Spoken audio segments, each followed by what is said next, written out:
Chapter 1 Blood Shadow Curse. This spot is good, very moist. 9 Palace Mountain Sea Realm, Northern Wilderness, Floating Jade Mountain Range. In a desolate and eerie graveyard, Li Mo was shoveling a scoop of dirt into each tomb, assessing its quality and whether it was suitable for nurturing yin corpses. One more layer of soil, and it should be ready for burial. Let me see, the next time I need to disturb the earth should be in 8 days. Li Mo calculated meticulously, with no thought of slacking off. After all, these tombs were set up by the sect at great expense, utilizing a yin gathering and spirit nurturing formation. If he failed to maintain them properly, not only would this excellent spot be ruined, but the yin corpses within could also be affected, leading to a decrease in their quality. At that point, he wouldn't even need to worry about the sect's punishment. The senior brothers and disciples who had stored their yin corpses here would not let him off easily.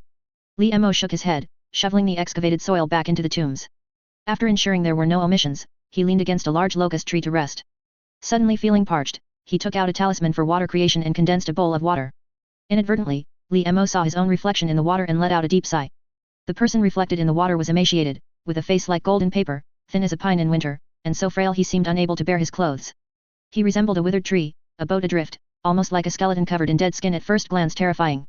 Li Mo sighed deeply once more. I am so haggard from indulging in wine and women. When will these days end? Li Mo was originally an ordinary person from the Celestial Dynasty, who, by a stroke of luck on the highway, was reincarnated into this great cultivation world. He broke through the mystery of the womb and became a utility disciple of the heavenly demon sect in the northern wilderness. His reincarnated body was also named Li Mo. At just over 20 years old, he already possessed Qi refining middle stage cultivation, qualifying him to become an outer sect disciple. His talent could be described as outstanding, at least, among the disciples who joined the sect at the same time as him, he was a standout. Although for demonic cultivators, talent is not the most crucial determining factor after all, those of the demonic path have many ways to enhance their talent, such as thinking of their family. Nonetheless, he gained the favor of a core disciple, who immediately brought him to his own mountain peak, promising to personally mentor him. But who would have thought that the promised mentorship was false? The true purpose of that core disciple was actually to experiment with a peculiar cultivation technique discovered from ancient ruins, the Blood Shadow Fundamental Scripture on Li Mo. The Blood Shadow Fundamental Scripture is an extremely malicious and strange demonic technique. According to its records, once this method is mastered, one can condense a blood shadow curse by transforming blood demon true Qi. Those afflicted by the curse will gradually have their flesh absorbed by their own skin, becoming progressively emaciated until a wisp of blood demon true Qi is reborn. The entire person will then become an excellent demonic path material, waiting for the caster to chant a spell, at which point they will automatically transform into a blood shadow, profoundly mysterious, and act as a minion. Moreover, the most important thing is that each of these refined blood shadows can continue to condense blood demon true Qi and then feed it back to the main body. This not only has the effect of accelerating cultivation and compensating for lack of talent, but also provides an almost endless supply of endurance during combat. With its various wondrous uses, it can truly be called an extremely superior demonic path true cultivation technique. However, the cultivation of demonic techniques inevitably comes with a price. To cultivate this blood shadow fundamental scripture, the first step is to condense the blood shadow fundamental curse within one's body. Through the same method, one must first refine oneself into the most powerful blood shadow before any achievement can be made. This is an extremely dangerous process. A slight misstep could lead to being completely drained by the blood shadow fundamental curse, resulting in death and the annihilation of the soul. Faced with such an evil cultivation technique, that core disciple naturally dared not cultivate it rashly. He searched far and wide for many experimental disciples, deceiving them into cultivating the blood shadow fundamental scripture to observe its effects. Among these individuals, the vast majority died during the process of blood demon true Qi transformation. Only a select few successfully condensed the blood shadow fundamental curse. And Li Mo was one of them. But as Li Mo and the others delved deeper into their cultivation, they soon discovered with horror that once the blood shadow fundamental curse was condensed, it was like a maggot attached to the bone, completely beyond their control. Instead, it continued to devour their true Qi and flesh, endlessly and without pause.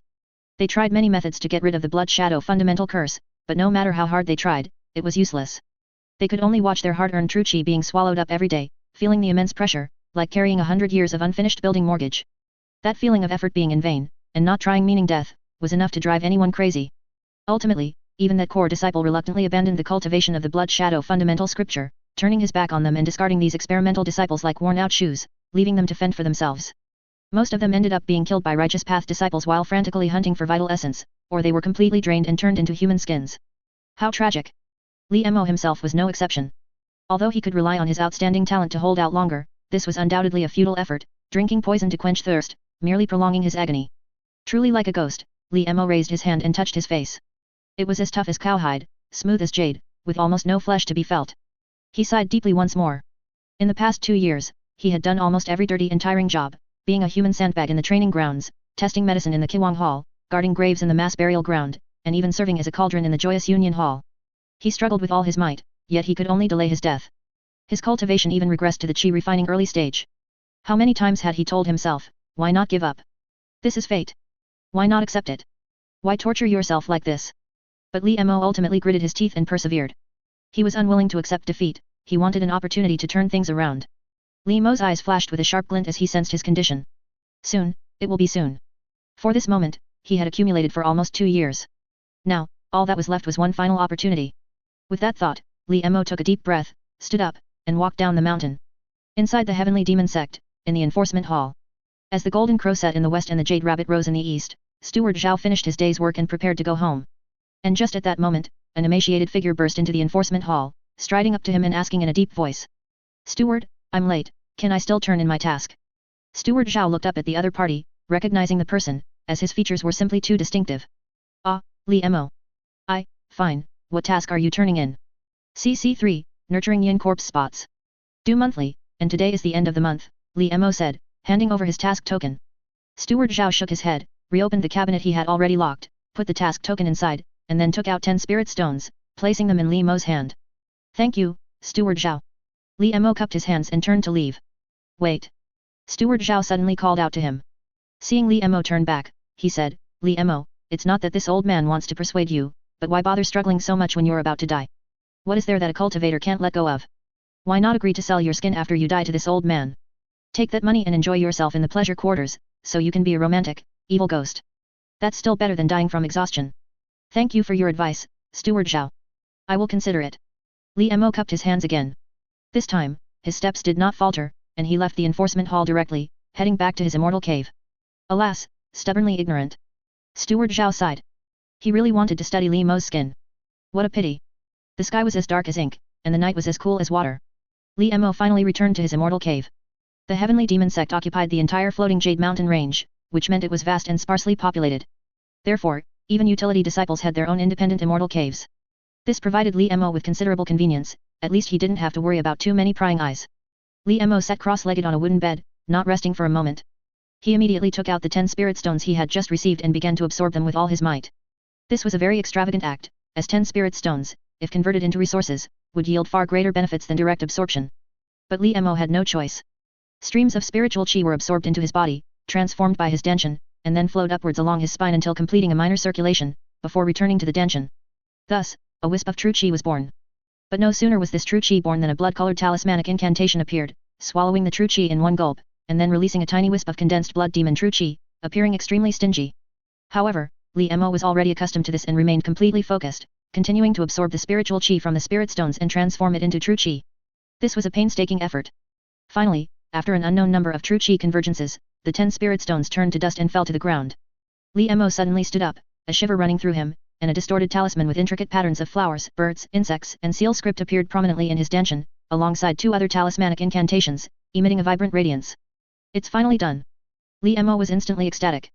For all these days, he had constantly pushed himself, forcing himself to cultivate diligently, even at the cost of his cultivation regressing.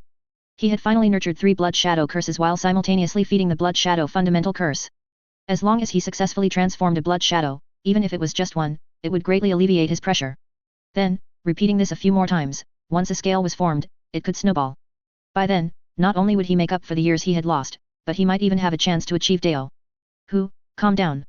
Successfully transforming a few blood shadows is by no means simple. If I only used mortals for transformation, the probability would be too slim. I don't have the capital to cast a wide net and catch many fish, I absolutely cannot gamble on such a possibility. Moreover, doing so would easily attract the attention of righteous path disciples, which would be more trouble than it's worth. But fortunately, Li Mo had long been prepared for this situation. It's time. It's time to go over there and see. Thinking this, Li Mo finally curled his lips into a smile and lightly snapped his fingers. The next moment, heaven and earth dramatically changed, and the world was transformed. Chapter 2 Weird World. When Li Mo opened his eyes again, he found himself in a secret chamber. Although it was a secret chamber, a closer look revealed its extraordinary nature. The room was entirely paved with blue bricks, adorned with vermilion doors. A purple sandalwood square table stood to the side, displaying 2 or 3 rolls of alchemical texts, and a brocade screen separated his cultivation area. The meditation cushion, though simple, was woven from coral fleece, and the auspicious beast censer beside his feet, casting golden smoke, was made with dragon's saliva incense. Such details were too numerous to list. Facing the familiar scene, Li Mo did not let down his guard. He immediately swept with his spiritual sense, confirming that no one had been there, and only then did he slightly relax his vigilance. He took off the feathered deist robe, which marked him as a heavenly demon sect disciple, and changed into a moon-white deist robe, adorned with talismans and a sword, his hair tied into a crown. Although he was still emaciated, combined with his cultivator's aura, he exuded an inexplicable sense of authority. Pushing open the door and stepping out, the sky outside was bright, with light clouds and gentle breezes. What greeted his eyes was an extremely elegant residence, pink walls and green tiles, a vermilion lacquered gate, a spirit screen painted with pines and cranes symbolizing longevity, and corridors hung with lanterns of blessings and longevity. Walking forward, each step revealed a new scene: pavilions and towers, golden nails and jade doors, stacked with rosy clouds and carved with jade, layered with brocade and paved with velvet, truly a vibrant and luxuriant display, a scene of opulent charm. In just the blink of an eye, he had transitioned from the desolate, cloud-shrouded demonic lands of towering cliffs to this human realm of wealth and grandeur, a truly world-changing transformation. And that was indeed the case, even more thoroughly so. Li Mo had now arrived in another world. The story behind this is long. About half a year ago, Li Mo, short on resources, left the floating Jade Mountain area where the heavenly demon sect was located to undertake a sect mission within Yi country, to collect a gourd of evil chi from an ancient battlefield. This was actually a difficult task, as ever since the righteous demonic war, the demonic sects had been defeated, and the 6 great demonic sects had hidden in the northern wilderness, becoming like rats scurrying across the street. Once even a hint of their presence was revealed, it would trigger pursuit by various righteous path individuals. Especially for minor devil heads like them, who hadn't yet gained power, they often became the backdrop and stepping stones for the rise of some righteous path prodigy. Their situation could be described as extremely difficult. Under these circumstances, Li Mo's journey was one of constant vigilance and caution. He traveled through wind and slept in the open, specifically choosing mountain paths infested with snakes and insects, striving not to leave the slightest trace. But even with his extreme caution, he was still targeted by a group of pervasive righteous path disciples who relentlessly pursued him. Although his current body, tempered by the blood shadow fundamental curse, was as hard as cast iron and as tough as hemp, he was unable to use too much true chi and was still beaten back repeatedly. Just as he was at his wit's end, Li Mo made a decisive choice, determined to take a few with him even if he died. He activated all his true chi, preparing to self-destruct, but unexpectedly, as the true chi gathered towards his Tianyuan cup ointment, he discovered a peculiar bead in his glabella, in the mud pill palace. It was ancient and smooth, with natural patterns, and by its appearance, it seemed to be one of the beads from a bracelet he had worn in his previous life. When that bead sensed the true chi, it immediately glowed brightly, illuminating the vast world, and transmitted a message. Li Mo instantly understood, this bead could actually take him to another world. It was truly a case of when mountains and rivers end, the path seems lost, when willows darken, flowers bloom in a new village. Li Mo unhesitatingly chose to transmigrate. Thus, he arrived in this current world. The mortal country he was currently in was called Durong, established by the Rong people from the north. They called themselves Durong because they considered themselves to possess Rong, honor/glory. In Li Mo's view, this country had clearly reached the end of its dynasty. Corrupt officialdom, chaotic administration, regional separatism, and foreign invasions meant it was already teetering on the brink. However, none of this concerned Li Mo. After several explorations of this world, he had not found the existence of cultivators like himself. Although there were some ingenious crafts, they were ultimately not the true Dao. In Li Mo's opinion, they probably didn't even count as heterodox paths. But Li Mo did not use this to act tyrannically or engage in widespread slaughter for cultivation, because he discovered that this world seemed somewhat peculiar. Even in a very ordinary mortal town, there were hidden demons and ghosts everywhere, imps, drowned ghosts, book spirits, fox spirits, mountain imps, demons, shmai, mountain spirits and goblins, zombies, almost everything imaginable. Not to mention the wilderness, where these ghosts were even more rampant. One could encounter a basketful practically every few steps, their sheer number was enough to make one's scalp tingle. With demons and ghosts as abundant as the sea, and towns like isolated islands, only a very few people had the ability to travel between towns. This was definitely not normal, because under such circumstances, how could a national government possibly be established? Therefore, something unknown must have happened, leading to such a drastic change in this world. Li Mo did not act rashly. Instead, he disguised himself as a highly skilled deist and came to Linzi City, the largest city near his transmigration point. With a basic fireball spell and the saying that extraordinary people have unusual phenomena, he easily gained the trust of the city lord and settled in the city, becoming the immortal Master Li, renowned far and wide in the city. Over the past 6 months, Li Mo had captured many demons and ghosts in Linzi City, earning the deep affection of the local populace. However, to be safe, he did not bring any of these demons or ghosts back to his original world. He merely cautiously sold some of the associated materials obtained after killing them. It was these resources that sustained him until now. Master, you have emerged from seclusion. A graceful young woman, leading several beautiful maids, stepped forward to greet him. They were a charming group, delicate and elegant, dressed in various brocades and adorned with colorful hairpins, each well-mannered, polite, and dignified, truly a pleasure to behold. These were a group of maids Li Mo had bought from an agent in this world, probably to add some life to the residence. Anyway, in this mortal country, gold, silver, and copper were still the main currencies. Gold and silver were worthless to him, he could exchange a single spirit stone for a large pile of them in the market. Among this group of maids, the leader was named Xiang Lan.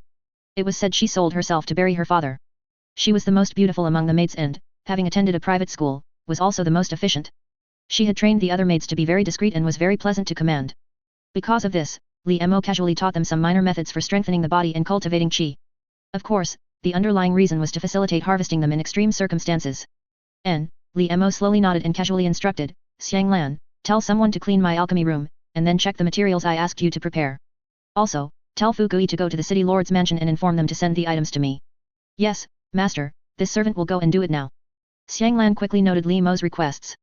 After bowing, she immediately curtsied and withdrew. Li Mo was not in a hurry. He simply waved away the others and enjoyed the scenery in the garden by himself. It was rare to have such leisurely time. After all, Li Mo could rest, but the blood shadow fundamental curse would not. This thing was like a sharp sword hanging over his head, forcing him to constantly cultivate. Once he became lax, the consequence would be death. But even so, Li Mo never cultivated in this world. It wasn't that he didn't want to, but that he couldn't. Li Mo had tried, but he discovered that within the spiritual qi of this world, there seemed to be an unknown substance, or even a form of pollution. The true qi cultivated in this world, without exception, became extremely volatile, placing immense pressure on his meridians. Li Mo guessed that this might be one of the factors contributing to the proliferation of ghosts in this world. Chapter 3, Thorough Preparation. However, one man's poison is another man's meat. Although this world was quite bizarre and grotesque, for Li Mo, it was a blessed land that he wouldn't find even with a lantern. Take the simplest yin ghost, for example. In the heavenly demon sect, an outer sect disciple would have to put in a lot of effort to raise a yin ghost, the right time, the right place, a sufficient number of living souls, and corresponding spirit medicine, none of which could be missing. Not to mention those variant ghosts and spirit ghosts, each one was a rare advanced resource, and ordinary disciples like them had no right to covet them. But these very yin ghosts were ubiquitous in this world, as common as roadside weeds. For any cultivator, they represented an unimaginable fortune and a potential for the demonic path waiting to be transformed. In other words, once Li Mo successfully resolved the issue of the blood shadow fundamental curse, the potential he could unleash might far exceed his imagination. An hour later, in the Li residence's alchemical chamber, Li Mo dismissed all the servants, then set up several concealing talismanic incantations around the room before tightly closing the door, pulling the screen across, and completely blocking it off. In the very center of the room, 3 people with sacks over their heads were bound, seemingly still struggling, but clearly, the city lord's people were very professional, the 3 were almost unable to move. This room was nominally an alchemical chamber, but that was just a cover-up. In reality, this was the area with the strongest yin qi in the entire Li residence, and with the addition of talismanic incantations set up to gather yin qi, it was a studio Li Mo had deliberately built to process demonic path materials. These 3 individuals were death row prisoners Li Mo had acquired by bribing the city lord with some silver. Each of them was carefully selected, not only having a completely yin birth chart but also having practiced martial arts, killed people, possessing vigorous qi and blood, and cursed with ill fortune, making them excellent demonic path materials. Of course, this alone was not enough. Li Mo first checked the physical condition of the 3, then walked to a corner of the alchemical chamber where several bags of medicinal herbs were piled up, the very ones he had asked Xiang Lan to prepare earlier. They were mostly yin-nourishing herbs like adenophora, Solomon seal, dwarf liliduf, and dendrobium, as well as qi and blood-replenishing herbs like ginseng, Angelica sinensis, and astragalus. Li Mo poured all these herbs into a large cauldron, formed a hand seal, and used blood fire to decoct them into a medicinal liquid. He then took out a yin corpse-eye silkworm, a 3-winged woodlouse soaked in black cat blood for many days, a piece of a blood-armored spirit turtle shell, and a portion of dragon horse essence blood from his storage pouch, then threw them all into the medicinal liquid to boil together. Most of these were yin-attributed materials he had exchanged with his senior brothers, only the dragon horse essence blood was a rare yang-attributed material he had bought from the market, intended to prevent excessive yin from leading to yin extreme generates yang, thus harmonizing it beforehand. Once the medicinal liquid was fully decocted, Li Mo directly pulled off the hoods of the 3 men, revealing their features, 1 scarred Hanzi, 1 dark-faced Hanzi, and 1 bald man. These 3 Hanzi had been blindfolded and bound for a long time. Now, suddenly exposed to light, they all squinted their eyes. Upon seeing Li Mo, they were first startled by his emaciated appearance, then stammered, trying to beg for mercy. But Li Mo clearly had no habit of listening to nonsense. He immediately activated a silencing talismanic incantation, then removed the gags from their mouths, gripped their chins, and began pouring the medicinal liquid into their mouths, spoon by spoon. Although these 3 Hanzi didn't know what Li Mo intended to do, they instinctively resisted, biting down hard while desperately trying to wiggle their bodies to break free. Li Mo snorted, fearing they would struggle too violently and ruin the quality. He acted decisively, heavily tapping their shanzhong acupoints. The immense force that emanated from there made them gasp in cold air, but due to their restraints, they couldn't curl up, and for a time, they lost the ability to resist. To facilitate feeding the medicine, Li Mo, in for a penny, in for a pound, made 3 quick clicks, directly dislocating their jaws. He held their cheeks with one hand, continuously pouring the medicinal liquid down.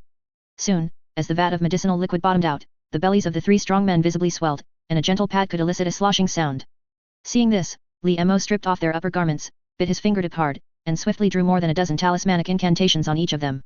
The blood-red talismanic incantations reflected in their terrified faces, making the entire scene appear even more eerie. After drawing the talismanic incantations, Li Mo let out a deep breath. At this stage, all the preparatory work was done, but he was equally apprehensive about whether it would actually succeed. After all, according to records, the probability of a normal adult male being transformed by the blood shadow curse was roughly 1 in 100. However, with his series of preparations, combined with the pre-calculated auspicious day, the yin qi accumulated over many days, and their top-tier destinies. With the right timing, favorable conditions, and human harmony, Li Mo estimated that the transformation probability could be increased to nearly 40%. This was already a considerably rare probability. 40% chance, 3 opportunities, he hoped at least one would succeed. After all, if this attempt failed, preparing these materials again would take at least another year, and who could say what variables might arise during that time. Moreover, as the blood shadow fundamental curse continuously devoured true qi and flesh, it itself became increasingly agile, and its absorption efficiency also seemed to increase. Li Mo himself didn't know if he would truly have another chance. Forget it, what's the point of thinking about such things?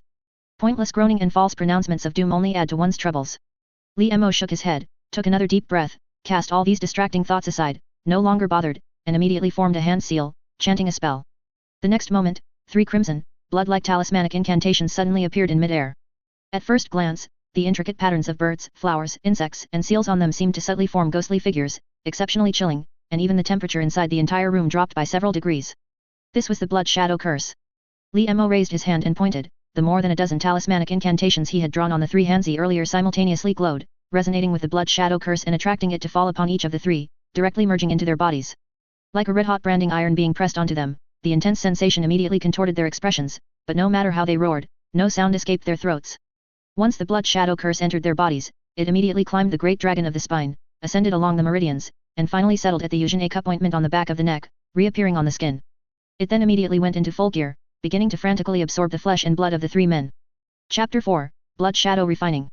Almost visibly, the bodies of the few people began to shrivel, while the blood shadow curse behind their necks grew redder and redder, making one suspect they were about to bleed. The 3 men's expressions grew increasingly terrified, and they struggled desperately, their dislocated jaws clattering continuously, the muffled sound like a strange percussion instrument. Their eyes, filled with pleading and even begging, looked at Li Mo. They could clearly feel their lives slipping away. They did not want to die. But Li Mo merely stood there calmly, watching their bodies shrivel further, his heart completely unmoved. To put it bluntly, he currently lacked the qualification to pity others, and also the necessity to do so. He knew, of course, that even if these people were all murderers, they might not all be evil, for the primary purpose of law is to maintain order, not justice. Perhaps one of them had, out of righteous indignation, drawn his sword to help, accidentally killing someone, or had, to avenge his mother, endured hardship and killed the enemy's entire family, making him a good person on a moral level. But what of it? His choice to use death row inmates was merely for convenience, to act in accordance with his identity, and not due to any moral burden. After all, for an individual, morality is one of the most useless things in the world. While it restricts the rights of some, it grants rights to others, allowing some to stand on the moral high ground and criticize others. It is merely a suppression of one's true nature, domesticating people into sheep for easy herding. If one does not break free from these restraints, it is akin to walking on a preordained path, unable even to seek truth, let alone seek the Dao. Therefore, from the moment he embarked on the path of a demonic cultivator, Li Mo had already prepared himself to bear all karma. This was an awakening.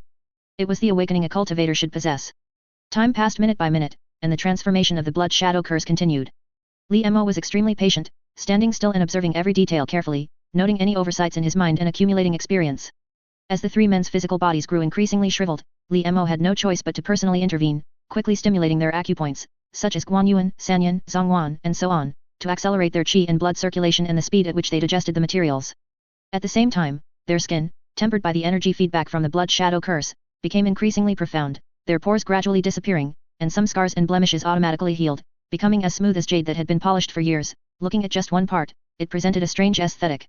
The first to change was the black-faced Hanzi. After absorbing all the materials, a deep crimson pattern suddenly emerged from his Shanzhong A cup ointment, extending upwards to his Tianling and downwards to his Beihui, spreading out like clouds to his arms, both magnificent and bizarre.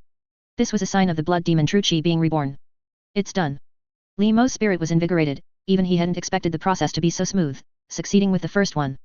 Li Mo immediately formed a hand seal, communicated with the blood shadow fundamental curse in his body, and with a gentle wave of his hand, a blood shadow instantly soared into the air and landed beside him, while on the chair where he had been, scattered bones lay on the ground, without a single trace of blood.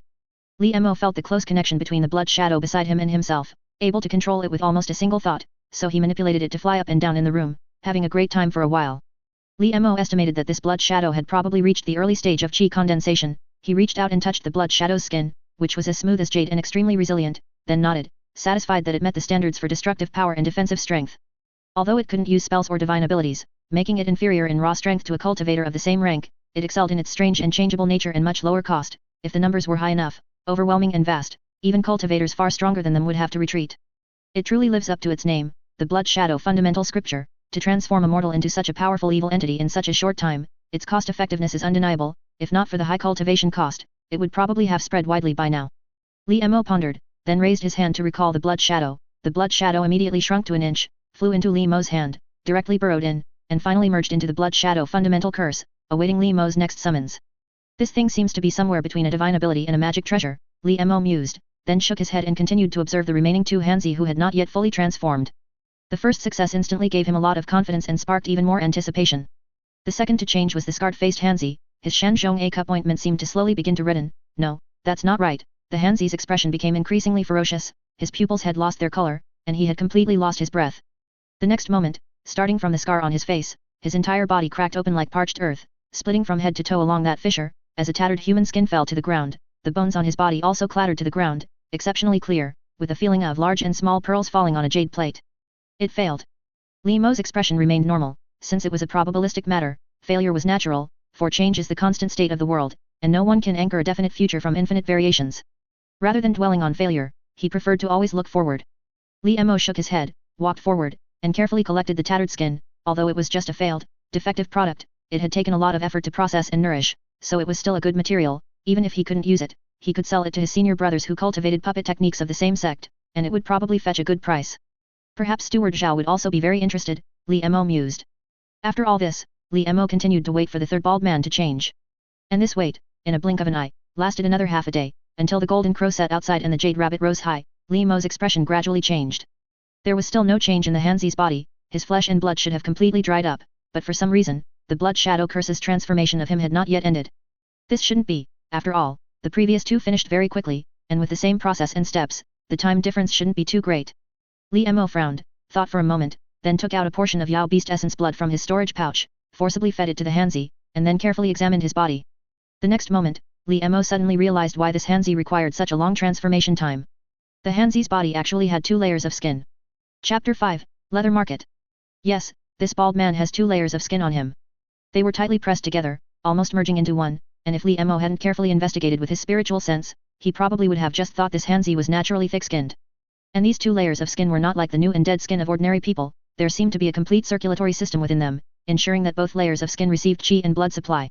This bizarre scene made Li Mo suddenly recall a manga he had read in his previous life, Junji Ito's Layers of Fear, in which the female protagonist's body was entirely composed of layers of skin.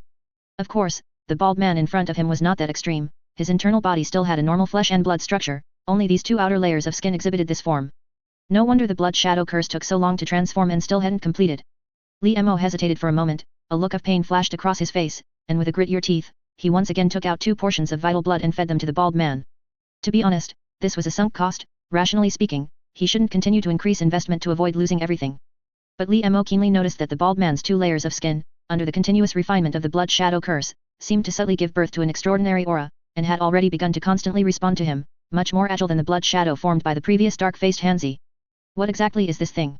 Li Mo frowned, hesitated for a moment, and thought he might as well go all out. While the bald man's soul hadn't completely merged into the skin, he would directly perform soul-searching.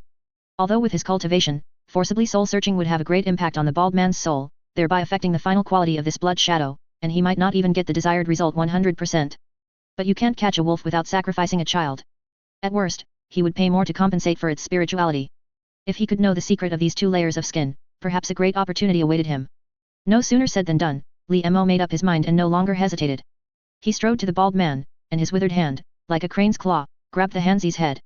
Scarlet, blood-like true qi then spread from his palm to the Hanzi's head. How vast is a person's life's memory? Li Mo couldn't consume too much true qi here, so he had to quickly skip over unimportant things and rapidly search for relevant clues. But fortunately, the matter of these 2 layers of skin was a major event in the bald man's life, and his memory was particularly profound. Found it. Li Mo's eyes narrowed, and a large segment of unfamiliar memories emerged in his mind. Although the details were incomplete due to the crude method, it was enough. So that's how it is. Li Mo took a deep breath and suddenly let go of the bald man. The Hanzi's eyes, already in chaos from the torment, had now completely lost their highlights, and his body twitched unconsciously. Li Mo looked at this Hanzi, and for a moment, he was also startled by the secret hidden in his heart. According to the Hanzi's memory, about 200 li south of Linzi City is the small town where this Hanzi was born, Huiyin County. And from this small town, 700 li further east, there is said to be a miraculous open-air market. The things sold in this market are not rice, noodles, grains, oil, livestock, or vegetables. It sells only one type of commodity skin. It is said that the vendors in that market claimed this place was the sewing skin market, and even more bizarrely, although it was called sewing skin, not a single needle or thread could be found in the entire market. According to the old folks, in the center of the entrance to the sewing skin market, there is an ancient well. All needles and threads are absorbed into that well the moment they enter the market. Legend has it that if a person just leans over the well and looks down, they can see their past life. Then, by buying a set of skin from the Hishen shop next to the well, they can borrow the destiny of their past life to empower themselves, and from then on, he became successful. And the bald man in front of him, born with strong bones and muscles, as robust as an ox, usually made ordinary ghosts and monsters fear his strong chi and blood, daring not to provoke him, which fostered his arrogant heart. He accidentally heard the rumors of the sewing skin market, became curious, and confident in his martial arts, immediately decided to go investigate. He set off with several friends from his hometown with whom he had always been on good terms, walking along the main road, carefully remembering the old shaman's instructions from the city god temple, do not enter forests, do not enter temples. They traveled without incident, and surprisingly, he actually walked through these 700 li, arriving at the sewing skin market. He saw that the market was indeed grand. Tea houses and wine shops were bustling with noise, felt tents in the skin market stood tall, demons and monsters often came and went, it was cold and desolate during the day but lively with music at night. White bone lamps illuminated dragon dances, human skin trees reflected precious light, mountain spirits and wild goblins laughed while throwing fans, strong men came and went with bold hearts, there was never a lack of heroes, take a trip to the sewing skin market. This bald man, born in a small place, had never seen such a sight. He immediately felt a bit timid and considered returning home. But then he thought, he had already boasted to his fellow villagers, and now his companions who came with him were watching him. If he showed timidity now, wouldn't he be ridiculed for no reason, making people think he was a useless coward, a good-for-nothing who just ate without working? Immediately, he mustered his courage, and with a burst of fierce bravery, he plunged into the sewing skin market. Inside the market, the scene was even more bizarre and dazzling. All around were leather-making shops. On both sides of the shops, they sold human char siu and operated bone workshops, which belonged to the dirty trades. The bald man swore he had never seen so many skins in his life. The most common was human skin, followed by lion skin, tiger skin, bear skin, and deer skin. There were also pig skin, cow skin, sheep skin, dog skin, and then rabbit skin, cat skin, mouse skin, cicada exove. A dazzling array, nothing was not included. And not only were there many types, but there were even more styles. However, most of these memories were vague. One type left the Hanzi with the deepest impression, the longevity star skin. It was said that one had to cut an opening on the top of the head of an old person over 100 years old, then blow air into it until the entire person swelled up. Then, a special medicinal liquid would be poured in, and the bones and flesh would melt together, swaying like a human skin raft. Then, the eardrums would be punctured, and these impurities would be poured out. After careful processing, a brand new longevity star skin would be created. It was said that if a person wore this skin, they would gain all the achievements and insights of that old longevity star's entire life. If they practiced martial arts, their cultivation would greatly advance, if they studied literature, they would become highly learned, which was extremely mystical. But unfortunately, it is rare for people to live to 70, let alone 100 years old, so the raw materials for longevity star skin were extremely scarce and its value extremely high. To purchase this longevity star skin, the price was to sacrifice most of one's memories and completely accept all the thoughts and logic of the old longevity star. The Hanzi was initially tempted when he heard about it, but upon hearing the price, he immediately dispelled his greed and quickly found an excuse to leave quickly. Are you kidding? Giving up one's memories and accepting all the thoughts and logic of others, what's the difference between that and dying? The Hanzi secretly spat, and continued to walk further inside, muttering curses. Chapter 6, Fit in the Previous Life. This time, his steps did not falter, instead, he walked straight to the very center of the sewing skin market. As expected, an ancient well, built with green bricks, stood prominently there, yet it didn't seem out of place in the middle of such a bustling market. The Hanzi recalled the rumors that had brought him here, hesitated for a moment, then instructed a few companions from his hometown to tie a rope around his waist, in case he accidentally fell in. After that, he walked forward alone and peered inside. The ancient well was extremely deep, seemingly amplifying his every breath hundreds of times. The calm surface of the water reflected his somewhat nervous face. The next moment, the scene in the water suddenly began to change. A supremely valiant general appeared in the vision, clad in gold inlaid, silver-plated armor, holding a dragon gallbladder bright silver spear, wearing a red tasseled helmet, and sporting tiger skin boots. He rode a 10,000 li smokescreen beast, with a Kylan white robe draped behind him. His personal attendants were all in green armor, riding green steeds, and carrying green sabers and spears. His prestige was immeasurable, and his favor was boundless. He was seen sweeping across the battlefield, conquering all in his path, winning every battle. Both enemies and allies alike bowed in admiration. He continued to achieve great feats, establishing himself in high office, reaching the pinnacle of power, yet his relationship with the emperor was harmonious, without any discord. He married, had children and grandchildren, lived a smooth life, and died peacefully of old age. What a joyful life! Is this my past life? The Hanzi gradually became engrossed in the story, couldn't help but immerse himself, imagining that endless prestige. For a time, he was so captivated that he felt his bones soften and muscles go numb, and a deep longing rose from the bottom of his heart. It wasn't until his fellow Hanzi felt something was wrong and collectively pulled him out that he was still immersed in his pipe dream. When others woke him up, he suddenly burst into tears, enveloped by a deep sense of disparity. But before he could finish crying, a circle of people immediately surrounded him. They were the shopkeeper and assistants from the Hishen shop by the well, all smiling and exceptionally enthusiastic. Esteemed customer, since you've seen your past life, it's only right that you get a custom-made outfit from my shop. It will surely grant you blessings, and you'll rise quickly in the future. Please don't forget to patronize our humble shop often. Bald Man was completely disoriented and nodded almost in a daze. The faceless shopkeeper and assistants immediately became busy, clinking and clanking, some measuring, some serving tea, some massaging, some fanning, attending to him with utmost care. Before long, the shopkeeper reverently presented a garment. Upon closer inspection, it was actually a skin, as thin as a cicada's wing, soft as piled snow, like a celestial robe. Its color was indistinct, giving the impression that it was unique among many, and the human world was but dust. Bald Man snatched the skin without a second thought. The shopkeeper was not annoyed, only smiled as he watched him. When the skin reached Bald Man's hand, it melted away instantly like a snow lion approaching fire. It was like ointment and oil, flowing down Bald Man's hand and spreading all over his body. Once the skin completely disappeared, Bald Man genuinely felt the blessings upon him. He felt an inexhaustible strength in his body, an endless courage in his chest, and an unyielding will in his heart. It was as if the great general from his dream was truly watching over him from the unseen, so real. It was a feeling of extreme satisfaction and joy, a floating sensation, almost as if he were treading on clouds. Shopkeeper, how much does this garment cost? Bald Man suddenly asked, feeling a bit awkward. He didn't have much money on him. He had already made up his mind and given his companions a look. As soon as he gave the order, they would all run away. Esteemed customer, you jest. The money, you've already paid for it. Bald Man's memory stopped abruptly here. It's unclear if he didn't remember the rest, or if Li Mo couldn't find it. It's also unknown how he managed to emerge from that eerie sewing skin market, why he ended up in such a state, and eventually fell into Li Mo's hands. But none of that matters.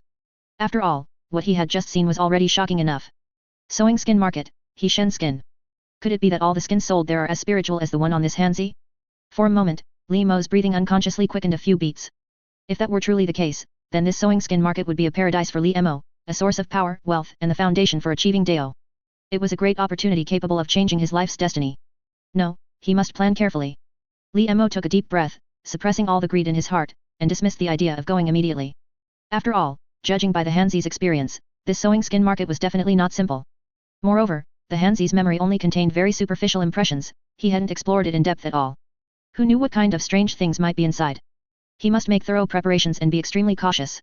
Otherwise, if he, a demonic cultivator who plays with skins, ended up falling in the skin market, that would truly be a laughingstock. Li Mo completely calmed down, temporarily putting it out of his mind, and refocused his attention on Bald Man before him.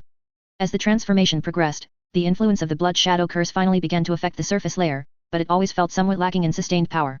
Li Mo frowned, seeing the problem. The Hanzi was about to collapse.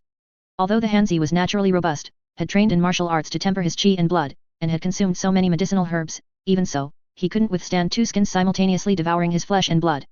Li Mo pondered for a moment, feeling he couldn't abandon such good material.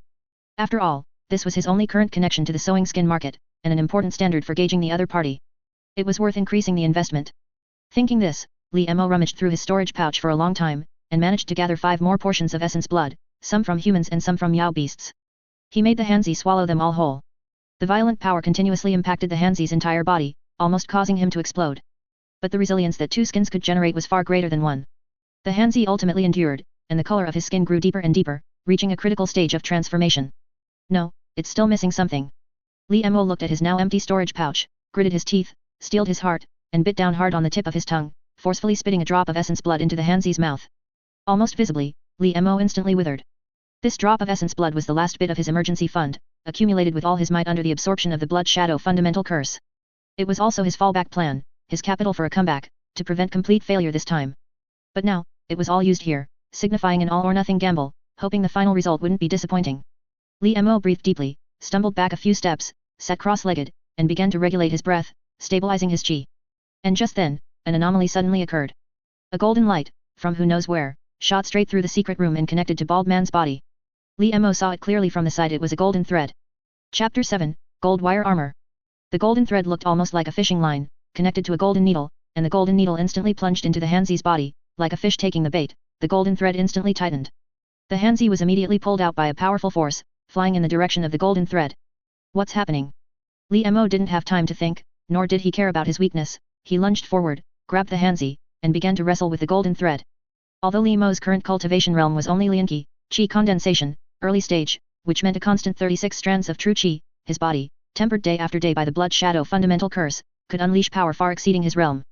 With a flick of his arms, he exerted immense force. No matter how hard the golden thread pulled, it could not snatch the Hanzi from Li Mo's grasp. The golden thread and Li Mo were in a stalemate for a moment. It seemed to possess intelligence, as it suddenly slowed its force, and instead, like letting out a fishing line, extended a large amount of golden thread, moving along the Hanzi's skin, as if to bind him into a cocoon, completely declaring its ownership. Li Mo's heart nature was startled. He immediately pulled out a medium-grade golden blade talisman for self-defense, and with his true Qi, the blood flames transformed into a blade, and he fiercely slashed at the golden thread. Clang! Clang! A sound of metal clashing was heard, but the golden thread, like silkworm silk, was completely unharmed. Instead, it used this opening to tightly bind the bald man, even beginning to penetrate his skin. What an evil thing, even a medium-grade golden blade talisman couldn't cut it. Li Mo frowned, preparing to think of other methods, but at this moment, an unexpected change occurred. As the golden thread invaded the skin, the blood shadow curse within the Hanzi's body suddenly flared up like a lion whose territory had been invaded, abruptly appearing and personally leading the charge.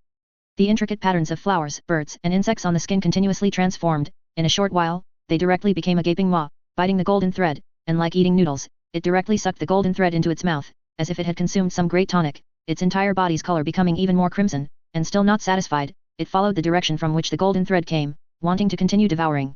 Now it was the golden thread's turn to feel something was wrong. It seemed to sense an aura that made its soul tremble, like a mouse seeing a cat. It only hesitated for a very short moment, then the golden thread suddenly snapped off at the root, a desperate act of cutting off its tail to survive, and was about to transform into light and flee.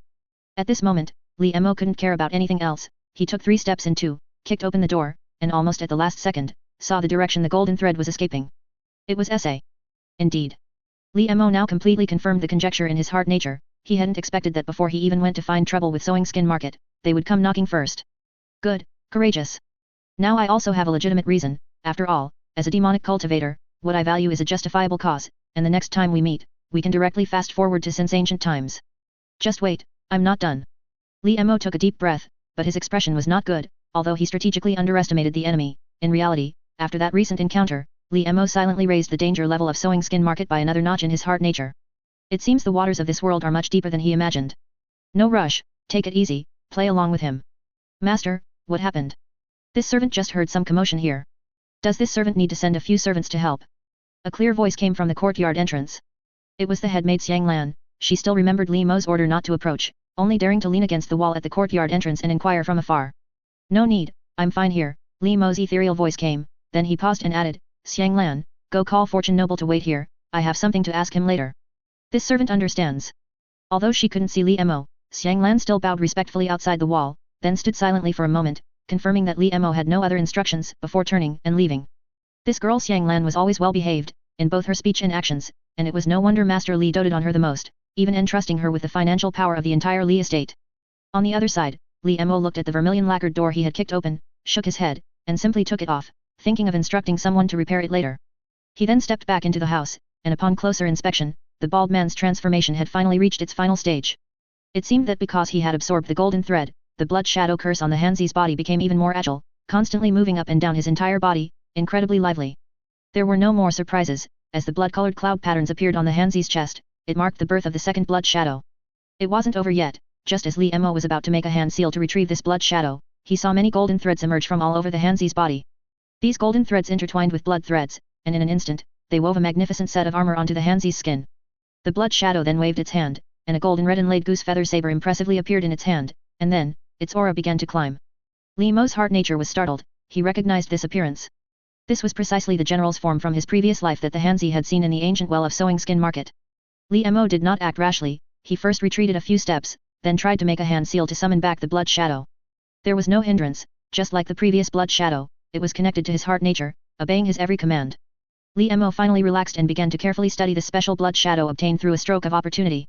This blood shadow had an extremely strong aura, judging solely by its quality, it had already reached the qi refining stage, and it was not the quality of someone who had just entered the qi refining stage, but rather seemed to have cultivated deeply in this realm for a long time, approaching the lianqi, qi condensation, late stage. With 2 layers of skin combined, its quality was almost close to Li Mo's own, meaning the body tempered with the fundamental Dao. One can imagine how terrifying this blood shadow's attack and defense would become with the golden thread armor. It even surpassed Li Mo himself, becoming his undisputed top combat power at present. Excellent. Truly excellent. Even with Li Mo's hard nature, honed over so many years, he couldn't help but be ecstatic at this moment. In this moment, his forbearance, his persistence, the hardships he had endured over the years, the difficulties he had faced, all gained meaning, they were no longer empty.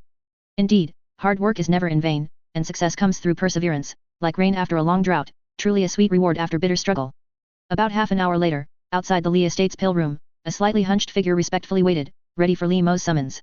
The weather in Linzi City had already entered autumn, and the chill was growing, making people feel cold to the bone, but Fortune Noble showed no impatience, he simply silently circulated the method of moving qi and blood passed down by his master, resisting the cold.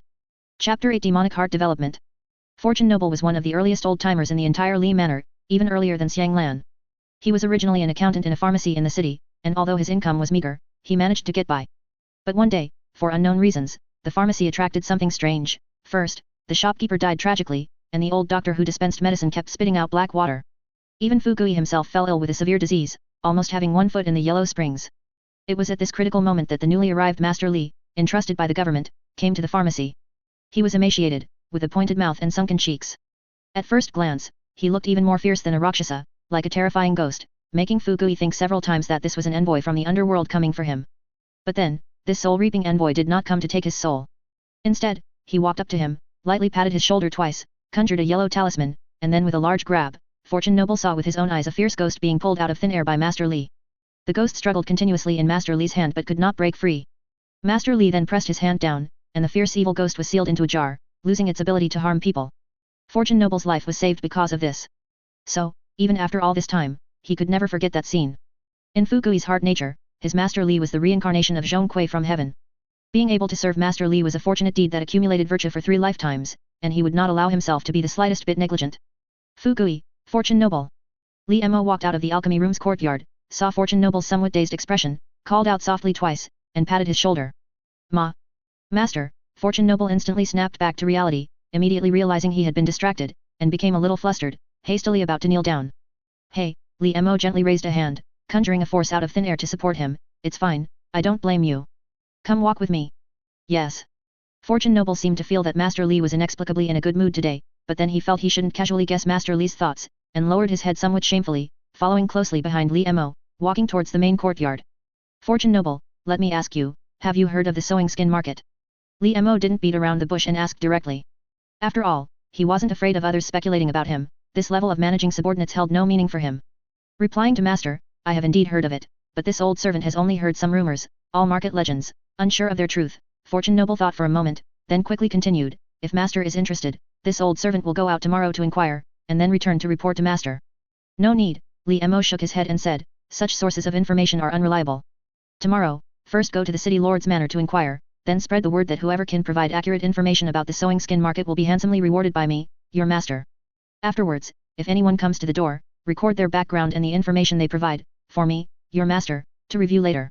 This old servant has noted it down. Fugui nodded repeatedly. Li Mo paused, glanced at Fugui out of the corner of his eye, thought for a moment, and then said, Fortune Noble, how long have you been with me? Replying to Master, it has been over half a year. Half a year already. Li Mo felt a sudden sense of melancholy and continued, you're not getting any younger. By all rights and reasons, you should have an heir. Sheyao is a good girl. How about this, your master, will arrange a marriage between you and Sheyao today. Are you willing?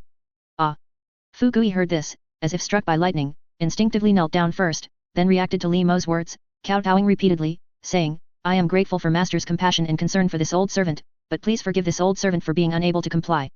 Oh? Do you look down on Sheyao? Li Mo was stunned, then said, how about this, among these maids in the courtyard, excluding Xiang Lan, tell me which one you like, and I, your master, will arrange the marriage for you, how about that? Fortune Noble shook his head like a rattledrum and quickly explained. Master, it's not that I, Fortune Noble, don't know what's good for me, nor that I look down on anyone. It's simply that as Master's close attendant, I must always be ready to serve you. If I were to marry and have an heir, I would constantly have worries, fearing that I might neglect you, master. Master, since ancient times, loyalty and filial piety have been difficult to balance. In these words, half was sincerity, half was pretense. The sincerity was loyalty, and the pretense was to add weight to the sincerity. As the old saying goes, even an emperor has to decline 3 times before accepting. If one agrees too readily, how can the master bestow grace? Fortune noble, how dare you? Li Mo saw through this layer, immediately laughed and scolded, then said, I, your master, encountered a happy occasion today and wanted you to share in the joy, to make it a double blessing. But you, on the contrary, use me as a shield, making me embarrassed. This old servant dares not, Fu Gui immediately begged for mercy. Since you dare not, then it's settled, Li Mo waved his hand dismissively, go back and rest. I don't need anyone to serve me here. Remember what I told you to do. This old servant understands. Thank you, master, for your consideration. May master enjoy eternal immortal blessings and boundless peace. Fu Gui felt dizzy at this moment, then hastily kowtowed several more times. When he stood up again, his master's figure was nowhere to be seen, only the autumn wind still blowing falling leaves, so desolate, yet this old tree of his had unexpectedly found spring. A moment later, Li Mo returned to the original secret room. The joy on his face finally faded, and he calmed down, returning to that unperturbed state. Actually, he didn't know why he suddenly decided to arrange a marriage for Fu Gui just now. It was probably just a whim, a spontaneous act born of a good mood, feeling that it was something he should do, so he simply did it. This kind of acting on a whim is also one of the characteristics of a demonic cultivator. In the current world, many people always observe demonic cultivators with stereotypes, believing them to be insidious and cunning, vicious and cruel, often resorting to unscrupulous means to achieve their goals. Li Mo does not deny that such people indeed exist in the demonic path, and quite a few of them, but this is, after all, only one type within the demonic cultivator group. What many people don't know is that demonic cultivation is actually not a side branch, but part of the righteous path. It's merely that the methods used are somewhat severe, but ultimately, they are also practitioners on the Dao of cultivation. In fact, the biggest characteristic of demonic cultivators is that they break free from order and disregard rules. After all, the demonic nature in the human heart nature is the true nature unbound by any rules. Some renowned righteous path sects emphasize talent, lineage, and heart nature, but the demonic path insists on breaking these rules.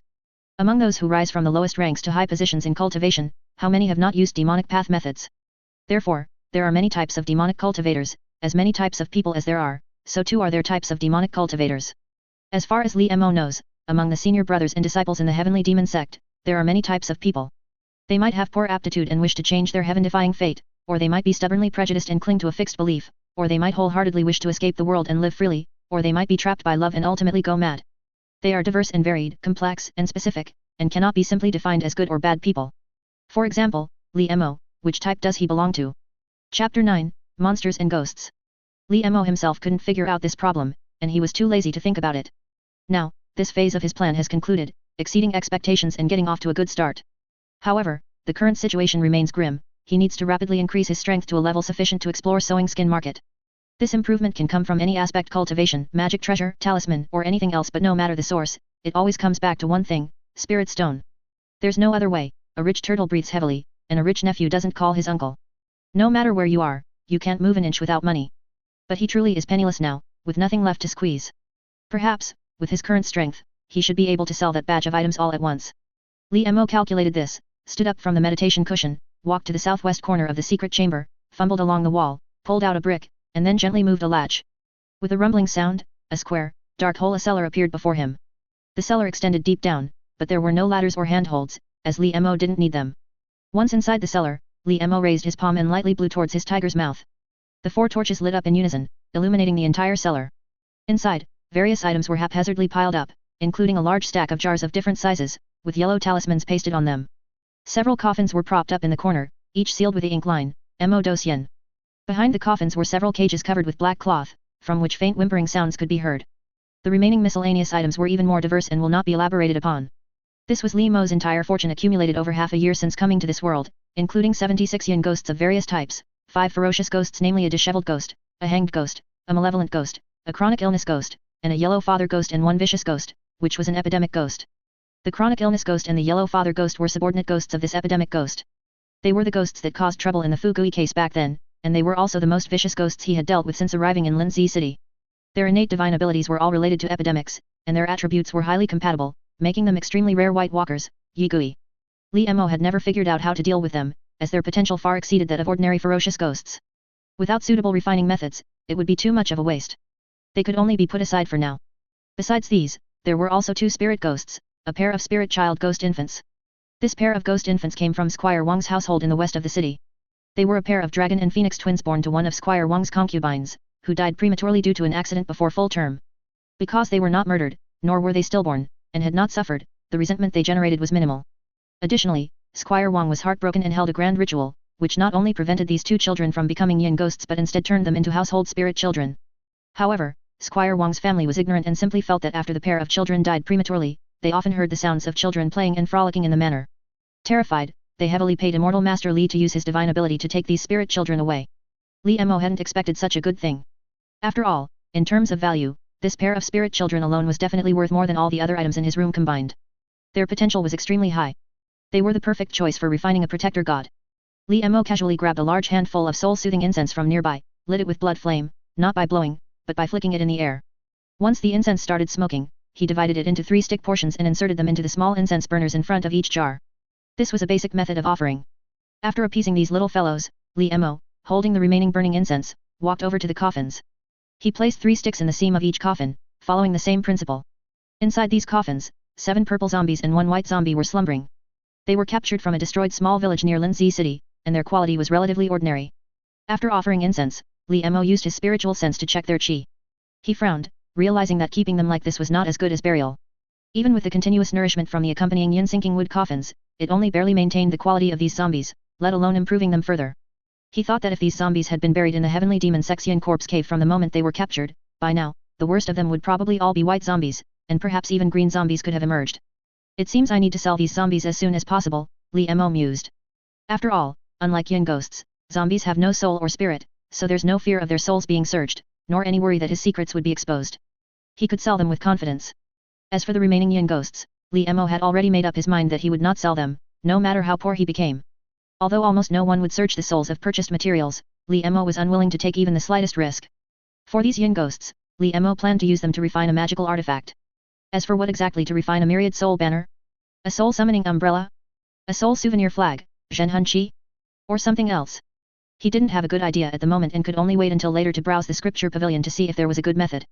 Li Mo, holding the remaining incense, continued to walk forward, heading towards the cages covered with black cloth. They seemed to have sensed Li Mo's arrival, as constant whimpering or meowing sounds came from within. Confined within were a litter of fox ghosts and a litter of cat ghosts. They were the spirits of deceased foxes and cats, but they were different from ordinary ghosts because they had gained sentience before death, thus existing between demons and ghosts. Their correct appellation should be fox spirits and cat spirits. They came from a dilapidated old woman's temple on the outermost edge of Linzi City, raised by the old woman who lived there. Presumably, because they lived in the temple for a long time and absorbed some incense, they all gained sentience. They played with the old woman when she was alive, and after death, they transformed into child spirits, standing on either side of the old woman's deity. It wasn't until after the old woman's death that people discovered their existence and invited Immortal Master Li to collect them all. With their arrival, Li Mo's cellar also became increasingly cramped, bustling with noise every time he came down. However, because of this, Li Mo had long ago thought of their use. When he went out to set up illusion formations, he always used talismans, which was actually very unreliable. Aside from preventing low-level cultivators from prying, it was essentially useless. So, Li Mo planned to acquire a set of illusion formation plates and use these little fellows as formation spirits. This would not only solve the problem of where to put them but also match their attributes, and it would add a touch of elegance. It could be said to be killing 3 birds with 1 stone. Li Mo offered the last handful of incense to these fox spirits and cat spirits, then stood up. Adding to these were the accompanying materials in the room, such as copper mirrors tainted with yin qi, red embroidered shoes, and slaughtering daggers. These were all the hidden reserve energy he had left. Among them, besides these materials that could be sold in large quantities, only the zombies could be disposed of. However, when he captured these zombies last time, he actually found a clue to a zombie lair, but at that time, his true qi was not abundant, so he temporarily gave up. Perhaps I can first explore the market, and then, once I return, I will capture this entire nest of zombies and turn them all into my immortal Dao potential. Chapter 10, Shenyu Market. 2 days later, the 9-Palace Mountain Sea Realm. Floating Jade Mountain Range, Heavenly Demon Sect. The sky was high and the sun far, a fine rain misted, and gloomy clouds gathered, bringing the scent of green grass to the nose. It was truly a good season. Li Mo walked out of his immortal cave, feeling as if a lifetime had passed, and indeed it had. In the eerie world, in Linzi City, he was Immortal Master Li, revered by thousands, even the city lord would personally rush out to greet him. But returning to the Heavenly Demon Sect, he reverted to being that small utility disciple, merely one of countless consumables. Under such an impact, no matter how many times it happened, Li Mo still felt somewhat unaccustomed. As the saying goes, to be indifferent to going or staying, and unmoved by favor or disgrace.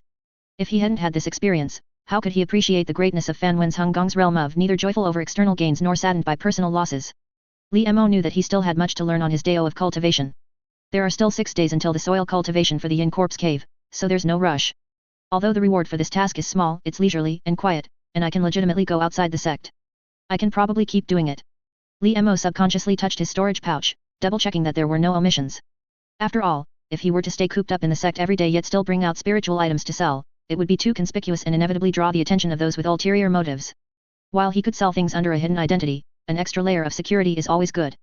As the saying goes, caution can catch a 1,000-year cicada, and careful sailing makes for a 10,000-year ship. He was not a loose cultivator with a worthless life like those outside, with the eerie world backing him. He was destined for immortal ascension, so he naturally had to be cautious, and even more cautious. There's no rush with Steward Zhao. If I go to him actively now, he might think I lack confidence and try to push down the price. It's better to mention it casually during the next task submission. The most urgent matter is to go to the market first. Thinking this, Li Mo immediately used a concealment talisman to hide his figure, donned a black robe, put on a mask, and left the Heavenly Demon Sect. The closest market to the Heavenly Demon Sect was located at the intersection of the Floating Jade Mountain Range and the Golden Light Mountain Range's ley line nodes.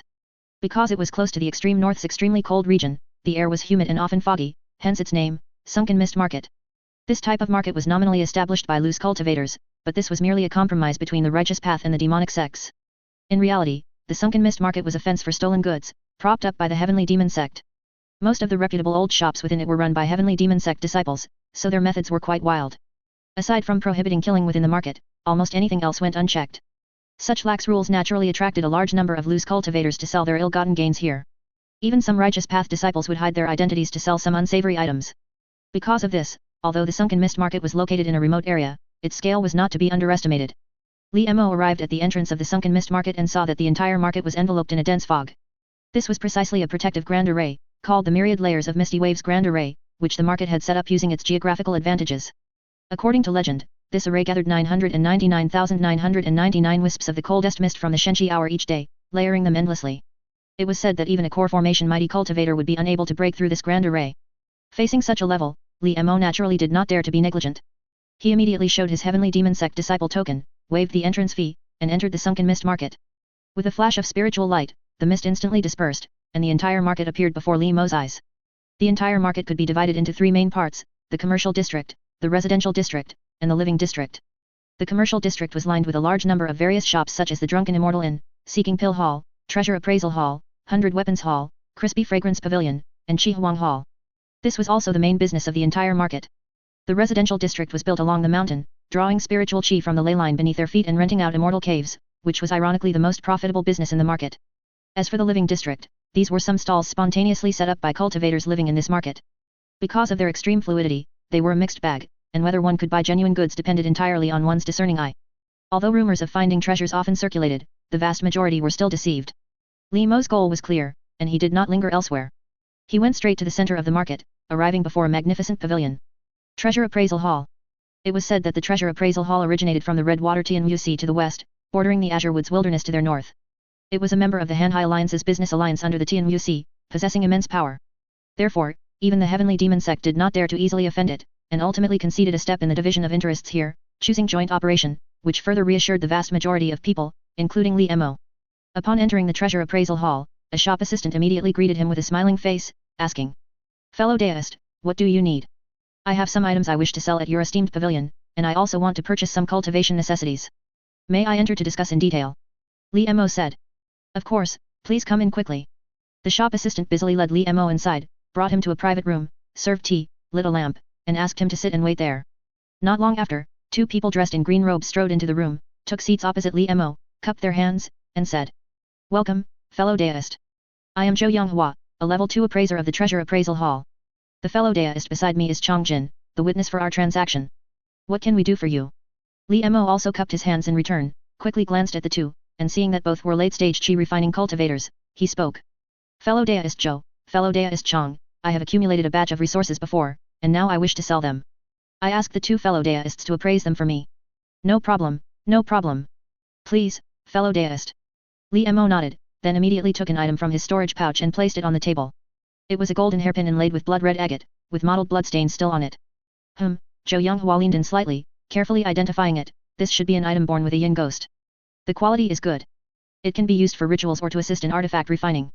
It's worth 10 spirit stones. If you're willing to sell the corresponding yin ghost along with it, I can authorize raising the price to 15 spirit stones. Li Mo did not speak, but simply pushed the golden hairpin towards the other party, indicating agreement to the transaction. Then he took out another item, a pair of exquisite embroidered shoes.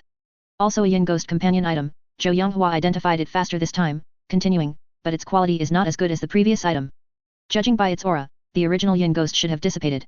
It can only sell for 8 spirit stones. Li Mo nodded again. Although the price given by the other party was a bit lower than the market price if he were to set up a stall, it was convenient and safe, and it already exceeded his psychological expectations. Immediately, Li Mo no longer probed and straightforwardly pulled out dozens of yin ghost companion artifacts, piling them into a small mountain on the table before him.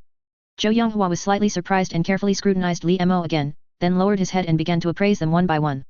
Chapter 11, A Small Fortune. Concentric ring, the quality is good, 2 styles and one with different attributes. I can give 15 spirit stones. Coffin nails, they don't seem complete, one can only be given 5 spirit stones. 8 trigrams sword, this kind of companion object is very rare, 25, no, I can give 30 spirit stones. As Zhou Yonghua's eyes swept over the dozens of yin ghost companion objects on the table, he couldn't help but mutter to himself. Yin ghost companion objects weren't rare, but nowadays, the demonic sect's rituals for refining yin ghosts were already very complete. Generally speaking, they wouldn't allow their essence to leak out and form companion objects. Therefore, the source of these companion objects could only be yin ghosts naturally born outside the demonic sect. To have dozens of them at once, and in good condition, and it seemed there was still more in stock, could it be someone from the ghost hunting hall? But that didn't make sense. Their cultivation didn't match, and as an internal organization of the demonic sect, the ghost hunting hall always produced and sold its own goods. Why would they bring them to sell? And let him, a small second-level manager, handle it? He couldn't figure it out. Although he was completely puzzled, these calculations in his mind didn't prevent him from quickly determining the value of these items, so he said. Fellow deist, I have verified this batch of yin ghost companion objects. There are 67 items in total, valued at 974 spirit stones. If fellow deist is willing to sell all of them, I will give you an honest price, rounding up the fragments, for a total of 1000 spirit stones, how about it? Zhou Yonghua asked tentatively. Okay. Li Mo nodded. This price had completely exceeded his expectations, even being a bit high. He guessed that he might have overlooked some variable, causing the actual price of these yin ghost companion objects to be much higher than his estimate. He thought that if he were to bargain again now, there should still be a lot of room for negotiation, but there was no need for that. After all, yin ghost companion objects had no cost for Li Mo, it was like picking up money on the side of the road. No matter how much the other party tried to lower the price, he wouldn't lose money. What he lacked most now was time. The reason he was eager to sell these yin ghost companion objects was just to raise a batch of resources to shorten his starting time. Once he successfully found a way to solve the blood shadow fundamental curse problem, he could completely digest these companion objects himself. Selling them directly like this was somewhat wasteful. I wonder if fellow deist needs anything else? You can tell me. Seeing Li Mo agree so readily, Zhou Yonghua's attitude became even more enthusiastic. No rush, I still have things to sell. Li Mo shook his head, raised his hand, and instantly a coffin made of dark wood appeared in an empty space. The coffin lid opened by itself, revealing a zombie with purplish-green skin inside. A zombie. Zhou Yonghua hadn't expected the other party's range of trade to be so broad. He was stunned for a moment but still stepped forward to examine it carefully. A purple zombie. It seems to have been formed for a while, and its quality seems to have declined. However, this coffin is of good quality, from the same origin, which is very rare. If sold alone, the zombie would be 25 spirit stones. If sold together, it would be 50 spirit stones. 50 spirit stones. Li Mo frowned, then suddenly asked, a single yin ghost, just its companion objects, is 10 to 20 spirit stones. An entire zombie can only sell for 25 spirit stones. I knew fellow deist would ask that, Zhou Yonghua smiled and calmly explained, for zombies, most people are already used to raising them themselves, and rarely buy or sell semi-finished products. Even if they occasionally buy one, it's to quickly supplement their combat power for fighting. But this purple zombie has only just learned to stand upright, and its body is still stiff. If it were to fight, it probably couldn't even harm a strong mortal, so naturally, it won't sell for much. Yin ghosts, on the other hand, are different. Even if not used for fighting, they can be used to set up formations, refine treasures, or even feed other yin ghosts. They have many wonderful uses, so the market is stable. I see, Li Mo nodded, understanding the reason. Then, fellow deist, are you still selling this zombie? Zhou Yonghua immediately followed up with a question. Yes. Li Mo nodded, then raised his hand again, releasing all the remaining coffins. He opened another one and asked, then, how much do you think this zombie can sell for? Its entire body is pale, like a sick person. This is a white zombie. Zhou Yonghua examined it carefully, paused, and continued, a white zombie is already invulnerable to blades and spears, strong as an ox, and has begun to be used in combat. Its price is much higher than a purple zombie. If fellow deist is willing to sell, it can be sold for 120 spirit stones alone. If sold with the coffin, it can fetch 170 spirit stones. Okay, let's pack them all up and sell them. Li Mo nodded, making his decision. The return on this white zombie was quite considerable. It seemed that the zombie nest still needed to be explored. Please wait a moment, Zhou Yonghua said, casually moving a few beads on the abacus on the table, quickly calculating the total price. A total of 7 purple zombies, along with their coffins, are 350 spirit stones. Adding the 170 spirit stones from the white zombie, and the 1000 spirit stones sold earlier, totals 1520 spirit stones. Fellow deist, would you like to settle the bill with spirit stones or spirit crystals? No rush, I still need to purchase some cultivation resources. We can settle it all at once then. Li Mo shook his head and continued, does your esteemed pavilion sell blood spirit pills? The so-called blood spirit pill was a common chi refining stage spirit pill, a variation of the spirit nourishing pill. It used the blood of Yao beasts or cultivators to replace part of the spirit medicine, greatly reducing the refining cost. In righteous path sect areas, it was a prohibited medicinal pill. Of course, we do. Zhou Yonghua nodded and chanted a spell at a spirit talisman in his hand. Before long, a server walked in carrying a red silk tray, on which sat a jade bottle containing 12 dark red medicinal pills. Zhou Yonghua opened the jade bottle, and an iron-like, bloody aroma instantly wafted out. He then poured out one pill onto the red silk and said to Li Mo, this blood spirit pill is not as expensive as the spirit nourishing pill, but its effects are almost the same. It sells for 5 spirit stones per pill, with a minimum purchase of 12 pills. How many does fellow deist need? Although blood spirit pills are cheap, they cannot be consumed in large quantities, to prevent contamination by residual blood qi. With a minimum purchase of 12 pills, when would I finish eating them? Li Mo shook his head, expressing his dissatisfaction. Fellow deist speaks wisely. Blood spirit pills require the removal of blood qi after consumption, making it impossible to consume many in a short period. Therefore, many have accumulated, and it is only right to offer some benefits. Zhou Yonghua smiled, already having a plan in mind, and then said, how about this? I have 2 options. If fellow deist truly doesn't need much, then I will sell each bottle of 12 pills as 10 pills. If fellow deist plans to buy more, for every 2 bottles, I am willing to give fellow deist 1 bottle for free. How about that? Chapter 12, Massive Purchases. This fellow deist Zhou, is he secretly probing me?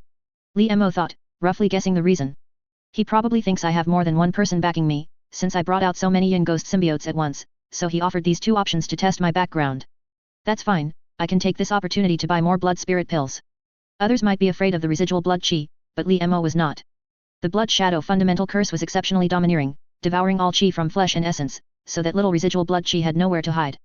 If he bought more blood spirit pills and fed it until it was full, then Li Mo could use this opportunity to cultivate and return to the qi refining stage. It was a pity that he couldn't keep any of the spirit stones he earned each month before. Otherwise, if they had all been exchanged for blood spirit pills, his efficiency could have increased by at least 20%. Li Mo shook his head, made his decision, and said, that's very good. I choose the second option. I'll buy 6 bottles for now. 6 bottles plus 3 free bottles make a total of 9 bottles, which means he bought blood spirit pills originally priced at 540 spirit stones for 360 spirit stones. It was quite a good deal. Alright. Please wait a moment, fellow deist. The medicinal pills will be delivered shortly. Do you have any other needs, fellow deist? Zhou Yonghua pursed his lips and continued. Indeed, I have other needs. Li Mo nodded and asked, when I go out to do business, I always feel that using talisman formations makes it easy for others to spy on me. I want to purchase a set of illusion formation plates. Does fellow deist Zhou have any recommendations? Of course, I do. Please wait a moment, fellow deist, Zhou Yonghua said, once again forming 2 hand seals on the spirit talisman in his hand. Soon, another attendant arrived with a scroll. There are quite a few styles of illusion formation plates, but currently, we only have 3 in stock. Fellow deist, you might want to take a look first. Li Mo took the scroll and read it carefully. The first type of illusion formation plate was called Cold Serene Dwelling. When the formation plate was activated, it would display a scene of a cold moon and a serene dwelling on all sides.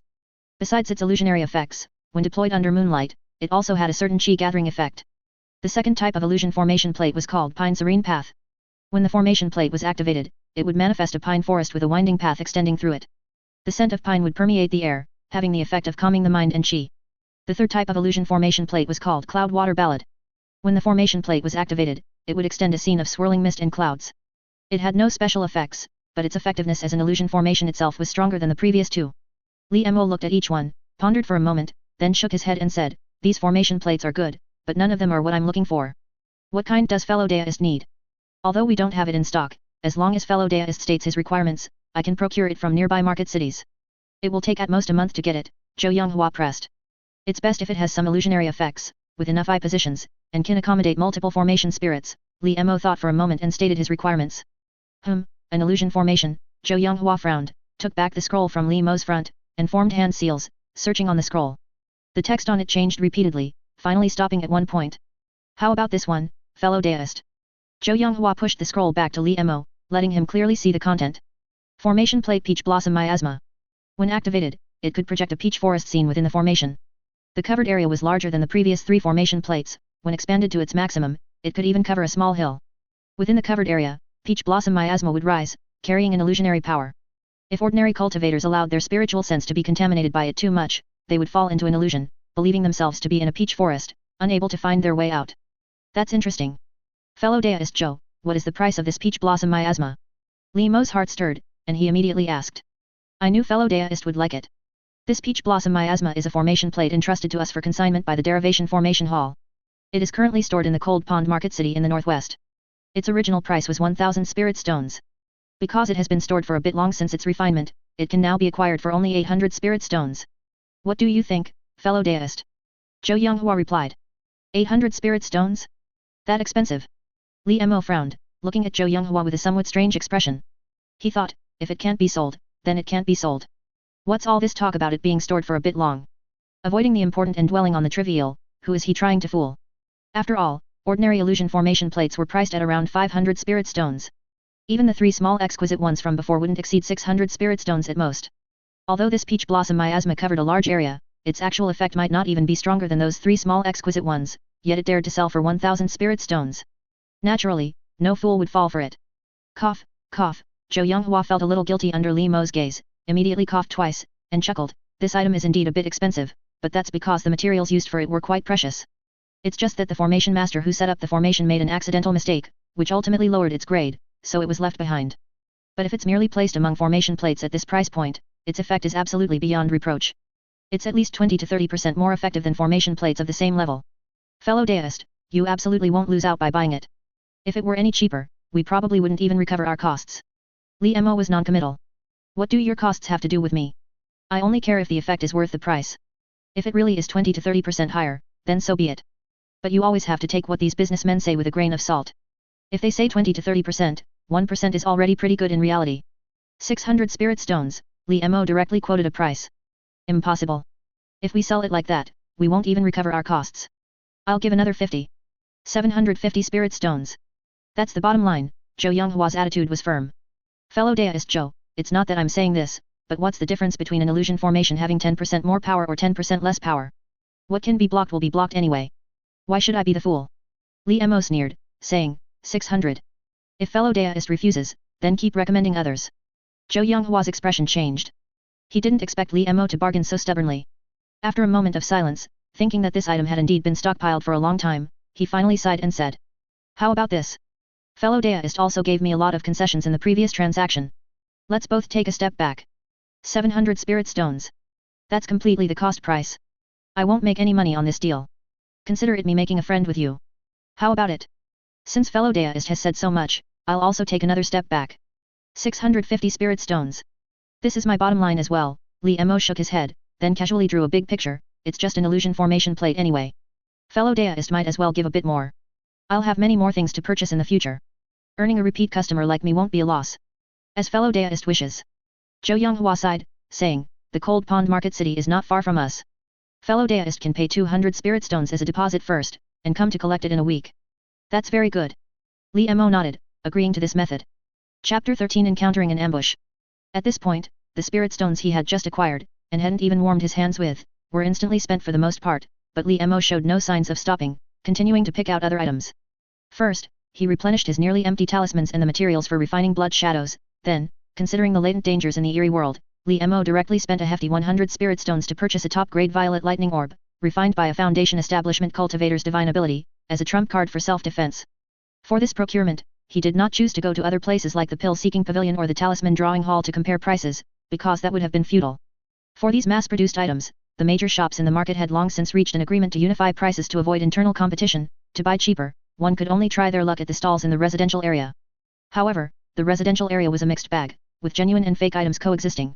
Perhaps when he had time in the future, he could go there for a stroll, maybe he would stumble upon something interesting. Li Mo shook his head, continued to browse for a bit, and finding nothing else particularly needed, he exchanged all of his remaining spirit stones for various types of essence blood, storing them in his storage pouch, preparing to use them for the next blood shadow refinement. Finally, by the time Li Mo left the treasure appraisal hall, he was once again impoverished. Aside from the final payment for the peach blossom miasma, he couldn't even pull out a single spirit stone from his pocket. But he didn't feel the slightest bit of heartache. After all, money kept in hand isn't money, only when it's spent does it become money. Emerging from the treasure appraisal hall, Li Mo walked back along the path he came, intending to return to his sect. As he rounded a corner and had only walked a few steps, he suddenly glimpsed a tail following him not far behind. Tisk tisk, a characteristic of the demonic sect, not to be missed.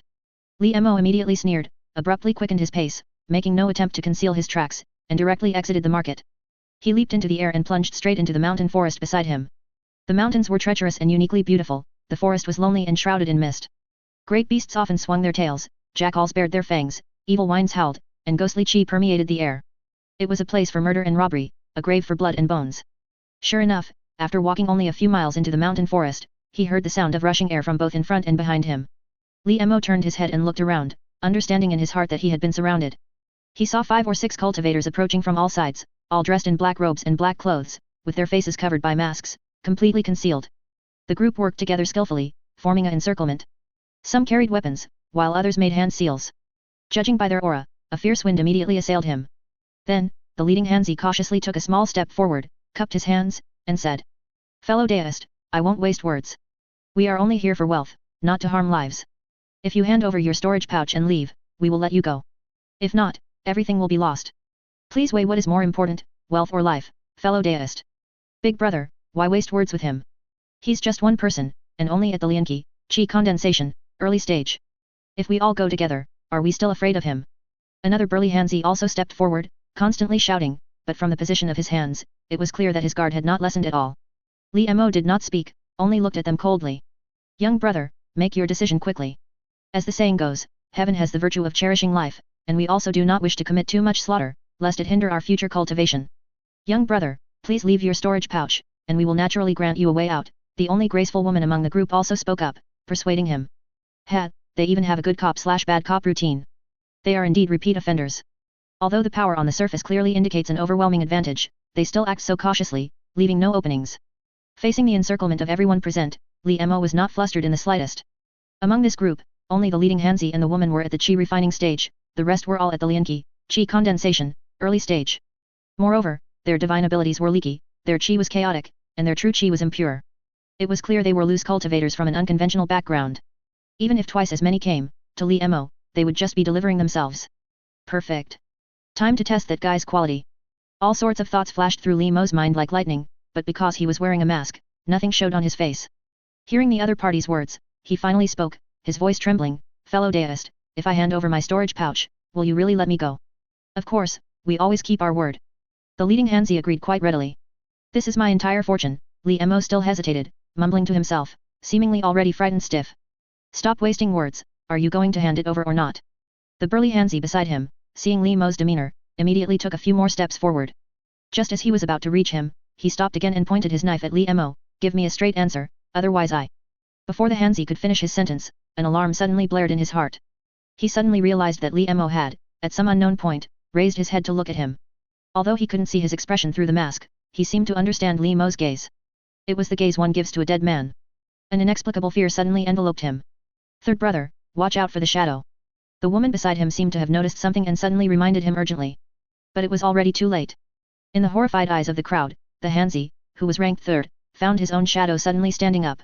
In an instant, it turned blood red, abruptly expanding to several times his size, enveloping him like a giant fishing net. Pressure from all directions suddenly surged in. The Hanzi struggled desperately to break free, but he was wrapped tighter and tighter. As the blood shadow contracted, there was a bone-chilling sound of bones cracking, even drowning out his screams, so rhythmic it was. And all of this happened in a flash of lightning. By the time the people around reacted, pulling out evil-dispelling talismans to rush to his rescue, they saw the blood shadow suddenly open up again, then contract and drift as before, instantly flying back into Li Mo's palm, seemingly even redder than before. And where the burly man had stood, only a pile of gruesome bone fragments remained. "Fellow deists, stop saying such laughable things. You wouldn't let me go." Li Mo suddenly shed his previous demeanor, let out a few sinister laughs and caressed and examined the increasingly crimson blood shadow in his hand, then continued. "Humans are truly wonderful things. Skin, flesh, tendons, bones, marrow, heart, liver, spleen, lungs, kidneys, not a single part is useless. Especially cultivators, they are like fruits born by heaven and earth. If I were in your shoes, facing such a fruit waiting to be picked, I would honestly say I would never waste it. Be careful, this kid is a bit evil. Everyone, attack together. The leading Hanzi ignored him completely and directly shouted to the remaining 2 people. Wait, 2 people? The Hanzi's breathing suddenly caught. He subconsciously looked again. To Li Mo's left, in the darkest area of the entire forest, the 2 accomplices responsible for the encirclement there had vanished at some point, leaving only a tall blood shadow standing there, slowly spitting out a pile of bone fragments from its body. Damn it, he deliberately said that just now to distract us, so he could launch a sneak attack. Cursed. In just one encounter, their group was more than halved. The leading Hanzi felt a surge of blood rush to his head, his legs almost unable to stand steady. Chapter 14, Blood Shadow shows its power. This kid isn't right, retreat immediately. The Hanzi leading them hesitated for only a moment, not angered by his companion's death at all. Instead, he made a decisive choice, calling for his remaining companions to flee together. You want to leave now? Too late. Li Mo sneered, his hand gestures changing rapidly. As his thoughts moved, the tall blood shadow that had instantly killed 2 people soared up, heading straight for them.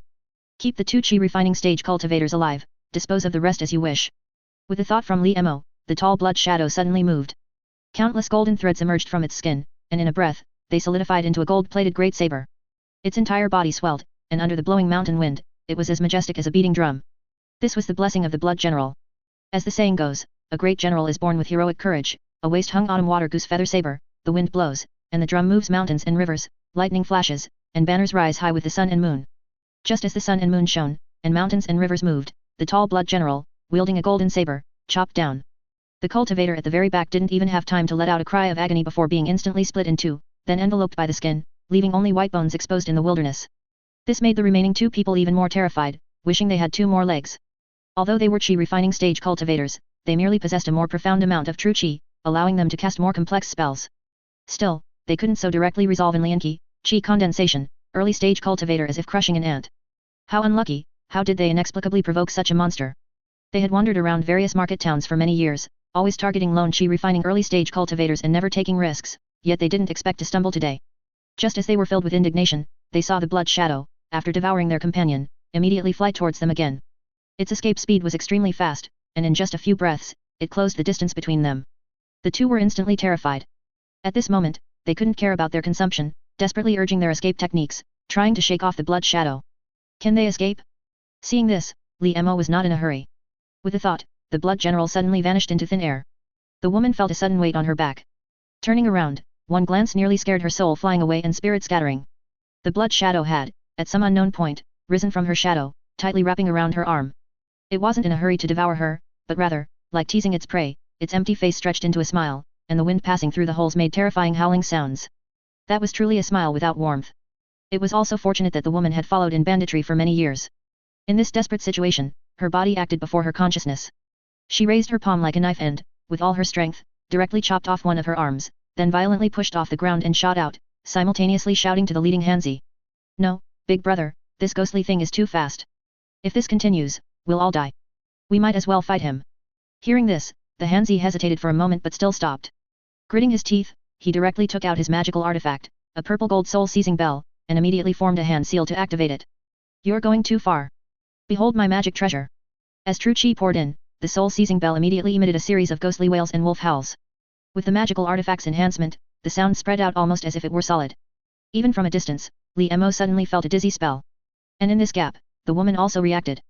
Ignoring her profusely bleeding arm, she suddenly opened a treasured green silk umbrella she carried, instantly shaking out 8 yin ghosts. Each had a green face, fangs, and blood-red eyes, extremely terrifying. 8 immortals umbrella, go.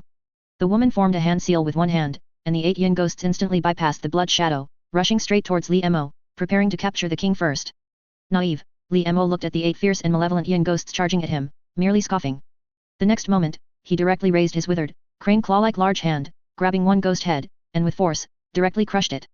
At the same time, the remaining yin ghosts attacked him. However, their sharp claws and fangs only produced a metallic clang upon hitting Li Mo's body, making no progress. Before they could make their next move, Li Mo instantly seized them all, crushing them one by one. Pfft! The 8 yin ghosts were all connected to the woman's mind. Suffering damage simultaneously, they instantly suffered a backlash, spitting out several mouthfuls of blood. They only felt their bones soften and muscles go numb. Caught off guard, they were directly enveloped by the blood shadow that had drifted before them, losing all ability to resist. It's over. Watching his companions dwindle one by one, with only himself left facing this almost fully powered monster, the Hanzi was, for a moment, unsure whether he felt regret or fear. But these emotions were instantly suppressed deep within him.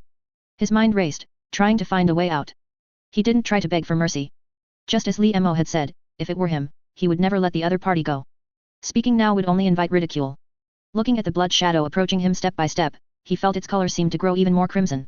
There was no doubt it was all dyed red by the blood of his teammates. The Hanzi suddenly took a deep breath.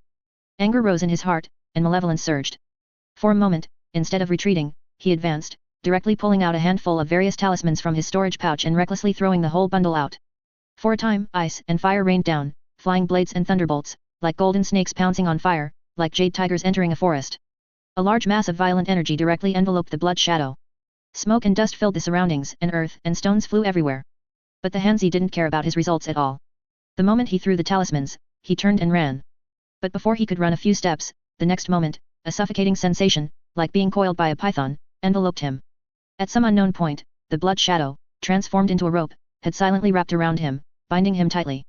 All he could do was watch the emaciated figure approach little by little, his heart gradually sinking to the bottom. At this point, the dust settled. Li Mo first checked the condition of the general blood shadow at the center of the explosion. As he expected, at the moment of the explosion, the golden threads automatically transformed into armor, resisting most of the energy. The blood shadow itself was practically unharmed. The only regrettable thing was that the female cultivator enveloped within the general blood shadow was not so lucky. She was directly broken by the huge impact wave, her bones shattered, and sharp bone fragments pierced her skin. Such a state, he estimated, would not be suitable as raw materials for the blood shadow. Li Mo simply let the general blood shadow handle it itself. Walking 3 zhang away from the only surviving Hanzi, Li Mo's footsteps suddenly stopped. He directly commanded the general blood shadow to condense 2 golden threads, forming a set of shackles that pierced the Hanzi's scapula. Only then did he tell the other blood shadow to release him, quickly collect the spoils, cover their tracks, and leave the area. Chapter 15, Extraction of Marrow and Transformation of Spirit. After swiftly dealing with the bandits, Li Mo was in no hurry to return to his sect. Instead, he observed the mountains and their qi, found a place where qi converged, and entered a secluded cave to organize his spoils. Only one of the 6 bandits survived, the rest were completely devoured by the blood shadows, which made them even more agile. During the battle, he hadn't noticed, but now that things had calmed down, Li Mo felt both blood shadows continuously absorbing heaven and earth spiritual qi, combining it with blood qi, transforming it into blood demon true qi, and finally feeding it back to his body. Li Mo carefully sensed it for a while, then suddenly discovered something surprising. The total amount of blood demon true qi fed back by that special general blood shadow was actually more than 10 times that of the ordinary blood shadow. Together, they were almost 1/3 of Li Mo's normal absorption rate during cultivation, far exceeding his previous estimates. Had he not witnessed it with his own eyes, it would be hard to believe that the sowing skin market and the blood shadow fundamental scripture had such good compatibility. Their combination actually produced such a miraculous effect.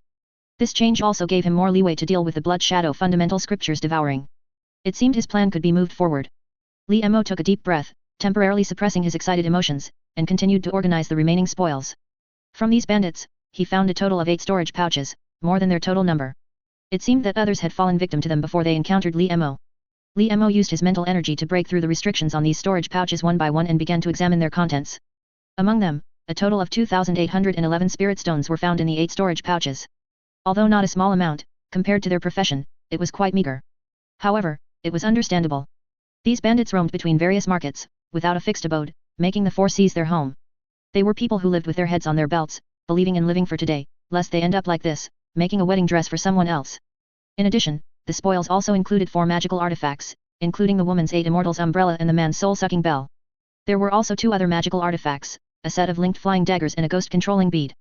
He hadn't seen them during the battle, so their owners must have been ambushed by Li Mo and died before they had a chance to use their magical artifacts.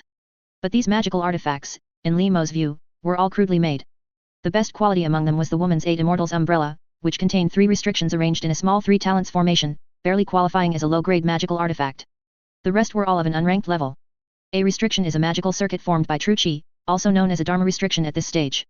The more complex it is, the more functions the magical artifact carrying the restriction can have. Carrying 3 or more restrictions can be called a low-grade magical artifact, while carrying 12 or more restrictions can be called a medium-grade magical artifact. Carrying 24 or more restrictions can be called a high-grade magical artifact. A magical artifact can carry a maximum of 36 restrictions. To go beyond that, one needs to condense treasure restrictions, which can then be called a treasure artifact. Of course, let alone a qi refinement stage cultivator, even a foundation establishment stage grand cultivator rarely possesses a treasure artifact, as creating one not only requires various precious materials but also has very stringent requirements for the refiner's own magical power. Therefore, most foundation establishment stage cultivators who can produce a treasure artifact are among the best. For Li Mo, these magical artifacts were simply not worth looking at. In fact, before cultivating the Blood Shadow fundamental scripture, he had also refined several magical artifacts. Being from a major sect, each of them was far more powerful than the ones before him. But ever since he condensed the Blood Shadow fundamental curse, his true chi wasn't even enough to sustain himself, let alone use a large amount of true chi to nourish magical artifacts. In the end, he could only reluctantly sell them all to maintain his life, which was like a candle in the wind. Alas, it's all in the past. I'll keep these broken things for now. They won't fetch much money anyway. I'm just preparing to refine new magical artifacts, so I'll melt these down and throw them in. Although they won't do much, it's like adding wind to a fart, better than nothing. Li Mo continued to sort through the remaining spoils. Apart from those mentioned earlier, most of them were miscellaneous items, a bit of everything, but mostly mundane things. Wait, what is this? Li Mo's expression froze. He suddenly saw something he found a bit strange, so he raised his hand to take them out, placed them in front of him, and examined them carefully. This was a pile of red stones, quite similar in shape to spirit stones, but unlike spirit stones, they were not pure and flawless. Instead, they were dark red and gloomy, seemingly carrying a faint, fishy smell of blood. Li Mo was unsure what these were and dared not investigate rashly, so he continued to gather clues from the pile of spoils. Before long, Li Mo found related items in the storage pouch of the leading Hanzi. It was a bamboo slip, looking old and damaged, with 5 ancient characters carved on it: essence extraction spirit transformation art. Li Mo opened the bamboo slip and briefly browsed through it. This was actually a very ingenious demonic path cultivation technique. Its creator seemed to have lived in an ancient era of declining Dao, where spiritual chi was extremely scarce. One day, he suddenly discovered with surprise that human blood was actually a very important part of spiritual chi, and marrow was the source of blood. If one could extract the hematopoietic marrow from a person and process it, could it also convert the spiritual chi in the bone marrow into spirit stones, just like spiritual veins in heaven and earth release spiritual chi? He believed this was highly possible and made many attempts following this line of thought. He succeeded, but not completely. He successfully created a cultivation technique that extracted others' bone marrow to form spirit stones, but he regrettably discovered that the spiritual chi in the spirit stones obtained through this cultivation technique was extremely impure, containing a strong residue of blood chi. If used too much, blood chi would accumulate, polluting oneself and severing one's Dao path. He named the spirit stones created by this method blood spirit stones and used many methods to try to disperse the blood chi residue in the blood spirit stones, but he ultimately failed and died with regret. After reading through this cultivation technique, Li Mo's heart suddenly stirred. He immediately grabbed a blood spirit stone, preparing to give it a try. After all, in his impression, any residual blood chi in his body could not escape the devouring of the blood shadow fundamental curse. The blood spirit pills he had purchased before were like this. He wondered, what about these blood spirit stones? He would try it first. After all, if there was only a small amount of residue, it wouldn't be a big deal. At most, it would just take more time to remove it. Li Mo made up his mind and, without another word, immediately began to absorb the spiritual chi from the blood spirit stone. The feeling was no different from absorbing spiritual chi from a normal spirit stone, except that after circulating through the body, a considerable amount of blood chi indeed remained in the meridians, and the condensed spiritual chi was much more impure. Oh, no wonder the auras of those bandits were so impure. It turns out they absorbed spiritual chi from these blood spirit stones. According to the bamboo slip, a mortal's bone marrow can at most refine 1 spirit stone, and this pile before him has over 1,000.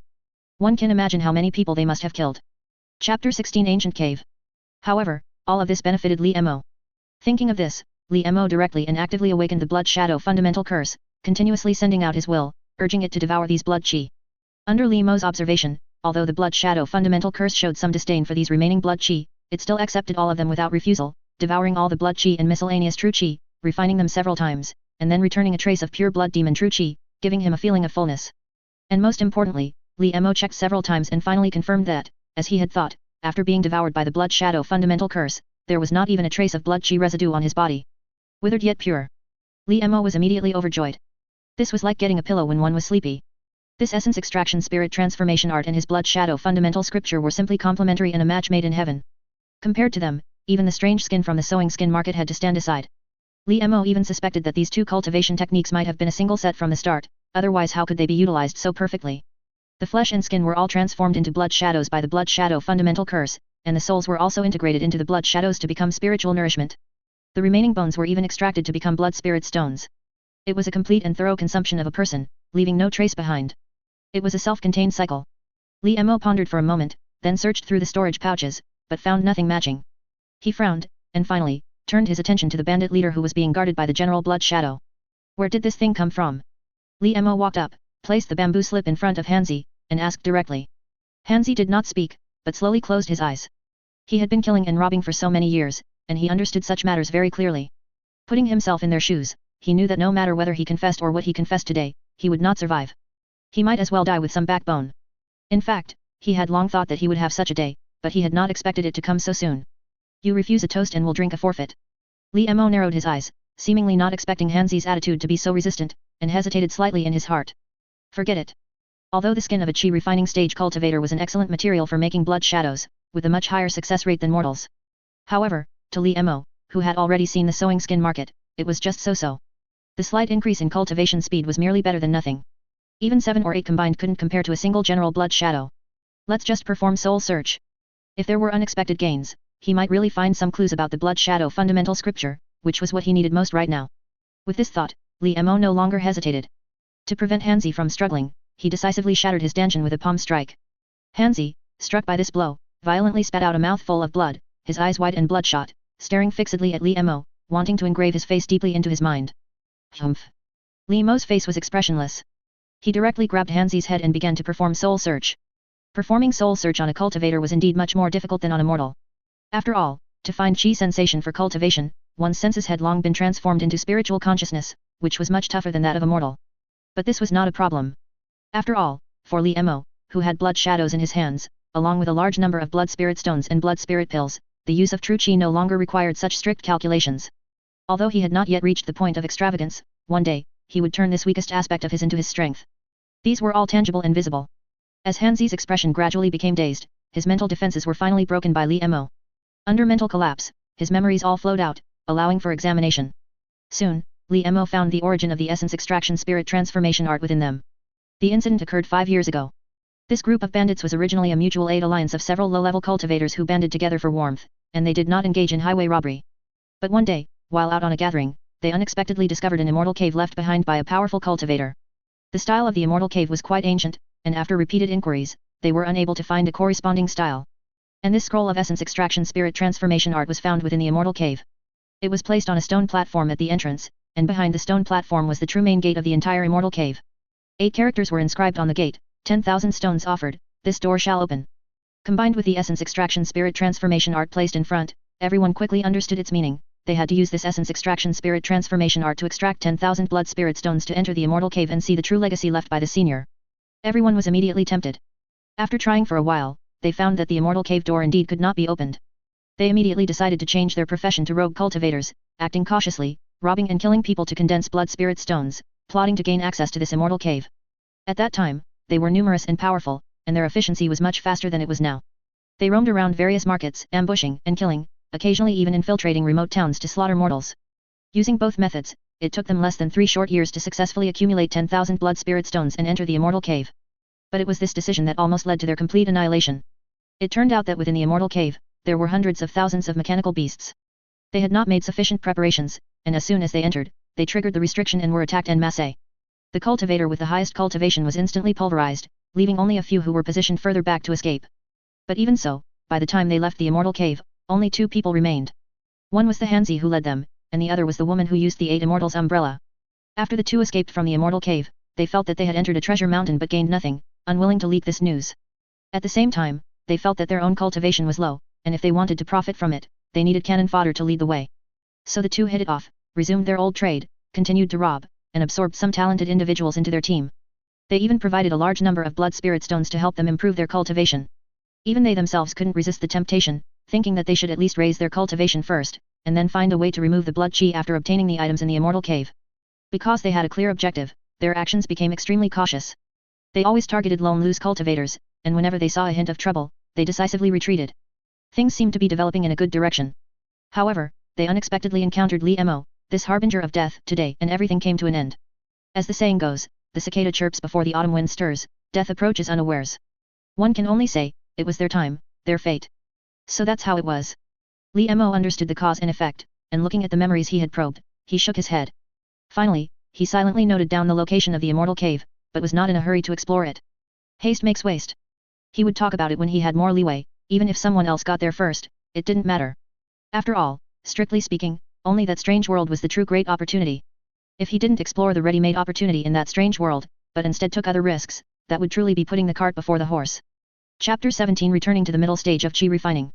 Although Li Mo couldn't fully understand the ancient immortal cave and didn't want to risk going there, this readily available essence extraction spirit transformation art was deeply to his liking. It provided Li Mo with a brand new channel for acquiring spirit stones, which greatly reduced the pressure on him. Coupled with the general blood shadow sharing the burden, it felt as if a mountain had been lifted from his shoulders.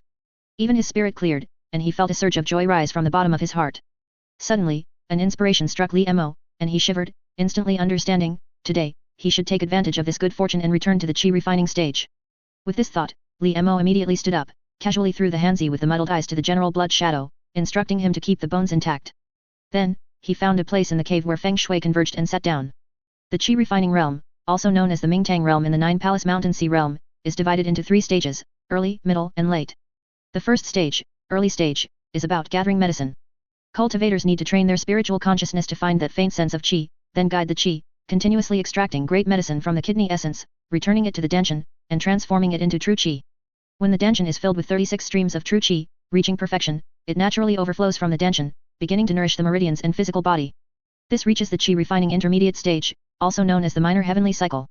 The minor heavenly cycle requires guiding the sense of qi to flow from the danshan to the coccyx at the end of the spine, like driving a sheep cart, carrying the least true qi.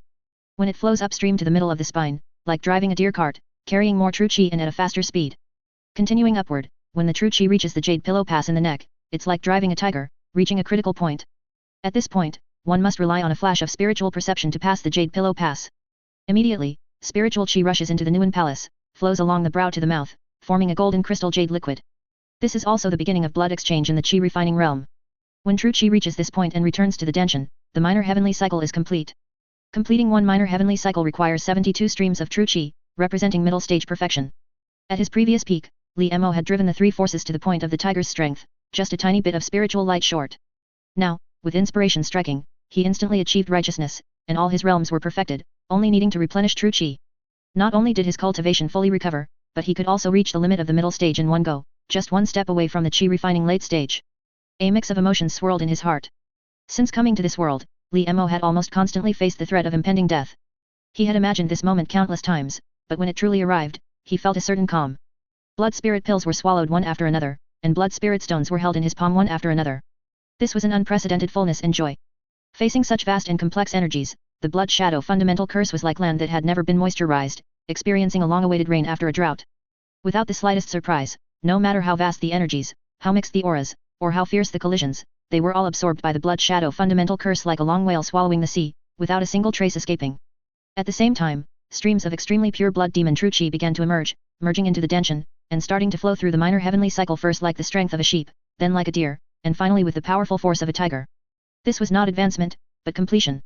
The next moment, as the jade pillow pass was breached, true qi rushed to the crown of his head, connecting with the crown chakra above, and intertwining with the heaven and earth spiritual qi. This meant he could finally reach the realm of qi ingestion, meaning he could absorb spiritual qi from between heaven and earth. The two intertwined, formally forming magical power, and flowing into the Nuon Palace. For a moment, his mouth watered, and joy arose in his heart. Just before the imminent transformation, Li Mo suddenly felt an unparalleled tranquility, as if all worries were excluded, so peaceful. This is why every cultivator eagerly pursues the great Dao, because the Dao is joy, the Dao is what is sought, the Dao is walking within it without hunger or thirst, without hindrance. And in this instant of breakthrough, the cultivator's heart is replaced by the heavenly heart, becoming one with the Dao. This is a happiness 1,000 times, 100 times stronger than any worldly pleasure, enough to make one seek it through 100 deaths without regret. As this feeling gradually faded and he re-experienced the world, a great emptiness swept over him. He felt the world becoming vaster, and his own body becoming smaller. A need, more urgent than life itself, quietly emerged. Attain the Dao and achieve immortality. As the saying goes, joy gives way to sorrow, recognizing the finite nature of fullness and emptiness. It is nothing more than this. Sitting quietly all night listening to the wind's song, he finally stabilized his Dao heart. He felt the vastness recede, and the world before his eyes regained its colors. Li Mo took a deep breath, gathered all his focus, and began to examine his own condition. After all, seeking the Dao is not empty talk, nor is it shouting slogans, but perpetually walking on the path without rest, until reaching that unknown, perhaps non-existent, end. He consumed 3 bottles of blood spirit pills and over 300 blood spirit stones, pushing his cultivation directly to the perfection of the qi refining stage. Moreover, the true qi he used for his breakthrough was all blood demon true qi condensed from a superior cultivation art, which naturally made the magical power he generated much more profound than that of ordinary cultivators. Most importantly, after reaching the qi refining middle stage, daily consumption of the golden crystal jade liquid flowing down from the crown chakra is the source of blood exchange, and also the beginning of a cultivator's journey towards transcendence. This change in his physical body actually caused the dry flesh between his bones to gradually fill out, and many areas felt tingly and itchy, as if new sprouts were emerging. This meant that as long as he could maintain this state of nourishment, he would eventually be able to shed his current emaciated and ugly appearance and return to his original self. That appearance which had become somewhat faded in his memory. Of course, after this breakthrough, there was one point that still caused Li Mo some faint worry. The blood shadow fundamental curse had absorbed a large amount of flesh and true qi in one go, and from it, a subtle and mysterious sensation seemed to emerge. Since Li Mo was connected to it as one body, he could clearly feel that within the blood shadow fundamental curse, an embryo seemed to be gestating. Li Mo knew in his heart that the blood shadow fundamental curse had reached a certain stage and was beginning to gestate a divine ability. This embryo was currently unconsciously absorbing the flesh and true qi from Li Mo's body. Li Mo's concern was that once it began to grow, its demand for his flesh and true qi would undoubtedly increase daily. And when it fully matured and was born, it would surely require a massive amount of energy to sustain its growth. If he couldn't provide it, he feared it might harm this divine ability. After all, the final efficacy of this divine ability is closely related to the energy level and attributes it devours during its growth. Truly, getting one thing makes him desire another. Now that Li Mo was temporarily free from the threat to his life, he was no longer satisfied with the status quo and wanted to do his utmost to aid the gestation of this divine ability. After all, besides divine abilities that might naturally gestate when cultivating a superior cultivation art, other cultivators who wish to manifest divine abilities must wait until after the foundation establishment stage, when 3 divine ability seeds naturally emerge from the 3 palaces of the Purple Mansion. Only by expending vast resources to nurture these 3 divine ability seeds can they achieve something. And if one can prematurely condense a divine ability with good potential, it not only ensures an invincible position within the Qi refining realm, but also allows one to temper this divine ability using the Dao marks that descend from heaven and earth each time a Purple Mansion is forged during the foundation establishment stage. If he is lucky, a minor divine ability might become a great divine ability, and a great divine ability might become a supreme great divine ability. The difference between them is like the glow of a firefly compared to the bright moon in the sky. They cannot be spoken of in the same breath. Chapter 18, Foundation Building. However, these are all matters for later. After all, this divine ability has only just begun to gestate. Li Mo's immediate priority now is to stockpile a batch of resources, ready at any time to meet the needs of the divine ability embryo. It's a pity, if he could temper the divine ability embryo in the heavenly demon sect's blood transformation pool, it would undoubtedly greatly increase the potential of this unborn divine ability. But the blood transformation pool is only accessible to the heavenly demon sect's core disciples, and even the vast majority of elders cannot interfere. Li Mo only heard about it by chance when he was cultivating on that core disciple's mountain peak back then. Core disciple. Although Li Mo now possesses the cultivation of Qi refining middle stage perfection, and can resume his outer sect disciple status at any time, he knows in his heart that he must at least enter the inner sect to be considered a true disciple of the heavenly demon sect. And to enter the inner sect, there is only one condition: foundation establishment. When a cultivator reaches minor heavenly cycle, he drives his magical power to swallow it from his mouth, letting it descend all the way, allowing the metal lord and wood mother to meet, the heart and lungs to intertwine with the liver and kidneys, and finally letting Qin and Li converge, the dragon and tiger harmonize, and re-enter the Danshan. This is the major heavenly cycle, and it also represents the Qi refining late stage. Completing the major heavenly cycle requires containing 108 perfected true Qi. At this point, he has reached the limit of the Qi refining realm. Apart from further purifying the quality of his magical power, there is no other path to take. He can only achieve foundation establishment and open a new path. To achieve foundation establishment is actually to establish 3 purple mansion in the human body's middle Danshan, Shenzhong, lower Danshan, and upper Danshan, Nuangong, namely the heavenly market mansion, the grand tenuity mansion, and the purple tenuity mansion, representing essence, Qi, and spirit. The divine ability seeds gestating in these 3 purple mansion also correspond to these 3 attributes. And to break through from Qi refining great perfection to foundation establishment is precisely the process of condensing the heavenly market mansion. The heavenly market mansion represents the essence among essence, Qi, and spirit, requiring a reverse refinement, ingesting one portion each of Qin lead and Li mercury, and refining them in the inverted great cauldron that naturally forms above the human Danshan before it can be achieved. Among them, Qin lead and Li mercury are spiritual objects born of heaven and earth. The former represents the image of Qin water, symbolizing ultimate yin, ultimate turbidity, ultimate weight, ultimate cold, ultimate stillness, and ultimate softness, but containing true yang. The latter represents the image of Li fire, symbolizing ultimate yang, ultimate clarity, ultimate lightness, ultimate heat, ultimate movement, and ultimate rigidity, but containing true yin. They are born between heaven and earth and manifest in various forms, such as the most common lead and mercury. If one can obtain large quantities of lead and mercury, they can also be used to forge the heavenly market mansion. In fact, the heavenly demon sect's floating jade mountain range has several lead and mercury ore veins, with large outputs each year, used to supply disciples for breakthrough. However, a heavenly market mansion forged through such a breakthrough is of an extremely low grade, inferior quality. Even if it can barely stabilize the Dao foundation, it will affect the rank of the divine ability born. Except for the vast number of loose cultivators, any disciple with aspirations will choose to leave the sect to search for unique treasures suitable for themselves. For example, Zao Shi Qu, the core disciple who once coerced Li Mo into cultivating the blood shadow fundamental scripture, the unique treasures he used to forge his heavenly market mansion were the cold abyss lead marrow, which had settled for 1,000 years in the extreme Arctic abyss, and the fine gold mercury pearl, which was refined at the intersection of the earth's poisonous fire and the gangue metal ore veins. These 2 unique treasures were both of high grade, and the heavenly market mansion forged from them was extremely powerful, ultimately gestating a great divine ability seed for him, named Earth Vein connecting the netherworld. It is said that when this divine ability is cultivated to its deepest levels, it can communicate with the magnetic force and Earth Vein force underground, instantly fleeing 1,000 miles along the underground, perceiving distant Earth Vein tremors, and even using the power of the Earth Veins to form a small gravity field, truly possessing infinite marvelous uses. And the highest ranked heaven and earth unique treasures Li Mo has ever witnessed used to forge the heavenly market mansion belonged to their heavenly demon sect's first true disciple, and their nominal senior brother Gong Gai Hui. The unique treasures he used to forge his heavenly market mansion were the 9 nether profound yin sinking lead jade, and dark vein jade refined over 10,000 years of terrestrial pressure at the intersection of the Earth's core magma and a yin vein, and the Qian Yuan Haoang flowing mercury sand, formed from pure heavenly light and primordial spiritual qi converging at the intersection of the sun's essence and moon's splendor in the vermilion bird sky gang wind layer above. And when these two materials converged, the heavenly market mansion created was simply natural and exquisitely crafted, ultimately gestating an unsurpassed great divine ability seed for this great master the life and death union pact. Li Mo had never personally witnessed the power of the so-called unsurpassed great divine ability. He only heard through word of mouth that this union pact was divided into 2 tribulations, life and death. The life tribulation contained nirvana and creation, while the death tribulation had eternal freezing and ultimate stillness, imbued with infinite divine power. According to records, Gong Gai Hui once used this divine ability to stand on the peak of Hulai Mountain and, with a single glare, killed He Chenfeng, the chief disciple of the Azure Sprout sect, thereby becoming famous in one battle. On this savage dragon and tiger ranking, Gong Gai Hui ranked 6th. Of course, this realm is still very distant for Li Mo, but he would absolutely not be willing to use ordinary lead and mercury for foundation establishment.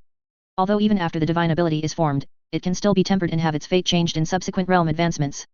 But as the saying goes, 10,000 years is too long, seize the day. One step slow, every step slow. If he is slow in everything, how can he catch up with those prodigies? If he cannot even overcome this small obstacle, how can he seek the Dao? Therefore, within his capabilities, Li Mo will definitely pursue higher rank lead and mercury unique treasures for foundation establishment, at all costs. And under this premise, if he can possess a divine ability of his own in advance, it will greatly assist his goal. So, how can the divine ability gestating from the blood shadow fundamental curse become even more perfect? Li Mo pondered, but for now, he couldn't think of any good solutions. Perhaps, he could try to find a solution in the world of anomalies. As Li Mo thought this, he suddenly turned his head to look at the general blood shadow beside him. He saw it silently floating there, still holding a skeleton that was completely devoid of flesh and blood that was Li Mo's recent instruction. Li Mo chuckled to himself for a moment, then took the skeleton. The magical power in his hand, through a very special conversion, formed a seal. It was the essence extraction spirit transformation art. Although still a bit unpracticed, it didn't matter. The skeleton seemed as if it had been weathered by the wind for 10 million years, gradually disintegrating into dark grey dust, leaving only a dozen dark red blood spirit stones that precipitated from the bones and fell into Li Mo's hand. Li Mo suddenly shook his head, feeling that he had thought too far ahead. After all, he hasn't even breakthrough to the chi refining late stage yet. What he should truly be doing now is to plan for that mysterious sewing skin market and completely make up for his shortcomings. However, there are still some risks, so perhaps he could try other methods to probe it. Moreover, besides this, there was something else he had wanted to do for a long time, and now he had the ability to do it. That was to thoroughly sweep the area around Linzi City. To be honest, given the density of ghosts and monsters in that area, it was like picking up money with a sack for Li Mo. If it weren't for his insufficient true chi before, how could he have endured until now? In the end, it was because old Master Li was kind-hearted, seeing this world plagued by these anomalies, and was so anxious he couldn't even sleep. Now, it is time to purge the demons. Chapter 19, Great Prosperity. In the eerie world, Linzi City. 3 days had passed since the news of immortal Master Li's generous reward for the sewing skin market spread, and a multitude of responders gathered. However, among them, there were more rumor-mongers than genuinely capable individuals. Most were simply hoping to fish in troubled waters and earn some reward money. After all, normal people usually avoided such strange things, and those who had truly faced the bizarre and survived were exceedingly rare. In the main hall of the Li Manor, Li Mo sat cross-legged on an 8 immortal's chair, a servant fanning him and adding incense to his tea. He was reviewing the clues about the sewing skin market that Fugui had collected over the past few days, and his brow furrowed. There was very little truly useful information among them. Li Mo used the stout man's personal experience as a reference and quickly filtered out some credible statements, filling in some details. At least he now knew about 2 new types of leather sold in the sewing skin market. The first type of leather was called 1000 lifespan robe in the sewing skin market, but outsiders referred to it as lifespan stealing python skin. It was said to be made by specially stitching together the skin of a large snake with the skin of a person born under an inauspicious fate, causing the human skin to gradually grow snake scales. Wearing it would subject one to the torment of being entangled by a python day and night, and it would crave human blood and raw flesh. Yet, some people still flocked to it. Because its effect was incredibly simple and crude, an increase of 10 years to one's lifespan. This was enough to drive those whose lifespan was nearing its end to madness. The second type of leather was called human face mirror. It was said that if you cut off the entire face of the person you wished to spy on and brought it to the sewing skin market, a shopkeeper would naturally process it for you, turning it into this human face mirror. By wearing it on your face, you could glimpse a portion of that person's memories from when he was alive.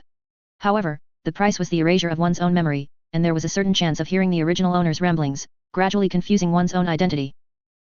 It's certainly interesting, but it can't compare to soul searching in the slightest, Li Mo mused inwardly, while also glancing over the information of the people who provided the clues, committing them to memory.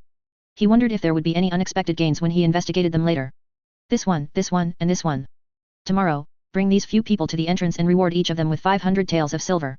Then, spread this news, the wider the better, Li Mo said, pointing to several names on the list and instructing Fortune Noble. Master, isn't 500 taels too much? Fu Gui seemed a bit worried and advised, these commoners fear power but do not appreciate kindness. Such a huge reward might not only fail to earn your gratitude, master, but might also encourage more people to concoct stories to deceive you. Wealth moves hearts, after all. It's fine, you just do as I say. I, your master, have my own way of discerning, Li Mo shook his head and said, this is called buying horse bones with 1,000 gold pieces. Of course, Li Mo left out the latter part of his thought, he believed that anyone who dealt with the bizarre was not to be trifled with, most were the type who wouldn't act without seeing a rabbit. To lure such people, one naturally had to use heavy bait. What could mere silver possibly amount to? Fortune Noble nodded, indicating that he had noted it down, then bowed and withdrew to handle his master's affairs. After settling these matters, Li Mo did not remain idle. After refusing the requests of his many servants to accompany him, he left the main gate alone and headed towards the outskirts of the city. The street leading out of Linzi City from the Li Manor was a relatively flat bluestone street. Li Mo, using a talismanic incantation to conceal his figure, walked along it, taking in all the scenes of Linzi City. Candied hawthorn. Little paper, square and neat, hay. Steamed buns, crisp pears. Various hawking cries poured into his ears. People bustled in the market, while white-clad figures moved along the roadside. The lively, noisy atmosphere still showed some semblance of its former glory. Although Linzi City was neither very large nor very small, it was certainly far inferior to the neon cities Li Mo had seen in his previous life, or the market towns and immortal capitals he had witnessed in this life. Nevertheless, it remained the most bustling city in this region. Especially since Li Mo's arrival, he had frequently purged the city of ghosts and monsters, leading to a decreasing probability of strange and eerie occurrences in Linzi City. The once somewhat desolate market had also become increasingly prosperous.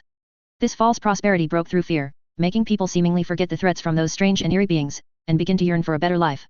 Humans are like this, while enduring hardship, they always develop the ability to bear it. Even without Li Mo, they would continue to live as before, perhaps with a bit more anxiety about their precarious existence, or an extra sigh upon an untimely death. But people always have to live on. The cultivation world is like this, and the eerie world is still like this. Watching this scene, Li Mo's heart suddenly stirred, and he gained some enlightenment. Although he had never harbored good intentions towards this city, he had, in an invisible way, produced some good karma. This was a natural change from being in a world, and it was even beyond his own will. Originating from emptiness, how wonderful. The next moment, Li Mo felt as if the true qi throughout his body had become more harmonious, more at his command, and easier to wield. This was not an increase in his cultivation, but rather a deepening of his Dao. Observing heaven and earth, understanding nature, comprehending human hearts, and seeking the great Dao, the Dao comes from this. Therefore, it is easier to deepen one's Dao in the vast mortal world. As the saying goes, sitting atop a snowy mountain for 1,000 ages is cold, it's better to walk through the mundane mortal world. After leaving the city, the surrounding scenery instantly became desolate, and the number of people coming and going thinned. Apart from a few tenant farmers still toiling in the fields, looking out, one only felt black clouds covering the sky, and the temperature suddenly dropped by several degrees. Li Mo looked back at Linzi City. Its most conspicuous feature was the 8 animal heads hanging on the city wall, arranged in a special way: wild boar, black bear, badger, grey wolf, white tiger, elk, yellow horse, and green ox. These animal heads had been specially processed, looking as if they had just been cut from living creatures, gleaming with an unusual radiance. In ancient times, when the wrong people established their nation, they divided their tribes into 8 sections, each named after one of 8 wild beasts, calling them the 8 beast soldiers. And because they established their nation with the dragon's help, they were honored and called the 8 glory soldiers. They also divided the surrendered soldiers into 8 sections, adorning their banners with colored borders, and these were called the 8 shame soldiers. These special animals carried the national destiny of Great Wrong, and naturally possessed a certain power to suppress mountain spirits, ghosts, and all manner of evil beings. Therefore, most city walls throughout the realm had them hung. However, as the internal strife of Great Wrong worsened and the empire's fate hung by a thread, these ghosts and monsters became more rampant, and the effectiveness of these hanging heads diminished. Now, in Li Mo's perception, the power attached to these animal heads was almost negligible, merely decorative. If the ghosts and spirits from the wild truly attacked, they probably wouldn't even hold out for a moment. But no matter what, this was one of the few supernatural powers Li Mo had witnessed in this world, so it remained fresh in his memory. Li Mo shook his head. This thing held no reference value for him. After all, it was power derived from the blessing of national destiny. He could borrow it, but there was no need. To put it plainly, with its current meager power, it wasn't even as useful as Immortal Master Li throwing a talismanic incantation. After walking a few more steps along the official road, the surroundings became increasingly desolate, and gradually not a single person could be seen. Li Mo suddenly reached out, and the next moment, a snarling yin ghost appeared in his hand, struggling incessantly. Hat, not bad, picking up money right after leaving the house. Chapter 20, Burning Ghost. Li Mo grabbed the little ghost, flipped his hand, and a strangely shaped umbrella appeared in his hand. It was the magical artifact of the female thief from before, the 8 Immortals umbrella. With a flash of treasure light from the umbrella, that yin ghost was instantly sucked into the umbrella, disappearing without a trace, leaving only a wooden comb with missing teeth on the ground, which Li Mo also collected into his storage pouch. Although the 8 Immortals umbrella had little value in combat, it was quite useful for collecting these small ghosts, saving him from carrying so many jars every time he went out. It was much more convenient now. After collecting the yin ghost, Li Mo did not rush to continue forward. First, he ignited a talisman of concealment to hide all his fierce aura. After all, when it came to strangeness, Li Mo himself was far stranger than these yin ghosts. If he didn't conceal his aura, most ghosts and monsters probably wouldn't even dare to approach him. Then, Li Mo lit another talisman, an incantation of soul attraction, which he had bought in the treasure appraisal hall. It was said to emit an aura that attracted ghosts and monsters.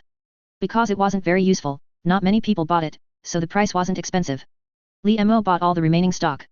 After completing these basic preparations, Li Mo identified the direction and walked forward along the path, following the direction of the Qi meridians.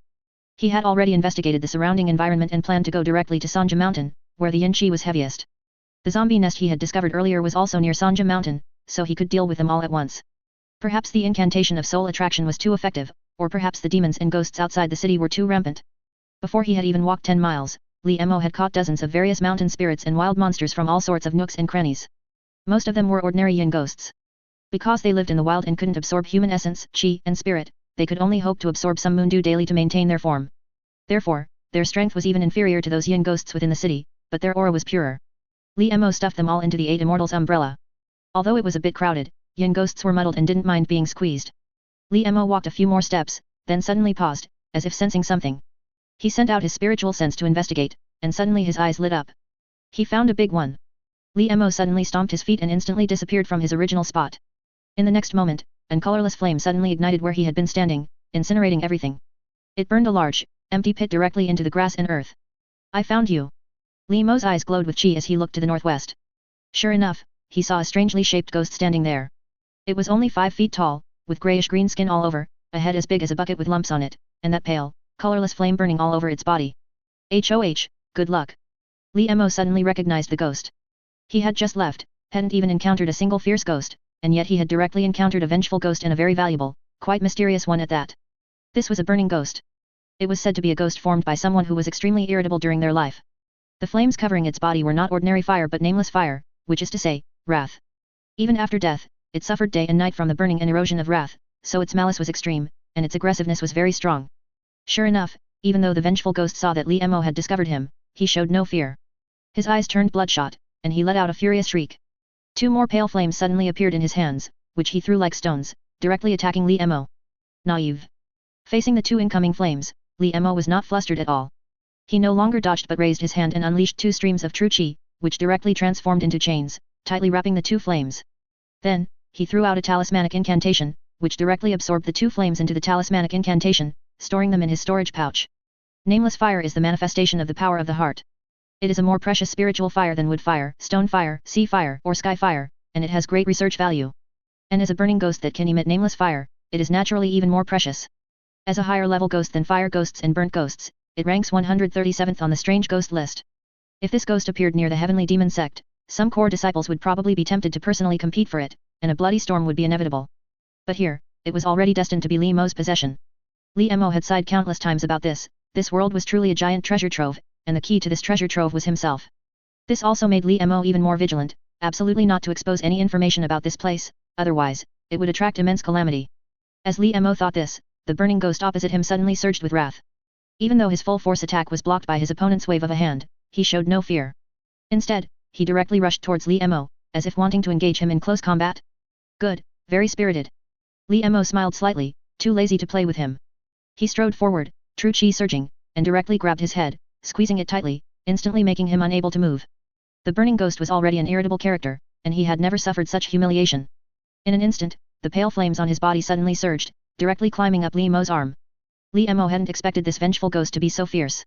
Just as he was about to use his true qi to isolate the colorless flames, he felt a longing from the blood shadow fundamental curse.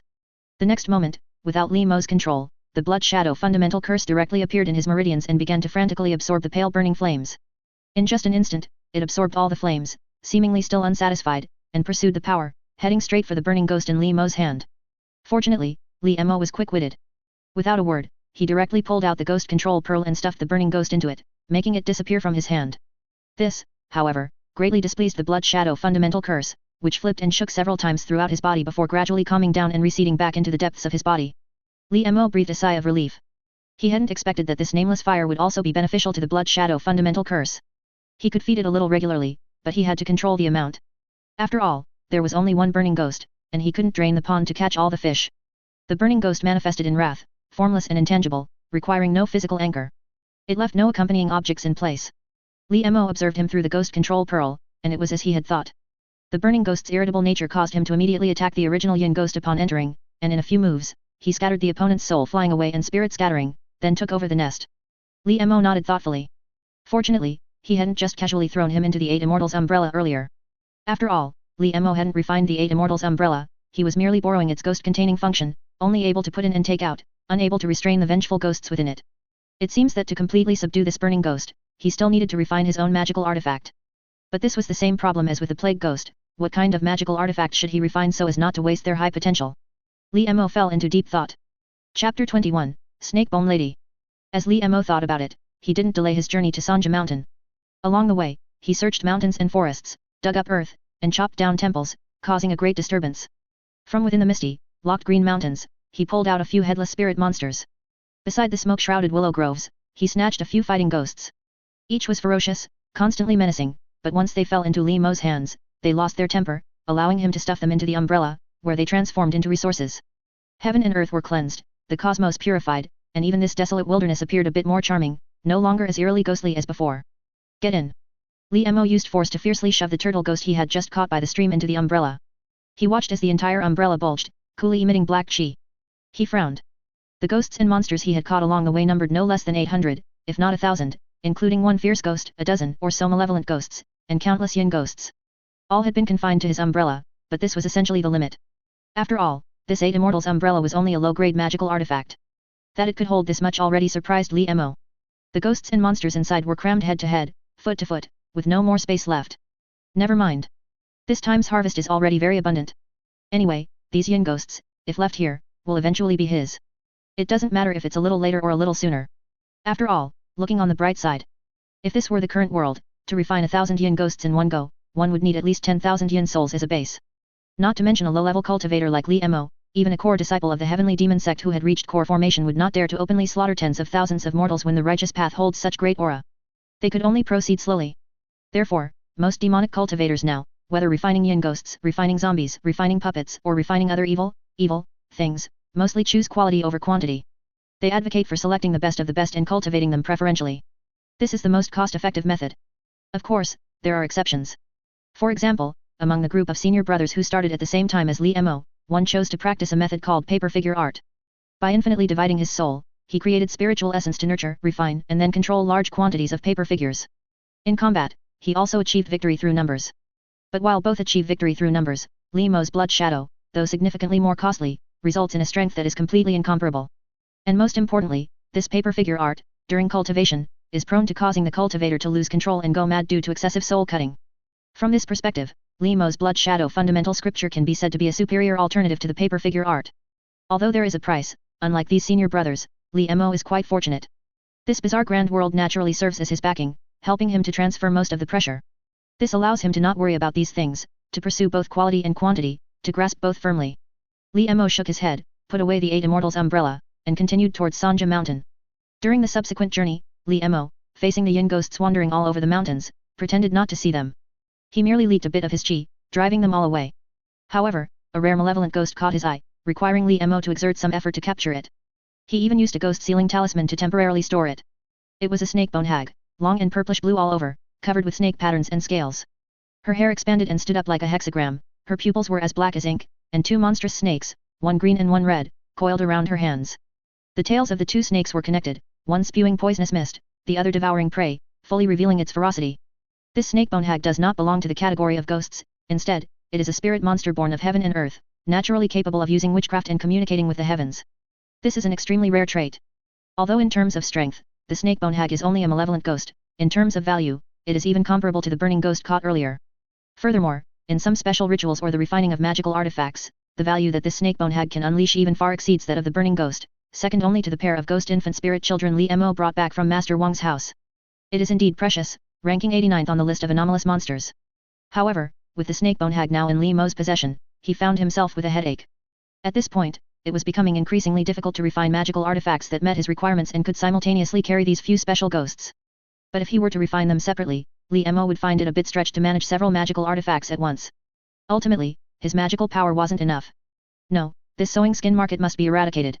As long as he can deal with the sewing skin market, most of Li Mo's problems will be solved, and the situation will instantly be different. Only then will he be on the righteous path. Li Mo pondered this in his heart, shook his head, and then looked up at the sky again. By now, the sky had begun to darken. Just as the jade moon was about to rise, the surroundings, shielded by the mountains and forests, had become completely dark. Being in it, one felt lost, almost unable to see one's hand in front of one's face. But this had no effect on Li Mo. After all, he was a cultivator, full of spirit and chi, clear-minded and sharp-eyed. Seeing in the dark was not difficult for him. And as he traveled for half a day, he finally heard the sound of a great river ahead. Li Mo immediately understood that he was very close to Sanja Mountain. Actually, Sanja Mountain is not far from Linzi City. If it weren't for catching ghosts along the way, Li Mo's speed would have brought him there much sooner. After walking a few dozen more steps, Li Mo emerged from the mountain forest, and the scene before him suddenly opened up. This was a considerably wide river. The river that cuts through Linzi City is a tributary of this great river.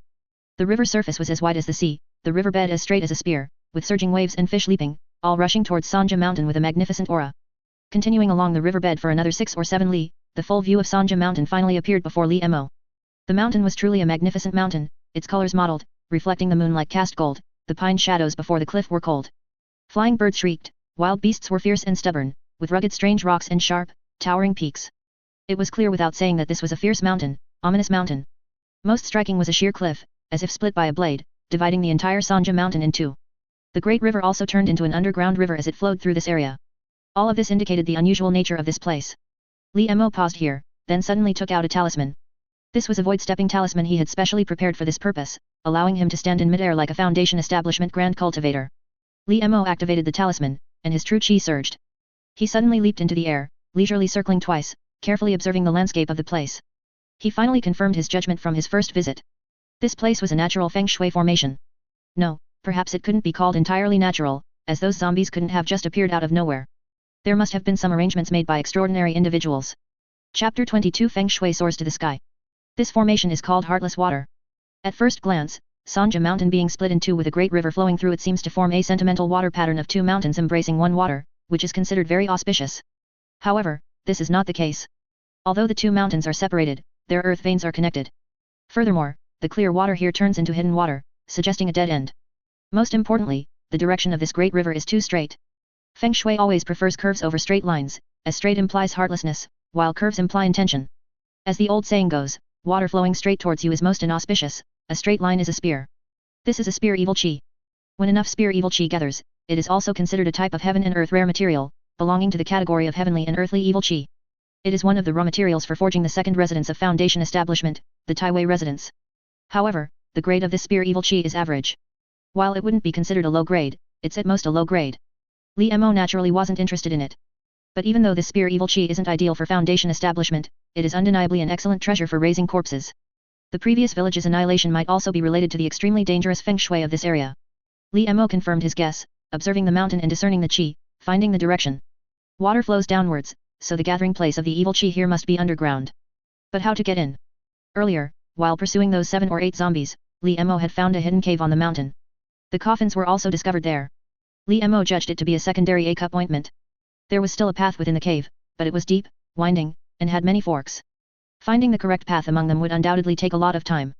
So, Li Mo pondered for a moment and decided to use the simplest and most direct method, go directly into the water. Immediately, Li Mo took out a breath-holding talisman, activated it, and without a moment's hesitation, plunged into the water, following the current to the deepest part. The water of this great river was bone-chilling and carried spear evil chi. Undercurrents surged like knives and spears. Yet, Li Mo's body was invulnerable to blades and spears, and impervious to water and fire. He simply pushed through with sheer strength, swimming for a long time, changing several talismans, and finally saw a bright spot, emerging from the water. After climbing ashore, Li Mo swept his true chi over his body, instantly drying himself. Then he scanned his surroundings and indeed found the right place. This was an extremely spacious underground karst cave. The great river, reaching this point, reappeared, dispersing all the wisps of spear evil chi. Indeed. Li Mo's expression hardened as he saw the peculiar arrangements around him, finally confirming that a remarkable individual had set up this formation here. Looking around, on one side of the cave, a coffin inlaid with gold and jade, cast from bronze and iron, and adorned with dragon and phoenix carvings, was conspicuously suspended in midair by several chains. Around it, coffins were placed at all the feng shui points in every direction. Connecting this with the location of the previous secondary A-cup ointment, the entire setup became clear in Li Mo's mind, and he couldn't help but gasp. The main coffin was a suspended coffin, and it was in the 5 yellow evil position.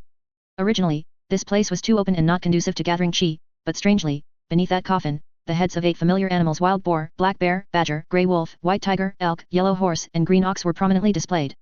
Each animal's mouth was sewn with a bagua mirror, positioned according to the bagua, to regather the scattered chi and nourish the corpse in the central coffin. Moreover, all directions were connected by ropeways, effectively transforming this entire grand feng shui array into a corpse-nurturing formation. The human and material resources expended were immeasurable. Coupled with the animal heads he had seen not long ago, Li Mo roughly guessed that the person buried here must be a member of the Great Rong Dynasty's imperial family. That's not right. Li Mo suddenly frowned, not bothering to avoid it. He directly jumped onto the coffin, hesitated for a moment, and then directly injected a stream of blood demon true chi to carefully investigate the situation inside. After a while, Li Mo slowly raised his hand, his doubts growing. Inside this coffin, there was indeed a zombie, dressed in a crimson-purple python robe, with many funerary objects placed around it. It had already been permeated by evil chi, and judging by its aura, it was indeed an imperial zombie. But the problem was, judging by the degree of rust on the surrounding arrangements, this place had existed for at least 100 years. With such a grand and costly setup, under the right timing, geographical advantage, and human harmony, Li Mo wouldn't be surprised if a flying zombie had been nurtured here. Yet, the zombie in this coffin was only at the green zombie stage, just beginning to grow some stiff hair, and was in the process of transforming into a hairy zombie. It's important to know that purple zombie, white zombie, green zombie, hairy zombie, flying zombie, wandering corpse, crouching corpse, all the way to unbreakable bone. The further along the stages, the more difficult the transformation becomes. However, in the realms before the flying zombie, if one is willing to diligently nurture it, the transformation speed is quite fast. What happened to make this zombie's transformation so slow? While Li Mo was puzzled, he also secretly breathed a sigh of relief. When he first clearly saw the layout of this place, he was startled and quickly slapped several breath-concealing talismans onto himself, almost preparing to make a quick escape.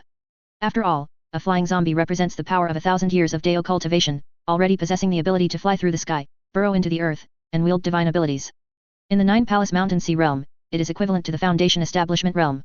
Li Mo currently didn't have the strength to directly confront a Foundation Establishment cultivator. But just before he was about to flee, he suddenly felt something was off. After carefully sensing, he realized that the flow of evil chi here was incorrect, most of it was leaking out. So he boldly went forward to investigate and indeed discovered the trickery here. Presumably, it was this leakage of evil chi that led to the insufficient degree of corporeal transformation, making it appear strong on the outside but weak on the inside. Li Mo was not in a hurry to collect this imperial zombie. Instead, he first began exploring the surroundings of the karst cave. After all, unusual occurrences often hide something sinister. It was impossible for the gathered evil chi to simply leak away. Li Mo was curious about what caused this. Li Mo had only walked a few steps into the cave when he suddenly keenly noticed something amiss. After some thought, he raised his hand and released a stream of true chi, suspending it at his fingertips. Observing its fluctuations, he finally discovered something. The wind direction in this cave was wrong.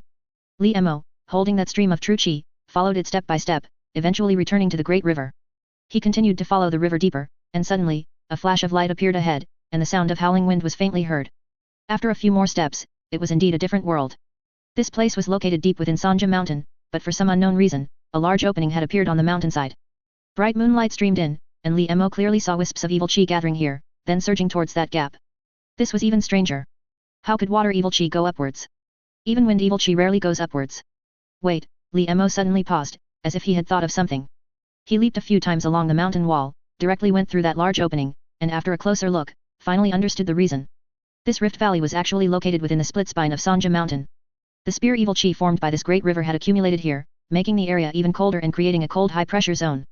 Therefore, after an opening appeared in the mountain, the airflow here actually reversed and flowed upwards, convecting along the two mountain walls into the air, causing this water evil chi to transform into wind evil chi. It was a medium-grade earth evil chi, the heaven-piercing evil chi. Chapter 23, Dao Lao Ghost shoots poison. No wonder, for some unknown reason, a large crack appeared on the mountain wall, causing most of the power of the spear evil chi to be naturally transformed into a soaring evil chi, with only a very small portion remaining in the cave, resulting in the royal zombie's tempering degree being far from what was expected. If the expert who set up this situation back then had anticipated this, they could have directly made hanging coffins along the cliff, allowing this royal zombie to be tempered by the soaring evil chi for hundreds of years. It's possible that this could have pushed the zombie's realm directly to a wandering corpse. From this realm onwards, zombies completely shed the concept of inanimate objects, redeveloping consciousness, possessing powerful magic, and being able to travel between the yin and yang realms. Some wandering corpses, nurtured under extreme conditions, can even rival core formation grand cultivators in divine ability. Extremely powerful. Unfortunately, man proposes, God disposes. There's no knowing everything in advance, but this was a good thing for Li Mo. After all, if a flying corpse had truly emerged, he would have turned and run without a second thought. Even if these naturally occurring spirit monsters and ghosts are not as strong in combat as those specially cultivated by cultivators, the realm difference is simply too great. Li Mo would not take such a meaningless risk. Now, this is quite good. No matter what the arrangement or accident, it ultimately benefited Li Mo, allowing him to make a substantial fortune. It's just a pity that the zombies here are really difficult to deal with for the time being, because their numbers are simply too great. There are no less than 100 nodes in the geomantic array within the grotto alone, plus the auxiliary points around, totaling 400 or 500. With this quantity, even if the treasure appraisal hall could take them, Li Mo wouldn't dare to sell them, as it's hard to guarantee that they wouldn't become suspicious and investigate the origin of this batch of zombies. Perhaps they could be absorbed within the heavenly demon sect? But this is also not safe. It's best to sell them off in batches, little by little. Ultimately, it's still a matter of insufficient strength. A child carrying gold through a bustling market, anyone who can take on such a large batch of zombies in one go will certainly not be weak. Li Mo cannot gamble his life on the other party's trustworthiness, no matter how trustworthy they appear. But there's no rush. Everything is developing steadily for the better. The nurturing of his divine ability is not yet certain, and at this stage, with the help of the blood shadow and essence extraction spirit transformation art, Li Mo's need for spirit stones is far less urgent than before. There will always be a way. Let's first collect this soaring evil chi in front of me. Li Mo made up his mind, took out another void talisman, and flew towards the mountainside in the direction where the soaring evil chi was converging. Boom! A bolt of lightning suddenly struck down in the dark sky, illuminating the world for an instant. Li Mo was startled and suddenly looked up at the sky.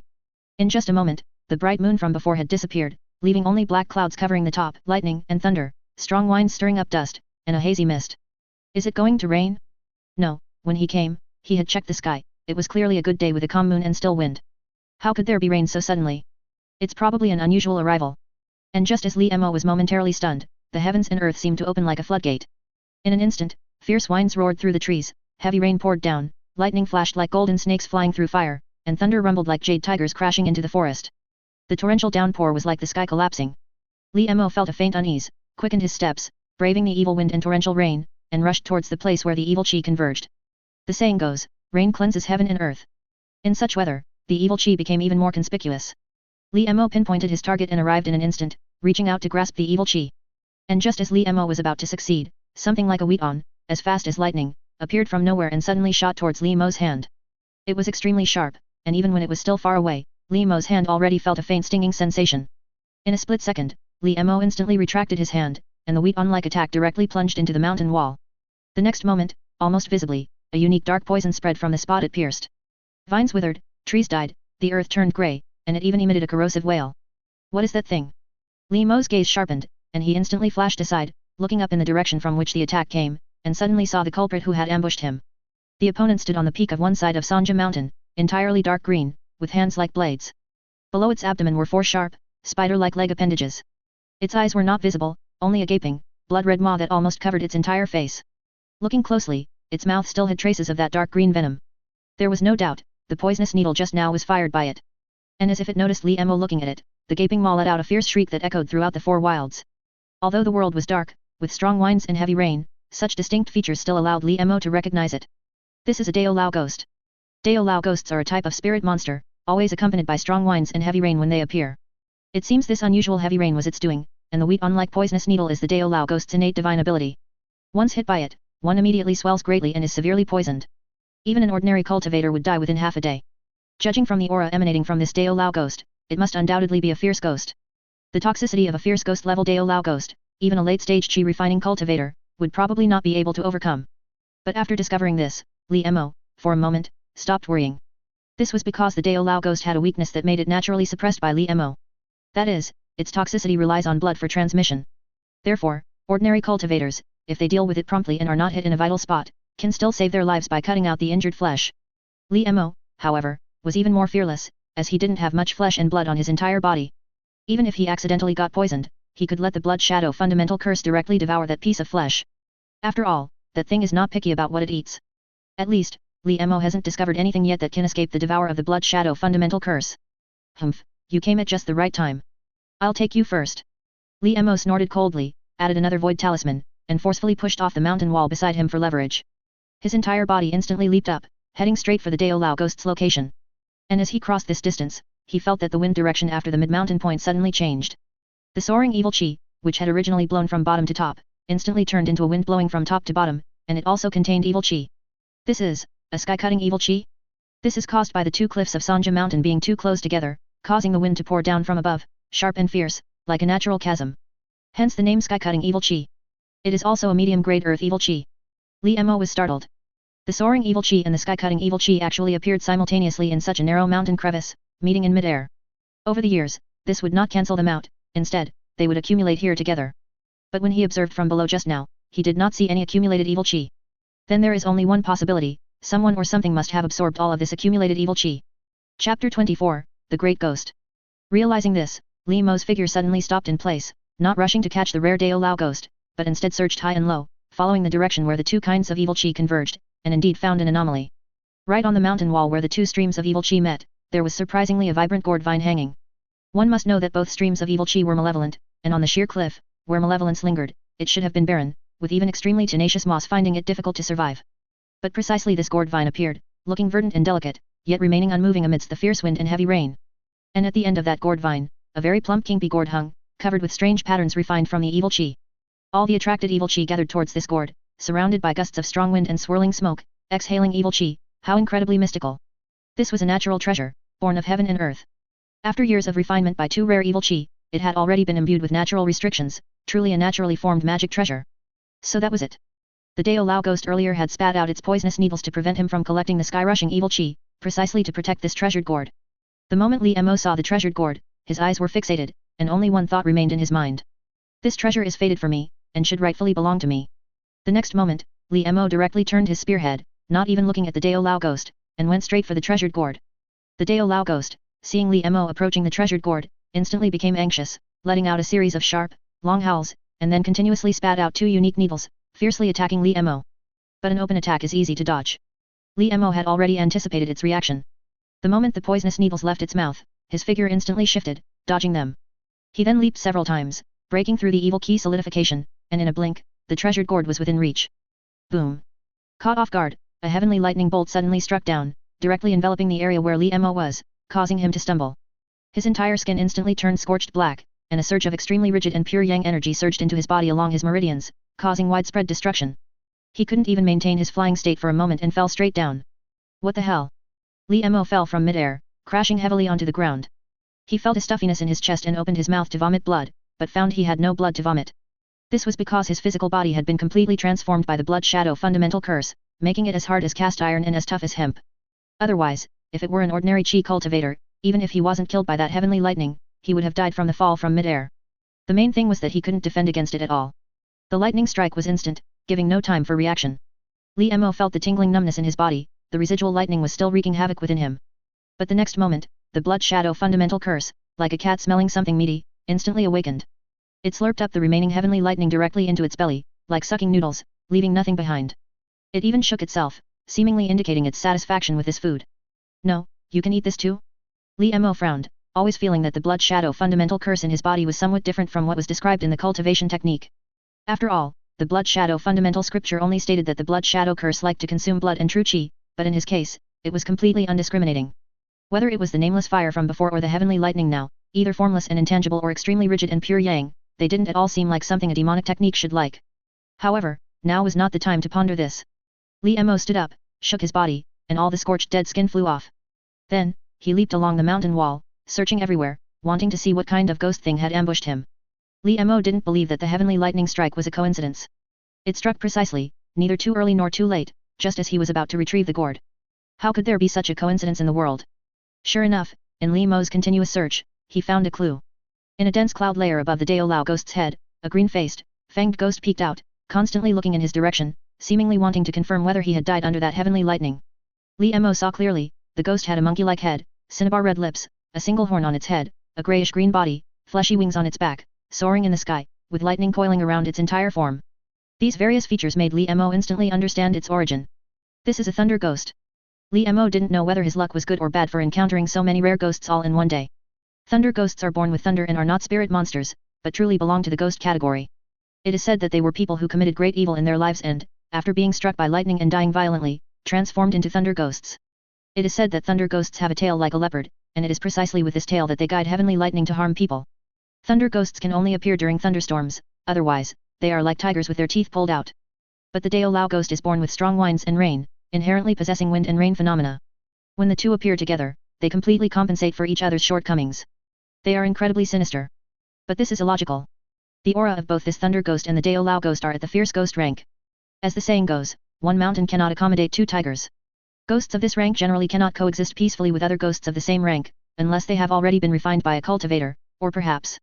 Li Mo's heart skipped a beat, and he suddenly realized a possibility: these two fierce ghosts couldn't be subordinate ghosts of a certain spirit-sucking ghost, could they? The next moment, as if to echo Li Mo's thoughts, a rift suddenly opened in the dark clouds of the stormy weather. Bright moonlight poured out through this rift, and accompanying the moonlight was a peculiar figure. It sat on a massive golden ingot throne, green-faced and fanged but without a ferocious expression. It wore a red robe, wooden clogs, had 4 arms on its back, 2 fleshy horns on its head pointing to the sky, and wild red hair.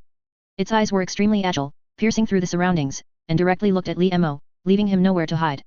Li Mo's guess was not wrong. The Thunder Ghost, ranked 73rd on the anomalous ghost list, and the Dao Lao Ghost, ranked 59th on the anomalous monster list, were indeed both subordinate ghosts of a single ghost. And this ghost also had a ranking on the anomalous ghost list, and a high one at that. Its name, Great Momentum Ghost. It ranked 9th on the anomalous ghost list. It belongs to a type of wealth ghost, possessing divine abilities and blessings almost like a celestial being. It can bestow blessings and calamities, acting as a protector and even being revered as a deity. At this level, it can actually be called a ghost god. However, this Great Momentum Ghost before him was clearly only in its nascent stage. Judging by its aura, it had not even reached the rank of a spirit-sucking ghost itself, still belonging to the fierce ghost rank. But even so, it was still able to take the Thunder Ghost and Dao Lao Ghost, both of the fierce ghost rank, as its subordinate ghosts. Its wisdom and blessings are evident. Chapter 25, Attack the Enemy and Save It. Li Mo took a deep breath, finally understanding all the causes and effects. All the previous unreasonableness and oddities could be explained in this instant. Li Mo recalled that when he became an outer sect disciple, the sect, in addition to some necessary rewards like an immortal cave, a feathered robe, and some medicinal pills, also gave them a heavenly demon book. It recorded that this world was the 9-palace mountain sea realm, covering 5 major continents, 4 seas, and 8 wildernesses, countless immortal caves, boundless blessed lands, and even worlds beyond worlds, with all worlds being impermanent, encompassing 1,000 wonders and 10,000 oddities, all contained within this heavenly demon book. Among them was a volume called The Records of the Strange, and Li Mo's understanding of demons, monsters, and ghosts all came from this book. Among these, the Great Momentum Ghost had left a deep impression on Li Mo. No, it shouldn't be just Li Mo. Any cultivator who understood the Great Momentum Ghost would find it hard not to be deeply impressed. The top 10 on the strange ghost ranking could all be called ghost gods, and each of them possessed unfathomable divine abilities, and the divine ability possessed by the Great Momentum Ghost was called Two-Footed Venerable. The so-called Two-Footed Venerable represents the 2 feet of blessings and wisdom of an enlightened person. Although it is called a divine ability, in reality, it is entirely the manifestation of the innate blessings carried by the Great Momentum Ghost. Its true function is not evident in the open but in the dark. It will gradually gather blessings, forming a great momentum, allowing itself to gain the greatest benefits subtly. Looking at it this way, the previous collapse of the earth and mountains and the leakage of evil chi were not accidental. The conversion of this sky-piercing evil chi and the sky-cutting evil chi into a precious gourd was also not random, but rather the great momentum of heaven and earth began to brew before the birth of the Great Momentum Ghost, coinciding with its emergence. In other words, this was a companion magic treasure prepared for it by heaven and earth. This is the so-called blessing of heaven and man. Moreover, the most important point is that this blessing of the Great Momentum Ghost can be transferred to those it protects, which also makes it one of the most suitable ghosts to serve as a protector god, especially for Buddhist disciples. Legend has it that in the ancient times of the 9-palace mountain sea realm, there was once such a Buddhist son who, upon birth, naturally had 12 great momentum ghosts transform into protector gods to bless him. From then on his cultivation path, he always met with good fortune in dangerous situations, obtained treasures in desperate circumstances, was invincible among his peers, and swept all before him, taking only 38 short years to successfully attain the Arhat fruit status and break through the void to the Buddhist realm, thus shedding his mortal body. And the Great Momentum Ghost became famous for this, becoming an existence coveted by countless cultivators. Even Li Mo was momentarily moved by it. After all, a child of luck, favored by the Great Momentum, whose cultivation path would henceforth become a smooth road, was indeed a temptation that every cultivator found hard to resist. But in the next moment, a faint thought, an unavoidable one, rose in his heart. Since the Great Momentum Ghost was born in accordance with the trend, and heaven and earth even prepared opportunities for it, then was my arrival also an opportunity for this Great Momentum Ghost? Li Mo suddenly shivered, startled by this thought. and immediately denied it.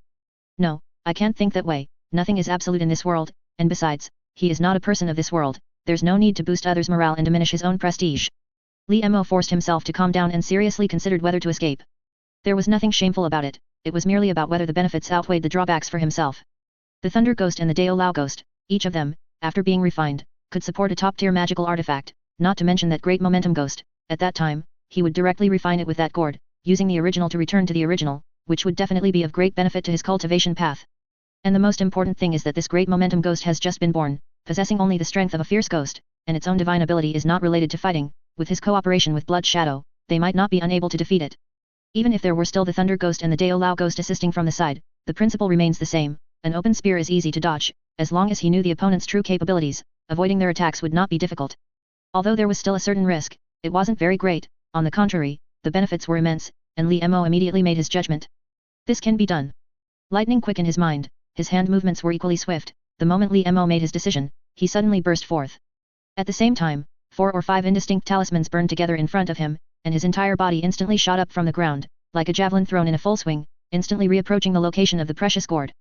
Upon seeing this, the 3 ghosts were instantly alarmed and immediately condensed needles to spit poison, and summoned thunder to drive lightning, abruptly attacking in Li Mo's direction. But strangely, facing these 2 fierce attacks, Li Mo showed no intention of dodging at all, still charging straight towards that precious gourd. Boom! Sizzle! Lightning and poisonous needles arrived as expected, striking Li Mo's body simultaneously. The smoke of heavenly thunder and the sound of corrosive poison intertwined, and Li Mo's figure fell to the ground like a kite with a broken string, soft and limp, almost like a piece of skin. That's right, skin. Just as the 3 ghosts were stunned, a gaunt figure, at some unknown moment, silently stood behind the Great Momentum Ghost, and a dry, crane claw-like hand directly grabbed the Great Momentum Ghost's head, instantly shaking out 8 talismans, all of the same kind ghost sealing talismans. Refined in an instant. The Great Momentum Ghost seemed to sense the malice coming from all directions, its forearms swung in circles, struggling desperately, and behind its head, a faint halo seemed to appear, with layers of blessings falling upon its body, its muscles tensing, like a powerful ghost king, seemingly about to break free. However, Li Mo's sneak attack came too quickly and too precisely. The moment the Great Momentum Ghost reacted, it was already too late. Surrounded by 8 ghost-sealing talismans, let alone a fierce ghost, even a Gaku Aooni, a type of ghost, would not be able to break free for a while. At this moment, the Thunder Ghost and the Dao Lao Ghost finally reacted and were about to act, trying to rescue their commander. But in a corner no one noticed, a general blood shadow in golden armor, in a mysterious and ethereal manner, emerged from the shadow of the pine tree. The golden threads all over its body suddenly expanded, like dozens or hundreds of flying silkworms, instantly binding the Dao Lao Ghost under the pine tree tightly, making it unable to move at all. Among the ghosts present, only the Thunder Ghost still had the ability to move. It paused for just an instant, then its ferocity surged, and it abruptly began to summon thunder, intending to strike at Li Mo, showing a disregard for everything else. But Li Mo had long been prepared for this. He formed a hand seal with one hand, changing it several times consecutively, appearing somewhat unpracticed, but still managed to execute it haltingly. Ha, something I haven't used in so many years, today you forced it out of me. Li Mo smiled, pointing a wisp of qi, nurtured by the hand seal, towards the sky. Minor Cloud and Rain Technique. This was a spell Li Mo learned to cultivate the sect's blood fields when he first joined the sect as a utility disciple. Back then, to meet performance targets, he used to practice it from dawn till dusk, but as his true qi became increasingly precious, it had indeed been years since it had found any use. Chapter 26, The Treasure Gourd to Protect Against Evil and Ghosts. Despite his somewhat unfamiliar movements, Li Mo's small cloud and rain spell was remarkably effective, especially with the Dao Lao Ghost already under control. The clouds gathered, the sky cleared, the rain ceased, and the thunder retreated. The stars and moon shone brightly, illuminating everything. The Thunder Ghost's proud ability instantly became useless. With his cultivation, he couldn't summon thunder from the high heavens, and once he left the excellent environment created for him by the Dao Lao Ghost, he could only tuck his tail between his legs and wait for a thunderstorm. For Li Mo, the Thunder Ghost no longer posed any threat. All of this happened in a flash of lightning. These 3 ghosts, after all, lacked experience in combat. Li Mo used the Concealment Talisman's ability to hide his aura, directly having a blood shadow disguised as him with a Transformation Talisman to attack what the enemy would surely defend. His true body, meanwhile, took advantage of the hazy, dim sky to move rapidly along the ground, then quickly ascended, controlling the Great Momentum Ghost with lightning speed. At the same time, he released the General Blood Shadow, which swiftly moved through shadows, discreetly eliminating the Dao Lao Ghost. Without its assistance, the Thunder Ghost naturally couldn't stir up any trouble. Ultimately, after several maneuvers, it was sealed into a talisman by Li Mo. At this point, the dust settled. These 3 fierce ghosts had all fallen into Li Mo's clutches. The entire process was smooth as flowing water, almost flawless. It was just a pity that the Blood Shadow, disguised as Li Mo, was completely destroyed after enduring a large amount of damage in an instant. However, this time's harvest was definitely enough to compensate for these costs. Li Mo's spirits lifted, and he carefully put away the ghost sealing talismans containing these 3 fierce ghosts. He almost impatiently arrived at the convergence point of the 2 evil chi. With a gentle reach of his hand, without any further surprises, the emerald treasure gourd fell into Li Mo's hand. The gourd vine, meanwhile, withered instantly at a visible speed, turning into ashes in the evil chi wind. The gourd felt slightly heavy in hand, with a certain weight.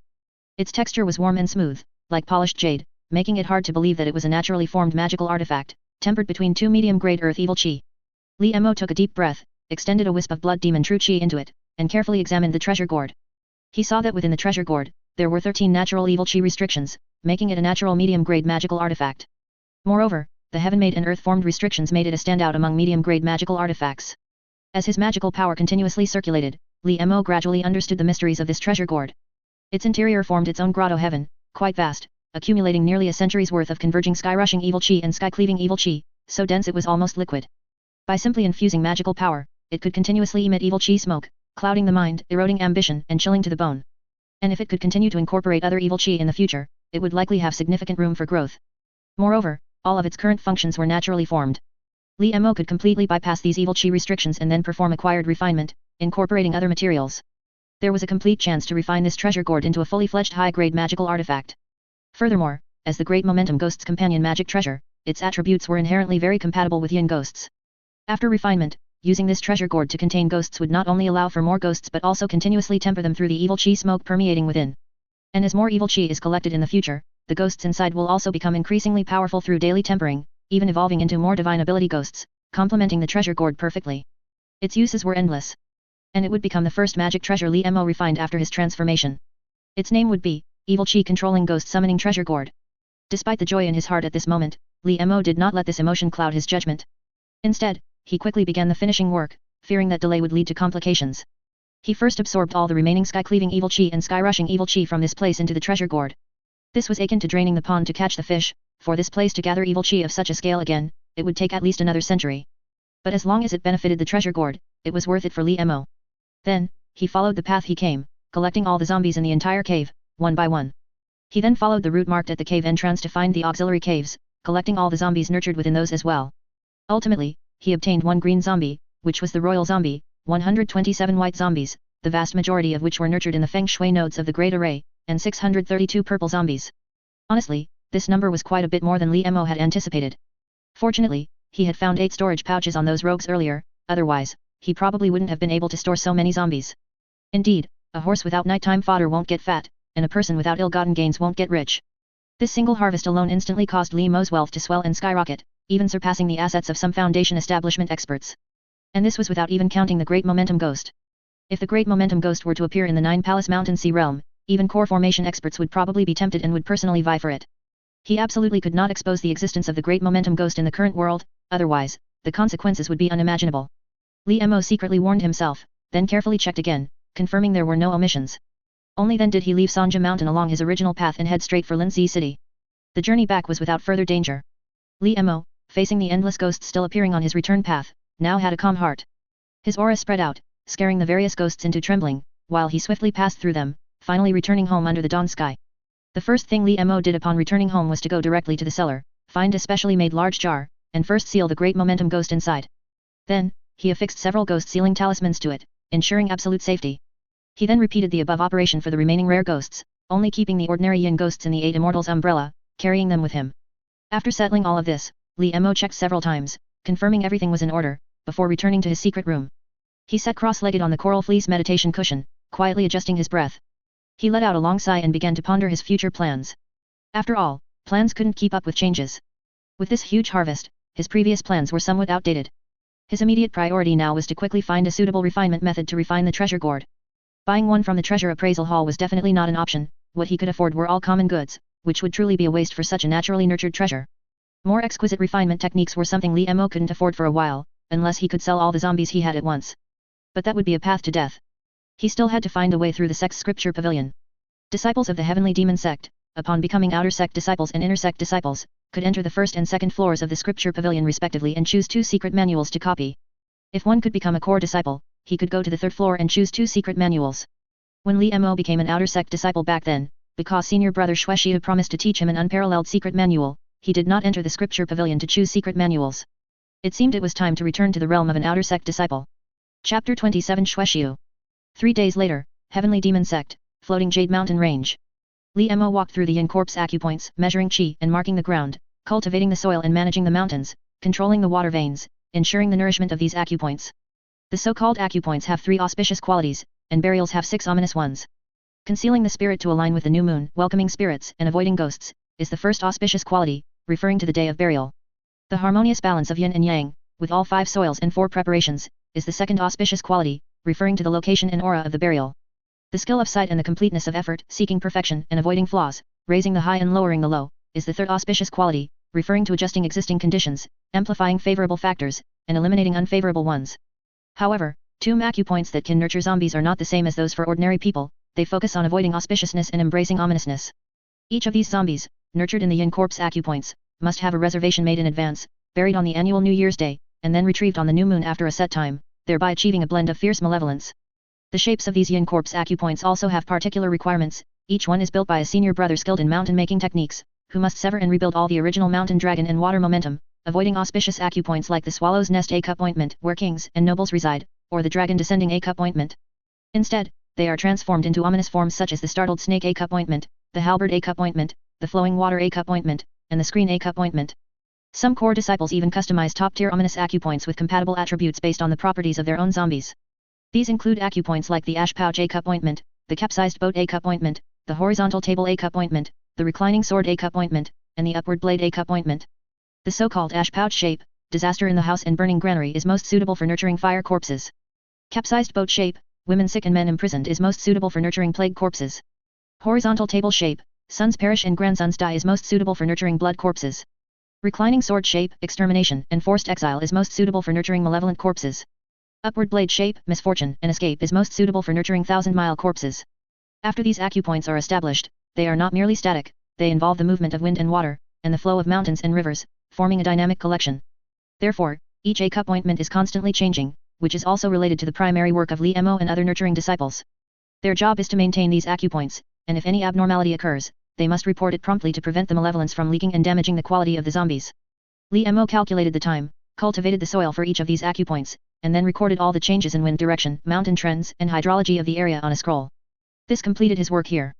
Li Mo checked it again, confirmed there were no errors, and then went down the mountain, heading towards the location of the Heavenly Demon Sect. Upon reaching the sect gate, he suddenly bumped into 2 people, a man and a woman. The man was handsome and refined, but his eyes held a hint of gloom, while the woman possessed natural charm, her expression seemingly lingering. Li Mo saw the 2 from afar, his heart jolted, and he secretly thought unlucky. He instantly turned to leave, not because of anything else, but because the man in front was the culprit who had led him to his current predicament, that core disciple, Shuexiu. How strange! Shuexiu had long since achieved the foundation establishment realm and was always a person of high comings and goings. How could he unexpectedly run into him here? Li Mo thought this in his heart, quickening his steps, and was about to move away. The next moment, at some unknown point, a bony hand had already rested on his shoulder. It seemed to exert no force at all, but pressing on Li Mo's shoulder, it felt as heavy as if he were carrying a mountain. Li Mo's expression changed. He looked back to see that the person was indeed Shuexiu. The other party looked at Li Mo's emaciated body and suddenly revealed a meaningful expression. You know me? Oh, I remember now, Blood Shadow Fundamental Scripture, right? Tisk tisk, you're actually still alive. Upon hearing this, Li Mo, seeing no escape, kept his emotions hidden despite the turmoil in his heart. He merely adopted a humble posture, turned, and cupped his hands. Greetings, Senior Brother Shuet. Haha, interesting, you're still in the chi refining middle stage. Shuexiu said this, his hand movements not slowing in the slightest.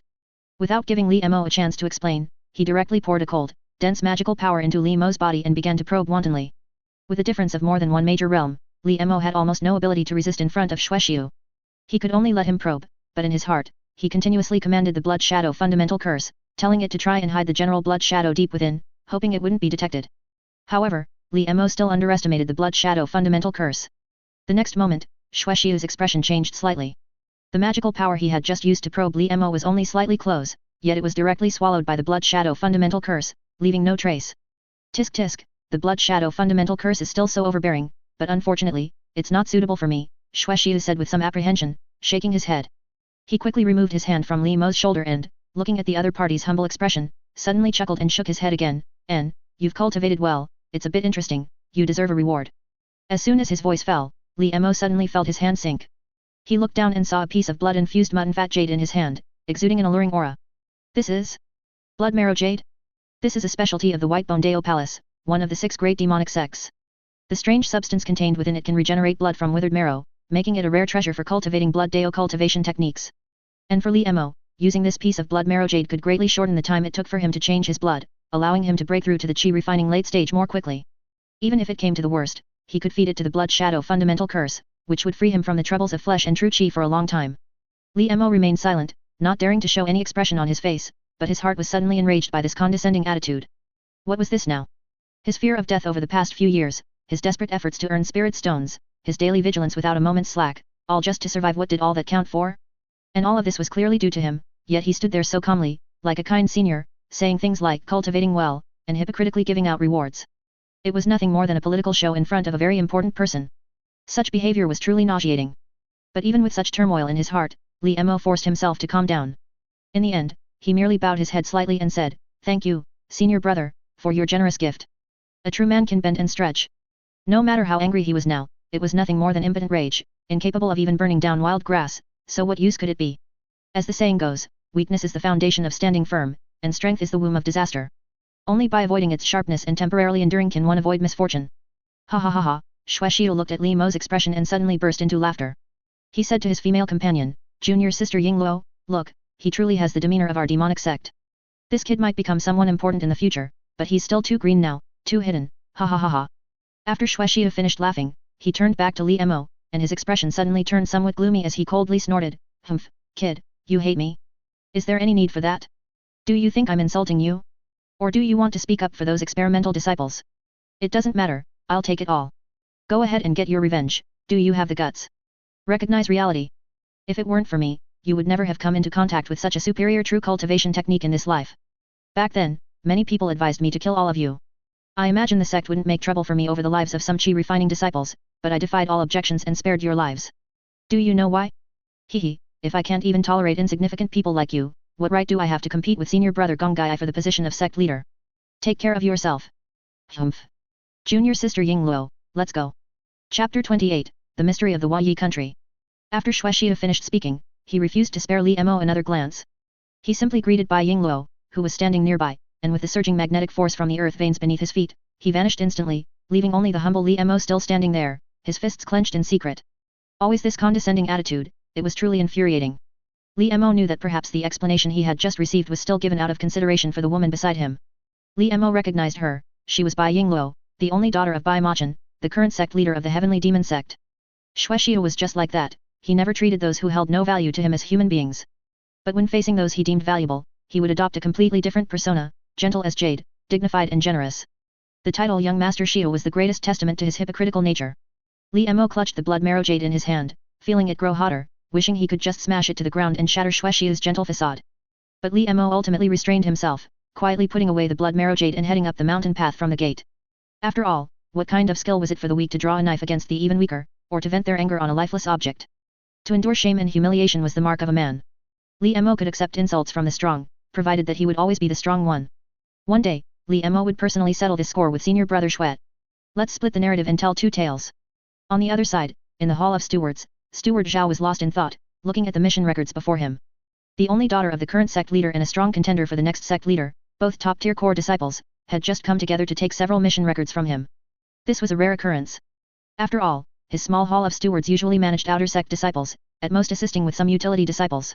The missions issued were mostly leftovers from above, mostly grueling tasks that even inner sect disciples rarely bothered with, let alone core disciples of such a high caliber. Steward Zhao instinctively felt there was something fishy going on, but after carefully recalling the mission records, he found nothing amiss except that they all concerned the same location. In the end, he just silently shook his head. These core disciples all had internal information. Without these key details, he could rack his brain all he wanted and still wouldn't understand why they needed those ordinary mission records. Just as Steward Zhao was pondering this, he heard footsteps from the hall entrance. He looked up and saw a gaunt figure enter the Hall of Stewards, striding directly toward him. "Steward, I'm here to hand in a mission. C6, Chi Cultivation and Soil Enrichment. This is the third cultivation this year." Li Mo placed the previously recorded scroll on Steward Zhao's desk. "Here are the mission records, please take a look." "Oh, let me see." Steward Zhao nodded, absent-mindedly flipping through the mission records before him. He nodded again, took out 50 spirit stones, and handed them to Li Mo. Looking at the emaciated figure before him, he seemed to recall something, and with a slight stir in his heart, he suddenly asked. Li Mo? Do you remember that mission you undertook about half a year ago? The one in the Huayi country's ancient battlefield. Upon hearing this, Li Mo's heart suddenly tensed. He casually glanced at Steward Zhao, unsure if the other party was trying to trick him. He pretended to think for a moment, then spoke with a mix of truth and fabrication. Don't mention it, I remember that mission quite clearly. I almost lost my life there. It was, right, collecting evil chi in the ancient battlefield. But then I was targeted by those righteous path brats. I barely escaped with my life, thankfully, I was more skilled and managed to get away. Is that so? Steward Zhao frowned, also feigning casualness as he asked, then do you remember if you felt anything unusual during that mission? Li Mo frowned, not knowing why Steward Zhao was asking this. He paused, found nothing amiss, and still answered truthfully, there didn't seem to be anything strange. If I had to say, the frequency of searches by righteous path disciples there seemed unusually high, and their numbers were also surprisingly large. I did my homework thoroughly for that mission, being cautious at all times, but I still almost died there. Righteous path disciples can't possibly be that idle, can they? Indeed, you have a point. Steward Zhao nodded in agreement, becoming even more certain that there was something fishy about that ancient battlefield in Huayi country. Unfortunately, knowing was useless. As a minor steward, he couldn't stir up any waves outside. It was better to focus on his own small domain. Thinking of this, Steward Zhao remembered Li Mo again, and continuing their previous conversation, he spoke up to persuade him, speaking of which, Li Mo, have you still not decided on my last proposal? Alas, I'm doing this for your own good. At most, I'll give you another 10%. This is my limit, being too greedy won't do you any good. Sorry, Steward Zhao, I have no plans to sell this body for now. Li Mo's heart stirred upon hearing this, thinking to himself, you're finally getting to this. He first refused, then said, however, I do have an alternative item here. I wonder if you're interested. As Li Mo spoke, he took out a complete human skin, crimson like blood, from his storage pouch and placed it before Steward Zhao. Oh, what is this? Steward Zhao initially just glanced at it casually, but once he saw it clearly, his interest was instantly piqued. He straightened up and began to carefully examine the skin. Is this the skin transformed by that strange cultivation technique of yours? Aren't you? Steward Zhao looked up at Li Mo, finally focusing his attention on him. He suddenly noticed something amiss, and the words he was about to say caught in his throat. You've reached the chi refining stage. Steward Zhao looked at Li Mo with some surprise and uncertainty. After all, the matter of Li Mo and the other experimental disciples was considered a curious anecdote back then. Steward Zhao had also taken a keen interest in understanding that unorthodox cultivation technique at the time, but ultimately found nothing remarkable. He merely sighed at the bad luck of those disciples and the slightly exaggerated political showmanship of true disciple Xuet. In recent years, he was the person who had the most contact with Li Mo, apart from Li Mo himself. He never believed that Li Mo could escape that unorthodox cultivation technique, thinking all his efforts were futile, merely a prolonged struggle for survival. Although his previous words of persuasion certainly contained the intention to study Li Mo's skin, there might have also been a touch of compassion in his heart, wanting to persuade the fellow in front of him to stop struggling. Since he didn't have much time left, why not enjoy himself more? But he never expected that Li Mo, whom he had long since condemned to death, had actually broken through back to the chi refining stage. And to be able to produce a failed product, while he himself stood here perfectly fine, proved that he must have a successful work in his hands. This could only mean one thing. Perhaps, this person has truly turned his fate around. Chapter 29 Redemption Qualification. It was just luck. Li Mo reined in the aura emanating from his body, shook his head, and smiled faintly. Steward, what price can you offer for this skin? Steward Zhao stared fixedly at Li Mo, unblinking, until Li Mo began to feel a little uneasy. Only then did he finally confirm that he hadn't been mistaken. Thinking about Li Mo's previous actions, he finally understood the situation. After a long silence, he suddenly asked in return. Since you can ask that, you must already have a suitable price in mind, right? Just say it, what do you want? We've been dealing with each other for some years now, and as long as this old man can do it, I won't try to deceive you. Since Steward, you've said so, then I won't beat around the bush. Li Mo took a deep breath, looked at Steward Zhao, and slowly said, I want to redeem my outer sect disciple qualification. Yes, redeem. Since the last great battle between the righteous and demonic factions, the heavenly demon sect's disciples had dwindled, and its population was not thriving. To cultivate disciples, the sect had poured many resources into their development. However, demonic sect disciples had one particular characteristic, an extremely high attrition rate. Therefore, an industry emerged in response mortgaging one's outer sect disciple qualification. Initially, it was just some outer sect stewards who, upon discovering that disciples had perished outside, concealed the deaths and kept their disciple identities to collect empty salaries. Later, as the business gradually expanded, some elders also got involved. Some outer sect, and even inner sect disciples, whether due to cultivation errors leading to a short lifespan or simply intending to abandon the path of cultivation to become wealthy commoners, would mortgage their disciple qualifications. In return, they would receive a substantial profit, either to settle their affairs or to enjoy their later years. These disciple identities, through various operations, gave rise to a complete industry. Each year, dedicated personnel would regularly and in batches complete a minimum set of tasks, maintaining their active status, updating breakthrough information, and monetizing various disciple benefits. This information would be maintained until their theoretical end of lifespan, making it a lucrative long-term business. On one hand, these stewards and elders earned surplus profits, on the other hand, it also provided a last resort for some disciples. It was a win-win situation, merely at the expense of some sect interests, which was not a big deal. After all, I belong to the sect, but the sect does not belong to me. Only the spirit stones in my pocket are truly mine. Therefore, with everyone's tacit understanding, this business grew larger and the process became quite mature. Li Mo was also one of them. Back then, to sustain the Blood Shadow fundamental curse, he sold almost everything he could. Naturally, he wouldn't miss out on the large sum of money from his outer sect disciple qualification. In fact, if not for that money as a buffer, Li Mo would never have survived until now. Steward Zhao nodded, indicating understanding. He then pondered the crimson human skin with his hand, deliberated for a moment, then shook his head and said, "Not enough." However, he immediately followed up with an explanation. When you mortgaged your qualification back then, the person who introduced you should have told you, "We generally do dead file business here, we don't earn repeat business." The fact that your situation back then passed the review might not have been without Elder Xiao's face involved. So, theoretically, we don't have a concept of redemption. Because situations like this are most prone to disputes and are more difficult to operate. After all, the simpler the action, the fainter the trace, and the harder it is to be investigated. But over so many years, there have indeed been precedents of people successfully risking their lives to redeem their disciple identities, this cannot be denied. So, I'll tell you plainly, if you want to redeem your identity, you can, at double the price. Furthermore, many benefits associated with your identity may have already been used up, such as qualifications for the scripture pavilion, the heaven-gazing wall, and so on. I cannot guarantee I can get these back for you. Don't think I'm shortchanging you, these are fixed conditions. Within my authority, I can't manage these things myself. To help you, I'd have to use personal connections, so there's no room for negotiation. After Steward Zhao spoke, he immediately felt a bit of regret. Although he did believe that the current Li Mo had investment value, which led him to blurt everything out, this matter was indeed difficult to handle. But since the words were already spoken, he could only brace himself and continue. After all, before a word is spoken, a person is the master of their words, but after that word is spoken, the person becomes its slave, forever responsible for it. Steward Zhao secretly fretted in his heart, wondering why he couldn't get rid of this habit of his mouth moving faster than his brain. He had suffered many losses because of it.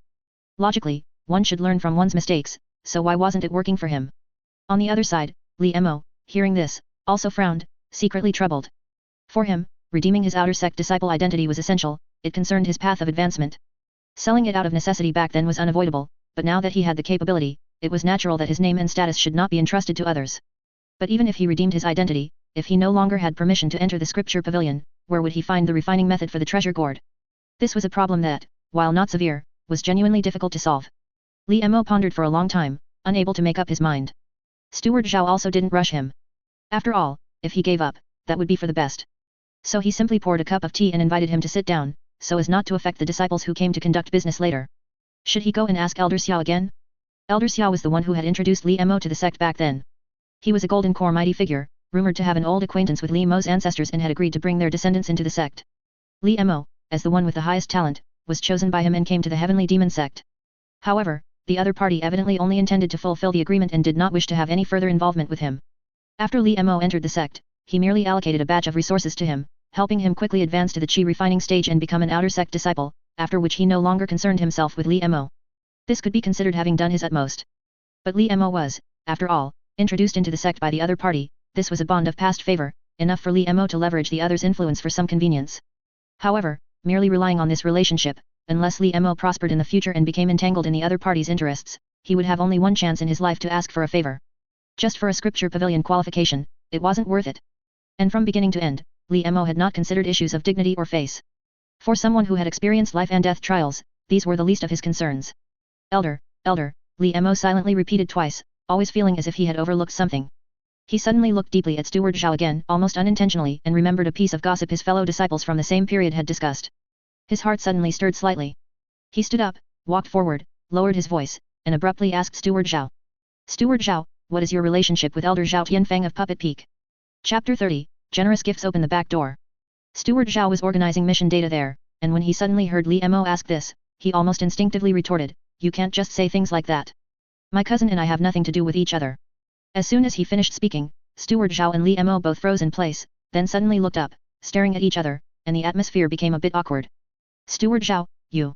Cough, just a joke, don't take it seriously, Steward Zhao, rarely looking embarrassed, quickly waved his hand and changed the subject, saying, let's not talk about this. So, have you thought about redeeming your identity? Hey, there's no rush for that. Li Mo saw Steward Zhao's reaction and instantly felt more confident. After thinking for a moment, he continued, look at my memory, I almost forgot the most important thing today. Steward, actually, I recently acquired a treasure. My eyes aren't very good, and I'm not sure of its origin, so I'd like to ask you to help me appraise it. However, there are too many people here, and it wouldn't be good to do it here. Why don't you join me at the Drunken Immortal Inn, and we can chat in detail. Drunken Immortal Inn, Steward Zhao instantly understood Li Mo's hidden meaning. After a moment of hesitation, he thought that since Li Mo could survive the Blood Shadow fundamental curse, he must have an opportunity. This trip was worth it, he had nothing to lose. So he nodded and said, all right then, I suppose I can't refuse. No, it's an honor to have you. The two exchanged knowing glances, both smiling, everything unspoken. That night, in the Sunken Mist Market, at the Drunken Immortal Inn, Li Mo and Steward Zhao sat opposite each other in the Xiang Shao Pavilion, a building by the river. On the table were exquisite delicacies, and wine was poured into golden cups. They were enjoying a seasonal crab feast, accompanied by deer blood spirit wine, which was sweet and warming. For a time, they exchanged toasts, clinking cups, and the atmosphere was very lively. Tisk, tisk, Li old brother, this crab feast you've arranged is good, but it's not exactly rare. Steward Zhao drank another cup of wine, feeling a bit lightheaded, and couldn't help but start boasting about his experiences. You don't know, when I followed my cousin to the Yishi Demon Palace back then, they also had a crab feast. They ate warm water spirit crabs from the Donghe Spring, one of the 9 great hot springs in the world, and drank cold spring clear wine so cold it made your mud pill palace tremble. That taste was extremely mysterious, not to be spoken of to outsiders. Such a marvel exists.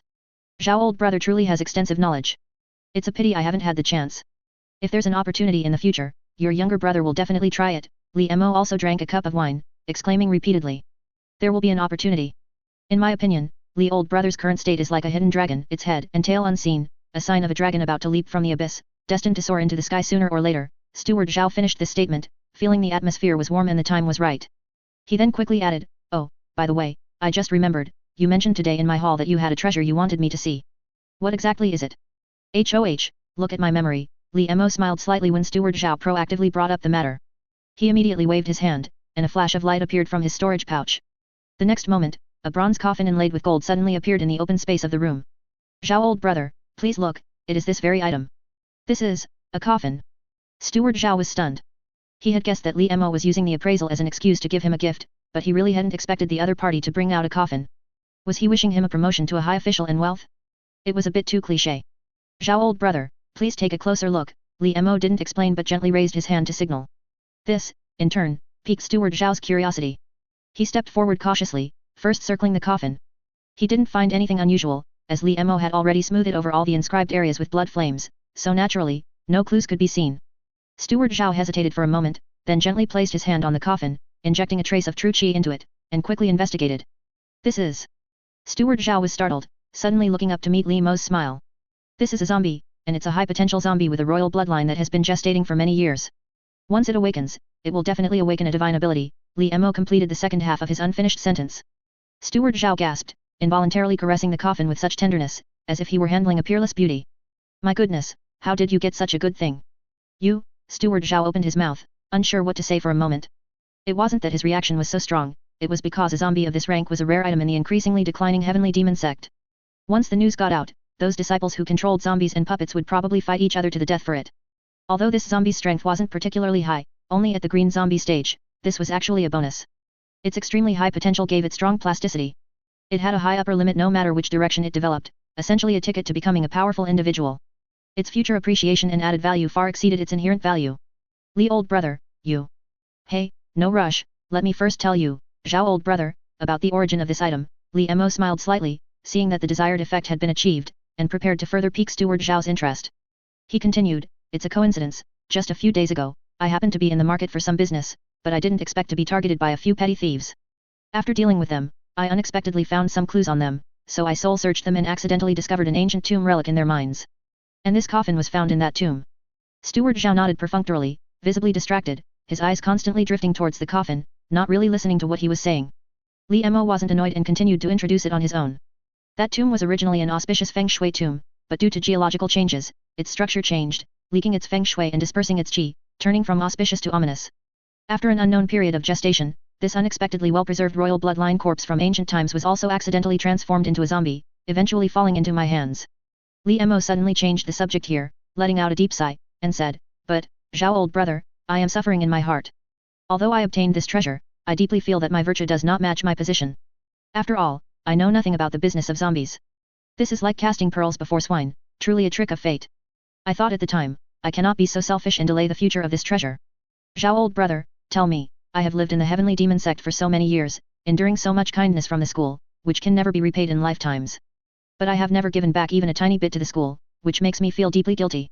I never had the opportunity before, but now this treasure gives me an excellent opportunity." Li Mo paused here, his words sincere and deeply felt.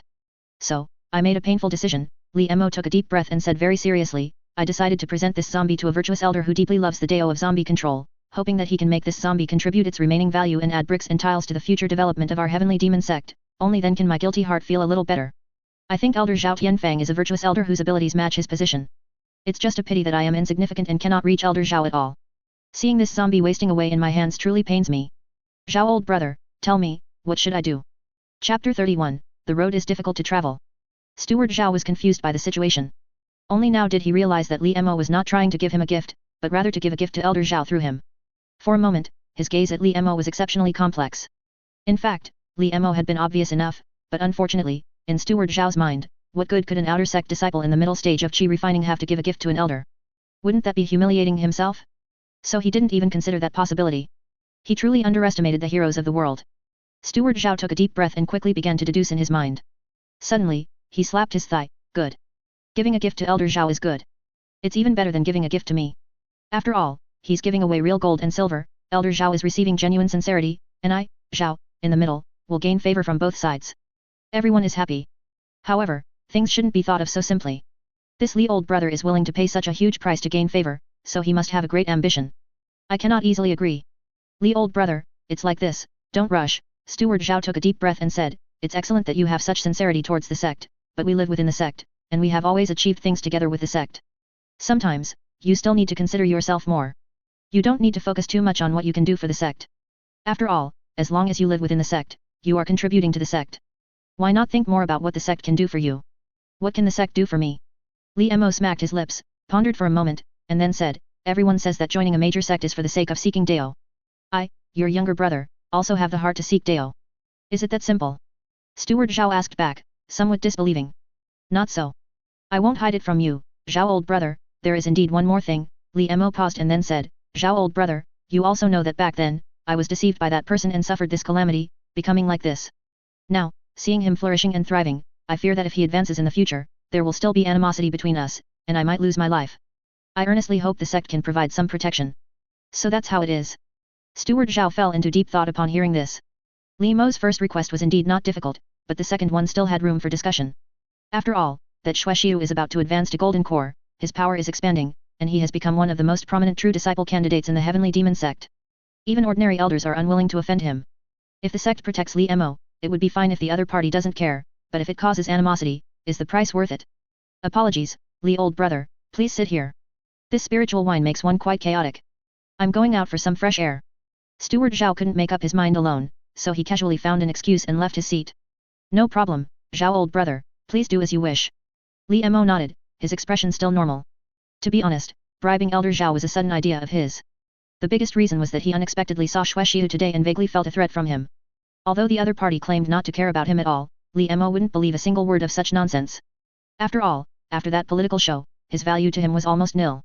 Now, it was only because he posed no immediate threat to him that he hadn't yet harbored murderous intent. But once he started to show some talent within the sect, who knew if the other party would become alarmed and, without a word, nip Li Mo in the bud? This was a probabilistic event, but Li Mo dared not gamble. Therefore, he thought of Elder Zhao.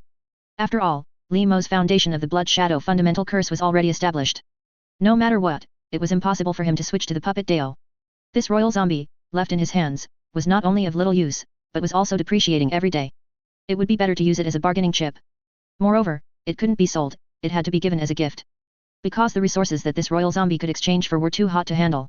With Li Mo's current cultivation, he definitely couldn't hold onto it securely. If he didn't make a decisive move, he would surely suffer for it. And in the heavenly demon sect, there were a total of 5 elders who cultivated the puppet or corpse Dao. The only one Li Mo could possibly have a channel to contact was Elder Zhao.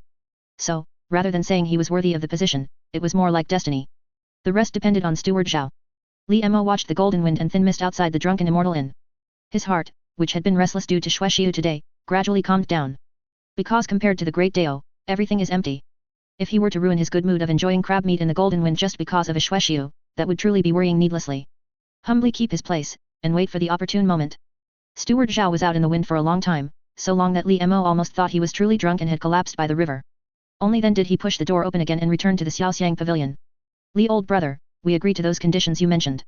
Steward Zhao didn't keep him in suspense, clearly a bit excited, and directly told Li Mo the result. Oh? Zhao old brother, please elaborate. Li Mo's spirits lifted. He thought, it's finally here. Here, take this first. Steward Zhao pulled something from his arms, a token made of dark iron, radiating spiritual light, with the two characters Li Mo carved on it. Li Mo found it familiar, it was precisely his outer sect disciple token that he had pledged back then. Li old brother, I won't hide it from you, this time I'm taking advantage of you, Zhao old brother. But don't say I'm treating you unfairly. Didn't you want to seek Dao? I've obtained an elder level transmission token for you. With this token, you can choose any 3 cultivation methods from any level in the scripture pavilion, excluding fundamental methods, and you can freely enter and browse the outer vault. This is a good thing, each elder has a limited number of such slots. Don't worry, with your sincerity towards the sect will not let you suffer a loss. Such authority? Zhao old brother is truly influential, to be able to obtain such a treasure. I admire you, I admire you. Li Mo was delighted to hear this. He hadn't expected Steward Zhao to be so generous in his dealings, which far exceeded Li Mo's expectations. Then, I wonder. Haha, Li old brother, don't worry, since I dare to tell you, it's naturally already arranged. Steward Zhao smiled and continued, once Li old brother reaches foundation establishment and is promoted to intersect disciple, Elder Zhao will directly accept you as his disciple.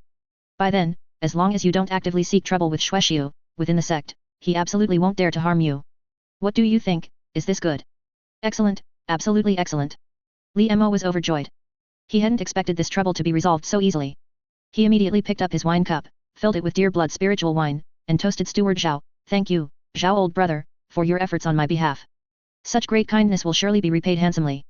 Alas, you exaggerate, you exaggerate. Steward Zhao said this, but he was indeed quite pleased. He raised his cup and clinked it with Li Mo's, drinking a full cup, then continued. However, Li old brother, although this matter is a happy ending for everyone, there is still one more step that needs to be taken. Chapter 32, The Mission of Spreading the Dharma. Oh, I'd like to hear more. Li Mo put down his wine cup and looked at Steward Zhao. The problem lies with that elder-level legacy token, Steward Zhao said directly, without beating around the bush. Although that token has been promised to you, it cannot be given to you directly. This is because the authority itself is granted by the sect to its elders, to reward those who have made contributions. If it falls directly into your hands, it wouldn't be in line with the rules. So that's how it is, Li Mo said, not anxious. Since Steward Zhao had explained the matter clearly, he must have a solution. So he asked directly, then, Zhao old brother, is there a solution to this problem? Of course, Steward Zhao nodded, patted his chest, and assured him, leave this matter to me. It just so happens that in a few days, the sect has a legacy mission, and we happen to have an opening. At that time, I'll trouble you, my Li old brother, to make a trip with them to impart legacy. When you return, you can be credited with a first-class contribution. This way, it will be a perfect match for this legacy token. Legacy. Li Mo looked at Steward Zhao with some confusion, not fully understanding the inside story. Ha ha ha, Li old brother, you don't need to worry, Steward Zhao chuckled. Seeing Li Mo's demeanor, he felt an urge to play the role of a mentor, so he asked, Li old brother, do you know how our demonic school recruits disciples? This foolish younger brother only knows that he was introduced by Elder Xiao back then. As for the rest, I ask Zhao old brother to enlighten me. Li Mo shook his head and asked. My Li old brother, you don't know, but our demonic school's recruitment of disciples can roughly be divided into 3 modes now, Steward Zhao explained. First, of course, is like you, Li old brother, brought back directly by a disciple of our school. Second, are those who have learned our cultivation technique through various channels and, after achieving some success in cultivation, automatically come seeking subsequent spells. And third, are some families that have long-standing cooperation with us, regularly sending us disciples. And these 3 modes are, in fact, all related to legacy missions. Steward Zhao paused, then continued. Since the war between the righteous path and the demonic path, our sect has been hidden in the northern wilderness, and has fallen into such disrepair. Therefore, recruiting members has become a major task. This legacy mission is a mission to go out and recruit members. We will first draw up a route map, connecting the points of the families we cooperate with along the way. You will go along the route, gather those disciples being sent, and when you encounter mortal towns, or village markets, if you see any children who catch your eye, you each have quotas and can decide to recruit them. Once all these disciples are brought back, the mission will be considered complete. Li Mo nodded, having a general understanding of the mission, but still feeling a faint worry. Just as he was about to speak, Steward Zhao spoke first, interrupting him. Li old brother, are you worried that recruiting disciples so openly will make it easy for the righteous path sects to wipe you all out? Steward Zhao shook his head and said, don't worry, don't think of the relationship between sects as that simple. You should know that this mission has always been called the gilding mission within the sect. In a few days, most of those who go with you will be the disciples and children of various elders. They wouldn't joke with the lives of their own kin, would they? In fact, our recruitment of disciples and such matters are all things that both the righteous path and demonic path have tacitly agreed upon through multiple conflicts and probes. As long as you don't do anything out of line, no righteous path school will come looking for trouble. At most, it will be some chi condensation disciples who don't know the inside story. With the strength of your group, it can be said to be foolproof. So that's how it is. Li Mo nodded, it seems I was shallow, my younger brother. There are so many intricacies involved. Thank you, Zhao old brother, for explaining it to me. This is just the beginning. What I'm about to say next is the important part. Steward Zhao lowered his voice, leaning forward, and said, when you go to recruit disciples, you must be extremely careful. Try to find those with high talent and good heart nature. Never recruit indiscriminately. Remember, everyone you recruit on your own initiative is your karma. If any problems arise, you will be held responsible. I'm only telling you this here. Once we're outside, I won't admit a single word of it. If you see a suitable disciple but are afraid of taking on karma, or if you've already recruited enough but then encounter someone even more suitable, just secretly pass this cultivation technique to him. If he truly is a cultivation seed, then the grace of imparting the legacy will naturally be your destiny in the future. As Steward Zhao spoke, he took out a scroll he had prepared earlier and handed it directly to Li Mo. Li Mo opened it and took a look, immediately gasping in cold air, and quickly lowered his voice to ask. Heavenly demonic blood transformation divine technique? Isn't this the fundamental great law of our school? Zhao old brother, if I'm not mistaken, privately transmitting school cultivation techniques is a great crime. What great crime? Those are all for us to see. Look at the families from which those elders come, which one doesn't have a demonic technique legacy? Did they all just appear out of thin air? Steward Zhao sneered and continued. And this isn't the heavenly demonic blood transformation divine technique, it's just a part of it, called the blood spirit sensing chapter. It doesn't involve anything profound, only sensing chi to enter the Dao and controlling blood chi. Because its attributes are compatible, after entering the Dao, one can freely switch to various spells of our school. In fact, the school tacitly approves of this, just don't let anyone catch you with evidence. Alas, this is ultimately the limitation of our demonic school. We can only cast a wide net, and rarely have true inheritors. After all, most people who choose our Dao are lacking in talent, incomparable to those righteous path prestigious schools with their orderly legacies. And looking at these disciples, even after they enter the school, most of them are just consumables. How many can make a name for themselves like you, Li old brother? But this is a good thing for us now. The more these cultivation techniques are spread, the more low-level demonic cultivators there are, the more beneficial it is for us sect disciples. This is the real reason why the sect tacitly approves of it. After Steward Zhao finished speaking, he sighed deeply, not knowing what he was sighing about, perhaps a bit of everything. Thank you, Zhao old brother, for clarifying. Your insights are truly profound and illuminating, making me understand many issues I hadn't noticed before. Li Mo complimented him at the appropriate moment. It's all just experience, not worth mentioning, not worth mentioning. Steward Zhao smiled, then shook his head, I can only say so much. Your journey on this flying boat will take about a month. At that time, I, your brother, will definitely have this token ready in advance, awaiting your esteemed presence, Li old brother. Indeed, no more words are needed. My younger brother is deeply grateful for Zhao old brother's earnest care and will surely repay it handsomely in the future. Oh, drink, drink. The two of them refilled their cups, rekindled the feast, exchanged toasts, and enjoyed themselves thoroughly. Chapter 33 Peach Blossom Palace. It is said that after Li Mo had finished drinking with Steward Zhao last time, the spiritual chi in his body surged, and he remained drunk for a day. After waking up, he did not delay for a moment and immediately returned to his daily cultivation. Perhaps it was because he had resolved many troubles, making his spiritual platform clear and his mind free of distractions. Coupled with that blood marrow jade, his cultivation progress was incredibly fast, and he had subtly glimpsed the threshold of the late stage of chi condensation.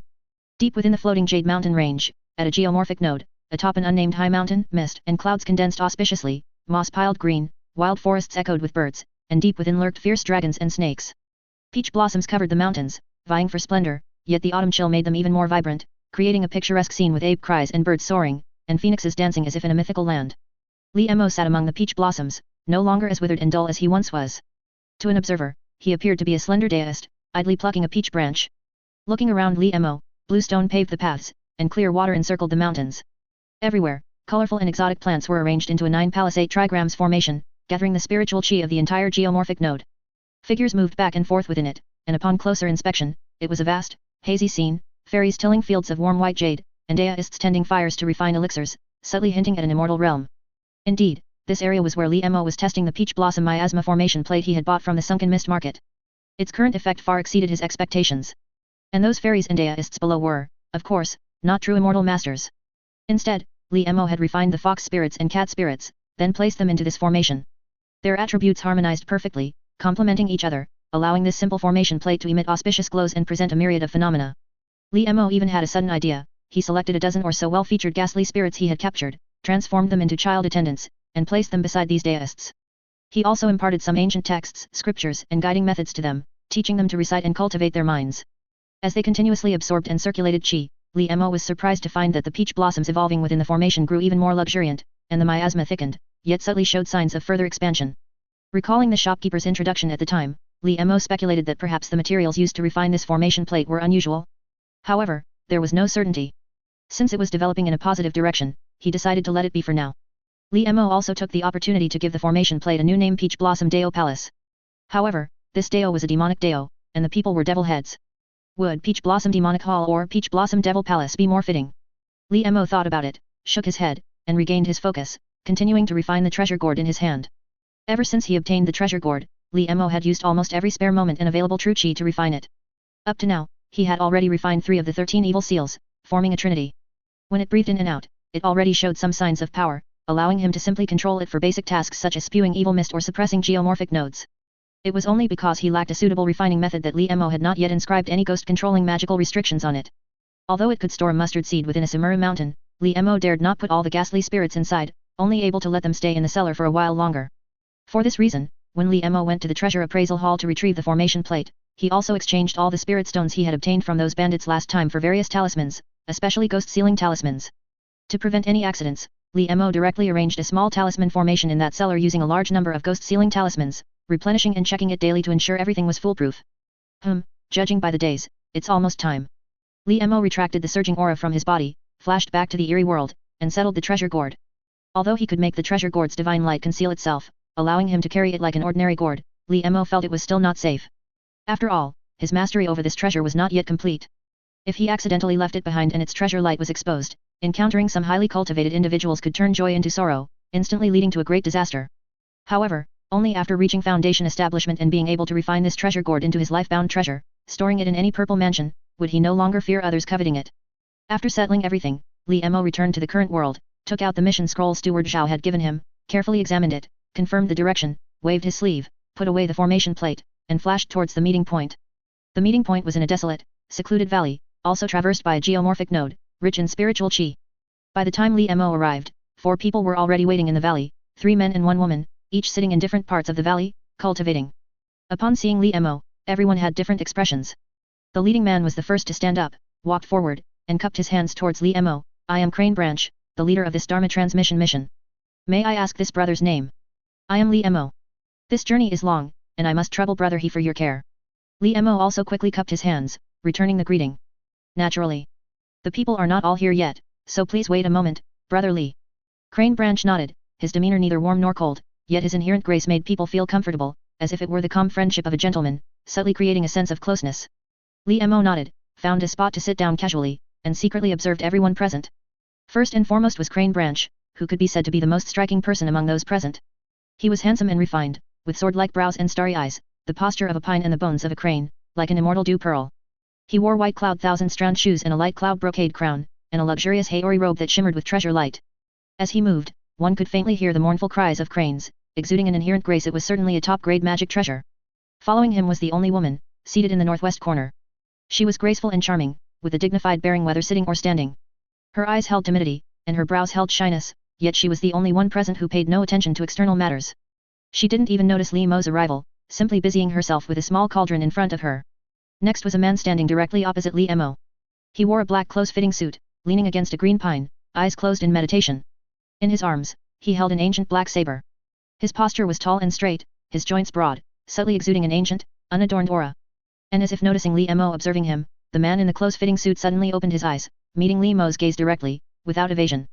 Li Mo almost instinctively averted his eyes, not because he felt guilty about being discovered, but because the black-clad man's gaze was as sharp as a knife. Merely meeting his eyes made Li Mo's eyes ache. Nai Zhan Chun. The black-clad man calmly looked at Li Mo, then suddenly uttered a name. Chapter 34 Young Chu King Yu. Hey! Li Mo was caught off guard, not even sure if the other person was speaking to him. Nai Zhanchun. The black-clad man repeated, his tone heavier, seemingly a bit impatient. After speaking, he directly closed his eyes, still leaning there to rest.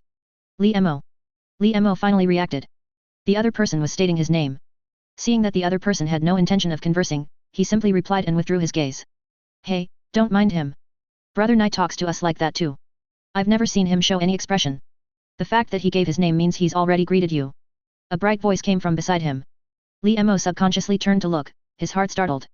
He didn't know when a young man in green robes had quietly appeared behind him, and he hadn't noticed him at all. He took another look, then realized that this young man seemed to be the last person in the valley just now. Although closer to Li Mo, he seemed to have been subconsciously overlooked. You must be Big Brother Li, the young man in green robes said with a grin when Li Mo looked at him, cupping his hands. Nice to meet you. My name is Chu Qingyu. My name is Li Mo. Although surprised, Li Mo still cupped his hands and exchanged names with the young man. I know. I've already inquired. You were introduced by Uncle Zhao, right? Hehe, Chu Qingyu seemed to sense Li Mo's wariness and chuckled softly, patting his chest with a thunderous sound. Don't worry, my father and Uncle Zhao are sworn friends. When we get outside, I'll be responsible for taking care of you. Elder Zhao's close friend's son? Li Mo pondered in his heart but had no impression. After all, his understanding of Elder Zhao was very limited. However, Li Mo did not ask any questions, only cupped his hands again towards the overly familiar young man and said. Then I thank Brother Chu. After all, he was a young man. His tone was a bit too grand, claiming he would take care of him. Among everyone present today, he was probably the least qualified to say such a thing. According to Li Mo's observation, although the leader crane branch was obscured by a magic treasure, his qi was harmonious, and his spirit was full, clearly in the great perfection realm of qi refining. 108 strands of true qi circulated throughout his physical body, just waiting for the Qin Lead and Li Mercury to be in place, and he would immediately be able to forge the heavenly market palace and directly ascend to the foundation establishment realm. And the taciturn Nai Zhanchun was in a similar situation. In fact, based solely on his aura, Li Mo felt he posed an even greater threat to himself. This was probably because sharp objects have a natural counter to leather, subtly affecting Li Mo. This situation would only gradually dissipate when his Dao cultivation reached an extremely profound level. After that was the woman. On the surface, she only had a qi refining stage cultivation, a realm slightly inferior to Li Mo's. However, the strange small cauldron in front of her occasionally emitted an aura that made Li Mo extremely wary, suggesting she was not to be trifled with either. And even Li Mo himself was not an easy target. Although overtly he only had a qi refining stage cultivation, under the daily tempering of the blood shadow fundamental curse, his physical body cultivation even surpassed most qi refining late stage cultivators. Coupled with the general blood shadow from sowing skin market and the treasure gourd he recently acquired, he definitely had the strength to fight even against a qi refining great perfection cultivator. However, looking at this young man in green robes, he was the only one in the group with an qi refining early stage cultivation. No treasure light emanated from him. If he were put in a crowd, he wouldn't even be distinguishable from other utility disciples. Although Li Mo did not underestimate him because of this, as Li Mo couldn't discern the trick behind his sudden approach, the other party's cultivation was ultimately a hard limitation. And generally speaking, in a Dao battle, cultivation is always the most direct and hardest to compensate for aspect. Seeing that Li Mo didn't take his bait and clearly looked distrustful, Chu Qingyu pouted with some dissatisfaction. He made several hand seals, seemingly intending to prove his prowess, but after a moment of hesitation, he gave up the idea. He was only dejected for a moment, then put on a smile again, pushed forward and directly threw out a topic that greatly interested Li Mo. Big Brother Li, from what I've observed, you're not very familiar with anyone here. How about it? Do you need me to introduce them to you? I know a lot of inside information. Oh. Li Mo raised an eyebrow, genuinely interested. He immediately asked without shame, I truly am a bit unfamiliar. I'd trouble Brother Chu to introduce them to me. No trouble, no trouble. You're Uncle Zhao's person, so taking care of you is only right. The young man smiled triumphantly, then cleared his throat in a feigned manner, but then seriously began to introduce them to Li Mo. First, look at Brother He, Crane Branch. He is the personal disciple of the 12th elder among our heavenly demon sect's 13 chief elders, Venerable Snowbeak. I heard Venerable Snowbeak discovered him as a promising talent during his travels. Do you see the robe he's wearing? It's very striking, isn't it? That robe is called the 8000 Crane Cries robe. It's woven from the most essential tail feathers of 8000 Snowbeak black cranes. It's said its quality has already reached the treasure artifact level, and it only needs Brother He to advance to foundation establishment and engrave the treasure seal within it to immediately upgrade. In terms of combat power alone, he is definitely the strongest among us. Then there's Brother Nai. He is a redisciple of true monarch Withered Bloom and is greatly favored by him. I heard that before he came to the sect, he was a woodcutter. The black saber in his hand was originally a firewood chopper, which he refined step by step with many materials to its current state. And I heard that True Monarch Withered Bloom favored him because when Brother Nai was learning True Monarch Withered Bloom's fundamental magic treasure, the cycle of life and death art, he created a unique set of spring severing saber arts, rumored to be 1/falls, 10,000 grasses wither, and is extremely sharp in Dao battles. After that is Sister Yan Qingheng. She is the daughter of true monarch Myriad Jade Blue, the hall master of the Qiwang Hall. I heard her father was from Medicine King Valley. She originally followed her father, but for some unknown reason, true monarch Myriad Jade Blue directly went to his home and forcibly took her daughter back. And although Sister Yan was born in Medicine King Valley, she has no interest in medicine, but is particularly interested in poisons. I heard she is almost constantly refining poisons. Anyway, I advise Big Brother Li to try to stay away from Sister Yan as much as possible, she really can cause fatalities. As for myself, explaining it always has a bit of a self-praising flavor, so allow me to keep you in suspense. Big Brother Li, you'll naturally find out later anyway. After Chu Qingyu finished speaking, he smiled somewhat shyly, which didn't quite match his overly familiar personality. I see. Thank you, Brother Chu, for the introduction. Li Mo nodded, cupping his hands in thanks to Chu Qingyu, but secretly sighed in his heart. Indeed, no one present here was an easy target. Chapter 35 Floating Jade Boat. Despite being mentally prepared for it before coming, Li Mo still underestimated the backgrounds of his fellow travelers. Especially Crane Branch, his master, Reverend Sui Wai, was a prominent chief elder, a true power player capable of influencing the heavenly demon sect's development. As his personal disciple, Crane Branch enjoyed resources beyond the imagination of ordinary cultivators. The reason he hadn't achieved foundation establishment breakthrough yet was likely due to his immense ambition, wanting to accumulate strength and use the highest grade materials possible to forge his heavenly market mansion. However, even for those of their rank, acquiring such high-grade materials remained extremely difficult. If this difficulty were translated to Li Mo, the challenge would expand exponentially, akin to reaching the 9 heavens to pluck the moon or diving into the 5 oceans to catch a turtle, an almost impossible feat. However, Li Mo was clearly not disheartened by this. After all, one does one's best and leaves the rest to fate. Li Mo once heard a disciple who also cultivated the blood shadow fundamental curse say that people cannot do things beyond their imagination, a person's cultivation limit is always the limit of his imagination. Indeed, if one doesn't even dare to imagine, one's spirit would be too constrained. With this thought, Li Mo felt a slight inspiration and immediately began cultivating, taking advantage of the momentum. Chu Qingyu, seeing this, wisely did not disturb him, and time quietly flowed by in cultivation. Finally, when Li Mo didn't know how many small circulations he had completed, the last person in the Dharma transmission team arrived late. It was a woman with a peculiar appearance. Her entire body was dark green, as if cast from bronze and iron. Her teeth were sharp, her eyes red, and her tongue was like a python, retracting like an armadillo. Her back had protruding bone joints, almost piercing her clothes, and her hands had sharp claws. Her legs were bent like a bow, exuding an eerie, demonic aura at all times. My apologies, everyone. There was a slight mishap in my cultivation, so I am late, the woman said faintly, her voice as delicate as a spring swallow before a shrine, forming a stark contrast with her demonic appearance. It made people's hair stand on end, as if seeing a large tiger grinding its teeth and sucking blood, causing an unsettling feeling in their hearts. And Li Mo wondered if it was his illusion, but he felt that the other party seemed to have looked at him specifically, with an unsettlingly pure gaze. It's fine, Sister Qi. I've heard a little about your situation. We are all fellow disciples, after all, so I don't think anyone will be too harsh on you. Crane Branch stepped forward first, offering a word of relief, then continued, however, there must be rules to follow. Since Sister Qi was late, please take control of the floating jade boat for the first half of the journey. As Crane Branch spoke, he reached into his storage pouch and took out a walnut-sized flying boat. He gently tossed it into the air, and the flying boat grew with the wind at an extremely fast speed, instantly transforming into a massive Dharma ship. The Dharma ship had carved railings and jade with gold and silk shining in the sun, pearl curtains and embroidered screens, fragrant wood and orchid oars. Its windows were inlaid with 7-colored glaze, and its floor was covered with red velvet brocade.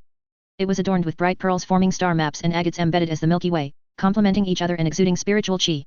Lotus patterns adorned the gunnels, and a dragon formed the prow, truly a sight of a clear stream in a vast world, soaring like a swimming dragon into the clouds. This floating jade boat was a warship modified by the heavenly demon sect after the war between the righteous path and demonic factions.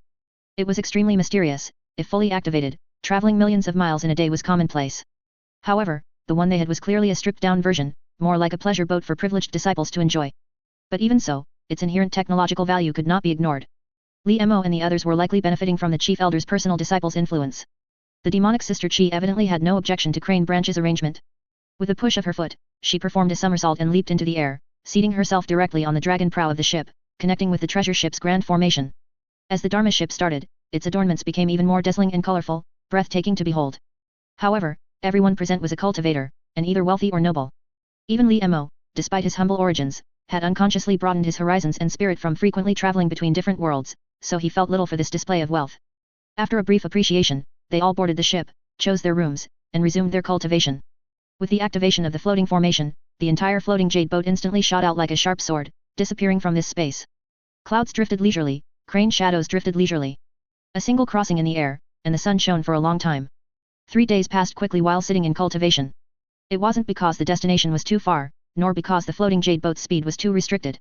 It was because everyone present were Qi refinement stage disciples, whose true Qi was insufficient to sustain long periods of aerial flight. They could only take turns piloting, and thus could not unleash the full power of the boat. Therefore, they only reached the first Dharma transmission point today. Fellow disciples, since I am responsible for this Dharma transmission mission, before we disembark, I must lay down 3 rules for everyone. Crane Branch stood at the prow of the ship and spoke loudly. For this Dharma transmission, we will stay at each location for 3 days. You will be in pairs, rotating daily, and you can visit nearby cities and villages to see if there are any promising candidates. But remember, during this mission, it is forbidden to kill mortals without reason. If you encounter disciples from righteous path schools, try to avoid conflict as much as possible. If absolutely necessary, you must immediately call for help, instantly kill them, and escape. Of course, you can choose not to follow these conditions, but if anyone gets entangled by those righteous path disciples as a result, they will bear the consequences themselves. We will not offer assistance. I have said all I need to say. Fellow disciples, please proceed. After Crane Branch finished speaking, he didn't wait for everyone's agreement, but took the lead and leaped off the floating jade boat. The others quickly followed. Upon closer inspection, they found that this was not a city or town, nor any gathering place, but merely a flat area in the wilderness, with sparse spiritual chi and few inhabitants. The next moment, the floating jade boat suddenly landed, its formation plate unfolding and expanding dramatically, covering the entire area. In an instant, this desolate wilderness transformed into a divine realm resembling a celestial palace of jade. Even Li Mo and the others, despite being within it, could not comprehend this profound transformation. Clearly, the power level of this floating jade boat already exceeded their understanding, belonging to a higher dimension of power. Once they landed, everyone grouped up according to their wishes. Crane Branch and Yan Qingheng formed one group, Nai Zhanchun and Chu Qingyu another. The last arriving sister Qi, to Li Mo's surprise, actively requested to be in a group with him. However, there was no opportunity to ask at the moment, so Li Mo simply made a mental note of it. In the following days, several family caravans arrived, bringing pre-selected disciples to this place. These disciples were mostly collateral relatives with poor aptitude within their families, or illegitimate children who were not highly regarded. Even knowing the ferocity of the demonic path, they were willing to believe they were chosen by fate, hoping to change their destiny through cultivation. They often looked at the tranquil and awe-inspiring celestial palace of jade with a childish stubbornness and determination on their faces. Sometimes, Li Mo would have a familiar illusion, as if he had seen the same expression on the faces of one or several acquaintances. But upon recalling the fates of these people, their stories often ended upon a patch of overgrown wilderness. For a moment, he couldn't help but feel a little melancholic. How many heroes and talents are there in this world? All of them held a heart seeking the Dao, taking snow as their food and grinding bricks into mirrors on the path of cultivation, only for it all to come to naught in the end. Perhaps Li Mo himself would have such a day. Chapter 36, Lacquer Heart. With that thought, Li Mo was suddenly startled, and a warning bell rang loudly in his heart nature. He immediately questioned himself internally, now that things have just started to improve, why am I so lazy and hesitant? What is the reason for this? He had struggled between life and death for the past 2 years, gritting his teeth and refusing to give up. Why, now that he had achieved something, was he again feeling self-pity? Did he lack ambition? Was he going to be like one who travels 100 miles but gives up at 90? Li Mo frantically analyzed and criticized himself, finally shaking himself out of this illusory dream, and immediately broke out in a cold sweat. Only then did he realize that he had just, it seemed, suffered a heart demon. Heart demons are formless and intangible, without coming or going, without birth or death. Often, just a single thought arising can ruin one's cultivation. Because all mortals have a timid heart nature, it's inevitable to have moments of hesitation. All these things, it can be said, are great enemies on the path of Dao. It must be that he had been living too comfortably recently, and things had been too smooth, causing him to unconsciously develop a lazy heart nature and relax his vigilance, which gave the heart demon an opportunity. A gentleman is cautious when alone. This is more frightening than facing a powerful enemy. After all, the strongest enemy is always oneself. Li Mo gained some insight. Cultivation doesn't need meaning, because cultivation itself is meaning. Discovering the laziness and timidity within oneself is also part of cultivation. If one were to doubt and deny the path one is currently on because of this, how would one be different from those ordinary mortals? Li Mo exhaled a long breath of turbid qi, feeling his heart nature clear and bright, all surroundings distinct. His spirit was refreshed, and his cultivation advanced further, just a step away from late-stage qi condensation, and his Dao cultivation became increasingly refined. It is said, with sincere and true heart nature, fierce stubbornness is a trick. Seeking the immortal path by drilling ice for fire, one cannot avoid hesitation. Many are the bonds of the 6 senses, long are the entanglements of the 4 great elements. Seeking longevity by pressing snow for oil, one tumbles a few times. As Li Mo gained insight, he unconsciously immersed himself entirely in cultivation. In a hazy state, the sky above had already begun to lighten. On the other side, Nai Zhanchun and Chu Qingyu also returned, keeping track of the time. Senior brother Li, sister Qi, we're here to relieve you. Chu Qingyu skipped into the palace complex formed by the flying boat, carrying 2 children about 5 or 6 years old. The smile between his brows was almost impossible to hide, clearly indicating he had a very happy outing. Nai Zhanchun followed behind him, his steps seemingly slow but actually fast, still with that expressionless, poker face. His back was as straight as if a knife had been inserted into it. Relief. Still concise and to the point, his thoughts as straight as a knife. Li Mo walked out of his room and looked at Chu Qingyu, who was happily teaching the two children how to breathe. He frowned slightly. The two children's breathing was clumsy, and they weren't very perceptive when learning things. Even with Chu Qingyu teaching them hand in hand, their progress was still quite touching. Clearly, Chu Qingyu had truly picked two children he found appealing, without considering any conditions.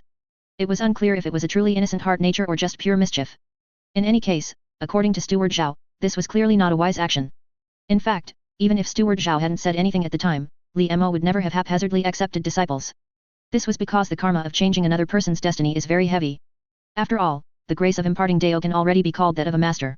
In the traditional 8-character birth chart, the 7 killings for a male chart represents sons and disciples, including students. That which restrains me is kill. Kill is the fiercest force in the entire birth chart. In all birth charts, when kill appears, one must first look at kill. If one's own strength is robust, then kill can be controlled. If one's own strength is weak, then it is a source of disaster. Therefore, for men, taking on students or disciples and having children are equally significant matters, no less than experiencing a life-threatening calamity. These are matters that can change one's entire destiny. So, to want many descendants and many disciples, you truly need to have the diamond drill to handle this porcelain work. However, Li Mo quickly suppressed this impulse to be a teacher. Although this fellow Daist Chu was very enthusiastic towards him, their relationship was not yet that close, and speaking too intimately when not close is also a great taboo. Li Mo shook his head and turned his gaze to Sister Qi, who had also just emerged from her room. Fellow Daist Qi, what do you say? Qi Xin didn't speak immediately. Instead, she gave Li Mo a deep look and then suddenly said, it's rare to come out. It's good to explore the nearby area. Then it shall be as fellow Daist says, Li Mo nodded. Then I shall trouble senior brother Nai and junior brother Chu to guard this place. Of course, it's all arranged, isn't it? Chu Qingyu turned his head and patted his chest vigorously, indicating that he would handle it. Nai Zhanchun, on the side, also nodded, leaning against a pillar with the black saber in his arms, his eyes slightly narrowed. Li Mo and Qi Xin exchanged nods and flew away from the flying boat. The Azure Woods Wilderness is one of the 5 great realms of the 9 Palace Mountain Sea Realm, located directly north of Kunlun Yujing Province. Its terrain is characterized by dense forests and widespread mountains, which divide the entire land. Because of this unique geographical environment, the Azure Woods Wilderness is filled with small countries and sparse populations, with very few unified large nations. Li Mo and Qi Xin traveled through the mountains and forests. Whenever they saw a village or town, they would enter it to test the bone structure of the children there in the name of immortals. Unfortunately, after traveling through several villages, they did not find any children with excellent bone structure or good heart nature. After all, their current route was within the territory of the Righteous Path, where many Righteous Path disciples conducted tests every year, so it was indeed rare to find a hidden gem. Li Mo didn't care, he considered it all part of traveling far and wide, which was also a form of cultivation. It was just a pity that fellow Daist Qi Xin had been following him closely, preventing Li Mo from going to the Great Wrong World to retrieve the treasure gourd and refine it at any time. The main reason was that being on the floating Jade Dharma ship, Li Mo didn't dare to go to the Great Wrong World, because he couldn't understand the power of that Dharma ship. Who knew if there would be any surveillance restrictions on it? He could only be extra cautious in all matters and put aside the affairs over there for a while. But even setting that matter aside, Li Mo always felt that fellow Daist Qi seemed to have a strange sense of closeness to him, which left Li Mo completely puzzled. Fellow Daist Qi? I wonder why, when we chose groups the other day, you insisted on being in my group? Do we know each other? As the two traveled, Li Mo seemed to inadvertently voice the confusion in his heart nature. It's a bit embarrassing to say, Qi Xin grinned, not avoiding the question, and spoke directly, it's really because the scent of your flesh and blood is a bit too fragrant. Although the portion is small, as long as you are by my side, I can keep my attention on you. Otherwise, I'm really afraid I wouldn't be able to resist grabbing a few mortals to try a fresh taste, hee. Chapter 37, Cloud Beast Formation. Li Mo hadn't expected the other party's answer to be so honest, or perhaps strange. In any case, he didn't know how to respond for a moment. But on second thought, it was reasonable. His entire body of flesh and blood had been transformed by the blood shadow fundamental curse, making him extremely high-grade demonic path materials. It was normal for people of the demonic path to covet him. No matter what, this could be considered a junior sister of the demonic path coveting his body, right? Li Mo looked at Sister Qi, who had a green face and fangs, and for the first time, he felt that even a blood shadow would get goosebumps. Qi Xin seemed to find Li Mo's reaction amusing and observed him with great interest. But in the next moment, both their expressions suddenly changed. They instantly flashed away from their original positions, only to find it was too late. At some unknown point, the entire mountain forest was surrounded by a hazy mist, and that mist was becoming increasingly dense. No, this was no longer mist, this was cloud. Li Mo almost immediately slapped a talisman of breath holding onto himself, just in case there were toxins in the cloud. Meanwhile, Qi Xin was simple and brutal. She suddenly took a deep breath of the cloud qi, and the spine on her back stretched and contracted, expelling it directly from another direction. Be careful, this cloud qi isn't poisonous, but it seems a bit strange. It seems, Qi Xin seemed unable to describe it for a moment, her mind frantically searching for a long time until she finally found a suitable description. They are alive. But before she finished speaking, the cloud qi she had just expelled suddenly transformed into a white tiger with piercing eyes, baring its fangs and claws, and pounced towards her. Bang! Qi Xion's eyes turned red, and she reached back, directly crushing the cloud beast. Li Mo noticed that her muscles didn't need any leverage, she could exert force from any awkward angle. The next moment, this sea of clouds seemed to be enraged. The mass of cloud qi that had just been crushed scattered again, instantly shaking out dozens, even hundreds, of cloud beasts that spread out. Dragons, tigers, leopards, wolves, jackals, pythons, bears, and other ferocious beasts, guarding a frenzied Kylan, golden monkeys fishing for the moon, lynxes across the wilderness, eyes shooting cold stars, teeth like sharp blades, a fishy cloud covering everything, vast and desolate, all surged forward together. Li Mo and his companion exchanged glances, both understanding the other's meaning. One went forward, the other backward, their hands like rain, their qi like thunder. Any cloud beast that dared to approach was blasted into cloud qi by their fierce attacks. However, clouds gather and disperse, they roll and unroll, this is the law of nature. The shattered cloud beasts did not disappear, instead, they reintegrated into the surrounding cloud qi, transforming again into an endless stream of ferocious beasts, constantly regenerating, an inexhaustible supply. No, this seems to be a method of Kong Yun Dao. Li Mo observed carefully, suddenly noticing a clue. He said to Qi Xin behind him, I just observed the cloud formation in this area. There are 3 incoming dragon paths, and they haven't completely sealed off the entire situation. This cloud qi is unusual. If I'm not mistaken, this is definitely a divine ability creation. We can't fight head-on, we need to break through. Damn it, what are Kong Yun Dao and his group trying to do? Qi Xion's body on the side became increasingly swollen, her spinal dragon fluctuating up and down as if alive, and hot true qi emanated from her entire being. I'll hold them off, you find the direction. With that, Qi Xion suddenly dropped to all fours, her speed instantly increasing significantly. Her sharp claws were fierce as she unleashed a set of hungry tiger's tail clipping wind, directly shielding Li Mo in the center. She tore apart the cloud beasts one by one, extremely ferocious. Li Mo was not idle either. The moment he calmed down, he tried to send out a talisman for help, but found that the surroundings were locked by the cloud qi, and the talisman's message couldn't be transmitted. He had no choice but to channel qi into his eyes and observe the movement of these cloud qi streams. South-southeast. That's the weakest point. Li Mo shouted in a low voice, quietly releasing General Blood Shadow to cling to the ground, guarding himself. The next moment, Li Mo and Qi Xin both darted out, heading towards the weakest point of the cloud qi, preparing to break through. But, at the same moment they surged forward, the clouds churned and swelled, and an unprecedentedly gigantic cloud beast suddenly condensed and formed within the clouds, leaping before the two with lightning speed. Its scales were as coarse as an iron sieve, its body hundreds of feet long, its mouth like a basin of blood, its tongue like a steel fork, and its foul qi spewed out like a jade pillar, emerging from the clouds, truly fierce and stubborn. It was a cloud Kylan giant python, truly a ferocious great snake. The great snake suddenly flicked its tail, bringing with it immense force, and slammed down towards the two. Seeing that there was no avoiding it, Li Mo's mind raced. Suddenly, an idea came to him. In a fraction of a second, he instantly kicked Qi Xin away, while he himself was brutally struck by the iron tail, slamming straight into the ground. Soil and rocks splattered, and mist filled the sky. Senior brother Li. Qi Xin cried out in alarm, her pair of demonic, crimson eyes visibly turning black. A reddish blood mist rose from her entire body, and she suddenly roared towards the sky, sending out waves of sound. A large group of approaching cloud beasts were directly shattered by the roar. Truly, with mane and red eyes, it strikes fear into the heart, a single roar shakes the galaxy. The next moment, she shot out directly, not to break through, but instead leapt directly onto the head of the great snake, frantically digging downwards. The great cloud snake let out cries of agony, and was actually brutally torn to shreds by Qi Xin, leaving a mess everywhere.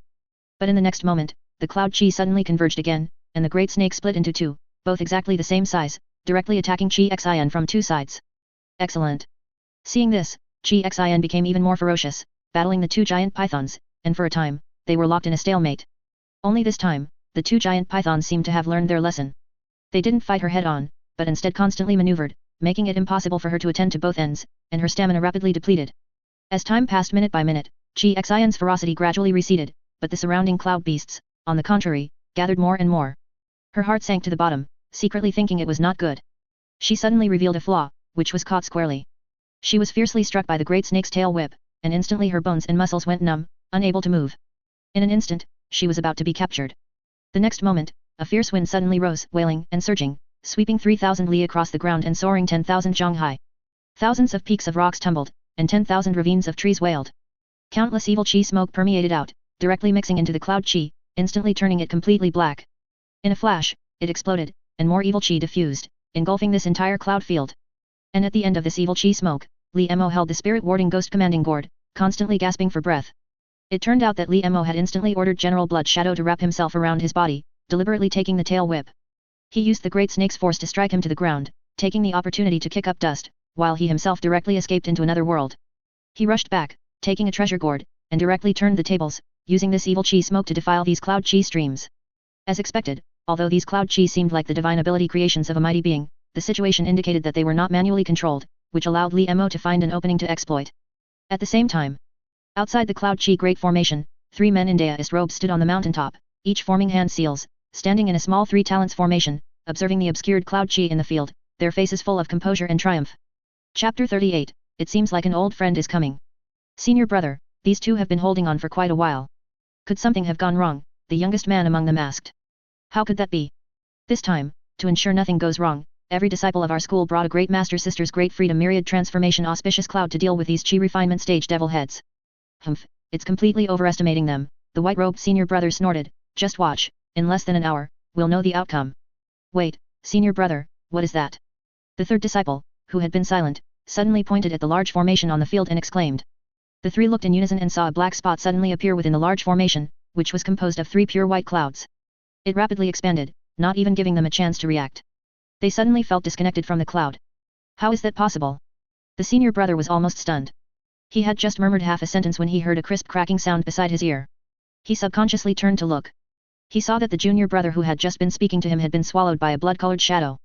His entire body seemed to have been folded and swallowed whole. The bone-cracking sounds that made one's teeth ache had come from this. And this was the last image he saw in this world. The next moment, a sharp claw pierced through his chest, splitting him in 2 without any hesitation. His head flew into the sky, red and white matter splattered everywhere, and the smell of blood began to spread. Sticky blood covered the last disciple. Was blood really such a hot thing? He finally reacted, his lips trembling as he tried to escape, but his legs wouldn't obey him. It was already too late. In the instant he was dazed, the blood-colored shadow had emerged from his own shadow at some point, like a maggot attached to a bone. It gave him no chance, its eyes and hands moving even faster, directly twisting his neck and ending his fear. Facing Li Mo and the other, the few individuals without divine ability creations had no ability to resist whatsoever. At this point, the dust settled. It really is a disciple of Kong Yun Dao. Chi Xin collected all the scattered items on the field one by one, carefully examined them, and found the Kong Yun Dao symbol on their identity tokens. It doesn't look like an accident, they came for us. What exactly is going on? It's a pity, we should have left one alive. Fellow Daoist Chi, you first send a message to senior brother He, and we'll leave here. Li Mo was currently controlling the treasure gourd to collect the swirling evil clouds on the field, non-committal to Chi Xin's words. The deaths of those 3 were not accidental, Li Mo had deliberately killed them all to silence them. After all, he wasn't sure if the 3, from their elevated position, could see the scene in the mist, or if the mist had the ability to sense that it had disappeared from its original location. Even though he had used dust for concealment, it was not a foolproof plan. If there was even a 1 in 10,000 chance of exposure, Li Mo would never allow it. Chi Xin nodded and immediately cast a talismanic incantation. Li Mo then collected all 3 clouds and the evil smoke back into the bottle, not having the energy to refine them for now. He quickly tidied up the battlefield, letting General Blood Shadow absorb all the flesh and blood essence, while the bones were condensed into blood spirit stones using the essence extraction spirit transformation art, completely pulverizing the 3, leaving no trace behind. He had simulated the series of actions countless times in his mind, so proficiently that Chi Xin, who was beside him, looked at Li Mo with a hint of strangeness in her eyes. But now was not the time to discuss such things. After completing all this, the 2 instantly fled far away, not in the direction they came from, but rather choosing a random path and escaping 1,000 miles in one breath. Fellow Daoist Chi, how is it? Li Mo asked Chi Xin about the specific situation while adjusting his breath. Honestly, it truly was a divine ability creation. The previous Great Snake's offensive was so fierce that even though Li Mo blocked most of it with General Blood Shadow, it still left him feeling somewhat uncomfortable. Senior brother He and the others are rushing here, for now, there shouldn't be any problems. Chi Xin shook her head, glanced at Li Mo, and then suddenly spoke again. Senior brother Li, why do you keep calling me Daiyu? You should still call me junior sister Chi. N. Li Mo looked at Chi Xin with some confusion, not understanding why she would suddenly bring this up. Chi Xin looked at the expression on Li Mo's face, then suddenly let out a faint sigh. After a moment of silence, she finally spoke, I thought, senior brother Li, that you recognized me when you sacrificed yourself to save me just now. This isn't like you. It seems I was being presumptuous. Alas, it's true, having become like this, I shouldn't expect others to remember me anymore. Li Mo was stunned by her words. He stared at junior sister Qi green-faced, fanged face, vaguely discerning some contours. In a trance, memories from a long time ago surged forth, and he finally unearthed a familiar face from the depths of his memory. You are Princess Xiu. Li Mo uttered the name, but he was still somewhat unsure, truly unable to connect the exotic woman before him with the Princess Xiu of yesteryear, with her bright eyes, white teeth, and delicate, rosy cheeks. You finally remembered. Hehe, we are old friends, Chi Xin smiled faintly, nodding gently, seemingly a little unfamiliar with the title. Princess or whatever, no one has called me that in a long time. After all, among the disciples who entered the school with us back then, there aren't many left alive now. I thought you had died long ago and even set up a tombstone for you. Thinking about it now, it's a bit unlucky. It really is you. No matter. We cultivators, in our cultivation, are like riding a bottomless boat. In a worldly sense, we have indeed died once already. Setting up a tombstone is fine, consider it a memorial. Li Mo shook his head and sighed, I just never expected that when we met again, you and I would have become like this. What exactly happened? It's a long story, Chi Xin sighed softly, then began to tell Li Mo the story of what had happened to her.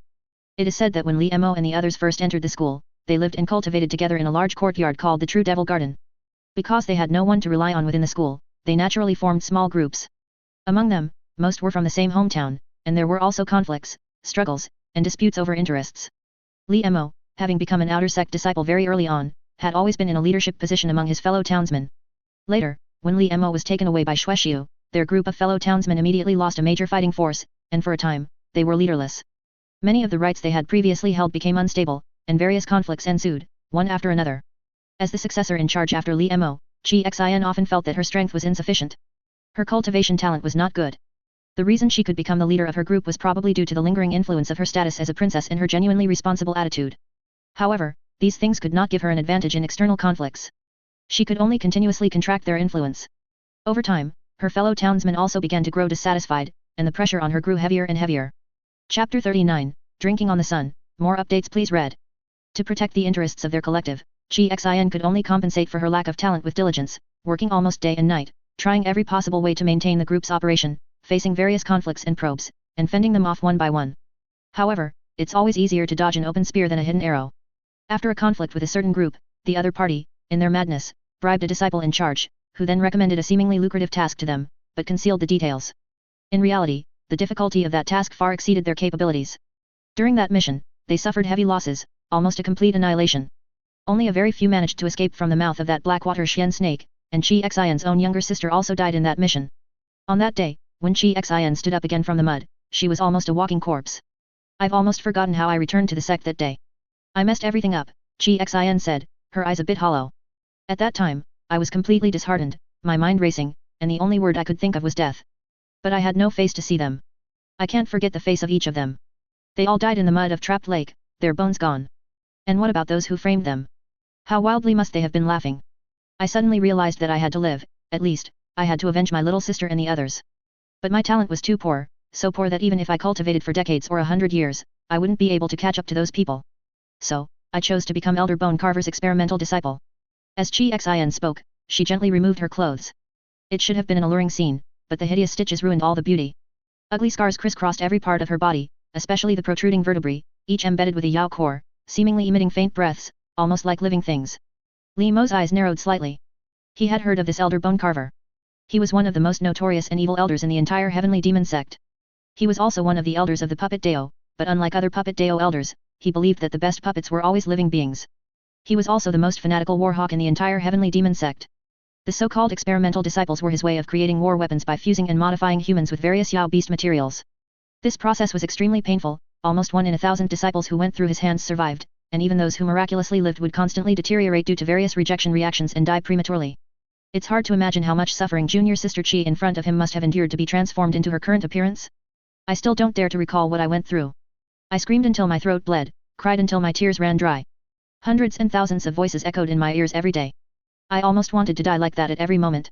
Chi Xin put her clothes back on, her voice becoming increasingly calm as she spoke. But I finally got up. In fact, I don't even know if it was truly me who survived the experiment, but that doesn't matter anymore. I finally gained enough power for revenge. I used the cruelest methods I could think of to torture and kill the disciples who had framed us. Their skulls, polished smooth by me, are still displayed in my immortal cave, and the demonic flames burning within them are still scorching their souls. But no matter how much they wail and scream, they cannot fill the emptiness in my heart. Junior sister Chi, you. Li Mo opened his mouth as if to say something. No, senior brother Li, you don't need to comfort me, and I don't need anyone to comfort me, Chi Xin interrupted Li Mo, shaking her head and continuing. One day, I suddenly realized that so-called revenge is actually a break with one's own destiny. From then on, whether it was Princess Xiu or Chi Xin, they are all in the past. What I seek now is only the great Dao. The Dao is joy, the Dao is what I seek, the Dao is to walk within it, without hunger or thirst, without worries. Perhaps, only then can I find true tranquility. Li Mo fell silent. At this moment, anything more he might say would be meaningless. Disciples of the demonic sect were as numerous as ants, as cheap as mud and sand. Only after the great waves had washed everything away would one know who were dragons, snakes, or mere weeds. And they too were 2 grains of sand that reunited after the great waves had passed. Their experiences might not have been similar, but the suffering was undoubtedly the same, eventually transforming into the same belief. Seeking the Dao. It seems that those few fellow Daoists I called out today were indeed not mistaken. Yes, to fellow Daoist. Chi Xin forced a smile uglier than crying, her sharp claws curved into a cup, raising it towards Li Mo. At this moment, the two stood atop a great mountain, with the green mountains covered in snow, and the bright candle illuminating the southern sky. As the sun rose in the east, it cast a golden glow upon the mountaintop. This boundless sunlight was held in Chi Xion's hand, treated as wine, offered to a fellow practitioner of the Dao. In a daze, Li Mo felt this scene was exceptionally familiar, as if when they were children playing house, they had also used their hands as cups, drinking away their entire childhood in one gulp. Although things have changed and people are no longer the same, with one of them now a fierce devil head and the other a vicious demon, that true nature was deeply buried in their hearts, no different from when they were young. Li Mo also smiled, similarly cupping his hand. The 2 cups touched, just like in the past, dissolving all the bitterness and hardships in the sunlight, fermenting into a rich, long-lasting wine. May the green mountains remain unchanged, and we meet again in the Jianghu. May the immortal heart be eternal, and the great Dao be long-lasting. The 2 drained their cups of wine, celebrating each other's new life as fellow Daoists in the morning sun. And with the lingering glow of the morning sun, the magnificent and splendid floating jade boat finally arrived, landing before the 2 of them, from which 4 figures leaped out. Are you 2 all right? Crane Branch stepped forward first, offering a word of comfort, then directly asked, is what you said in the communication talisman true? What exactly happened? We're fine. Li Mo shook his head and stepped forward, recounting the entire sequence of events, only omitting the detail of his sudden disappearance to retrieve the treasure gourd. However, this did not affect Crane Branch's judgment of the situation. He saw his brows furrow tightly, completely losing his previous carefree and unrestrained demeanor. He then asked Li Mo and the others to produce the 3 items from the Kong Yun Dao disciples, inspecting them one by one, only then believing that Li Mo and the others were indeed telling the truth. It wasn't due to a lack of trust in his fellow sect members, but rather because of the long period of peace. This time, they were acting strictly according to the rules, as they had for many years. There was no reason for the other party to obstruct them, was there? Chapter 40, The Sect Suffers. Please wait a moment. I'll go inquire first. Crane Branch took a deep breath, returned Li Mo and their spoils of war, then formed a hand seal, suddenly summoning something from the void realm. Li Mo saw clearly that what Crane Branch summoned was a squirrel-sized little person, driving an antique carriage. The entire thing was about the size of a palm, standing in Crane Branch's hand, seemingly communicating something. This is a Kingji? Li Mo recognized the origin of this item and was secretly astonished. As expected of a chief elder's disciple, his wealth was indeed abundant.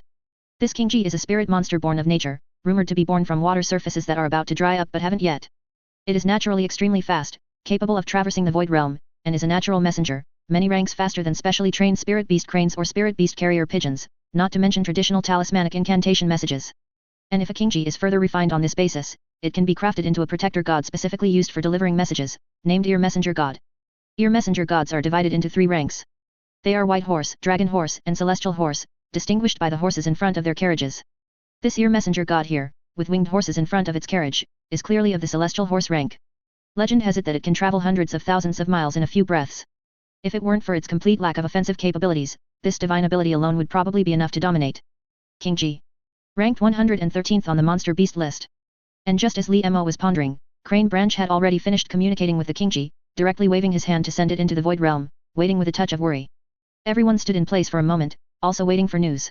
Li Mo, meanwhile, took advantage of this time to split the spoils of war from the Kong Yun Dao disciples with Chi Xin, 50-50.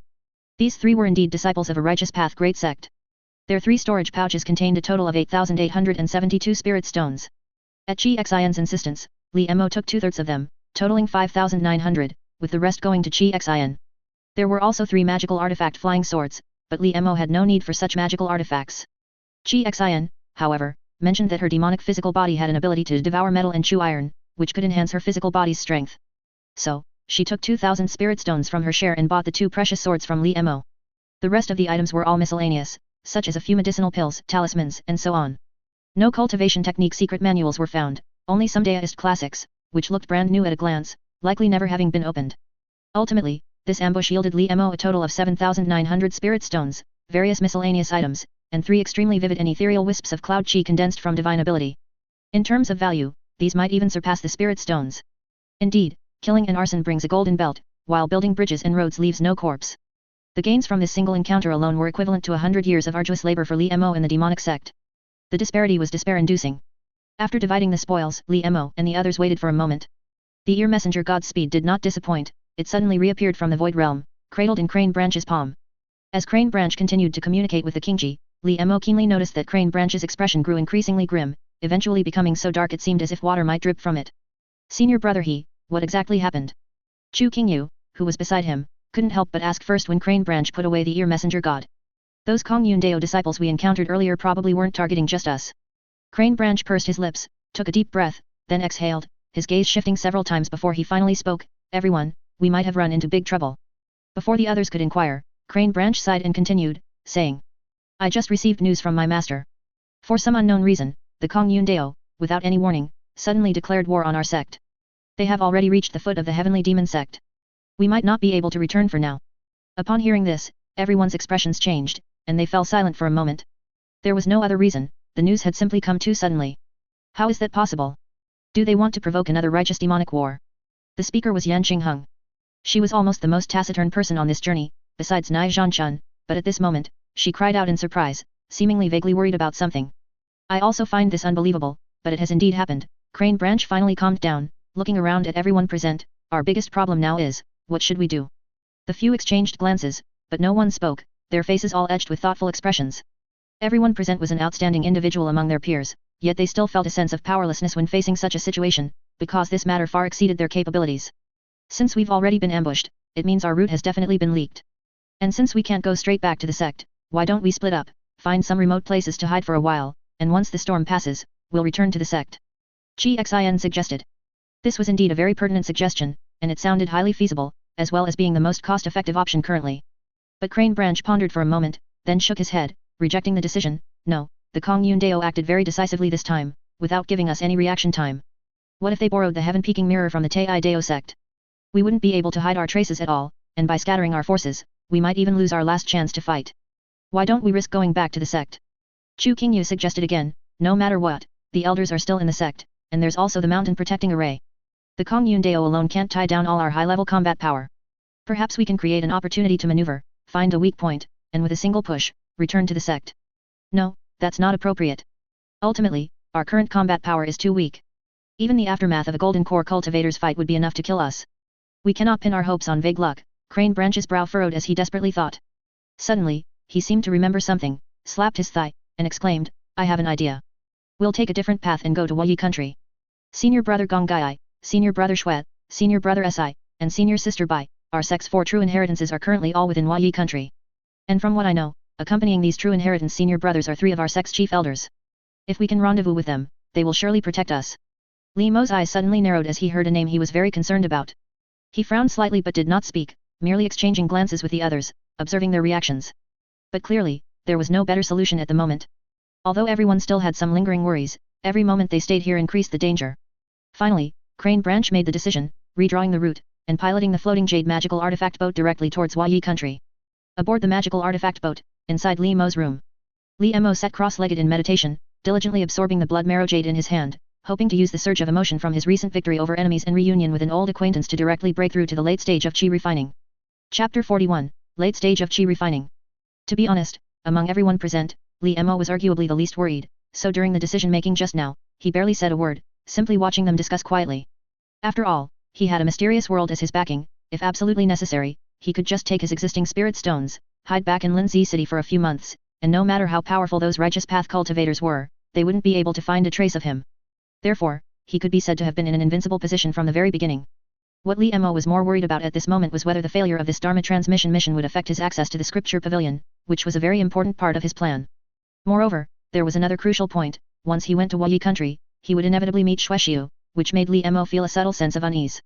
But at present, there was no solution, and all Li Mo could do was to improve his strength as much as possible. First, he would break through to the late stage of chi refining in one go, then intensify the refining of the restrictions on the treasure gourd, pushing his combat power to the peak state he could currently achieve. As the piece of blood marrow jade completely dried up and turned to dust, Li Mo once again swallowed a mouthful of elixir. His entire skin swelled up, but it wasn't an empty swelling, it was supported by solid flesh and blood, so full and robust. This was the change brought about by the complete blood exchange. These newly regenerated bloods were extremely mysterious, thick as mercury, lustrous as oil, roaring as they flowed through his body, nourishing the 5 viscera, harmonizing the 6 fu organs, allowing the skin and flesh to remerge, and thoroughly unleashing their great power. Originally, although his body had been transformed by the blood shadow fundamental curse, most of the transformations were concentrated on the skin. A dried-up body made it difficult to unleash the full potential of this skin, but now it was different. Essence, Qi, Spirit. All three are the foundation of the human body. Essence represents the first life system of the human body, formed by the 5 viscera and 6 fu organs. Qi represents the second life system of the human body, formed by acupoints and meridians. If true Qi is the blood of the second life system, then blood is the true Qi of the first life system. They are not isolated but mutually reinforcing, only when Qi and blood are combined can the maximum power of the flesh be unleashed. Li Mo opened his mouth, and a stream of turbid Qi shot out like an arrow, hitting the door with a heavy thud. His state reached its peak at this moment.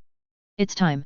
The blood spirit pill melted upon entry, the blood spirit stone shattered into dust, the top wheel above the Tianyuan opened, and pure heaven and earth spiritual power poured in, intertwining with true Qi, condensing into magical power, becoming increasingly abundant. It flowed through the brow, rushed past the mouth, slid past the Tansong A cup ointment in the chest. The 5 viscera and 6 fu organs, just thoroughly awakened by Qi and blood, immediately received the nourishment of magical power, undergoing a qualitative change. First was the spleen. In the 5 elements of the human body, the spleen represents earth. Earth is the mother of the 5 elements, the most important element in the human body's 5 elements, for nothing grows without earth, and both blood and Qi originate from the spleen. Once the spleen was full, it immediately spread to the kidneys. The kidneys represent water, the source of the 5 elements. As the saying goes, nothing grows without water, the innate 1 Qi of the body is buried here, known as the great medicine, and also the beginning of cultivation. With these 2 in place first, the magical power then reversed upwards, nourishing the remaining 3 major fu organs, heart fire, lung metal and liver wood generation, finally achieving a balance of the 5 elements. This is what is called catching Ken and filling Li, harmonizing dragon and tiger, also known as reverse refining, finally converging at the Tansong, like an inverted great cauldron. The first purple mansion that needs to be forged for a future foundation establishment breakthrough, the Tianxi mansion, is born right here. At this point, Li Mo finally achieved the late stage Qi refining cultivator. Before foundation establishment, there was only one realm left, commonly known as Qi refining great perfection, which requires the magical power, harmonized by the 5 elements, to be reconverged into the Denshin, completely completing the great cycle and forming 108 streams of magical power. This process is called returning the pill. This breakthrough exhausted all the blood spirit pills Li Mo had previously purchased from Sunken Mist Market, and nearly 800 blood spirit stones were consumed. Of the batch of blood spirit stones he had seized last time, only a small portion remained. Theoretically, a normal breakthrough is a process of overflow when full, and does not require such a large amount of energy. However, Li Mo cultivated a high-grade true art, and it was the most sinister kind, almost requiring several times the energy to condense one portion of true Qi, which is why there was such a magnitude of consumption. Li Mo slowly opened his eyes, feeling the changes in his body.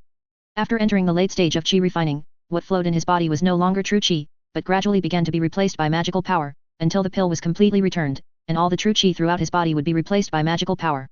As this magical power flowed through his body, it also washed over the blood shadow fundamental curse within his body, making it increasingly agile.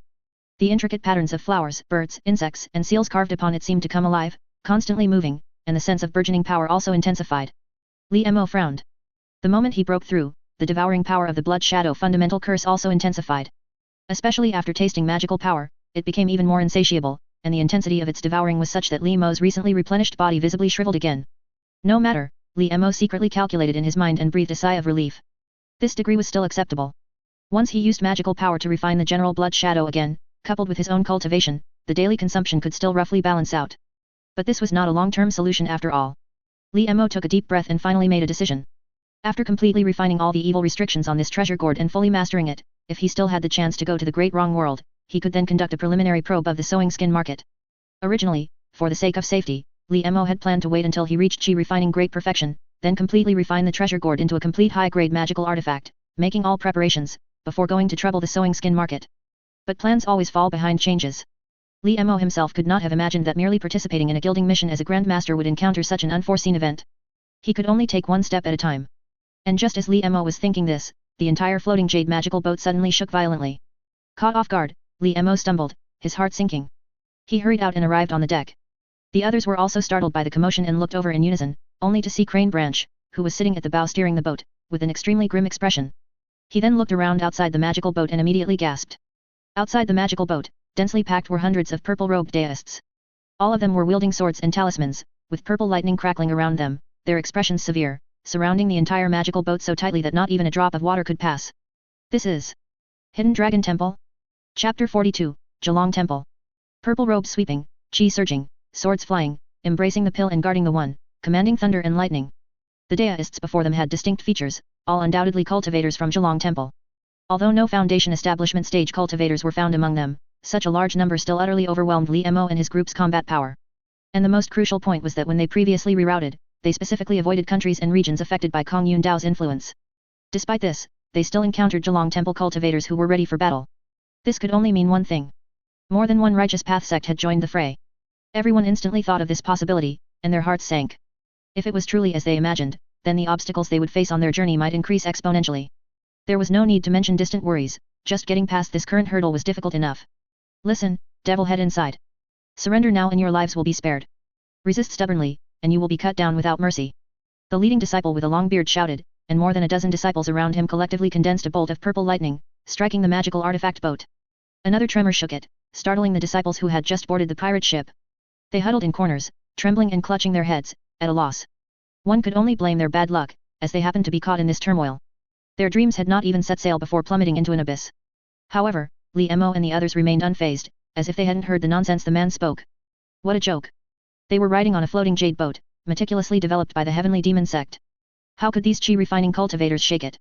If they had that ability, why waste words? They would have rushed in to slay demons long ago. As for surrendering, that was never an option from the start, not because of loyalty to their sect, but because surrender meant certain death. Although the righteous path and demonic sects of the northern barons had formed an unspoken understanding, generally avoiding full-scale war, local conflicts had never ceased. However, they had previously remained in a stage of mutual probing. Among these righteous path factions, there were also several divisions, the hawkish faction, the conciliatory faction, and the neutral faction. Undoubtedly, Zhalong Temple before them was a fervent hawkish faction. This was because Zhalong Temple disciples all cultivated Thunder Dao, which is extremely rigid and masculine. This characteristic also influenced the disciples of Zhalong Temple, forming a resolute sect style. They were most zealous in their hatred of evil, always advocating for the complete eradication of demonic sect disciples. Humph. As expected, seeing that Li Mo and the others remained unmoved, the leading disciple showed no surprise. He merely snorted coldly, raised a hand, and another dozen disciples stepped forward to condense purple lightning. Then, they formed hand seals, chanted in unison. With 9 heavens chi in hand, roaring winds and whipping thunder, with the power of wisdom, subdue all spirit monsters. With just a thunderous roar, it was a shalay, a type of thunder dao. Shalay, also known as demon thunder, is primarily used to kill magical artifacts and spirit monsters, and to suppress ancient chi. Although it posed no threat to the magical artifact boat, it could erode some of its spirituality, increasing the consumption required to maintain its formations. This won't do. Li Mo and the others instantly realized one thing, this was not a long-term solution. Although the opponents couldn't do anything to them for a while, and their chi reserves were sufficient for a long time. But the problem was, if they put themselves in the opponent's shoes, if they were to discover righteous path disciples and had no other choice, they would immediately call for reinforcements. Perhaps, a foundation establishment stage mighty expert was already on their way. This could only mean one thing, dragging it out meant certain death. They had to break through immediately. Everyone, now is not the time to hold back. If you have any trump cards, please don't be stingy, Crane Branch said slowly, his expression returning to calm. I carefully observed their aura just now, and the southwest corner seems to be the weakest. Fortunately, I have a swarm of thunder-devouring heavenly oxgu that can temporarily draw lightning for us. I will make the first move to attract attention, and then all of you attack with full force. As long as we tear open a gap in the southwest corner, I can use a secret technique to fully accelerate the floating jade boat, which will be enough for us to escape to safety. Everyone exchanged glances, deemed it feasible, and nodded. They immediately began to act. Crane Branch's body suddenly erupted with an extraordinary aura, the magical artifact robe on him glowed brightly, and a desolate, tragic crane cry echoed through the clouds. All who heard it felt dizzy and disoriented, and even Li Mo and his group were affected. The next moment, Crane Branch suddenly stomped the ground. Aided by his robe of 8,000 crane cries, he soared into the air, throwing out a thumb-sized golden heavenly oxgu. Then, he activated the crane cry robe again, unleashing countless illusory feathers. Each feather was irresistibly sharp, like a torrential storm, assailing the Zhalong Temple disciples in that area, startling them into parrying with their swords. The thunder-devouring heavenly oxgu has been activated. Act quickly. Crane Branch roared. The next moment, the remaining 5 people burst into action, rushing directly towards the southwest corner, each employing their signature techniques. Swish. The first to arrive was Nai Zanchun's black saber. This fellow, who had "I'm a ruthless person" written all over his face from the start, indeed displayed an extraordinary presence with his first move. Seemingly slow but actually fast, a saber chi as thin as a willow leaf burst forth directly. Even at a distance of several dozen zhang, the trees and leaves directly below it rapidly withered, as if their life force had been stolen. As the saying goes, heavenly threads of cloud brocade are cut into segments, willow leaves in the forest are cut into circles.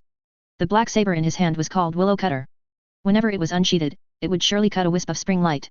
Wherever the saber chi passed, shocked expressions remained forever on the faces of those disciples. Along with the treasured swords they held, they were cleanly cut into two sections and fell from the sky. Even at this moment, they still hadn't realized how they had died. After all, spring always brings thunder in silence. And after this saber strike, Nai Zanchun's lock of hair by his forehead visibly lost its color, turning grayish-white, dry, and dull. The next moment, he casually pulled it out and tossed it into the air. This saber strike made everyone present's hearts pound and alarm bells ring, including Li Mo. He couldn't help but secretly ponder whether he could withstand this saber strike if he were in the same position. It would likely be very difficult. The only possible reliance would be the treasure gourd in his hand and the blood shadow fundamental curse within his body. It must be said, compared to these geniuses, or disciples of influential figures with deep foundations, ordinary cultivators were like lambs to the slaughter. Even if their cultivation levels appeared similar, the substantial difference between them could not be measured in millimeters. To contend with such individuals, Li Mo's current foundation was still too shallow. This further strengthened his resolve to explore sewing skin market ahead of schedule. Chapter 43, Heaven Strike 5 Thunders. Lightning flashed in Li Mo's mind, but his hands moved without delay. As his magical power surged in, a much stronger malevolent wind than before gushed out from the gourd's mouth, spreading out in an instant.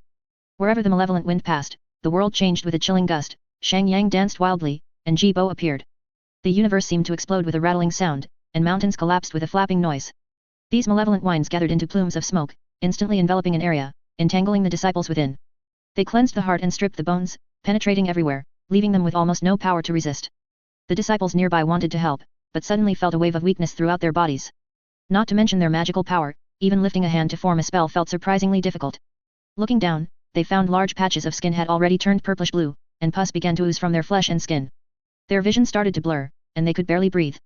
It turned out that at some unknown point, faint traces of poisonous smoke had already begun to spread. However, because the overwhelming malevolent wind had attracted all their attention, they only realized the poison had entered their lungs when they were already afflicted. The one who struck was Yan Qingheng, the most low-key among them. She stood at the very back, and from the strange small cauldron in her hand, multicolored poisonous smoke erupted, mixed with various venomous insects and fierce beasts. Each one was meticulously refined. An ordinary cultivator would turn into pus in an instant if they touched even a little. And this poisonous smoke, though seemingly colorful, adjusted its hues according to different angles, often disguising itself as harmless clouds, difficult to distinguish with the naked eye, and extremely troublesome. Xin and the others, however, had already taken the anti-poison pills they had just received. They moved freely within the poisonous smoke, charging in all directions. The disciples guarding the southwest corner visibly thinned out, creating a large gap. Naive. The leading long-bearded disciple showed no emotion on his face despite the deaths of many of his fellow sect members, but his actions became ruthless. He raised his hand to form a spell, and the disciples behind him quickly rotated. They took their positions according to the spells he cast, stirring up thunder. May it align with the heavens, and respond to virtue below. If heaven does not defy, thunder shall obey the mandate of heaven. Then, a bolt of thunder fell from the high sky. This was heavenly thunder. It governs order, responds to the four seasons, gives birth to all things, protects against calamities, purifies heavenly demons, expels plagues, slays heavenly monsters, and subdues all unmanageable evils. Under the surging heavenly thunder, the surroundings were cleared. Those venomous insects and creatures, the malevolent smoke and poisonous smoke, were all purified and dissolved by its utterly firm and positive power, leaving no trace behind. Wait. The few of them suddenly froze. Why could this heavenly thunder strike down? That's not right. Crane Branch clearly used the thunder-devouring heavenly oxgu to attract thunder just now. Even if its influence on heavenly thunder wasn't that great, it couldn't have had no effect at all. There was definitely something wrong. The few of them instantly realized, but it was too late. In the next moment, Crane Branch, who had been the first to rush out and stood directly in front of everyone, smiled faintly. His entire body suddenly exploded, transforming into a golden yellow crane feather that dissipated without a trace in mid-air. However, the 8,000 crane cries robe he wore, like a true immortal crane, let out a loud cry and suddenly rushed backward, moving like a streak of light. It actually scooped up Yan Qingheng, who was standing at the very back, and entered the floating jade boat. And that floating jade boat, as if showing its sharpness for the first time today, like a kunpeng spreading its wings and soaring high, instantly crossed the spatial distance and appeared outside the encirclement. And seated on the dragon head of the Dharma boat was Crane Branch. A faint smile still hung on his lips. In truth, there was no such thing as a thunder-devouring golden oxgu. That was entirely something Crane Branch made up in a moment of desperation. From the very beginning, he intended to use Li Mo and the others as bait to escape with his life. Are you kidding? Who was he? He was the closed-door disciple of a chief elder, truly meant to inherit his master's mantle. He could be said to be of immense value, a body worth 1,000 gold pieces. How could he die so ignominiously in such a desolate corner? Even if he took a step back, he indeed still had a life-saving item left to him by Senior Shui Hui. But if he had a chance to escape alone, why would he waste such a precious item on people who had nothing to do with him? Initially, he thought that these people who came for this mission might have some connections within the sect and could perhaps be befriended and used as future helpers. But in a moment of crisis, all that was nonsense. As for why he took Yan Qingheng? Naturally, it was because she was the only daughter of Elder Miao Yulan of the Qiwang Hall. Compared to these second-generation disciples and experimental disciples, she was infinitely more important. If he didn't take her, and she were to question him later, it would put some pressure on his master. After all, although she wasn't a chief elder, she managed a large hall within the sect and was not someone to be trifled with. Moreover, her father was a high-ranking official in the Medicine King Valley, a prominent figure in the righteous path.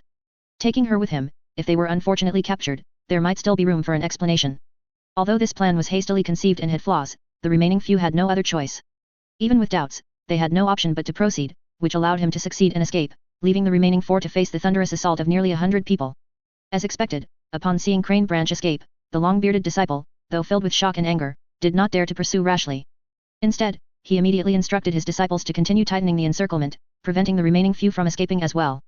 If I am not spiritual, who will be the Thunder God? If I can feel, the Thunder God will respond.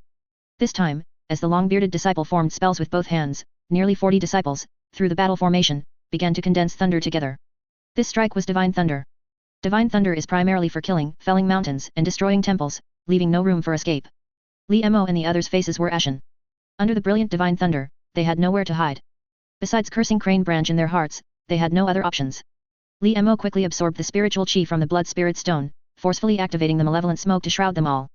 This wasn't a countermeasure, but rather a preparation to hide in another world. Damn it, unless absolutely necessary, Li Mo would never use this ability in plain sight.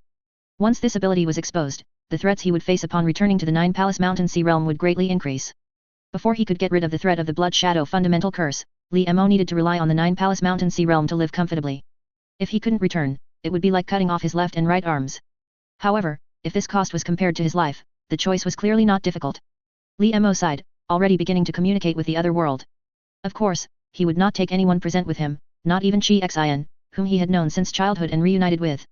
To put it bluntly, Li Mo was even willing to slaughter the hibernating dragon temple in the future to avenge her, but he would absolutely not expose the existence of the other world. This was Li Mo's absolute bottom line. Even the closest people were the same, because in the face of such a great opportunity, even biological father and son could turn against each other. Human hearts cannot withstand such tests. Chapter 44 Chu Qingye shows his power. Just as this critical moment arrived, a person suddenly leaped out from the crowd, strode to the very front, and then turned back, smiling at everyone, especially looking at Li Mo, and said, "Everyone, don't worry, I'll handle it." This person was Chu Qingye. He was the one with the lowest cultivation among them, standing in the very center of the group from the beginning. Under the intentional protection of the others, he hadn't had a chance to act. It wasn't until this moment, when Chu Qingye voluntarily stepped forward, that Li Mo and the others suddenly realized that he didn't have the slightest aura of having used a phantasmal talisman, nor was he relying on any magical artifacts or robes. He was completely relying on himself to stand in the high sky. This should be an ability that only Foundation establishment cultivators could master, but it appeared on a cultivator in the early stage of chi refining. This huge contrast even brought a certain sense of incongruity. But at this moment, they didn't have time to think that much. The Divine Thunder had already reached its final moment, about to plummet from the high sky and engulf everything. Chu Qingye quickly stuffed several medicinal pills into his mouth, formed hand seals, changing them back and forth with fingers as fast as fluttering butterflies. Suddenly, he raised one hand to the sky and pointed the other to the ground, unleashing 2 streams of true chi. Above their heads, the sky instantly became covered with dark clouds, and the light scattered. A torrential downpour fell without any warning, nourishing the surrounding earth. And from the surrounding mountaintops, green grass began to flourish, vines began to intertwine, and ancient trees began to grow at an astonishing speed. In just an instant, they shot up, growing towards the sky dozens of feet away, completely defying the law of growth. Spell, Lesser Cloud Rain Incantation. Spell, all plants are soldiers. Those growing plants, continuously nourished by the rain, almost instantly approached their location. The Zhelang Temple disciples lurking below tried to stop them, but they simply couldn't resist the infinite power unleashed by the growing plants. They saw those flowers, grass, and trees all entwining together. In an instant, they spread densely east and west, formed lines north and south, vines intertwining with kudzu, kudzu with vines, obscuring the clouds and connecting to the sky, eventually forming a huge shelter that tightly enveloped Li Mo and the others, layer upon layer, so thick that not a single ray of light could be seen. Fusion spell, building a cottage. And just as this defensive spell was completed, the Divine Thunder, condensed by over 40 disciples, also finally gathered and struck down vertically. Boom! For a moment, the lightning almost illuminated the entire world. Everyone's ears were temporarily deafened by this astonishing roar. How is it? Did it succeed? Are those devil heads dead? The Zilong Temple disciples, recovering from the immense thunder, all craned their necks to look at the huge plant barrier. They saw that the enormous barrier had now turned into a sea of fire, with flames soaring to the sky in vast streams of light. From a distance, it looked like a man-made sun, radiating infinite light and heat. They must be dead. Under an attack of this magnitude, it's impossible for any Qi refinement stage disciple to survive, some disciples with insufficient Dao cultivation speculated, but they didn't notice that the older disciples beside them suddenly changed their expressions. This isn't right. That was divine thunder that primarily kills everything. How could there still be flames left after being struck by divine thunder? Sure enough, the next moment, the boundless flames suddenly extinguished all at once, making the entire world seem to dim by several shades. Countless ashes exploded in all directions at this moment, almost instantly enveloping all the Zilong Temple disciples present. And once those Zilong Temple disciples, caught off guard, touched the ashes, the vitality hidden within would immediately take root, desperately absorbing the true Qi from their bodies, then rapidly growing plants that would unite and expand again. Almost in an instant. All the Zilong Temple disciples present were woven into a large net made of plants, including the strongest long-bearded disciple. Everyone in it was unable to move, like prey caught by a spider. Helpless struggling. Good opportunity.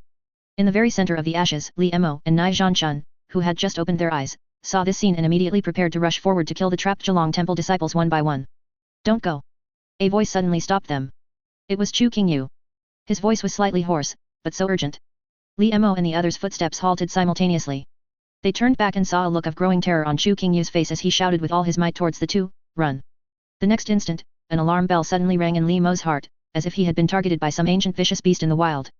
His hairs stood on end, his body tensed up, and he even felt a little breathless. The four of them, almost without hesitation, turned and ran, directly smashing a gap in the wooden prison net and squeezing out. They used every method they could think of, frantically fleeing into the distance. Almost at the same moment, an old man in a purple-red daoist robe suddenly appeared there out of thin air. The old man had a smooth, jade-like face, a white beard flowing down, golden eyes flashing with fire, and long eyebrows extending past his temples. There was almost no aura visible on his body, but with his arrival, all the surging energy around them vanished, becoming docile as if bowing to a monarch. This was what Chu Qingyu had just been unable to tell Li Mo and the others. The moment he controlled the plants to continue growing, a sudden intuition arose, and he sensed a vast, sky-covering aura about to arrive.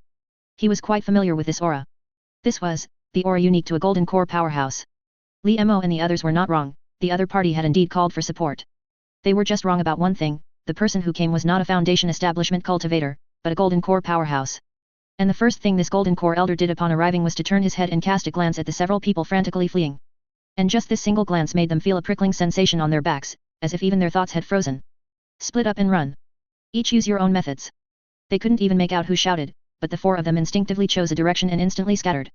At this moment, Li Mo suddenly felt as if his entire body was under some kind of blessing. The air in front of him automatically parted, the earth, stones, and trees under his feet automatically made way when he touched them. He felt as if he had broken free from some kind of restraint, and his speed suddenly increased by several times. Whose method was this again? Li Mo didn't have time to think, he just fled frantically, because he could still clearly feel that the gaze of that person was still fixed on them. The old man scanned around again, looking at the disciples below. All the true Qi in their bodies had been absorbed, and their life force was even starting to be endangered.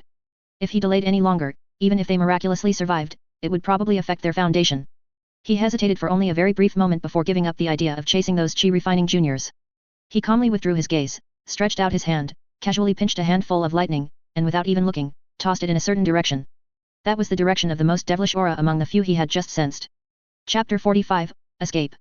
It was an unremarkable streak of lightning, not as grand as heavenly thunder, not as deep as earthly thunder, not as isolated as water thunder, not as sharp as divine thunder, and not as agile as community thunder. It was simply like a flash of light, astonishingly bright, arriving in an instant, leaving a long afterimage in the field of vision, as if a singular blade had peeled back the curtain of the world, tearing apart the order of the cosmos. Li Mo only felt a bright flash behind him, and his entire being was suddenly enveloped by immense fear, as if his heart had been squeezed, yet he didn't dare to form a single extra thought, only desperately ran forward. But facing a golden core divine ability, it was all in vain. Li Mo didn't even manage to form another thought before his entire being was directly swallowed by the thunder, disappearing without a trace. The area where he stood also transformed into a sea of thunder, destroying mountains and forests, toppling peaks and pillars, yet the golden core elder who caused all of this never spared another glance from beginning to end. As the saying goes, golden snakes pierce the clouds, the night is restless, jade axes cleave mountains, startling myriad ravines, yin and yang clash with fierce qi, a skillful hand casts a pot, transforming into a heavenly punishment. Bang! Within the strange world, Li Mo fell heavily onto the floor of the secret chamber, feeling his soul still shaken, his bones soft, and his muscles numb. Looking down, his body was covered in lacerations, crisscrossing and charred, emitting a burnt flesh aroma that even overpowered the dragon saliva incense in the auspicious beast censer. Just a little. Just a little more.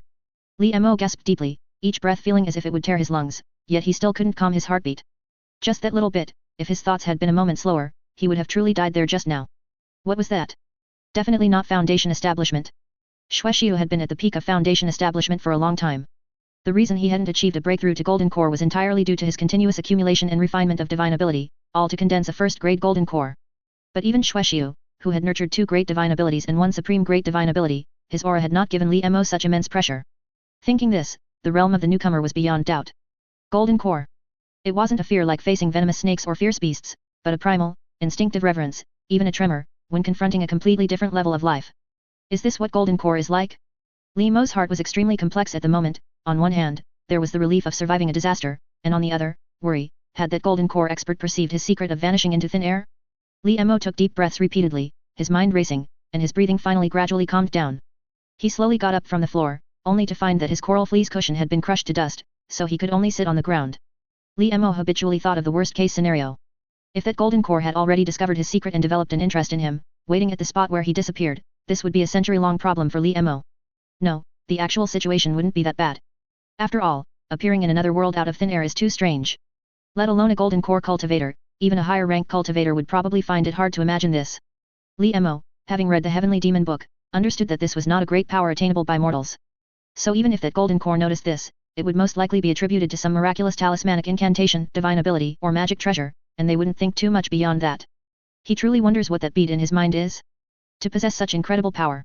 However, ever since it first granted Li Mo the ability to traverse worlds, it had not stirred again. Li Mo had tried to explore it, but no matter what he did, even attempting to use the Blood Shadow fundamental curse to devour the bead, it was like a mud ox entering the sea. It seemed as ordinary as any mortal object. Forget it, what's done is done, thinking about these things is pointless. Regardless, Li Mo decided to lay low in this world for a while first.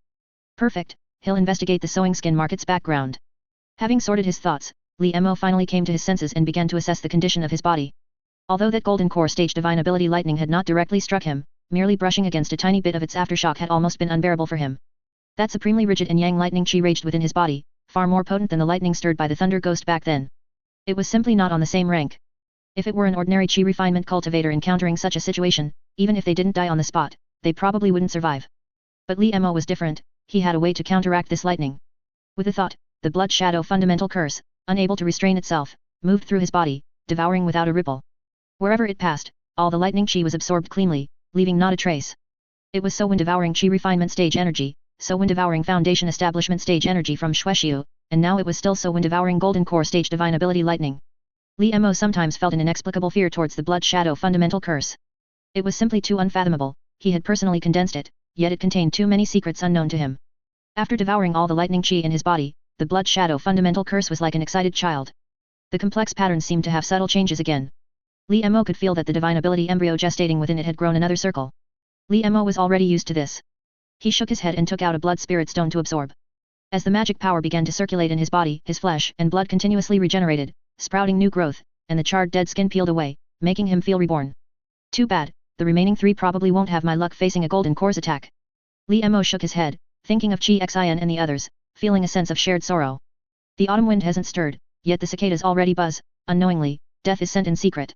Even an immortal who lives for billions of years, who knows if they won't become a short-lived person halfway through. Hibernating Dragon View. Li Mo silently repeated the name, committing it to memory. If he achieved success in cultivation in the future, Li Mo wouldn't mind becoming a renowned devil head, settling this karma. Li Mo shook his head, no longer dwelling on these thoughts. There were still many things to do. Li Mo got up and picked up the gourd that had rolled onto the ground. Swish, swish, swish, he poured out a dozen storage pouches of various sizes from it. Undoubtedly, these all belonged to the deceased disciples of Hibernating Dragon View. During the previous great melee, Li Mo had used the treasured gourd to summon a baleful smoke, and at the same time, he had General Blood Shadow quietly hide within the smoke. The Blood Shadow could move short distances through shadows, extremely covertly. Li Mo had used General Blood Shadow to collect all the scattered storage pouches. Indeed, the harvest was considerable, a sudden windfall. Unfortunately, Li Mo would rather not have such a sudden windfall that came at the cost of his life. Sighing, he gathered his spirits and began to organize all the spoils of war from this period. Chapter 46, Sorting out the Harvest. There were a total of 17 storage pouches in front of him, and most of their owners had died under Nai Zanchun's blade. That was a blade technique derived from a high-grade true cultivation technique, and Li Mo believed that the strike actually had the potential to evolve into a divine ability. In fact, the difference between a spell and a divine ability lies in the fact that a spell is dead, while a divine ability is alive. Unlike the illusory nature of spells, divine abilities have a real, tangible form and are branded into a cultivator's body. Therefore, a cultivator can practice an infinite number of spells, but the number of divine abilities he can accommodate is limited. Moreover, many divine abilities, once cultivated, have a fixed upper limit, unless one can comprehend the laws within them, turning decay into wonder. But those who can truly achieve this are few and far between. In reality, the path truly suitable for the vast majority of cultivators still lies in the 3 natal divine abilities within the 3 palaces of the Purple Mansion. These 3 divine abilities are the most essential reflection of a cultivator's essence, chi, and spirit. They grow and transform with a person, and theoretically have no upper limit. Of course, for ordinary cultivators, having no upper limit is far more terrifying than having an upper limit. Because it means you will never know how big the gap between you and a cultivator of the same rank can be. Li Mo first opened and sorted these storage pouches one by one, discovering a total of over 37,000 spirit stones. Overall, compared to the disciples of Kong Yun Dao previously, the wealth of the Dragon's Lair Temple disciples was clearly not as abundant. Of course, it could also be survivor bias. Adding the previous 7,900 spirit stones, Li Mo's total number of spirit stones now reached nearly 45,000. This was a number he had never dared to imagine, but now it was truly laid out before him, tangible and visible. Such abundant reserves gave him a firm sense of security. At least, even if he stayed in the strange world for a long time, it wouldn't delay his cultivation for a while. Aside from spirit stones, these storage pouches also contained some flying swords and magical robes, but there were only a few scattered pieces, as most of the disciples' magical artifacts and flying swords had been destroyed immediately. Li Mo casually threw these items into the treasure gourd. He had only recently discovered that the evil chi smoke nurtured within the treasure gourd seemed to have a subtle nourishing and refining effect on magic treasures. Although not very obvious, over the years, it would still yield some benefits. Li Mo guessed that this might be related to that great momentum ghost. Continuing to sort, compared to the singularity of the Kong Yun Dao disciples, although the Dragon's Lair Temple disciples had fewer spirit stone reserves, they had many talismans, especially various lightning talismans. From just these dozen or so disciples' storage pouches, Li Mo found at least 100 lightning talismans, and their quality was not bad. It seems the Dragon's Lair Temple's talisman-making industry is quite prosperous. After that, there were all sorts of miscellaneous items, such as chi building pills and yuan cultivating pills to increase chi refinement stage cultivation, rejuvenation pills and trauma medicine for healing, and some scattered herbs and ores, including many specialties of the Dragon's Lair Temple. Li Mo collected them all, thinking they might be useful later. Finally, there was still a large pile of classics, but he still didn't find any cultivation techniques or spells among them. These righteous path sects seem to guard their legacy quite strictly, and disciples rarely carry handwritten copies of such things. Li Mo ultimately only found a turtle breath art and a chi guiding art in one disciple's storage pouch. He casually flipped through them, finding them extremely crude, likely spoils of war obtained from who knows where, so he tossed them aside. After dealing with all of the above items, only 3 things remained before Li Mo, leaving him somewhat uncertain. The first item was a tattered beast hide, only about half remaining, ancient and blurry, with the writing and patterns on it no longer clearly visible. This was also the first thing Li Mo noticed, for no other reason than he had seen the material and patterns of this beast hide before. When Li Mo was learning the Blood Shadow fundamental curse from Xue Xia back then, the latter had produced a beast hide of extremely similar material, asking them to observe the divine charm on it and to daily copy and replicate it, so Li Mo's impression was extremely deep. Although the writing on this beast hide was completely blurred, the faint spiritual essence was still guiding Li Mo. Li Mo suddenly had an epiphany. After a moment of hesitation, he reached out and picked up the beast hide, attempting to awaken the Blood Shadow fundamental curse to sense the beast hide. Buzz. The Blood Shadow fundamental curse suddenly trembled violently, almost instantly appearing, like a ravenous tiger, which could only be described as impatient. This was the most intense reaction Li Mo had ever seen from the Blood Shadow fundamental curse. It didn't even give Li Mo a chance to react, directly transforming into a gaping maw and, without a word, swallowed the beast hide whole, then resubmerged into his body. What? It just ate it directly? Li Mo was stunned for a moment, frowned, and continued to observe. He saw that ever since the Blood Shadow fundamental curse swallowed the beast hide, it suddenly became quiet, as if asleep. It didn't even actively absorb energy anymore, only absorbing it when Li Mo sent a wisp of magical power towards it. Although he was still vaguely worried, he couldn't do anything about the Blood Shadow fundamental curse. However, no matter what, Li Mo and the Blood Shadow fundamental curse were one in heart, sharing prosperity and decline. He thought it shouldn't have any adverse effects on him, so he decided to let it be. Li Mo shook his head and continued to look at the second item, which was a glazed jade bottle, adorned with gold and inlaid with jade, emitting its own faint glow. However, the bottle itself was nothing special. What truly concerned Li Mo was what was inside the bottle. The bottle contained a wisp of smoke, not soft like ordinary smoke, but rather resolute and unyielding, with a single chi running through it, leaving no room for compromise. If Li Mo hadn't mistaken it, this should be a wisp of evil chi. After all, evil chi gathers into smoke and disperses into wind, its characteristics are too obvious to doubt. The only thing that needed to be determined was, what kind of evil chi was it? Li Mo thought for a moment and decided that practice makes perfect. He directly opened the stopper of the glazed jade bottle and, before the evil qi could disperse, aimed it at the mouth of the treasure gourd and absorbed it. The full name of the treasure gourd is the evil repelling ghost suppressing treasure gourd. Of course, the ghost suppressing part is still somewhat undeserved, but evil repelling is its innate divine ability, without any discount. Therefore, even this extremely resolute evil qi, when it encountered the treasure gourd, instantly became like a docile lamb, obediently absorbed into the bottle, allowing Li Mo to experiment with it repeatedly. A moment later, Li Mo nodded thoughtfully, finally able to confirm it. This wisp of evil qi before him should be a solitary yang evil qi. Chapter 47, Flaming Golden Lotus. Solitary yang evil qi, as the name suggests, solitary means isolated, and yang refers to singular yang. It is a peculiar evil qi produced only in a geomantic pattern that has been in an extreme imbalance of yin and yang for a long time, and it is also a medium-grade evil qi. It often manifests as being solitary, resolute, yet short on qi. This is not difficult to understand, after all, yang is a rigid energy. When it accumulates excessively, it naturally becomes rigid. However, due to the extreme imbalance of yin and yang, it loses the ability to gather wind and qi, and with no one to support it, its qi is naturally short. The saying, solitary yin cannot generate, solitary yang cannot last, perfectly illustrates this principle. Li Mo recalled the introduction of the soaring dragon sect in the Heavenly Demon book and understood. It turned out this school was built on a high mountain to attract lightning. Furthermore, to cultivate lightning dao, using yang qi to generate lightning is much easier than using yin qi. Therefore, most of the disciples recruited by the school were men. Over time, the imbalance grew more severe, and gradually, this solitary yang evil qi accumulated. Li Mo even vaguely suspected that the soaring dragon sect disciples' rigid school style, their willingness to sacrifice everything, even their lives, might also be related to this solitary yang evil qi. However, the current solitary yang evil qi was likely just a small part of it. Although its quality was good, its quantity was too small and hadn't yet formed a climate. Li Mo guided it into an evil qi restriction, slowly nurturing it and allowing it to gradually merge into the treasure gourd. After completing all this, Li Mo began to study the third item. This last item came from the same storage pouch as the first strange beast hide. It was an extremely peculiar tree root. The tree root was entirely blood red, twisted in shape, and emitted no aura whatsoever. If one ignored its bizarre form, it was almost indistinguishable from a tree root casually dug up from the roadside. Its original owner probably didn't pay much attention to it, simply tossing it with a pile of spirit medicine. Compared to those shimmering spirit medicine, a strange tree root was truly inconspicuous. But Li Mo specifically noticed it, not for any other reason, but because the moment his spiritual sense touched this tree root, a tremor suddenly came from his Nuon palace. Although very slight, Li Mo still noticed it. That movement came from the strange pearl hovering between his eyebrows. This caught Li Mo's attention. After all, this was the first time this pearl, suspected of exceeding mortal capabilities, had reacted differently.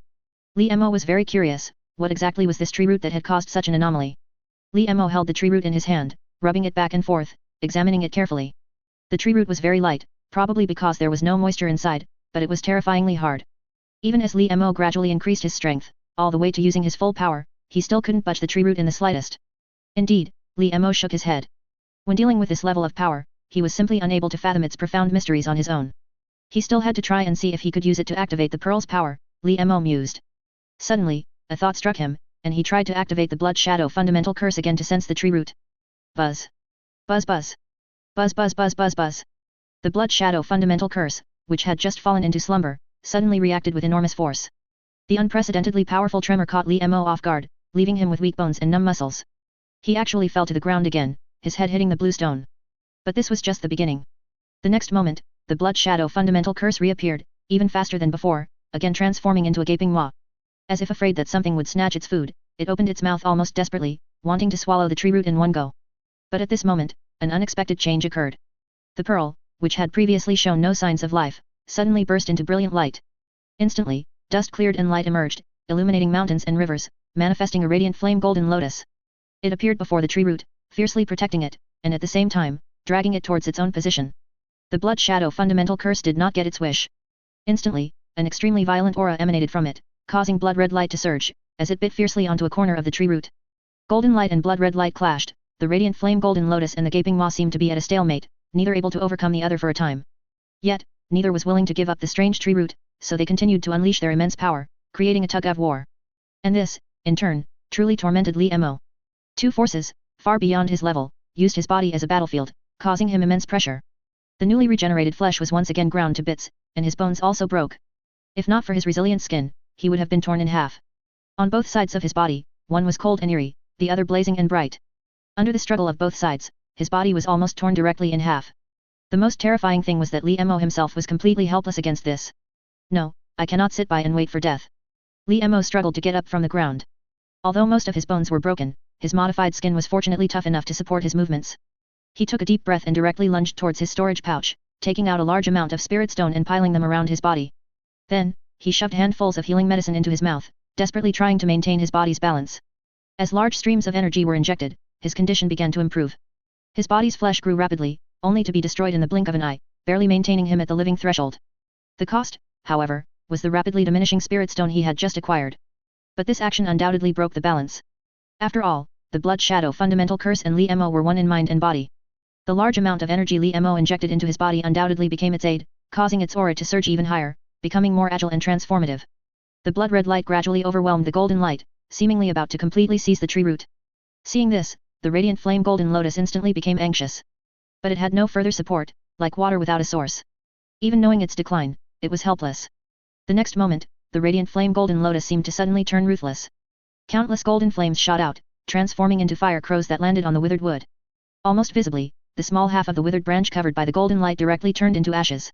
Li Mo noticed that within the ashes, an extremely shriveled and lifeless seed was picked up by a fire crow and quickly flew back into the golden pearl. Then, the golden flames receded, and it returned to its ancient, unperturbed state. The Blood Shadow fundamental curse seemed extremely displeased by this. Blood-red light burst forth. It vented its fury wildly, causing the surrounding bluestones to crack, and the screen and table to be completely destroyed. But in the end, it was merely impotent rage.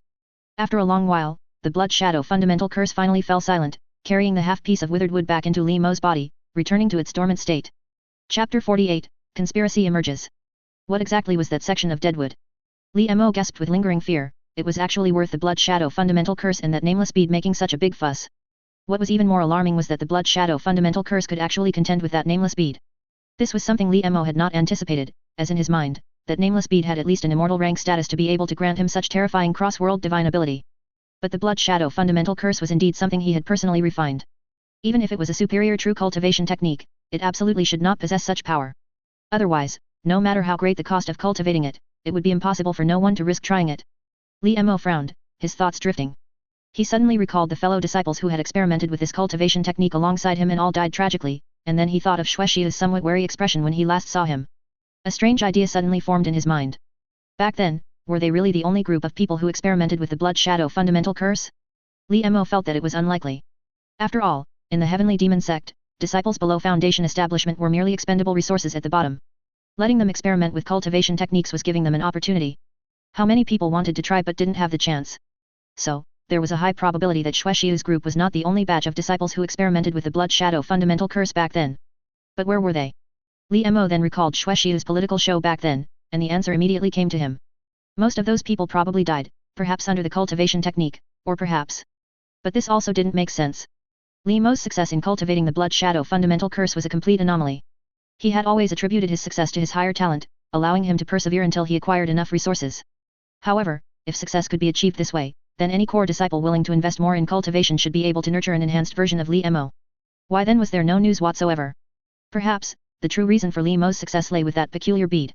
Li Mo's heart suddenly stirred slightly, and an indistinct intuition told him that this was very likely the correct answer. But this made even less sense. A sudden sense of vigilance arose in Li Mo's heart. If this were true, then his existence would be particularly conspicuous in the eyes of certain people. Recalling Xuexiu's inexplicable gaze at him that day, and the unprovoked gifts, Li Mo now felt a chill in his heart. At this point, Li Mo finally pieced together the general sequence of events. This Blood Shadow fundamental curse should not have been acquired solely by Xuexiu, or rather, he intentionally spread this cultivation technique. After all, even a small steward Zhao had heard about this, which proved that this matter was mostly a semi-public secret among the upper echelons of the school. They might have undergone multiple experiments, with the vast majority of test subjects dying during the condensation of the Blood Shadow fundamental curse. A portion successfully condensed the Blood Shadow fundamental curse and miraculously survived, but ultimately could not escape the fate of being drained dry.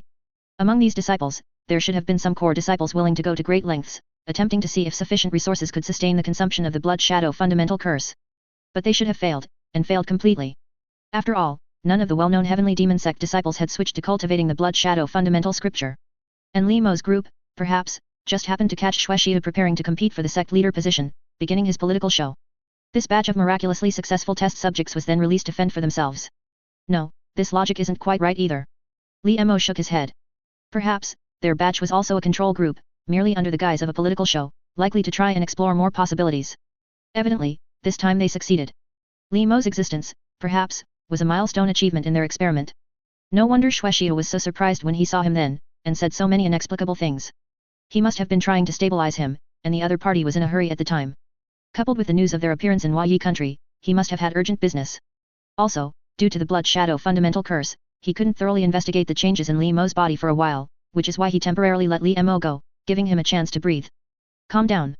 Li Mo took a deep breath. After all, these were just his own conjectures, and many parts were his own baseless assumptions. The real situation might not be like this. But this was indeed possible, and the probability was not low. Li Mo was silent for a moment, finally making a decision in his heart. He was not returning to the heavenly demon sect. Even though he had just paid a hefty price to bribe Elder Zhao, and there was the temptation of 3 cultivation techniques of his choice from the scripture pavilion, his life was at stake, and Li Mo was unwilling to take even the slightest risk in this matter.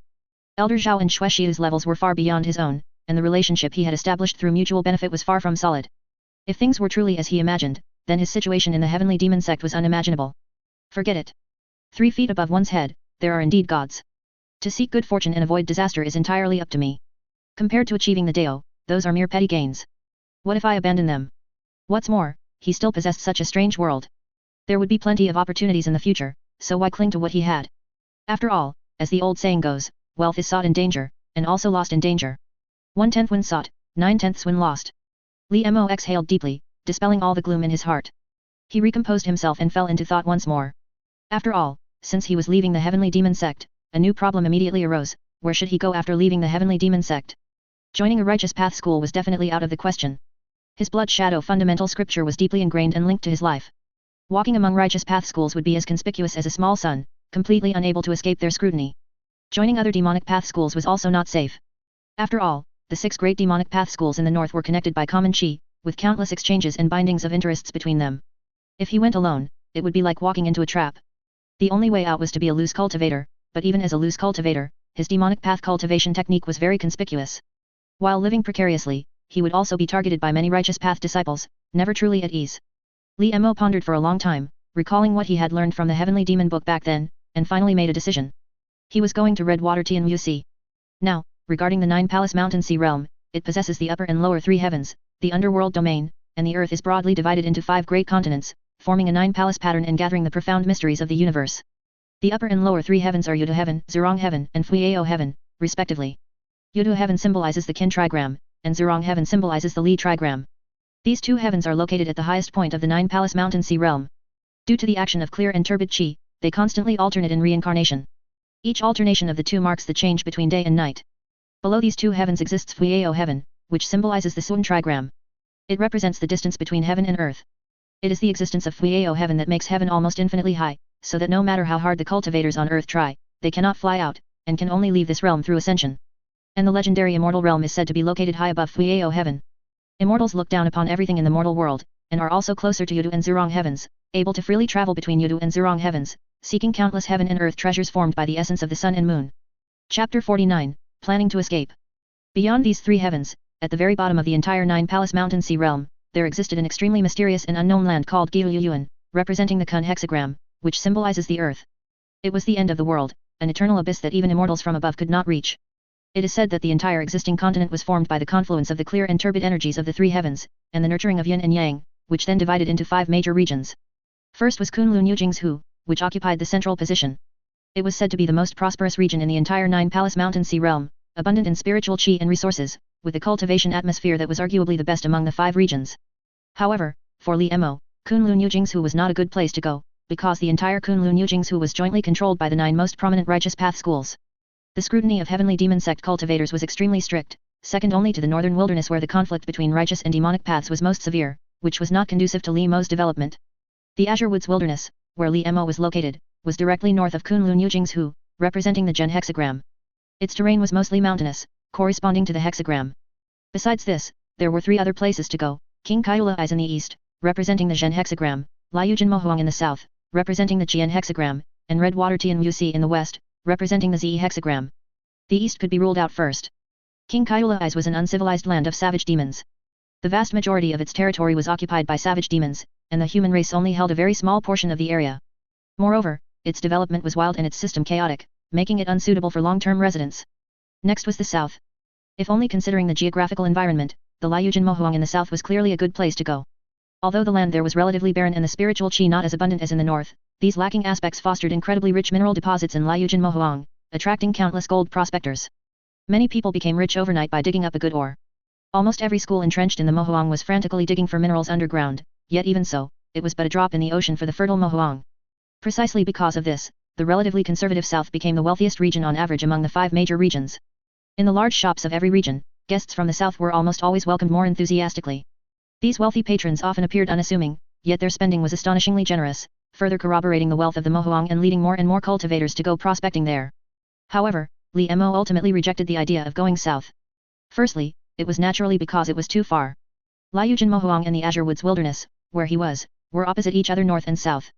To reach there, one would have to transmigrate at least one intervening region, which was truly difficult. Secondly, according to the Heavenly Demon Book, precisely because Liujin Mohuang was so wealthy, their generations of accumulation gradually led to the formation of deeply entrenched family politics, with several major families sitting at the upstream of the interest side, ruling the entire Mohuang. Loose cultivators at the bottom who wanted to get ahead either had to join the family politics or leave. It could be said that there was almost no upward mobility. But even if they joined these families, as members of a different surname, they would never reach the true political core, serving only as expendable resources. Because of this, Liujin Mohuang's priority in Li Mo's mind actually fell to last place. To be honest, rather than going to Mohuang, it would be better to stay and develop, then confront the situation directly. Thus, Li Mo was left with only one choice, and that was the Redwater Tianwu in the west. The Redwater Tianwu was the region among the 5 major regions with a spiritual qi concentration second only to Kunlun Yujing's. However, the Redwater Tianwu's area was much larger than Kunlun Yujing's, and its resource abundance was even comparable to Liujin Mohuang. It was just that most of the resources were at the bottom of the sea, making extraction much more difficult. And precisely because the Redwater Tianwu was vast and rich in resources, it naturally became the region among the 5 major regions with the most loose cultivators, the fewest disputes, and the most prosperous trade. The largest organization there was the Vast Sea Alliance, formed by a large group of loose cultivators. Its structure was loose, and it had little restraint or control over its cultivators. Its main purpose was to protect its trade system from infringement. The Treasure Appraisal Hall, where Li Mo had previously purchased items, was a member of the Vast Sea Alliance. Its reach was so wide and its power so strong that even the Heavenly Demon sect dared not easily provoke them. And most importantly, the Redwater Tianwu was also one of the few regions among the 5 that had no distinction between righteous and demonic paths, or sectarian divisions. Here, as long as one had sufficient resources, almost anything needed could be exchanged, which was simply too suitable for Li Mo, who possessed the wealth of a realm. However, even with 2 neighboring regions, traveling to the Redwater Tianwu was not an easy task. There were many things to consider and prepare. No rush. Slow and steady wins the race. First, let this storm pass, then plan meticulously. 2 days later, Li Mo, whose injuries had finally healed, sat in the main hall of the Li residence, enjoying a table of delicacies before him.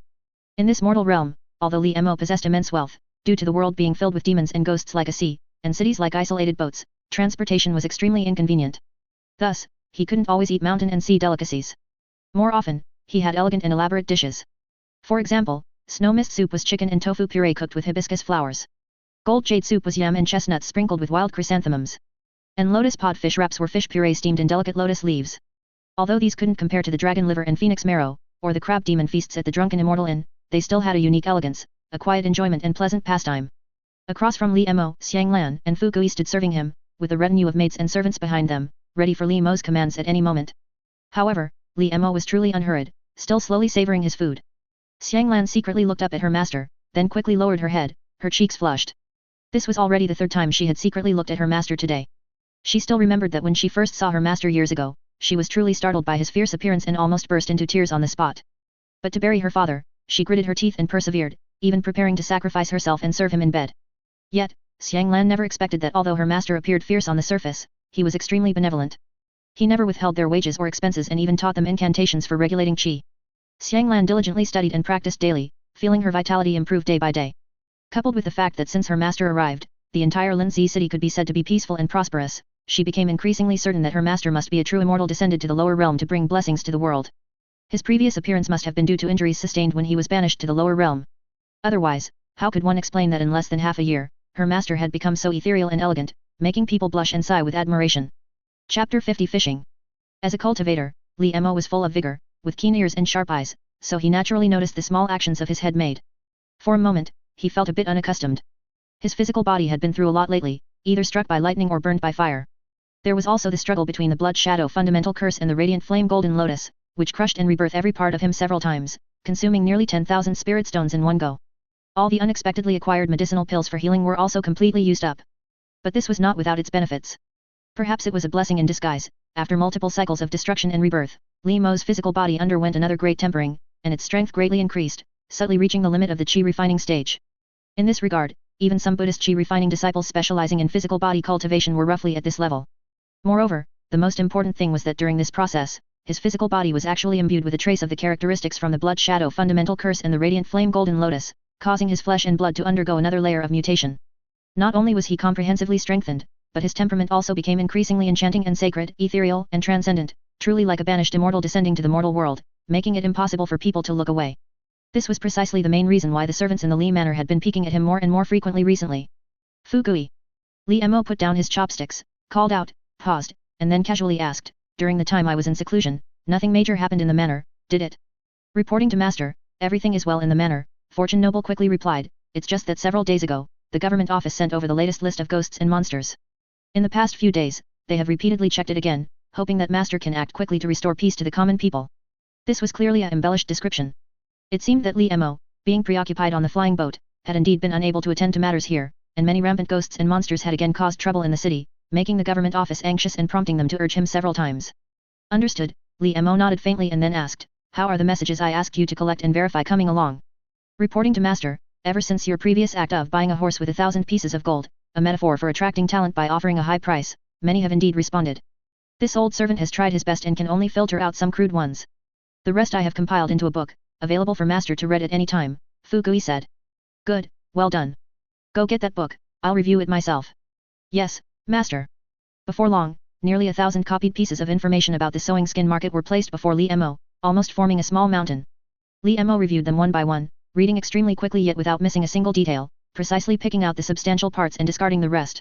Aside from learning about a few more types of leather, most of the information was repetitive, making it hard to tell if it was just hearsay. Including the previous time, there were only about 30 truly confirmed pieces of information that had actually come into contact with the sewing skin market. Li Mo focused his gaze, noting down their origins and home addresses one by one. He then instructed Fukui to draw up a list for him, still ordering him to bring these people into the open and reward them handsomely. For Li Mo, these mundane gold and silver items were the least valuable things, using them to build a reputation was the most cost-effective approach. After all, using force to threaten is always the lowest method.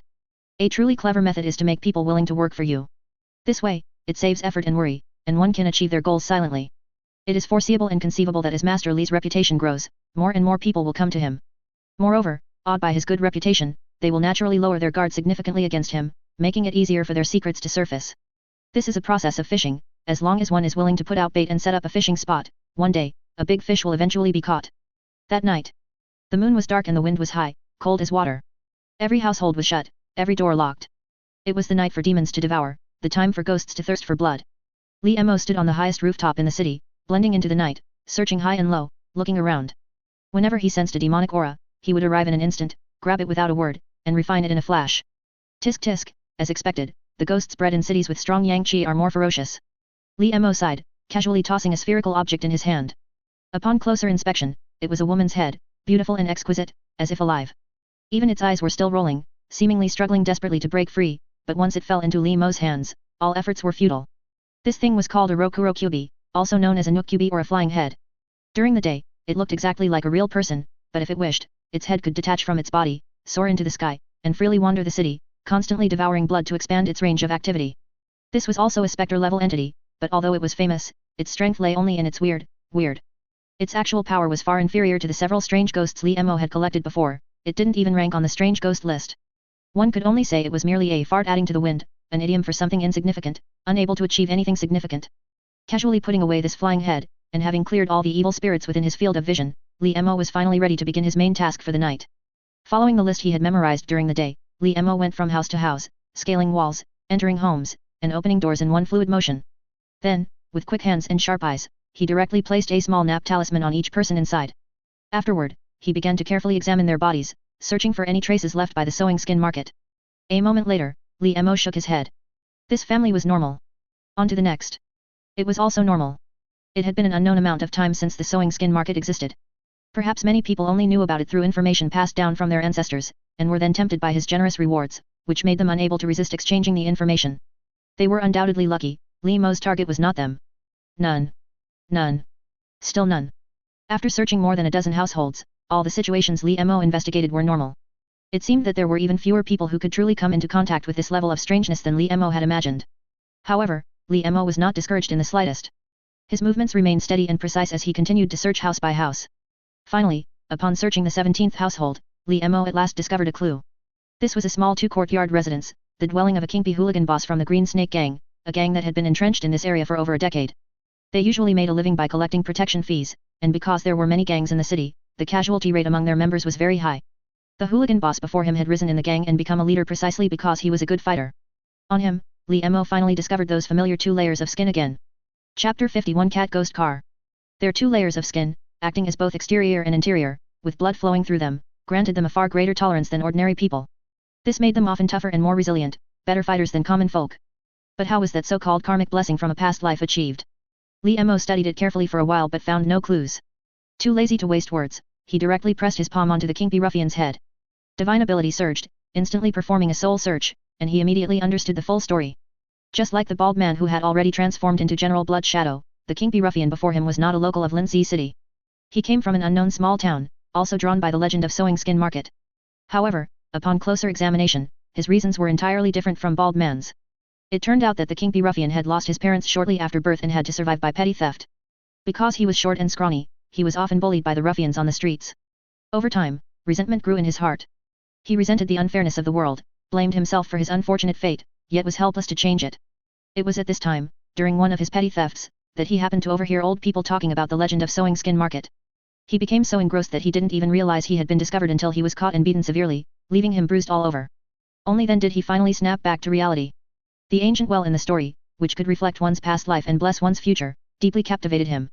At that moment, a faint idea suddenly arose in his heart. If he could go to the legendary Sewing Skin Market, could he with the blessing of his past life change his fate?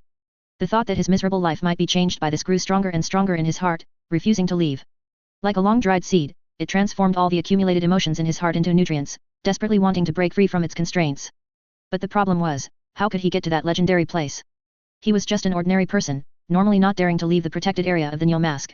The old shaman had also repeatedly warned them not to go out on their own to avoid unexpected calamities.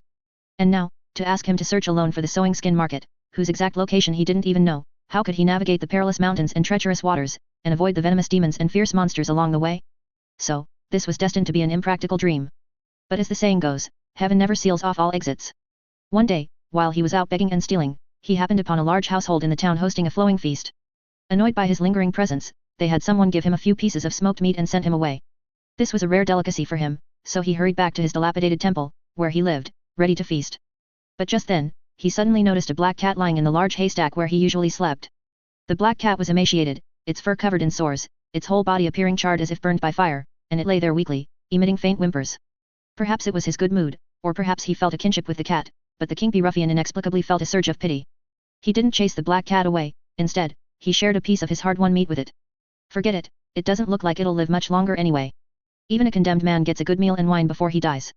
Damn it, you're lucky, you little cat. After all, you beasts are pitted by people. Eat up and then hurry up and die. After you die, I'll take you apart and make a scarf to keep me warm in winter. The Hanzi thought bitterly, it was hard to say who he was directing his anger at. However, his prediction clearly fell short. Since that day, the black cat, which had been on the verge of death, actually recovered at a visible speed. Its fur grew back, revealing it to be a black cloud-treading snow cat, with sleek black fur like satin and 2 eyes, one green and one red, making it extremely magnificent. And on the night the black cat fully recovered, the kingpin ruffian, who was about to go out to relieve himself, suddenly witnessed a terrifying scene. The black cat, at some unknown point, had stood up on its hind legs, standing on the empty altar, staring fixedly at him, and actually began to speak. Human, you showed compassion and saved me, thereby dispelling a portion of my karma and reducing a tribulation for me. Now that I am completely free from tribulation and about to depart, I am willing to do one thing within my power for you. Speak, what is your wish? Though the Hanzi was startled, he quickly realized that his luck had come. After a moment of intense churning in his heart, he suddenly spoke. Cat, no. Esteemed cat, I once heard that in a distant place there is a sewing skin market that can change a person's fate. With your great divine ability, could you send me to that sewing skin market? The black cat fell silent for a moment, showing a very human-like expression of thought. After hesitating for a while, it spoke again. Human, are you sure? Whether you want land or beautiful women or gold and silver treasures, I can bestow them upon you. Even so, are you still willing to go there? The Hanzi also fell silent for a moment. To be honest, he didn't know if his decision was right or wrong. After much hesitation, he finally made up his mind and continued to speak. Esteemed cat, it's not that I don't crave these things, but I also know that no matter how much money there is, there will be a day it runs out. No matter how beautiful a woman is, there will be a day she grows old. No matter how powerful a backer is, there will be a day it collapses. Only my own strength can allow me to firmly hold them in my hands. The black cat said nothing, only sighed and nodded seriously. The next moment, a fierce wind suddenly swept through the entire dilapidated temple. Where did the eerie wind and sinister fire come from, pouring in together? The black cat's fur, seemingly like the best kindling, began to burn fiercely as soon as it touched the glow. Its entire body also began to deform, constantly twisting, and in an instant, it transformed into a burning, black iron unicycle. From the unicycle, 2 chains suddenly flew out, and without any hesitation, they directly wrapped the Kingpy ruffian onto the cart. The next moment, as the fierce wind dissipated, the entire dilapidated temple returned to silence. Looking again, where were the ruffian and the black cat? And when the Kingpy Hanzi opened his eyes again, he was standing at the entrance of a demon market. The bizarre and motley scene around him dazzled him. The black cat that had brought him here was long gone, leaving him alone. They say that Yagong loved dragons, but when what he longed for was right in front of him, the Kingpy Hanzi suddenly felt his hands and feet grow cold, and a sense of retreat arose in him regarding the strange scene before his eyes. But clearly, he had no way back and could only brace himself and push forward. What happened after that was very similar to what happened to the bald man earlier. He was also shocked by the market and stumbled his way to the ancient well in the center of the market. But the scene he saw was completely different. In the image reflected by the ancient well, there appeared a giant celestial general from the heavens, mighty and majestic, with vast divine chi. He was the supreme commander overseeing the heavenly gates, welcoming and sending off only immortals, and conversing and drinking with sages. That kind of carefree power deeply attracted the Kingpy ruffian's attention. Could it be that my past life was actually an immortal? This bold conjecture instantly made the Kingpy ruffian's breathing quicken, and an endless surge of surprise rose from the bottom of his heart. Chapter 52, Refining the Magic Gourd. The scenes that subsequently evolved further confirmed his conjecture. In the vision conjured by the ancient well, he had long since harmonized the dragon and tiger, gathered yin and yang, and was an immortal guest of 100 million years, an existence coeval with heaven and earth. Unfortunately, due to drunken confusion, he accidentally knocked over a glazed jade tree during a heavenly assembly, enraging the heavenly god. The heavenly god issued a decree, demoting him, striking his divine body several thousand times with a fallen immortal hammer, and banishing him to the lower realm to suffer in the human world. His current life of poverty and misfortune was all atonement for his past sins. Kingpy, the Hanzi, recalled his tragic life and felt a profound sense of empathy. He immediately believed that he was a heavenly god in his previous life, and for a moment, sorrow and anger welled up within him. The sorrow was naturally for his fall from the supreme outer heavens to the hell of slander in the mortal realm. The anger was naturally because he still had to sink further in the sea of evil. This boundless disparity almost consumed him from the inside out, causing him to slump to the ground, disoriented and nearly mad. At the same time, a group of shopkeepers and clerks from the Hishen shop, who looked very familiar to Li Mo, all gathered around. Each of them still wore a welcoming smile, but for some reason, their expressions were so stiff that they looked extremely out of place no matter how one looked at them. Esteemed guest, since you have seen your past life, you should have a set of clothes made here. We guarantee you will receive blessings and rise steadily in the future. Please don't forget to patronize our humble shop often. It was indeed the exact same process. Li Mo shook his head and lowered his hand. There was no need to watch the remaining scenes, the subsequent developments were almost identical to those of the first Hanzi. However, one thing did leave an impression on Li Mo. That was, after this Kingpy, the Hanzi, left the sewing skin market and walked back along the main road, the various demons and ghosts on both sides actually avoided him as if he were plague. It was hard to tell if it was disgust or fear. Perhaps, it was because of the marks left on him by the sewing skin market? To make ghosts and monsters so wary. Tisk tisk, sewing skin market, I'm truly becoming more and more curious about you. Li Mo shook his head and gently raised his hand, still pondering. The Kingpy, the Hanzi, whose soul he had searched, fell onto the bed with a thud, his body visibly twitching. Even after his soul was searched, and his spirituality was far less than before, Li Mo would not easily let go of this Kingpy, the Hanzi. After all, with the precedent of the general blood shadow, such a high-grade materials was rare and could not be wasted.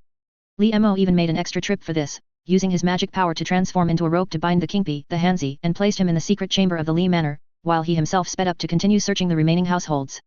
None. None. Still none. He then thoroughly checked all the remaining households in one go, but ultimately found nothing, though this was within Li Mo's expectations. After all, Linzi City and the sewing skin market were quite far apart, nearly 800 li, 700 plus li, to the southeast. This distance, for Li Mo, who was accustomed to moving quickly, was not even as far as a casual shake of the floating jade boat by the heavenly demon sect. But for the people of this world, 800 li of mountains and rivers, coupled with rampant demons and ghosts, was an insurmountable chasm for ordinary people. Never mind, Li Mo shook his head. In fact, he was already quite satisfied to have filtered out one materials from these households. While he had the time and energy now, he should prepare early, choose an auspicious day, and refine another spiritual blood shadow. Sun rose and moon set, time flew by. The golden wind gradually picked up, and the chill deepened. In the blink of an eye, more than 2 months had passed, and it was already deep autumn. Li Mo rarely experienced such a peaceful period in this eerie world, which gradually calmed his heart. He almost put all his energy into refining the restrictions of the treasure gourd. Finally, heaven rewards the diligent. After his persistent refining, all 13 evil chi restrictions were completely refined by him. This also meant that this treasure gourd had finally become his magic treasure, allowing him to command it as he wished, like an extension of his arm. Unfortunately, with the current situation, the original foolproof consecration method had issues, making it impossible to engrave the ghost-controlling magic array. However, Li Mo was also a bit uneasy about leaving those precious white walkers, unusual ghosts, there indefinitely. After all, he couldn't return to the 9-palace mountain sea realm right now, and his ghost-sealing talismans were dwindling with each use, with no place to replenish them, making him feel somewhat stretched. So Li Mo could only spend his days and nights studying the treasure gourd, and he actually managed to find a solution. He had previously captured 3 strands of cloud chi during an attack by a Kong Yun Dao disciple. Li Mo spent some effort refining them, thoroughly impregnating them with evil chi, and then forming a small 3 talents magic array. It had no special effects, but it served to separate the treasure gourd's mustard seed Sumura function, creating an independent space. In this independent space, Li Mo first loaded all of his more than 1,000 ghosts, and then separately isolated those especially valuable unusual ghosts with evil smoke to prevent them from fighting each other. These ghosts, staying in the treasure gourd, would be continuously tempered by the surrounding evil smoke and myriad transformation clouds. Their aura visibly became purer, and their soul bodies became more solid. From a distance, they exuded a chilling ghostly chi and surging evil chi, a scene of the underworld, truly giving a sense of a strong and well-equipped army. Li Mo estimated that this small space could hold at least 10,000 ghosts, but this was still far from the treasure gourd's limit. If the ghost-controlling restrictions were engraved in the future, and the entire gourd space within it were developed, he couldn't imagine what a sky-darkening sight it would be. Li Mo exhaled a long breath, playing with the treasure gourd in his hand, his heart growing more and more satisfied with this treasure. Excellent. Now, his state was almost at its peak. Today was an auspicious day, so he would take advantage of it. It was time for the second blood shadow to emerge. With this thought, Li Mo immediately instructed Xianglan and Fortune Noble to prepare the alchemy room and all the necessary medicinal materials. The second blood shadow Li Mo envisioned was precisely the former Kingpi, the Hanzi. Although his mind was damaged after Li Mo searched his soul, Li Mo had been continuously nourishing him with a crude spirit-gathering array, and the man was still vaguely alive. This time, Li Mo did not plan to ask the government office for more prisoners to convert together. After all, in terms of quality, the blood shadows converted from the highly spiritual leather from the sewing skin market had more than 10 times the spirituality and cultivation speed of ordinary blood shadows. The difference contained within was immense. After all, there was an upper limit to the number of blood shadows a cultivator could carry. Li Mo had once estimated that a disciple at the great perfection of the chi refinement stage could probably carry a maximum of 360 blood shadows simultaneously. From the cultivation efficiency of the general blood shadow and ordinary blood shadows, it could be calculated that their combined cultivation efficiency was less than 1/3 of Li Mo's own. Based on this estimation, at least 36 ordinary blood shadows would be needed to match Li Mo's own cultivation speed. And for ordinary chi refinement stage disciples, the blood shadow fundamental curse, at full power, could provide at least 10 times the cultivation efficiency. How terrifying! Chapter 53, Practicing Blood Shadow Again. But for Li Mo, 10 times the efficiency was just the most basic. Imagine if the 360 blood shadows that a chi refinement stage disciple could carry were all replaced with spiritual blood shadows from sewing skin market, that would be much more terrifying. With a 10-fold increase in efficiency, at full capacity, the total cultivation speed could exceed Li Mo's own by over 100 times. How terrifying was this efficiency? Even a reincarnation of an immortal, at the chi refinement stage realm, would probably only be at this level. As long as he didn't squander it, this mana would be inexhaustible. Once successful, Li Mo would no longer need to meticulously calculate mana consumption, turning his weakest point into his greatest advantage. Coupled with the blood shadow fundamental curse being one with him, these blood shadows would also continuously advance with his cultivation, gradually being refined into higher grade existences. Without a doubt, they would become a powerful cornerstone for Li Mo's future path to the Dao. Of course, all of this still had a prerequisite, that sewing skin market could truly provide such a quantity of spiritual leather. Li Mo exhaled a long breath, his gaze fixed on the southeast. Sewing skin market, oh, sewing skin market. You must, not disappoint me. A moment later, the Li family's medicinal pill room. Li Mo was skillfully preparing the materials for transforming the blood shadow. With the experience of the previous successful blood shadow transformation, this process was exceptionally smooth. After the blood shadow curse entered Kingpi the hooligan's body, it rapidly consumed all the flesh and blood energy from Kingpi's body, continuously refining the 2 layers of skin. The efficiency was much faster than last time. This point actually caught Li Mo a bit by surprise. After all, this time, aside from a more ample supply of materials, the other conditions were almost identical to last time, with no major changes. Therefore, the variable was most likely in the blood shadow curse. Li Mo could clearly feel that ever since the blood shadow fundamental curse swallowed that strange beast hide in half a withered tree branch last time, its aura changed almost daily, becoming more profound and deeper. Sometimes, Just sensing its aura made Li Mo feel a bit apprehensive. The ordinary blood shadow curses now produced were mostly affected by the mother body, not only greatly accelerating the transformation efficiency but also significantly improving the quality of the refined blood shadows. At this rate, perhaps he could prepare more materials for blood shadow transformation. It might not be impossible to directly transform blood shadows in sewing skin market then. Li Mo mused. In these days, he had focused all his energy on refining the treasure gourd. His Danshan had only condensed 3 backup blood shadow curses in total. Now, he had used 1, leaving only 2. He thought that if he went to sewing skin market like this number would likely not be enough. Li Mo frowned, pondering. If he were to fully condense blood shadow curses now, he could probably condense 7 per day. Of course, at this efficiency, even with tens of thousands of spirit stones in reserve, Li Mo probably wouldn't be able to sustain it for long. Forget it. I'll leave 10,000 spirit stones just in case, absorb all other medicinal pills, spirit stones and blood spirit stones, condense them into blood shadow curses, and then set off directly for sewing skin market. Li Mo made up his mind. While waiting for this blood shadow to finally take shape, he silently pulled out a few spirit stones, held them in his hand, and continuously absorbed the energy within them, beginning to condense blood shadow curses. It was a pity. If he could have made a trip to Sunken Mist Market to buy more talismans, perhaps he would be more at ease when dealing with sewing skin market. He was still in the chi refinement stage, after all. Before he had divine abilities, using talismans to cast spells was undoubtedly the fastest and most convenient method, and it could save a lot of spell practice time, allowing more time to solidify his cultivation. This was clearly beneficial for cultivation.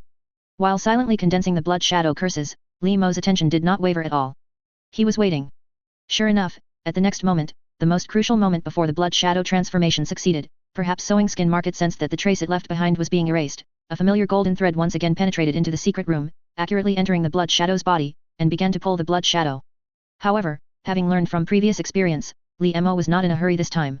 With a thought, he directly had the general blood shadow, who had been waiting for a long time, hold onto it. He himself took 3 steps at a time to reach the courtyard and suddenly looked towards the southeast. Indeed, this golden thread extended from an unseen distance, piercing through the clouds, almost like an immortal fishing, which was astonishing. But Li Mo had no time to pay attention to these. The moment he discovered this golden thread, he had already slapped a void-stepping talisman on himself, directly soaring into the sky, flying as quickly as possible towards the direction from which the golden thread came. While flying, Li Mo calculated the time, a little further, a little more, faster. No time. This is it. Li Mo's figure stopped abruptly in mid-air, he grabbed the golden thread in the air, turned his palm into a blade, and suddenly slashed down. Clang. The golden thread in front of him was unharmed. Li Mo shook his head. Indeed, this was exactly like the first time he used the golden blade talisman to chop it. This level of attack could not cause substantial damage to it. But Li Mo had long been prepared for this. Seeing the golden thread begin to tremble, he figured that on the other side, the blood shadow curse had already begun to devour the golden thread, so he immediately pulled out a talismanic incantation from his embrace. It was a seal talisman. The next moment, Li Mo was seen forming a fire-starting hand seal. An invisible and formless colorless flame was suddenly guided out from the seal talisman, flickering in the wind. It was precisely the 2 nameless fires obtained from the burning ghost. Li Mo didn't waste any time. Without another word, he directly reached out and used the nameless fire to scorch the golden thread.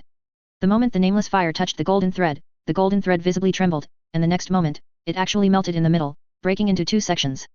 And the golden thread extending from the clouds seemed to sense danger. The moment it broke, it immediately contracted and fled, with no intention of entanglement. The section remaining in Li Mo's hand tried to escape, but Li Mo directly cut it off from behind, wrapped it into a ball, and then used a new seal talisman to seal it. The remaining loose ends were sucked into the mouth of the blood shadow curse in the room like noodles, and with this process, the newly formed blood shadow visibly became more spiritual. Li Mo looked at the section of golden thread sealed in his hand and nodded thoughtfully. It seems, he guessed correctly.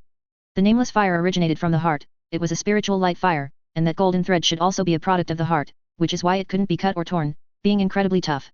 Only when burned by the nameless fire did it naturally break apart. Interesting. Chapter 54, Leather Seam Market Scene. When Li Mo returned to the room, the second blood shadow had already been refined and was connected to his mind and life. Similar to the general blood shadow, the golden threads devoured by the second blood shadow also condensed into armor on its body, but its weapon was different, a long-handled gilded hammer, which looked majestic and imposing.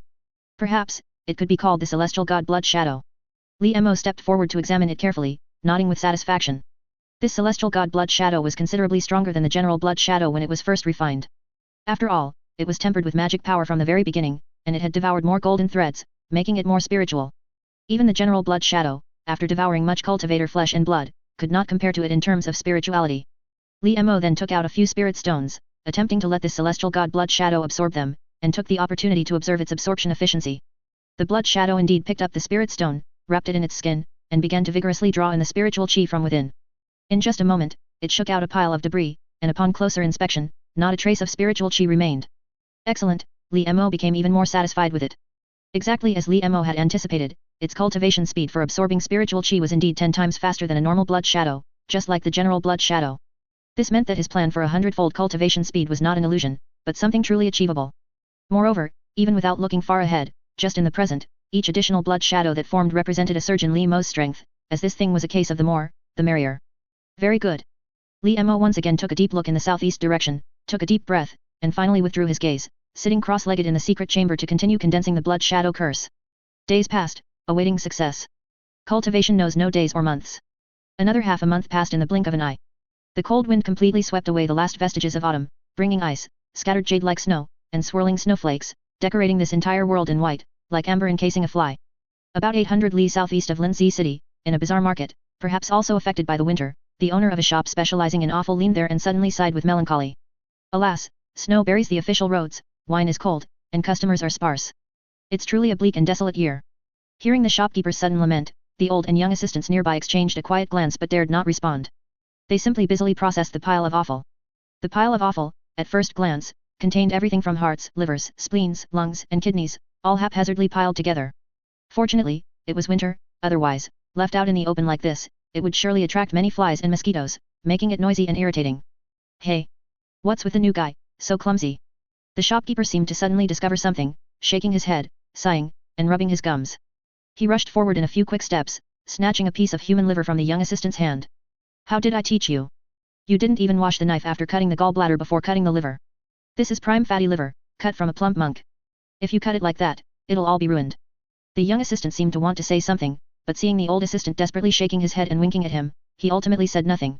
He just lowered his head silently, appearing resigned. Damn it, why do I always hire a bunch of mutes? The shopkeeper cursed, scratched his head in confusion, sighed, and said, Fine, I'll teach you again. Listen carefully. When you encounter fatty liver from a monk like this, you need to pan-fry it, so you cut thick slices against the grain. If you encounter lean liver from a deist, you need to blanch it in clear water, so you cut thin slices diagonally. And if you encounter liver from an ordinary person, which is neither lean nor fatty, the organ smell is too strong, so just save it to mash into liver paste. It's best served with freshly boiled, bone-softened meat slices. Tisk, tisk, fresh, tender, smooth, and flavorful. That's what I call knowing how to eat.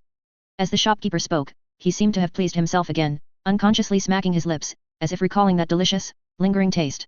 However, because of this, he almost overlooked that the young assistant being lectured before him was now trembling like a sieve, yet dared not show it at all, keeping his head bowed low, his lips pressed tight, and tears welling in his eyes. Did you remember? Humph, today I'll make sure you learn your lesson. You finish processing this whole pile of offal before tonight. If I wake up and see any damage from your processing, humph, get out immediately.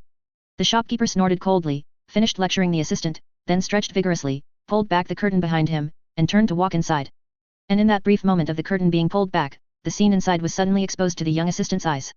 Although on the surface, these rows of market stalls were all for buying and selling, in reality, the shops behind them were connected, revealing a completely different world. Immortal caves hung with ice pillars, nests draped with frost curtains.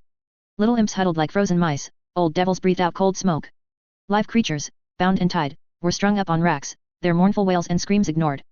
And among them, humans were the most numerous. The little demons worked in an orderly fashion. After one batch finished tying up the humans, the next batch immediately entered to take over, skillfully disemboweling, carving out flesh, and stripping bones, ensuring not a drop of blood remained. And the most crucial part was the skin. It wasn't enough to just peel it off, they had to painstakingly scrape off the fat with an agate knife, then sprinkle it with alum for curing. Not a single step could be rushed. The little imps handling the skins were all extremely careful, terrified of accidentally tearing the skin or ruining its quality, lest the old devil seize them, swallow them whole, and make them die a more unjust death than a vengeful ghost. After these parts were all processed, people would transport them, sorted by category, to various shops, skins to the leather workshop, meat to the butcher's shop. Among them, the internal organs were precisely delivered to their offal shop. Only the bones and blood were useless, haphazardly dumped aside. Viscous blood gathered into pools, like crimson jelly, and stark white bones piled into mountains, like silver snow. Scene after scene, it was truly a hellish sight. Clang! Just one glance was enough for the young assistant's heart to completely give way. The knife in his hand fell straight onto the solid ground of the immortal cave with a crisp clang, and he himself collapsed onto the ground, sobbing and crying, yet desperately suppressing any sound. The old assistant nearby seemed to have expected this, sighing softly. He walked over, pulled the young assistant up, held her in his arms, and gently patted her back, letting her release all that pent-up emotion to prevent it from festering into illness. Kai Rong, my child, be good. Cry if you need to. It's certainly not easy seeing this for the first time, but you must get used to it quickly. Grandpa here doesn't have many years left to live, but someone has to do this work. From now on, our longevity village will depend entirely on you. Chapter 55 Yu Kai Rong. The young shop assistant, Yu Kai Rong, who had been sobbing quietly, heard her old Yu speak. Her eyes welled up, and for a moment, she couldn't cry. She just leaned silently into her old Yu's embrace, quickly dispelling her fear. I know, old Yu. Yu Kai Rong took a deep breath, slowly stepped back 2 paces, and reluctantly pulled herself from his embrace. Her gaze gradually firmed. Don't worry, I'm fine. Second master already warned me several times before I came. I know, coming to this sewing skin market to steal the faceless hide this time is unavoidable. It concerns the lives of everyone in our entire village. I won't be a hindrance. Good child, you've suffered, old Yu sighed, then comforted her, don't worry, the method for stealing the faceless hide is an old one that our Yu family has verified for nearly 100 years. Every step has been risked by our elders. It's quite safe now. As long as we make it to tonight, we'll act. Once we succeed, we'll immediately escape. Nothing will go wrong. If we successfully steal the faceless hide this time, it will ensure the safety of our longevity village for another year. In this current world, that's something others can only envy.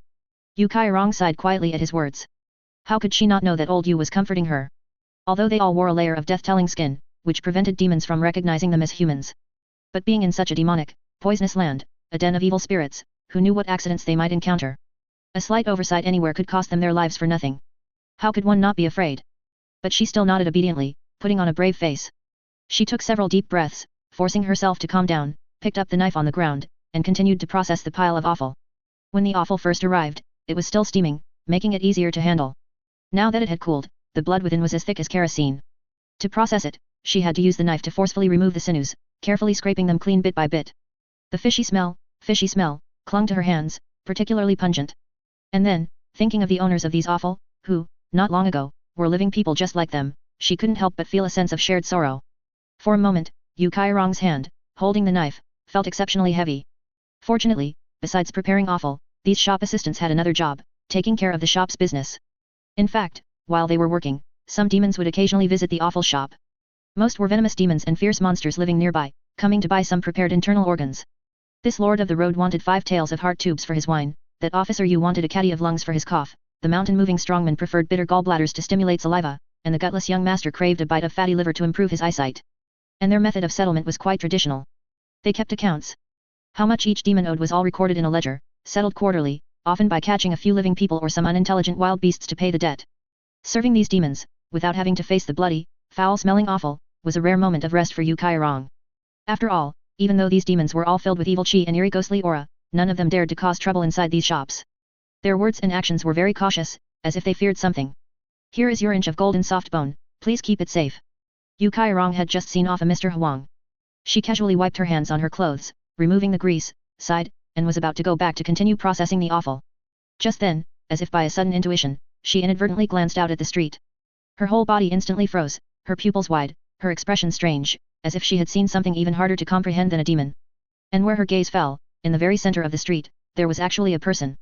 An exceptionally handsome deist, with a transcendent aura, eyes like lightning, a graceful posture like a pine and the bones of a crane, like an immortal dew pearl.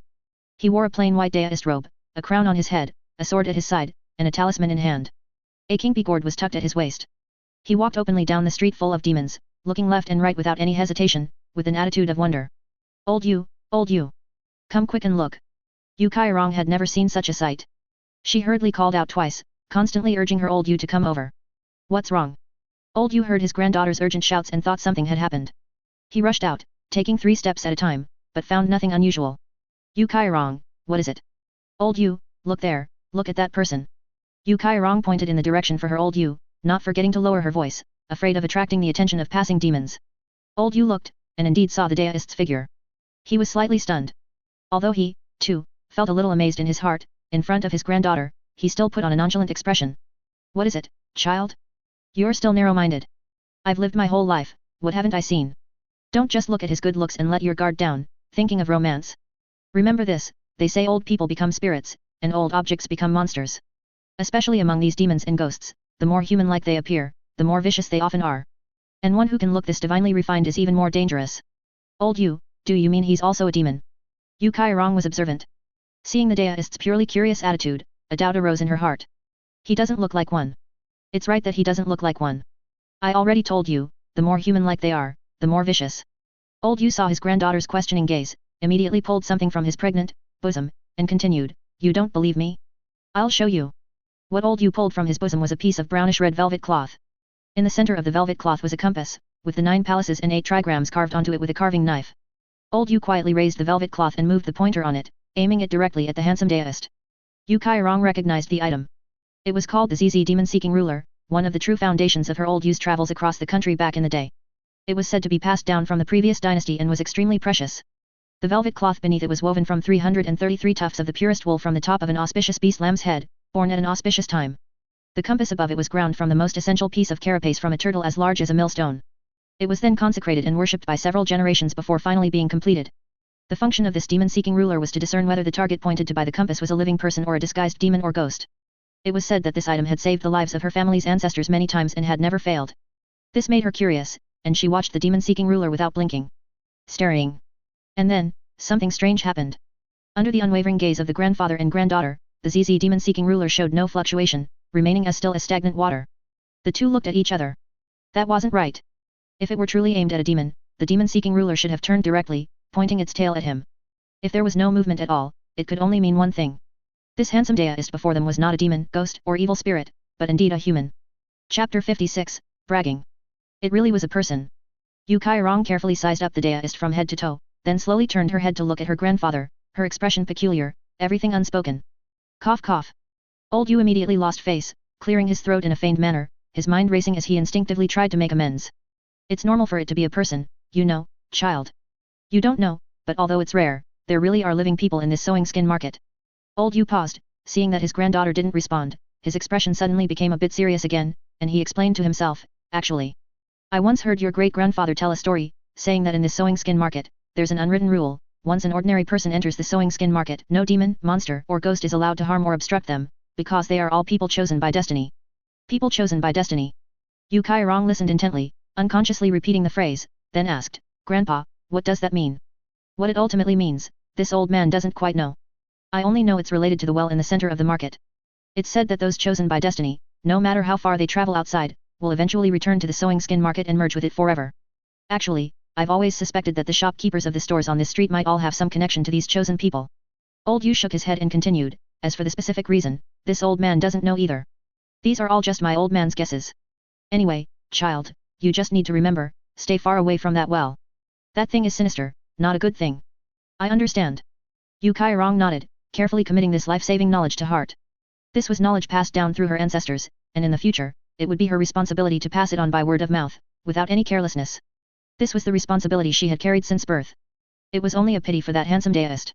From the moment he entered this sewing skin market, he was already on a path of no return. If she advised him to leave now, he would surely be followed by demons and monsters after he stepped out. If he continued forward, he would surely reach that ancient well. No good would come of it either way. Yu Kairong sighed. She naturally possessed a compassionate heart and could not bear to see living beings die or suffer. But in this treacherous world, she couldn't even protect herself, let alone have the strength to help others. Yu Kairong shook her head, deciding that out of sight was out of mind, and prepared to go back to face that pile of offal. But before going further in, she finally couldn't resist taking another look. She keenly noticed that the demons and monsters walking around seemed to be secretly watching that deist. Although they were drooling, none dared to make a move. They could only watch him stroll around leisurely, as if he were walking in his own backyard. And that deist also seemed to notice the gazes from all directions, but showed no sign of fear. He merely smiled faintly, no longer looking around, and quickened his steps, walking directly to a leather shop selling skins, casually flipping through the leather goods on the stall. Esteemed guest? What would you like to purchase? Our humble shop has many types of skins. As long as you can afford the price, just tell me your requirements, and I will surely choose the most suitable leather goods for you. The shopkeeper, seeing that a living person had arrived, immediately pushed his assistant aside and eagerly scurried forward, a fawning smile on his face, and said this. You have everything, the deist asked with interest. Everything, the shopkeeper replied confidently. All right then, listen carefully, the deist waved his hand and began to state his requirements. The skin I want is formless and shapeless, without coming or going, without birth or death, yet it is everywhere. Everyone can blow chi into it, but if you blow too little, it will collapse, if you blow too much, it will float, and if you blow too much, it will explode. Do you have such a skin here? The shopkeeper was stunned for a moment, seemingly not expecting the deist to make such a tricky request. He was sweating profusely for a moment and then asked tentatively, honored guest, could you be more specific? Haha, you see, isn't there one right here? The deist said with a faint smile, you said your shop has every kind of skin.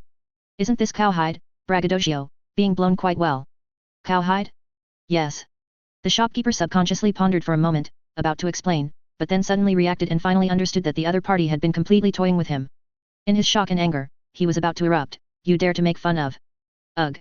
Before he could finish speaking, he saw a hand rapidly enlarge before his eyes. The next moment, it directly pinched his face, stuffing the rest of his words back into his mouth. Make fun of you? Are you worthy? Grandpa is taking you. The deist sneered, directly pinching the shopkeeper's face and lifting him up, completely unconcerned with the shopkeeper's struggles. Instead, he used his other hand to poke and prod him, as if selecting goods, seemingly confirming something. And as if confirming his guess, the deist suddenly smiled sinisterly. The next moment, Yu Kairong suddenly saw a crimson talisman, red as blood, appear in the deist's hand. The intricate and profound patterns of flowers, birds, insects, and seals on it made one's head spin, yet one couldn't tear their eyes away. And as the deist continued to form hand seals, he drew more than a dozen talismans on the shopkeeper's body, then directly struck that floating, blood-colored talisman into the shopkeeper's body. The shopkeeper shrieked, his entire body's chi and blood surged, turning as red as a monkey's backside, seemingly undergoing some unknown transformation. And the deist just watched quietly, the strength in his hand not slackening in the slightest. From time to time, he forcibly fed something else into the shopkeeper's mouth, making the shopkeeper's body grow even redder, so red that it eventually turned somewhat black, becoming a lustrous dark red. He waited for a full quarter of an hour, while countless demons, monsters, and ghosts lurking in the market secretly spied, yet none dared to be the first to step forward and provoke this one.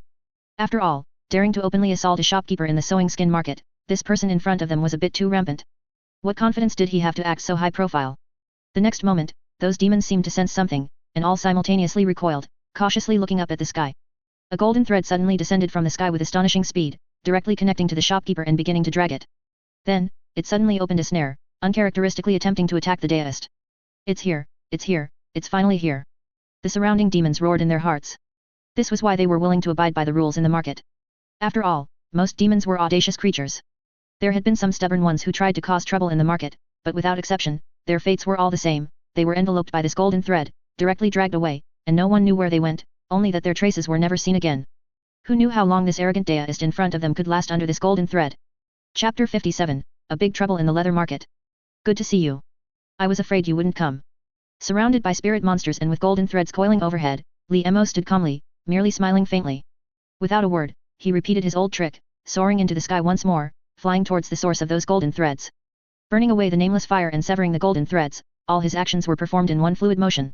To facilitate this, Li Mo had specifically released the burning ghost once before leaving, recollecting several clusters of nameless fire and sealing them, making them readily available for his use.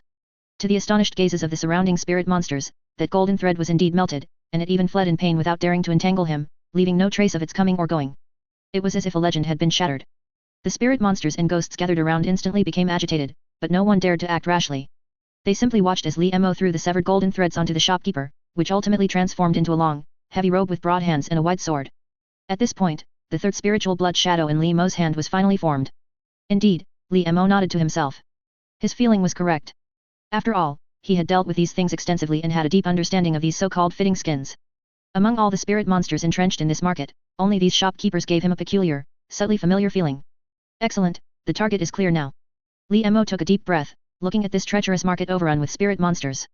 He felt as if he had arrived in paradise. This place, it was practically paved with gold. He still held over 120 blood shadow curses in his hand. If he could transform all of them into blood shadows, it would be a qualitative leap for Li Mo. Of course, to be honest, the materials Li Mo had were definitely not enough for him to refine so many blood shadows, but as the old saying goes, within 3 steps, there must be an antidote. Li Mo looked around. Weren't these entrenched spirit monsters the best materials? The flesh and blood of spirit monsters were a great tonic.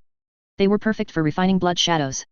With this thought, Li Mo suddenly reined in the smile on his face, letting out a deep sigh, and said, Alas, all of you wish to sacrifice yourselves to help me achieve the Dao. How can I possibly accept this? Hey! The surrounding spirit monsters hadn't even clearly heard what he said when they saw Li Mo suddenly pat the gourd at his waist. The gourd suddenly shot into the sky, whistling and rustling, and from its mouth, it began to spew out gusts of overwhelming fierce smoke and wind, instantly spreading out and engulfing the entire sewing skin market. In an instant, yellow wind broke through homes, green chi swirled, the sky turned blood red as if plunging into an ice cave, roof tiles became jade scales, and lone crows, heavy-winged, fell into the cold crispness. As the saying goes, in a moment, the 4 fields are indistinguishable, in an instant, 1,000 mountains leave no trace. The spirit monsters and ghosts entrenched around were almost dumbfounded. Feeling the power of this world-changing phenomenon before them, their hearts were filled with both terror and awe, leaving them with only one thought. Is this a human? Is this something a human can do? No, in the end, are you a spirit monster or am I a spirit monster? Faced with this level of power, they couldn't even muster the thought of escaping for a moment. Li Mo strode forward, directly grabbing them one by one, picking and choosing, showing no regard for them whatsoever. Those of the spirit monster and ghost type were directly thrown into the 3 talents evil wind array. As for those of the flesh and blood spirit monster type, their fur was stripped off to be sold, their flesh and blood were carved out to refine blood shadows, their bone marrow was directly extracted into blood spirit stones, and their souls were thrown directly into the gourd to feed the ghosts, ensuring not a single bit was wasted. These spirit monsters, having stayed in the sewing skin market for a long time, were quite particular about their food. They would even choose specific parts when eating humans. But Li Mo was not picky. He always firmly believed that for any living creature born of heaven and earth, there was no part that couldn't be utilized, every part was a hidden treasure trove, always having value. He raised his hand and grabbed a roadside lord, holding it. The wolf cub that usually ground its teeth and sucked blood was now like a dead dog. He casually pulled over a magistrate of worms, and this colorful tiger, once dominant in the mountains, had shrunk into a large cat. The pair of bear paws from that mountain-moving strongman could be saved for drinking, and the crab roe from this young master without intestines could be saved for meals. None of them would be in vain. Besides acting himself, Li Mo also released 3 blood shadows to join this capture feast. Normally, catching these spirit monsters and ghosts would involve a bumpy journey, but in this market, they were all gathered in one place, like playing a claw machine, one scoop at a time.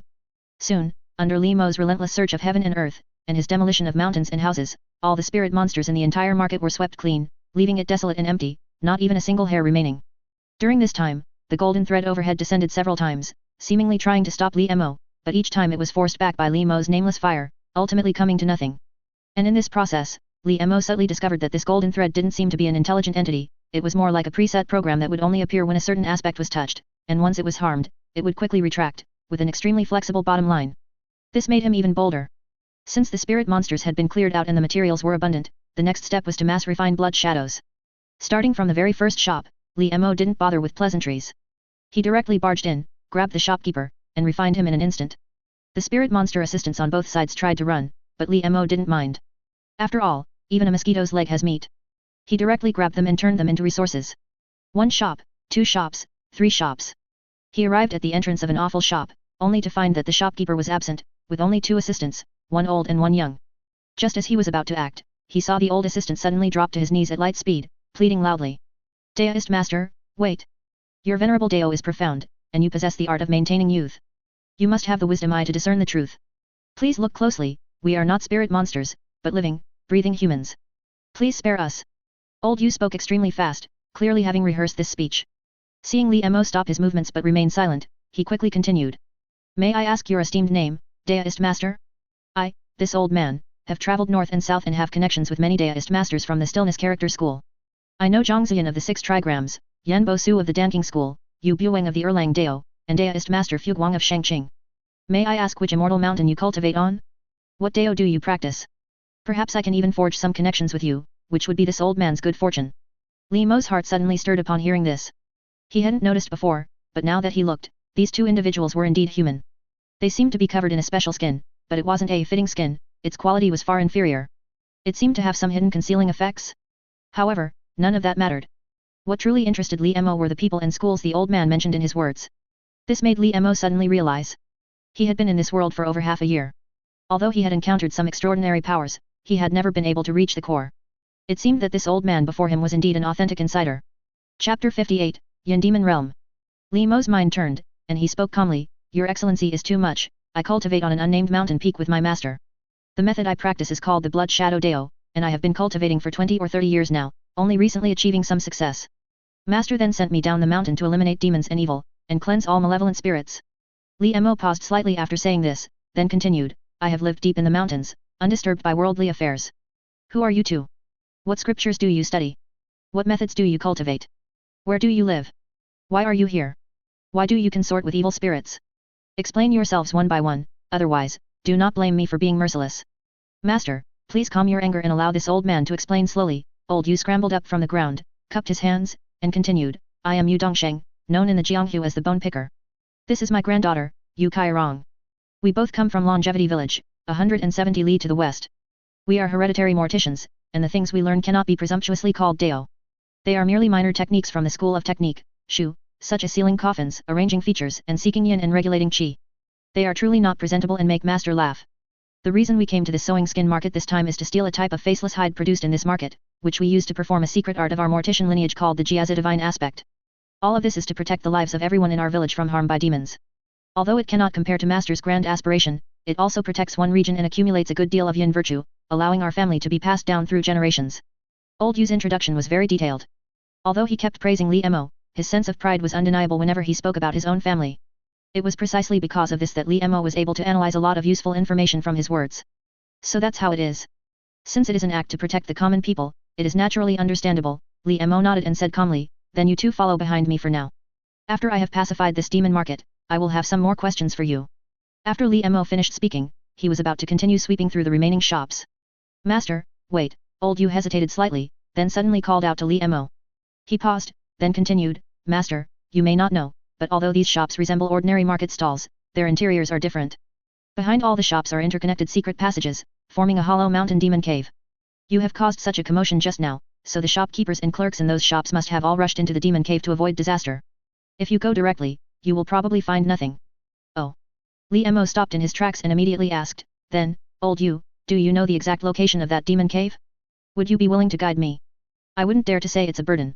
You are acting on behalf of heaven, which is beneficial to the country and its people.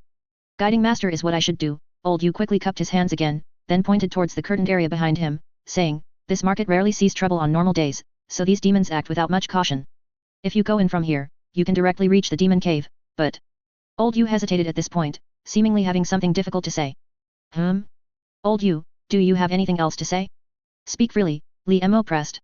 Alas, it's not that this old man intends to keep you in suspense. Old Yu shook his head and sighed, it's just that, honestly, even though master you possess powerful Dao and profound cultivation, facing this demon market, I'm afraid you won't be able to completely eradicate it. Oh. Li Mo became interested in the unspoken meaning of his words and pressed again, why is that? You must have lived deep in the mountains and are unaware. There is more than one place like the sewing skin market in the world, they are widely spread. We customarily call them demon realms. Old Yu took a deep breath and continued. These demon realms didn't start at this scale. Just like this demon market, according to my ancestors' records, when this sewing skin market first appeared over 100 years ago, it was just a simple leather workshop. It gradually developed and grew, attracting countless demons and ghosts through various leather goods and trade, until it became as prosperous as it is today. And during the period of these demon realms' development and growth, it wasn't that no one had the idea of eradicating them in one fell swoop. In fact, this sewing skin market alone has been destroyed at least 10 times, but it was completely useless. Even if it was utterly annihilated, burned until not even ash remained, it was to no avail. Because in the blink of an eye, it would instantly reappear in its original location. No matter how many times it was repeated, it had no effect whatsoever.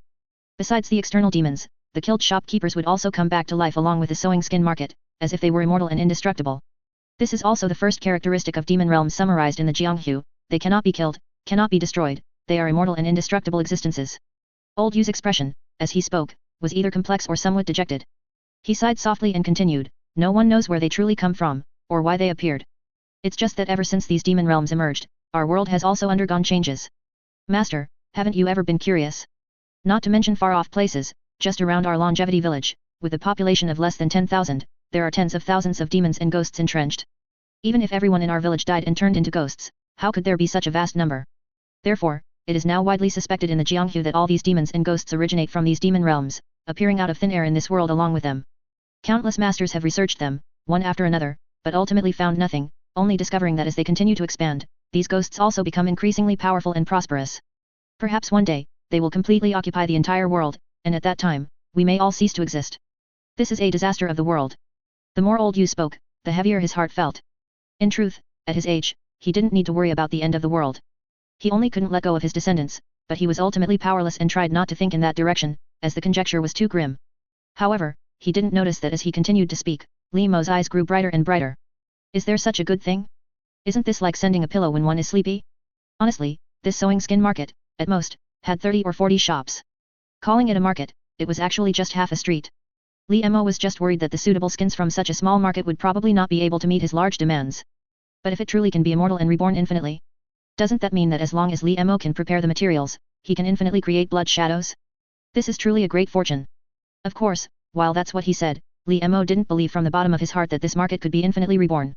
He believed that it was mostly just that the people of this world couldn't push the so-called demon realm to its limits. This thought was arrogant. But as a cultivator, for the masters of this world who practiced unorthodox Dao, it was a complete dimensionality reduction strike. What they couldn't do, Li Mo might not be unable to do. Chapter 59, Cleaned Out.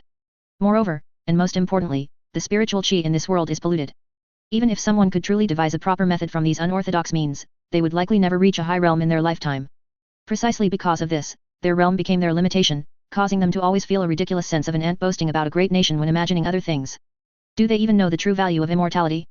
Li Mo, having thoroughly read the Heavenly Demon book, understood that even becoming an immortal, successfully shedding one's mortal coil, and living as long as the heavens, did not equate to true immortality. Only by reaching the legendary Great Luo realm, which entails unifying all selves across all times and spaces, achieving eternal proof, could one be truly called immortal. At this realm, even if one's body and soul perished, every atom of their being utterly annihilated, leaving no trace of their true spirit, they would eventually return in the distant future, for they are all beings who have reached the other shore. This realm is called Heavenly Monarch in the Daoist path, Bodhisattva in Buddhism, and perhaps has similar names in other Dao traditions, but they all point to the Great Luo realm. Furthermore, let alone the Great Luo realm, even the Golden Core realm is a level Li Mo cannot imagine right now. Until he reaches that level, he simply cannot fathom the operation of its magical power, the speed of its thought processes. They are not living beings of the same rank at all. Yet, even a Golden Core cultivator, as powerful as they are, is but an ant before an immortal, and even an immortal, as powerful as they are, is less than an ant before a Great Luo. And these mortals before him, who have learned some unorthodox methods, actually dare to speak presumptuously about Great Luo methods? How could he not find it both amusing and exasperating? However, Li Mo did not show it. He merely smiled faintly and said, "No matter. My sect's doctrine has always emphasized eradicating evil completely. Since we've encountered it today, it's fate. Whether we can destroy it is another matter, but since you say it's so mystical, let's destroy it once first and test its quality." After Li Mo finished speaking, without hesitation, he turned and plunged into the demonic den, leaving old Yu standing behind him, secretly clicking his tongue. Goodness, this mage has such a strong killing intent. Grandpa. Yu Kairong gently tugged at old Yu's sleeve, glancing at Li Mo's retreating figure entering the demonic den, her expression conveying a question, "What do we do?" Old Yu instantly understood his granddaughter's meaning. While he was conversing with the mage just now, she had been sensible enough not to interrupt. Now that the mage had gone in first, the entire sewing skin market was empty, making it the perfect time for them to steal the faceless hide. However, the mage had just told them to follow. No matter. Old Yu pondered the meaning of Li Mo's words, feeling reassured, and then said to his granddaughter, "This mage abhors evil and believes in eradicating it completely. If we follow him, it will only hinder him. It's better to go and steal the faceless hide first, then wait for him outside, so as not to drag the mage down." Yu Kairong nodded. The two quickly made preparations, identified the direction, and headed straight for the shop where the faceless hide was located. Two flowers bloom, each branch tells its own tale. Li Mo went directly into the demonic den, only to find that there was indeed another world within. Beyond this ordinary market, there was a huge demon cave hollowed out of the mountain. Inside this demonic den, the cave walls were carved with hollows, the wind howled like ghosts crying, the earth spewed cold mist, 9 winding paths hung with icy crystals, skulls piled into mountains, flesh and blood ground into mud, the pool of green blood was like agate, and white bones stood like a forest blooming with frost flowers. And in the very center of this demonic den, there was indeed a group of shopkeepers, accompanied by a host of demonic assistants, waiting in full battle array. All that was before him, a scene like the netherworld or a ghost realm, filled Li Mo with great joy and made him exclaim in admiration. Such a blessed land! Not to mention the demons who delivered themselves, just looking at the mountains of bones and the vast blood pool, what an immense fortune this was. How much blood spirit stone would there be if all the human and demon bones accumulated over hundreds of years were purified? How terrifying a level would the countless sticky, jelly-like blood be raised to if used to refine the blood shadow? Just thinking about it made Li Mo's heart surge. He smiled grimly, not even bothering to listen to the demon's nonsense. Without a word, he charged forward, and the demons before him were no match for even a single blow. And once he caught a shopkeeper wearing a fitting skin, Li Mo immediately went through the entire process, a blood shadow transformation dragon. The speed at which he formed hand seals was already a blur, and his efficiency and practiced movements were evident. Golden threads descended one after another from above, and Li Mo carefully calculated the timing for each, proceeding step by step, ensuring that each newly born blood shadow could absorb a golden thread to the greatest extent, making them more spiritual. After a while, Li Mo looked at the 47 blood shadows gathered before him in a dense mass, feeling as if his life had reached its peak. Without exception, each of these 47 blood shadows was transformed from a highly spiritual fitting skin. Each had 10 times the cultivation efficiency of a normal blood shadow and far superior combat power. Each of them wore various golden thread armors and wielded golden thread weapons, representing their diverse so-called past life blessings. But this was not enough. Li Mo looked at the huge blood lake and the bones scattered everywhere, and a thought suddenly popped into his mind. Perhaps, he could try to refine Dao soldiers. Once this idea appeared, it took root in his heart and grew more and more luxuriant, refusing to leave. Dao soldiers, of course, are divine weapons that protect the Dao, and the blood shadow fundamental scripture records several methods for refining Dao soldiers. And the raw materials for these Dao soldiers are precisely the blood shadows before him. From the moment Li Mo encountered the blood shadow fundamental scripture, it stated that the blood shadow curse would gradually absorb a person's flesh and blood, transforming them into an excellent demonic path material. Note, it's just a material. So, blood shadows are not actually combat units, their greater purpose is to increase additional cultivation speed. In fact, if Li Mo's blood shadows weren't special, they would have no advantage against cultivators of the same rank. Dao soldiers, however, are different. Dao soldiers use more materials to specifically strengthen the blood shadow's combat functions, allowing them to evolve offensive divine abilities while also cultivating, making them extremely formidable. Yes, divine abilities. Therefore, even the lowest ranked Dao soldiers start at the foundation establishment realm. If it weren't for the hundreds of years' worth of human materials accumulated here, Li Mo wouldn't even dare to entertain such a thought. Conversely, even if Li Mo has this idea now, relying solely on the materials at hand, he could probably only refine at most 3 divine ability Dao soldiers. Chapter 60, Divine Immortals. But this was enough. After all, Li Mo was determined to forge his purple mansion with even higher rank wondrous items, so it was very likely he would remain in the Qi condensation great perfection realm for a long time. Just like Crane Branch, who had betrayed them before, he needed to wait for his own opportunity. And at this stage, if he could refine 3 foundation establishment realm blood shadow Dao soldiers, whether for protection or treasure hunting, it would definitely be a huge help for Li Mo. Moreover, for ordinary demonic path cultivators, if they were to refine Dao soldiers whose cultivation surpassed their own, they might have to worry about whether they could control them, lest they suffer backlash. However, Li Mo possessed the blood shadow fundamental curse, which, while a great burden in daily life, precisely because of it, all the blood shadows on him could be absolutely controlled through the blood shadow fundamental curse. Even if their realm far surpassed his, as long as it didn't exceed the level of the blood shadow fundamental curse, he wouldn't have to worry about them developing their own consciousness and trying to break free from Li Mo's restraints. It could only be said that for Li Mo, refining Dao soldiers, aside from the immense consumption of resources, was entirely beneficial with no drawbacks. There were 3 types of Dao soldiers recorded in the blood shadow fundamental scripture: the blood capital heavenly soldier, which required a large amount of blood for refinement, the white bone Rakshasa, which required a large amount of white bones for refinement, and the skin demon king, which required a large amount of skin for refinement. All 3 conditions could be met at present. There was a blood pool for blood, a bone mountain for white bones, and as for skin, this was sowing skin market, where there was no shortage of it.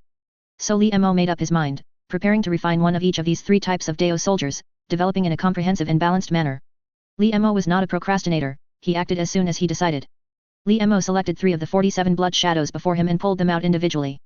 They were the general blood shadow, who had accompanied Li Mo the longest, the celestial god blood shadow, transformed from the Kingpee hooligan, and the heavy armored blood shadow, the first to be transformed after arriving here. Li Mo chose 3 locations, then took out various spirit stone materials and set up 3 sets of Dao soldier transformation formations there. The 3 blood shadows awaiting transformation stood in the center of the formations, continuously absorbing the materials flowing in from all directions. The remaining 44 blood shadows, under Li Mo's command, continuously poured blood, white bones, and skin into the formations, allowing the 3 blood shadows to undergo continuous transformation. Time passed minute by minute, and with the input of an unimaginably vast amount of materials, the 3 blood shadows finally began to change, becoming increasingly divine. However, the speed of this transformation was much faster than Li Mo had imagined. It seemed the impact of the blood shadow fundamental curse's mutation was even more far-reaching than he thought. As the essence of these 3 blood shadows continuously transformed, the surrounding world was also affected by them, and waves of inexplicable aura spread in all directions. This was the unique pressure of a foundation establishment stage life level. The first to complete its transformation was the general blood shadow. Its entire body became increasingly ruddy, and the cloud patterns on its chest had disappeared, replaced by dragon patterns soaring through clouds and mist, as if cast from gilded gold, extremely dazzling. Its whole body's blood and chi surged, emitting an extremely powerful aura. This was the blood capital heavenly soldier, and the divine ability it nurtured was called blood-burning soul devour. During the duration of the divine ability, by continuously burning its stored blood, it could gain several or even dozens of times its own strength, and in the course of battle, it could continuously absorb the opponent's blood chi from a distance, converting it into its own combat power. This also meant that the blood capital heavenly soldier not only had extremely strong explosive power but also held a complete advantage in prolonged battles. The second to complete its transformation was the celestial god blood shadow. Its skin changed from its original dark red to the pale white symbolizing bones, as if it had donned an exoskeleton combining hardness and flexibility. It could freely transform between rigid and soft, and could freely extend and retract every bone in its body, moving with great agility. This was the white bone Rakshasa. The divine ability it nurtured was called steel bones. This divine ability allowed it to maximize the hardness of its bones, making them as refined as tempered steel, and as the divine ability continuously advanced, the hardness it could add would increase exponentially. This ability, combined with its talent for variable length and flexible hardness, turned the white bone Rakshasa into the wildest and most violent type of war machine. It could be said that it delivered punches with full force, and few could face it head-on. And the last to complete its transformation was the heavy armored blood shadow. Its changes were not as exaggerated as the other 2, at least superficially. There was no change, only the texture of its entire body's skin became more rounded and lustrous, but its actual toughness increased exponentially. This was the Skin Demon King, and the divine ability it nurtured was called Python Swallowing the Sunday. This divine ability allowed its body to instantly expand 100-fold, opening up like a giant fishing net, enveloping everything visible before it within its body, transforming into a mustard seed Samura state, and then rapidly refining it. The refining part even borrowed some of the aura of the Blood Shadow fundamental curse, so if the realm was not high enough, it would be impossible to resist its refinement, whether human or object. Once swallowed, it would be almost impossible to break free. At this point, the refinement of the Dao soldiers was successfully completed. However, these 3 Dao soldiers still lacked the most important point, which was the tempering of Foundation Establishment stage magical power, so they could only be considered semi-finished products, or pseudo-Foundation Establishment, meaning they had just reached the threshold of Foundation Establishment, and there was still a gap compared to true Foundation Establishment cultivators. The divine abilities they awakened were merely the lowest rank minor divine abilities, but they had the advantage of being compatible with their attributes, not only easily mastered but also giving rise to many natural creations, making their power considerable. At least, the next time he faced Xue Xiu, although he would still not be an opponent in a single exchange, he would not be utterly without any ability to resist. Li Mo exhaled deeply, feeling the powerful strength contained within these 3 Dao soldiers, and the sense of fullness in his heart grew more satisfied, filled with a sense of security. This even seemed to have made his Dao practice a bit more rounded. This was a normal manifestation. After all, the so-called pursuit of Dao is the distance from one emptiness to another, walking on the path one should walk, starting from the heart, observing all things, then returning to the original heart, starting from emptiness, filling the void, and then returning to emptiness again. The Dao De Jing once said, for learning, one gains daily, for practicing Dao, one loses daily. Lose and lose again, until one reaches non-action, and through non-action, nothing is left undone. The origin nature of a person is emptiness. In learning, one gradually fills one's emptiness. When a person's wisdom takes shape like a chick in an eggshell, from this, the Dao heart emerges. To move towards awakening, one must seek emptiness by subtraction, daily shedding superfluities, finding the most fundamental lineage, and then returning to the origin nature. When a person achieves this, it is like a Buddha achieving Buddhahood, reaching the other shore. Wisdom is like this, and cultivation is also like this. Li Mo was currently in a state of gaining daily through learning, constantly needing to improve his cultivation and solidify himself to gradually satisfy his heart. On this basis, his wisdom would slowly emerge. Of course, this path was still very long. Li Mo was currently only just getting started. Li Mo shook his head, no longer delving into these matters, and recalled all the blood shadows. He then stuffed all the remaining materials into his treasure gourd. After ensuring there were no omissions, Li Mo finally decided to explore the part of the entire sewing skin market that interested him the most. The well in the market. Chapter 61, was he a Buddha in his previous life? Li Mo had long yearned for this ancient well, located in the center of the market. Whether from the memory of that bald man or that kingpie hooligan, he had seen this ancient well many times, and coupled with the legends, Li Mo was convinced that the true core of this sewing skin market was very likely this ancient well. Li Mo walked out of the demon's den, through the empty streets of sewing skin market, his footsteps echoing, as if each sound came from the bottom of his heart, so silent it was unsettling. There were only about 40 shops in this market, and in the blink of an eye, he reached the center, where he indeed saw an ancient well standing there, exactly as Li Mo had seen it in his memories. A faint sense of threat suddenly arose in his heart, and Li Mo suddenly scanned his surroundings, his expression abruptly tightening. He didn't know when, but the desolate streets around him had suddenly become bustling with people again. All sorts of noisy shouts and hawking rolled into his ears simultaneously.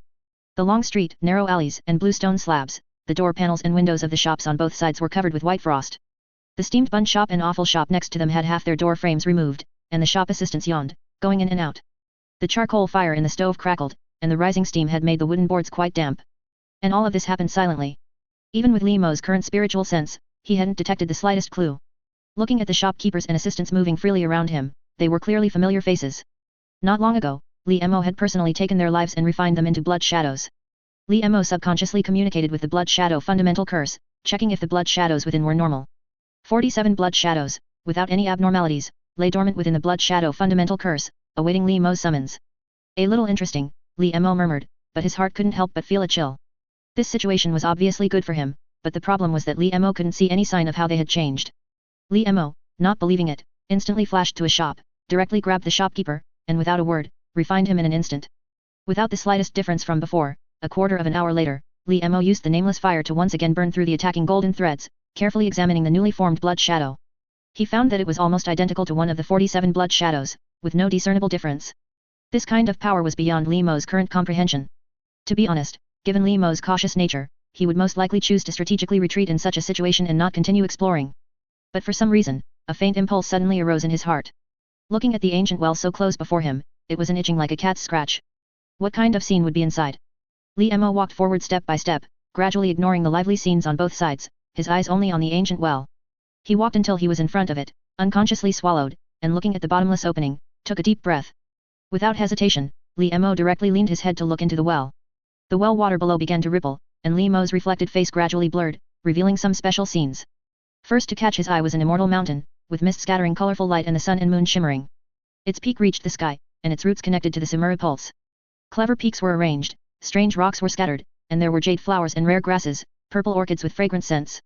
Immortal apes picked fruits in the peach forest, appearing like burning gold, while white cranes perched on pine branches, resembling smoke holding jade. What a place of immortals! And on this immortal mountain was a magnificent temple. Dragon light shot into the 9 heavens, and auspicious energy spewed forth in thousands of streams. Golden light illuminated its grandeur, and lotus seats with precious light were scattered about. And on the lotus seat, a benevolent one sat cross-legged, with a face like a full moon, a nose like a hanging gall, 4 eyes open, and an 8-character forehead. His mouth was full of molars like a child's, his kazaya was focused, and his eyebrows were dotted red. Adorned with 5-colored pearls and jade, his wisdom and blessings were unparalleled. He was truly a Buddha. And beneath this Buddha, countless disciples listened to the Dao. Buddhas and bodhisattvas arrived, arhats and Kajyapa came. Heavenly immortals and earth immortals were arrayed, filling the sides of the splendid lotus seats. This was the so-called showering of heavenly flowers and the springing forth of golden lotuses. As the Dao was expounded deeply, countless arhats and bodhisattvas all shed tears, their expressions sorrowful, seemingly crying out something. But that Buddha only quietly replied with a single sentence, the content of which was unknown, but in an instant, the entire assembly fell silent, clasping their palms and saying Amitabha. The next moment, as if sensing something, that Buddha suddenly inexplicably raised his head and looked towards the void realm in front of him. His gaze was so profound and wise, seemingly penetrating billions of time and space, trillions of light years, meeting Li Mo's gaze. That Buddha suddenly clasped his palms and smiled, a smile of such release, yet also a smile of such profound weight. The next moment, that Buddha suddenly rose, walked out of the temple, and went to the 4-sal tree beneath the peak of the immortal mountain.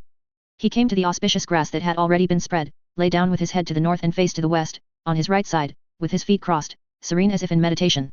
He spoke one more sentence, his last sentence.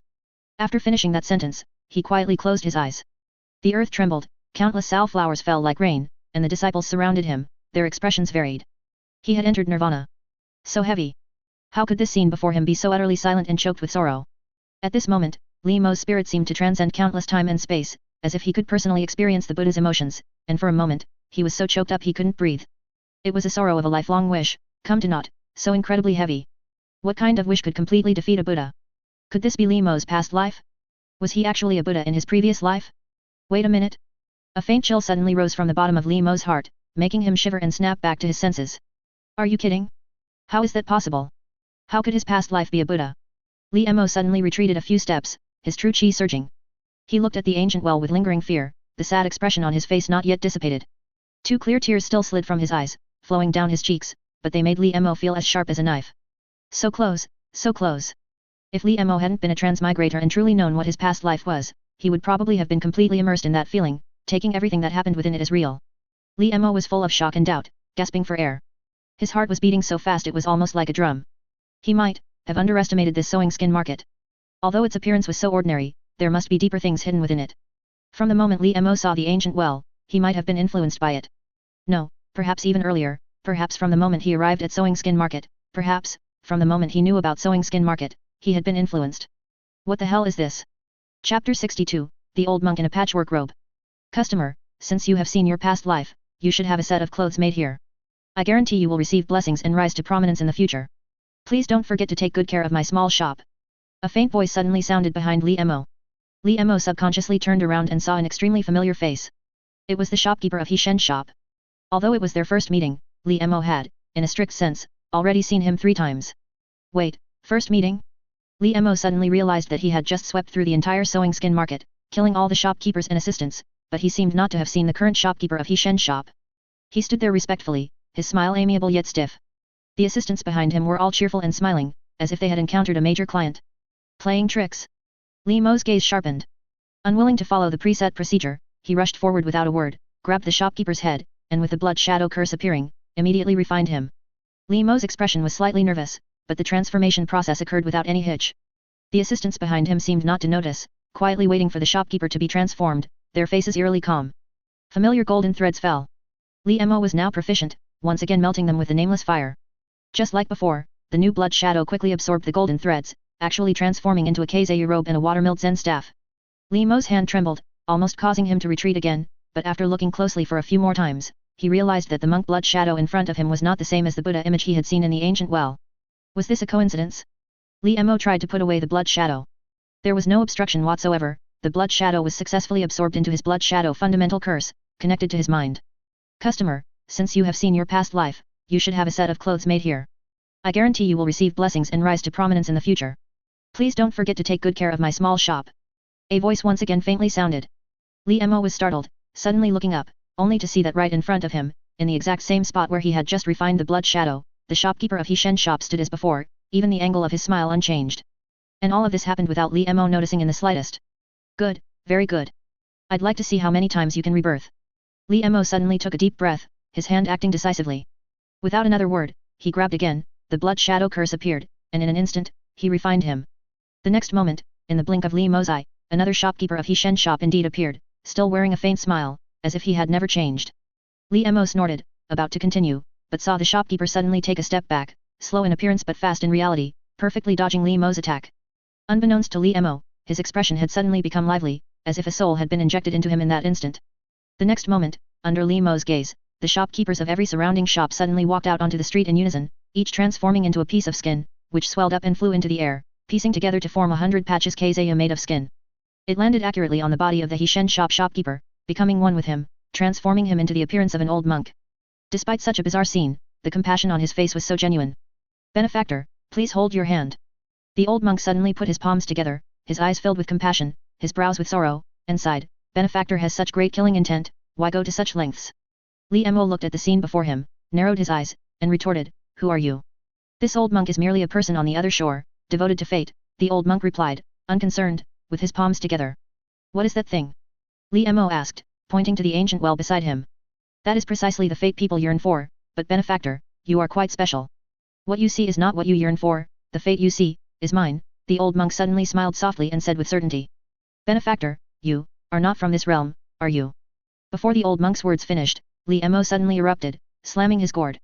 His magical power surged in, and countless fierce whines howled forth, instantly surrounding the old monk. Li Mo's heart was secretly filled with trepidation. The ability to transmigration between worlds was Li Mo's greatest reliance and bottom line. For him, it was an absolutely unexposed secret.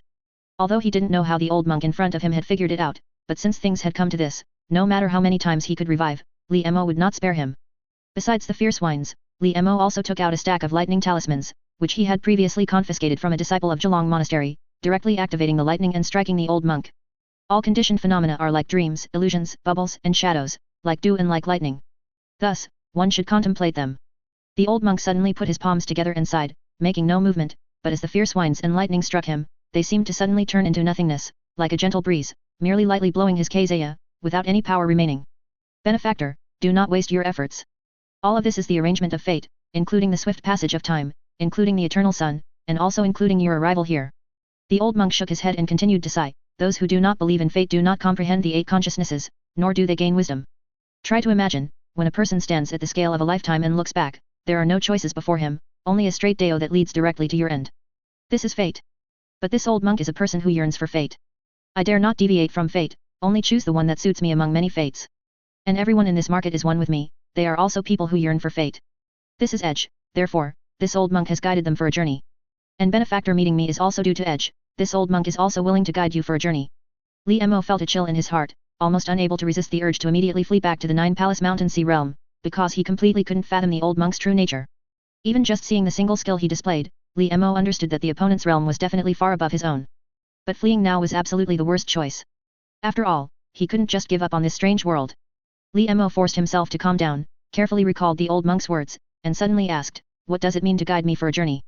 Naturally, it means to put on a suitable skin and become one with this old monk. My name is 100 Patches. Every time I guide a fated person, I can bear an additional portion of fate. As long as we continue to fusion, there will eventually be a day when all of us can reach that longed for future.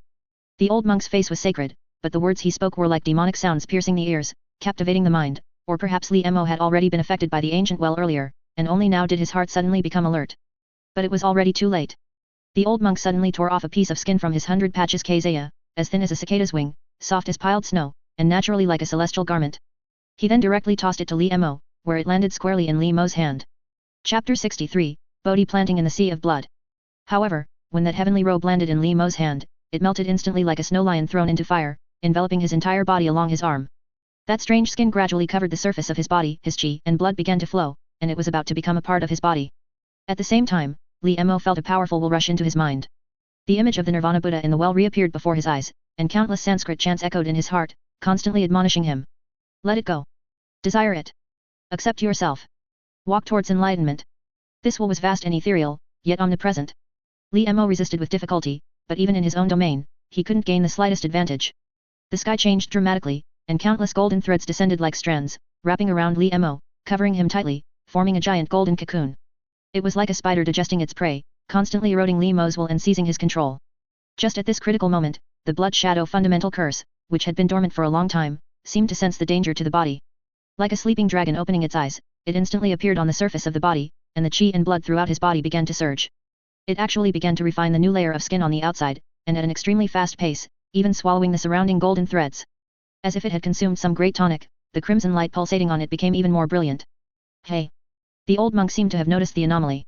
After carefully sensing it, his expression suddenly changed drastically. He felt an aura that was both extremely familiar and repulsive, an aura that seemed to come from a very, very long time ago, so long ago that he could no longer remember when it was. Who was he then? And who was the owner of this aura? Blood sea, dimension. Almost gritting his teeth, he spat out a few words. The old monk's expression, while still maintaining half its compassion, the other half became incomparably ferocious. He clearly couldn't remember what this was. But why, he still involuntarily uttered this name. And just as the 100 patches old monk fell into a trance, the blood shadow fundamental curse had completely digested the golden threads, thoroughly transforming the He-Shen skin into a part of Li Mo's body. The influence of that powerful will also weakened significantly, allowing Li Mo to finally regain control of his body. Due to the large consumption of qi and blood that couldn't be replenished in time, the sunken flesh all over his body made him look like a vengeful ghost. Only his eyes showed fierce determination. While desperately resisting the remaining will, he summoned a blood shadow curse. Taking advantage of the old monk's confusion, he rushed forward in a few steps, intending to imprint the blood shadow curse on the old monk's face with a single palm strike. The old monk was startled and immediately tried to activate that transformation between the real and the illusory, but it was useless. Although Li Mo's hand passed through his body, the blood shadow curse firmly adhered to his face. Ah! The old monk suddenly let out a scream, and his entire face instantly became incomparably hideous. The blood shadow curse, affixed to his body, was like a hot iron, almost emitting sizzling smoke. The situation instantly reversed. Just moments ago, the old monk wanted to refine Li Mo with the He-Shen skin, but now, Li Mo was going to refine the old monk with this blood shadow curse. And the old monk was clearly unwilling to be refined like this. He stared fixedly at the blood shadow fundamental curse on Li Mo's body, his eyes wide with fury. But as if reaching an extreme, his expression suddenly calmed down. The next moment, as if a gust of wind blew by, the 100 patches old monk's eyes suddenly lost their soul, as if it had been drawn out of thin air. The cassock, Buddhist cassock, on his body also burst open, once again revealing the group of shopkeepers. Their faces were still stiff, maintaining the false prosperity of this market, but in this instant, the entire sewing skin market seemed to have lost some of its color, as if transforming from living beings back into inanimate objects. That unconscious golden thread descended again, adding another blood shadow to Li Mo's body. It was still the familiar inkwash Zen staff, identical to the blood shadows of the two He-Shen shopkeepers he had refined before. But Li Mo had no time to think that much at the moment. He directly summoned 3 divine ability blood shadows to guard him in a 3 talents formation, while he himself sat directly on the ground, sweating profusely. Although the He-Shen skin had been completely refined by him, the distracting thoughts stirred up by that powerful will in his mind were still constantly assaulting him, like waves, rising and falling, endlessly. Although these distracting thoughts could no longer pose a life threat to Li Mo, they still tormented him beyond words. The next moment, as if sensing this situation, the blood shadow fundamental curse was silent for a moment, then suddenly opened its mouth and spat out a beam of crimson light. The crimson light was extremely fast, directly entering the great dragon of the spine, then moving up along the spinal cord, instantly rushing into the Nuon palace. Li Mo felt his mind suddenly cool, and a huge picture unfolded in his mind. It was an boundless crimson ocean, burning with boundless crimson flames. These flames were in a combination of motion and stillness. Just the wisps of crimson smoke rising from the burning seemed to make it difficult for Li Mo to look directly at them. And right in the center of this boundless crimson ocean, a dark golden light stood majestically, a giant Bodhi tree. The Bodhi tree's trunk was yellowish-white, its branches and leaves verdant. Its upper branches shaded the sky, and its lower branches were rooted in the crimson ocean. Its leaves were like white pagodas, its patterns like Sanskrit scriptures. Even if boundless kulpa fires came to burn it, they could not damage it in the slightest. And the moment Li Mo saw the full appearance of this Bodhi tree, countless distracting thoughts fell away, sinking into his heart like raindrops, never to be seen again. His entire being became as silent as congealed blood, as profound as an ancient well. This is... As more information surged in his heart, Li Mo suddenly realized that the picture before him was the most important visualization image in a set of contemplation methods. The so-called contemplation method is a technique used by cultivators who have reached the perfection of the foundation establishment realm to condense their golden core. It uses visualization images to continuously purify one's spiritual thoughts, uniting the essence, qi, and spirit into a single primordial thought. Then, guided by this thought, the three palaces of Tian Shi, Tai Wei, and Zi Wei are remelted, bringing them to complete balance, and finally forged into a golden core. And the visualization image before him was named Bodhi Seed in the Blood Sea. However, with Li Mo's current realm, he couldn't gaze at this visualization image for long. Just this fleeting glimpse was almost his limit. In this final instant, Li Mo suddenly noticed the roots of the Bodhi tree. No matter how glorious and magnificent the entire tree was, how extraordinary and ethereal, its roots were always submerged in the Blood Sea, eventually assimilated by the Blood Sea, becoming twisted and strange, crimson and dark. Li Mo recognized it. It was identical to the strange tree root found earlier in the storage pouch of the disciple from the Zilong Temple. It seems that this contemplation method before him must be related to the strange beast skin and tree root from before. The next moment, Li Mo completely detached from this state, his expression silent, as if lost in deep contemplation. Chapter 64 The dust settles. Even though he had completely escaped from that state, the lingering afterglow of the Bodhi tree he glimpsed continued to cleanse Li Mo's mind. It made him unable to forget it for a long time. After spitting out that streak of blood light, the blood shadow fundamental curse seemed to become listless, falling back into its previous state of hazy silence. Li Mo had a vague feeling that the blood shadow fundamental curse might not have fully digested the half segment of tree root from before, which also led to the incomplete contemplation method it spat out, with only this one visualization image. However, this was actually a good thing for Li Mo, and even made him subtly breathe a sigh of relief. For a long time, Li Mo had actually been wary of the blood shadow fundamental curse. At first, it was merely to guard against its devour, but as his understanding of the blood shadow fundamental curse deepened, he became increasingly alarmed. This was because the blood shadow fundamental curse's performance was too unfathomable. It was clearly refined by Li Mo himself, yet it completely escaped his control. Even a golden core level attack seemed to be nothing more than that in front of it. Furthermore, judging by the 100 Patches Old Monk's previous reaction, the blood shadow fundamental curse might point directly to a being of extremely high standing. Blood Sea Dimension. Li Mo took a deep breath. The blood shadow fundamental curse was inextricably linked to his life and was his primary method. This characteristic left him with no effective countermeasures against the blood shadow fundamental curse for the time being. The reason he had previously focused on refining the treasure gourd was also largely related to the uncontrollability of the blood shadow fundamental curse. Sometimes, Li Mo often wondered if he would suddenly be taken away through space by someone while he was cultivating or at some other time, similarly transforming into a more advanced blood shadow. And the only thing that could counterbalance the blood shadow fundamental curse was that even more mysterious golden pearl. But that entity also could not be relied upon by him. Aside from its appearance during the previous struggle for the half segment of tree root, Li Mo had tried probing it with his mind countless times, but it was like a mud ox entering the sea, yielding not a single bit of feedback. These various matters cast an inexplicable shadow over Li Mo's heart. He clearly possessed such a great opportunity, he only needed to cultivate step by step, and he would surely embark on the Dao of eternal life. Yet, he was repeatedly drawn into struggles far beyond his own level. This made him feel a deep sense of powerlessness. However, precisely because of this, Li Mo's desire to seek the Dao grew even stronger. Li Mo had always been a person who refused to admit defeat. As long as he wasn't dead, he was used to always looking forward. Although his path was currently shrouded in layers of mist, and his head was covered by clouds of gloom, this could not hinder his determination to seek the Dao. At the very least, he wanted to be able to dominate his own destiny. After a very short period of hesitation, Li Mo quickly recovered his state, pushing those shadows to the back of his mind, and began to examine his own condition and gains. Although Li Mo had just suffered several unknown influences, it must be said that his physical body state was truly unprecedentedly good. With the disappearance of the 100 Patches Old Monk, the fitted skin suit on Li Mo did not dissipate. Instead, it was completely refined by the blood shadow fundamental curse, becoming an integral part of his physical body. This allowed Li Mo's main body to also possess the characteristics of those spiritual blood shadows, without any discount. Li Mo gently waved his hand, and streaks of golden threads emerged from the blood shadow fundamental curse, condensing on his body into an extremely magnificent Kaseya, in the style of the Buddha he had seen in the ancient well at that time. This golden thread, combined with the 2 layers of refined skin, caused the strength of Li Mo's physical body to instantly increase geometrically, even subtly reaching the level of a Dao soldier, which is a pseudo-foundation establishment. An ordinary great perfection of qi cultivation was now no match for him in a single exchange. Moreover, as the qi and blood flowed through the skin, Li Mo felt that his cultivation speed had genuinely increased tenfold. However, now this tenfold increase was merely icing on the cake for him. After all, the spiritual blood shadows on Li Mo had increased to 50, collectively providing him with approximately 14 times his cultivation speed, and this did not even include the 80+ blood shadow curses remaining on him. If all the blood shadow curses on his entire body were converted into blood shadows, it would collectively provide Li Mo with approximately 36 times his cultivation efficiency, which was already a rather exaggerated amount. Thinking of this, Li Mo's gaze suddenly sharpened, and he looked towards the surrounding sewing skin market again, feeling a subtle worry in his heart. That 100 Patches Old Monk was clearly very important to the sewing skin market, even its soul. With the disappearance of the 100 Patches Old Monk, would the sewing skin market's infinite rebirth characteristic also disappear? The best way was to verify it.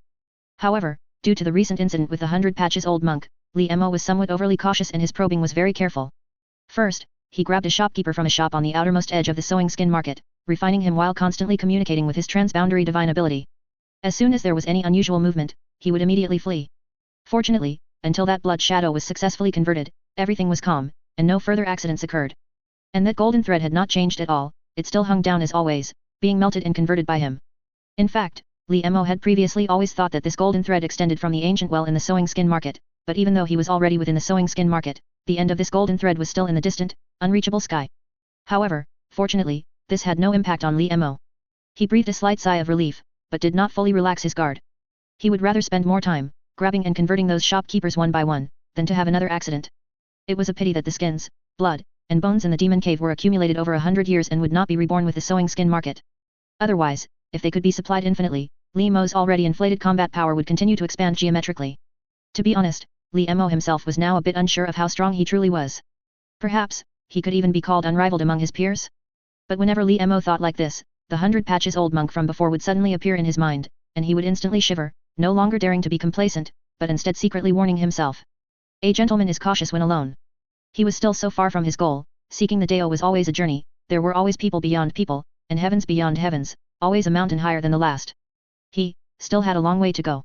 Li Mo continued to convert blood shadows while warning himself. A moment later, Li Mo refined another shopkeeper, and his heart suddenly stirred. He turned his head and looked in a certain direction outside the sewing skin market.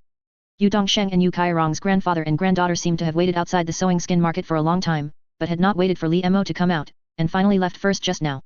But it didn't matter, Li Mo had already left his true chi on them. He would eventually have to contact the extraordinary power groups of this world through them. There was no rush for this moment. First, he would finish the current matters, and then when he had time, he would go directly to their door to find them. Chapter 65, Huge Improvement. A day passed quickly, and Li Mo finally converted all the shopkeepers into blood shadows one by one. During this process, Li Mo also tried his best to avoid the ancient well, and indeed no further accidents occurred. By now, the number of his blood shadows had directly soared to 96, providing him with a total of 26 times his cultivation efficiency. These were divided into 93 spiritual blood shadows and 3 blood shadow divine ability soldiers. Incidentally, during Li Mo's conversion process, the Hishen shop's shopkeeper reappeared among the 46 shopkeepers of Sewing Skin Market, and it also became the blood shadow Li Mo tested the most times during his conversion. No other reason, once bitten by a snake, one fears a well rope for 10 years. That sinister 100 patches old monk had indeed left a deep impression on Li Mo. However, one cannot stop eating for fear of choking. It merely required extra caution. After carefully converting all the shopkeepers into blood shadows, Li Mo began to secretly calculate the time. Approximately a quarter of an hour later, just as Li Mo blinked, that kind of divine ability of creation descended silently, and the entire Sewing Skin Market became prosperous again. The houses that Li Mo had completely turned into ashes also automatically restored themselves. Since it was already late night, the shop assistants hung human skin lanterns and bone lamps in their shops, illuminating the deep night with a brilliant glow. There were even occasional demons from afar entering the market, many of them scratching their heads in confusion, wondering why the market was so deserted today. Where had all the familiar demons gone? And often, in the next moment, they were already entangled by a certain blood shadow, directly taken by Li Mo, and transformed into his own resources. Although it was not the first time he had witnessed this power, Li Mo was still shocked by this subtle yet world-changing force. It seems that these so-called demonic realms do indeed rebirth infinitely, and it has nothing much to do with the previous 100 patches old monk, it's more like an instinctive reaction. Without human interference, as long as they are destroyed, they will rebirth after a fixed period of time, and their fixed elements will not change in the slightest. No wonder the people of this world define this situation as undying and unperishing. Even Li Mo, after witnessing it firsthand, felt ripples in his heart. As for the Hishen shop's shopkeeper, possessed by the old monk, being able to rebirth in an instant, Li Mo speculated that it was very likely that the old monk had utilized the nature of these demonic realms and amplified it with his own power. All signs indicate that the old monk knew a lot about the power of these demonic realms, perhaps even being of the same origin. Coupled with his understanding of the blood shadow fundamental curse's power. Then, his true identity is very intriguing. Li Mo recalled Old Yu's introduction, there seemed to be more than one yin demon realm similar to Sewing Skin Market in this world, and each of them, for Li Mo, might be a great opportunity, A&D. A secret waiting to be explored. But Li Mo thought of the 100 patches old monk again, subconsciously narrowed his eyes, and for a moment felt a pang of apprehension, temporarily dismissing these thoughts. After all, the blood shadow fundamental curse cannot be fully trusted, it's not suitable to be used as a trump card. No matter how good the opportunity here, one must be alive to seize it. It's impossible to have such good luck every time. No rush, slow and steady wins the race. With this world as Li Mo's backyard, time is always on his side. Sooner or later, these dusty secrets will surface. After figuring everything out, Li Mo began to convert blood shadows again. This time, his efficiency was much faster, and soon, all the blood shadow curses on him were converted into spiritual blood shadows. By now, the number of blood shadows in Li Mo's possession had reached a staggering 132, providing him with a total of 36 times his cultivation speed. Coupled with his original 10 times cultivation speed, his efficiency could reach an astonishing 46 times. It's a pity that the heaven and earth spiritual chi here is polluted, making cultivation impossible. Otherwise, Li Mo would only need to sit here and cultivate, and it would surely be a scene of surging wines, dragons, and tigers converging, auspicious glows, and a myriad of phenomena. However, this was not necessarily a good thing for Li Mo. After all, his identity in the main world was still somewhat awkward. With such significant cultivation phenomena, it would inevitably attract attention and the prying eyes of those righteous path disciples. Alas, it was entirely a happy problem. And after all the blood shadow curses he had prepared this time were exhausted, Li Mo also discovered some special changes in himself. It seemed that because he had just visualized the image of a sea of blood planting Bodhi in his Nuon palace, even for just a moment, Li Mo felt that the strength of his divine soul had also significantly improved. The most direct manifestation was that he felt the number of blood shadows he could bear had increased. He estimated based on his current feeling and finally determined that the number of blood shadows he could now bear had reached approximately 504, more than half an increase from the previous 360. This was an unexpected surprise. With sewing skin market as his backing, once all 504 blood shadows were refined, they could provide him with a terrifying 140 times his cultivation speed. Even the creator of the blood shadow fundamental curse probably couldn't reach a more terrifying state than Li Mo during the chi refinement stage. This was an unparalleled advantage accumulated from various accidents. It was the foundation of Li Mo's Dao. However, the resources needed to successfully refine these 504 blood shadows could only be described as massive. The previous pile of white bones, if converted into blood spirit stones, could make up for a part, but most of it had already been consumed when converting into divine ability soldiers, so he would have to start from scratch. However, despite the huge consumption, all of this was clearly worth it. After all, in the current environment, having 3 divine ability soldiers protecting him was a great guarantee for Li Mo's safety, and it was also the confidence he had to do certain things. As long as one is strong, acquiring resources is by no means difficult. It seems it's time to go back to the 9 Palace Mountain Sea Realm and take a look. The next day, at the hour of Mao, 5 to 7 a.m., the sky was about to lighten. Li Mo, holding several concealment talismans, emerged from thin air, glanced at the large pit beneath his feet, quickly fled, and plunged into the nearby mountain forest. No one was waiting for him here. It seemed the situation was better than he had expected. That golden core true monarch most likely hadn't even noticed his small actions, which made Li Mo secretly sigh in relief, but he did not relax his vigilance. Suppressing the urge to start cultivating immediately, Li Mo, relying on his memory, followed the hidden mountain paths around him, tracing back the route he had taken when he fled earlier. Chapter 66 Return to the Mountain and Sea Realm.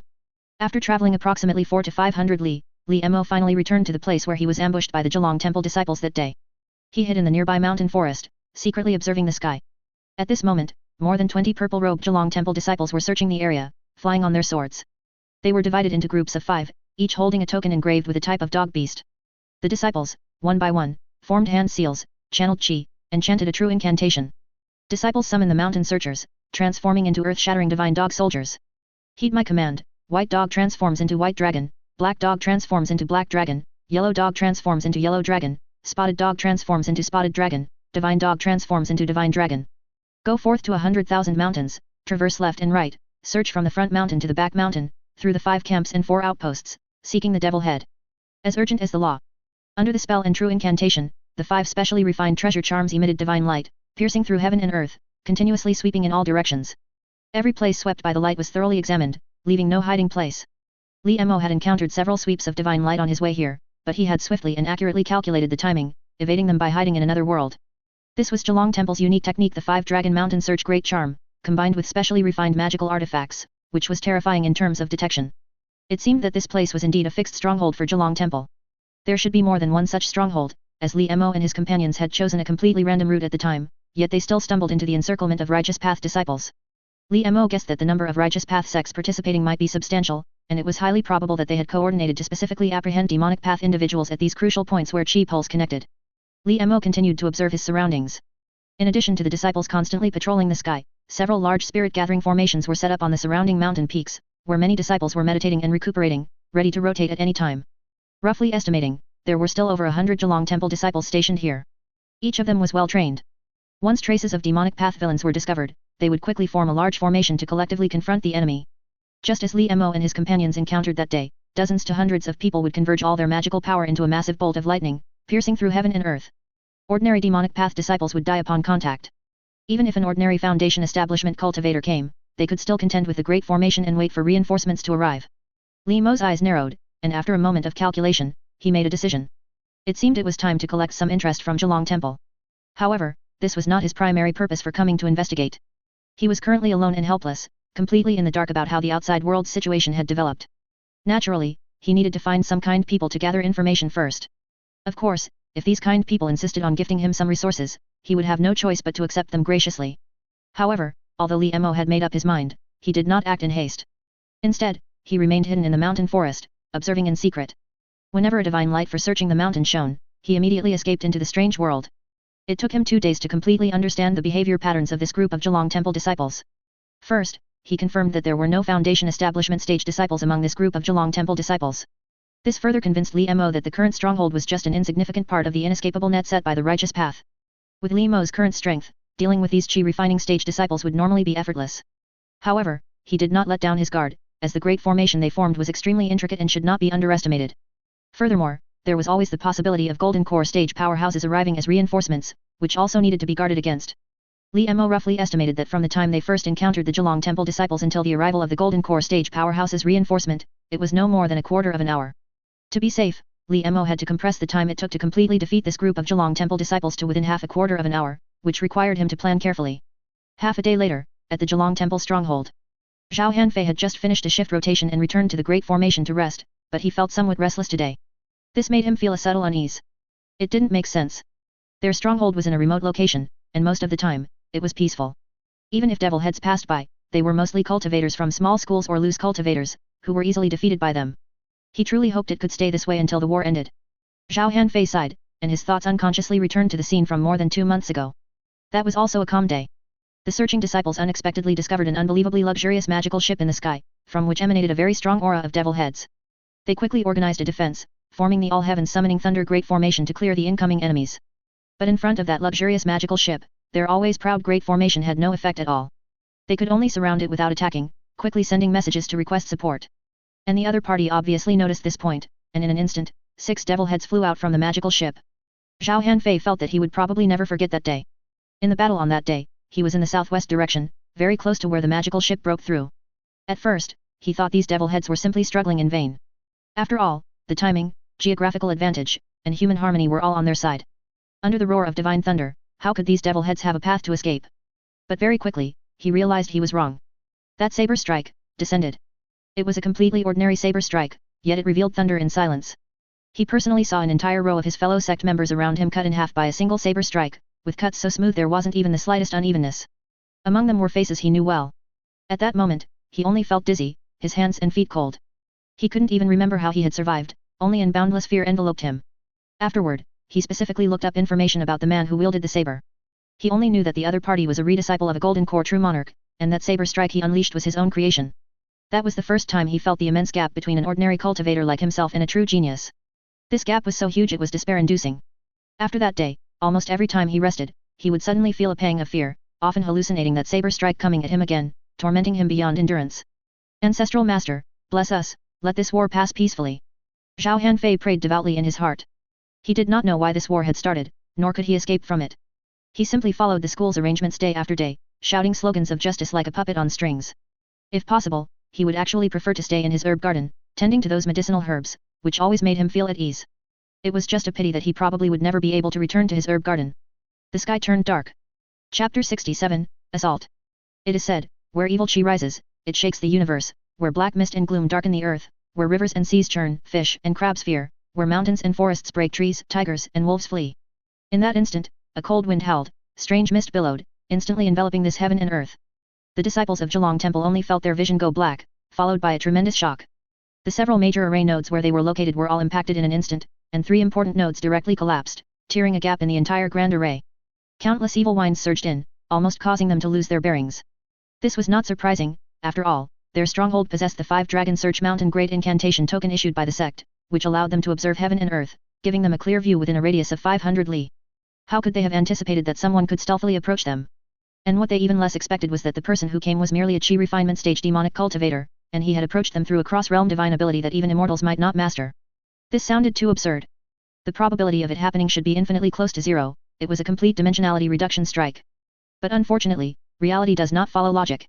They could only blame their bad luck for provoking Li Mo, this harbinger of misfortune. At this moment, Li Mo had already soared into the sky, looking down at the disciples of Zhelong Temple shrouded in countless evil smoke below.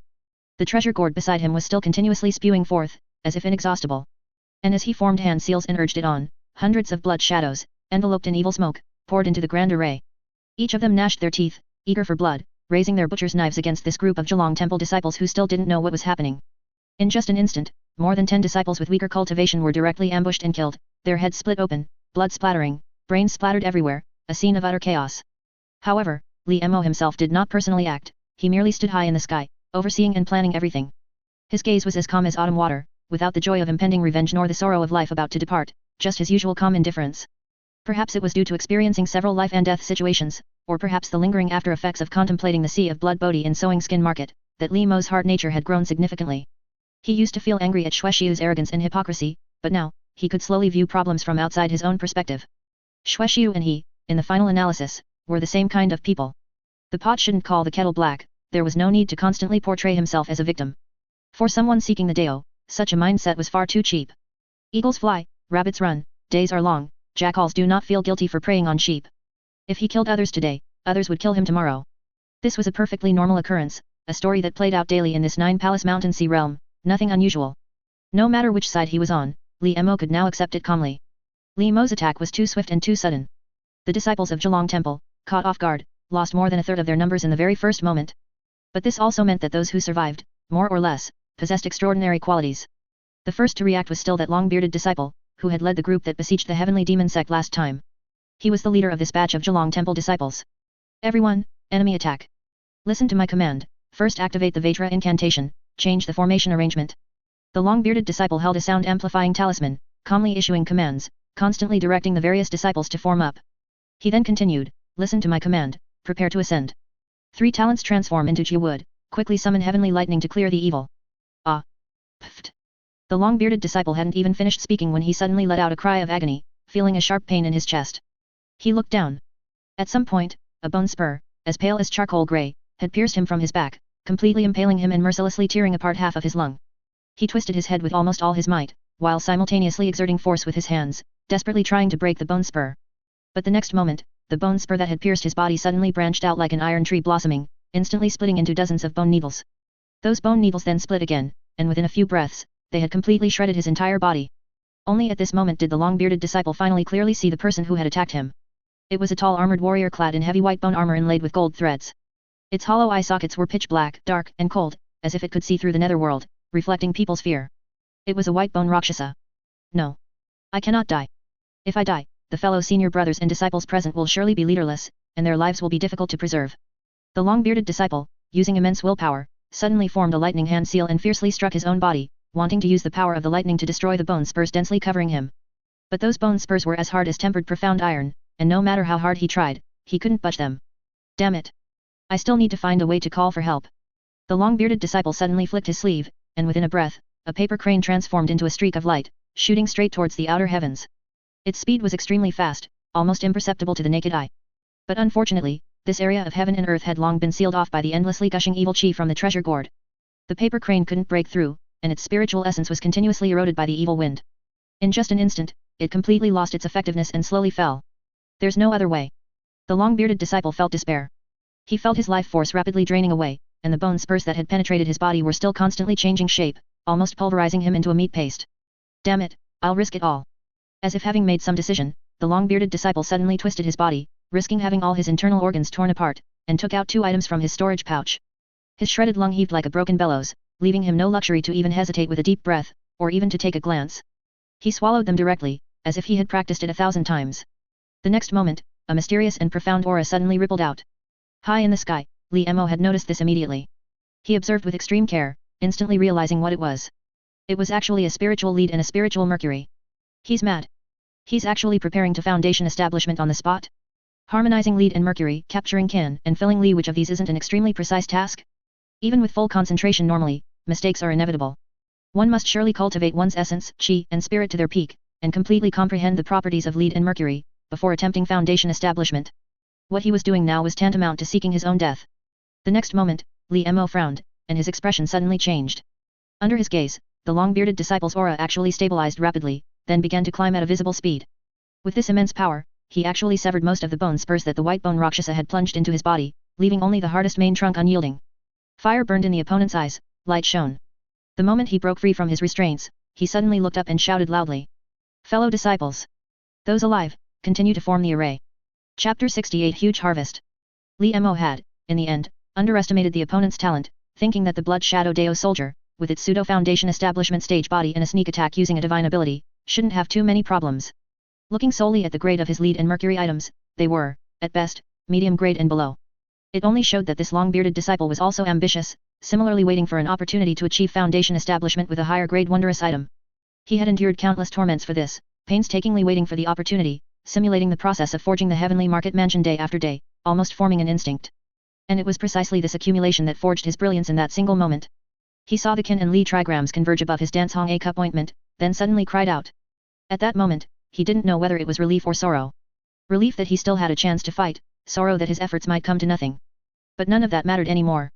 As long as he could successfully achieve foundation establishment, he would be able to break through this evil wind and call for help. By then, all his fellow disciples would survive. This was his responsibility and duty as a senior brother. Ah! At this moment, his aura reached its peak, finally crossing that threshold. Spiritual chi gathered, dragons and tigers surged, and his entire body glowed with the radiance of lightning. And these two streams of spiritual lead and spiritual mercury converged, finally condensing for him a long-cherished divine ability. Named. Named. Bang. Li Mo pinched his head with one hand, crushing it like a watermelon. Red and white matter splattered, but it was all blocked by his magical power. Still, Li Mo symbolically shook his hand, letting the headless corpse fall backward. What a pity.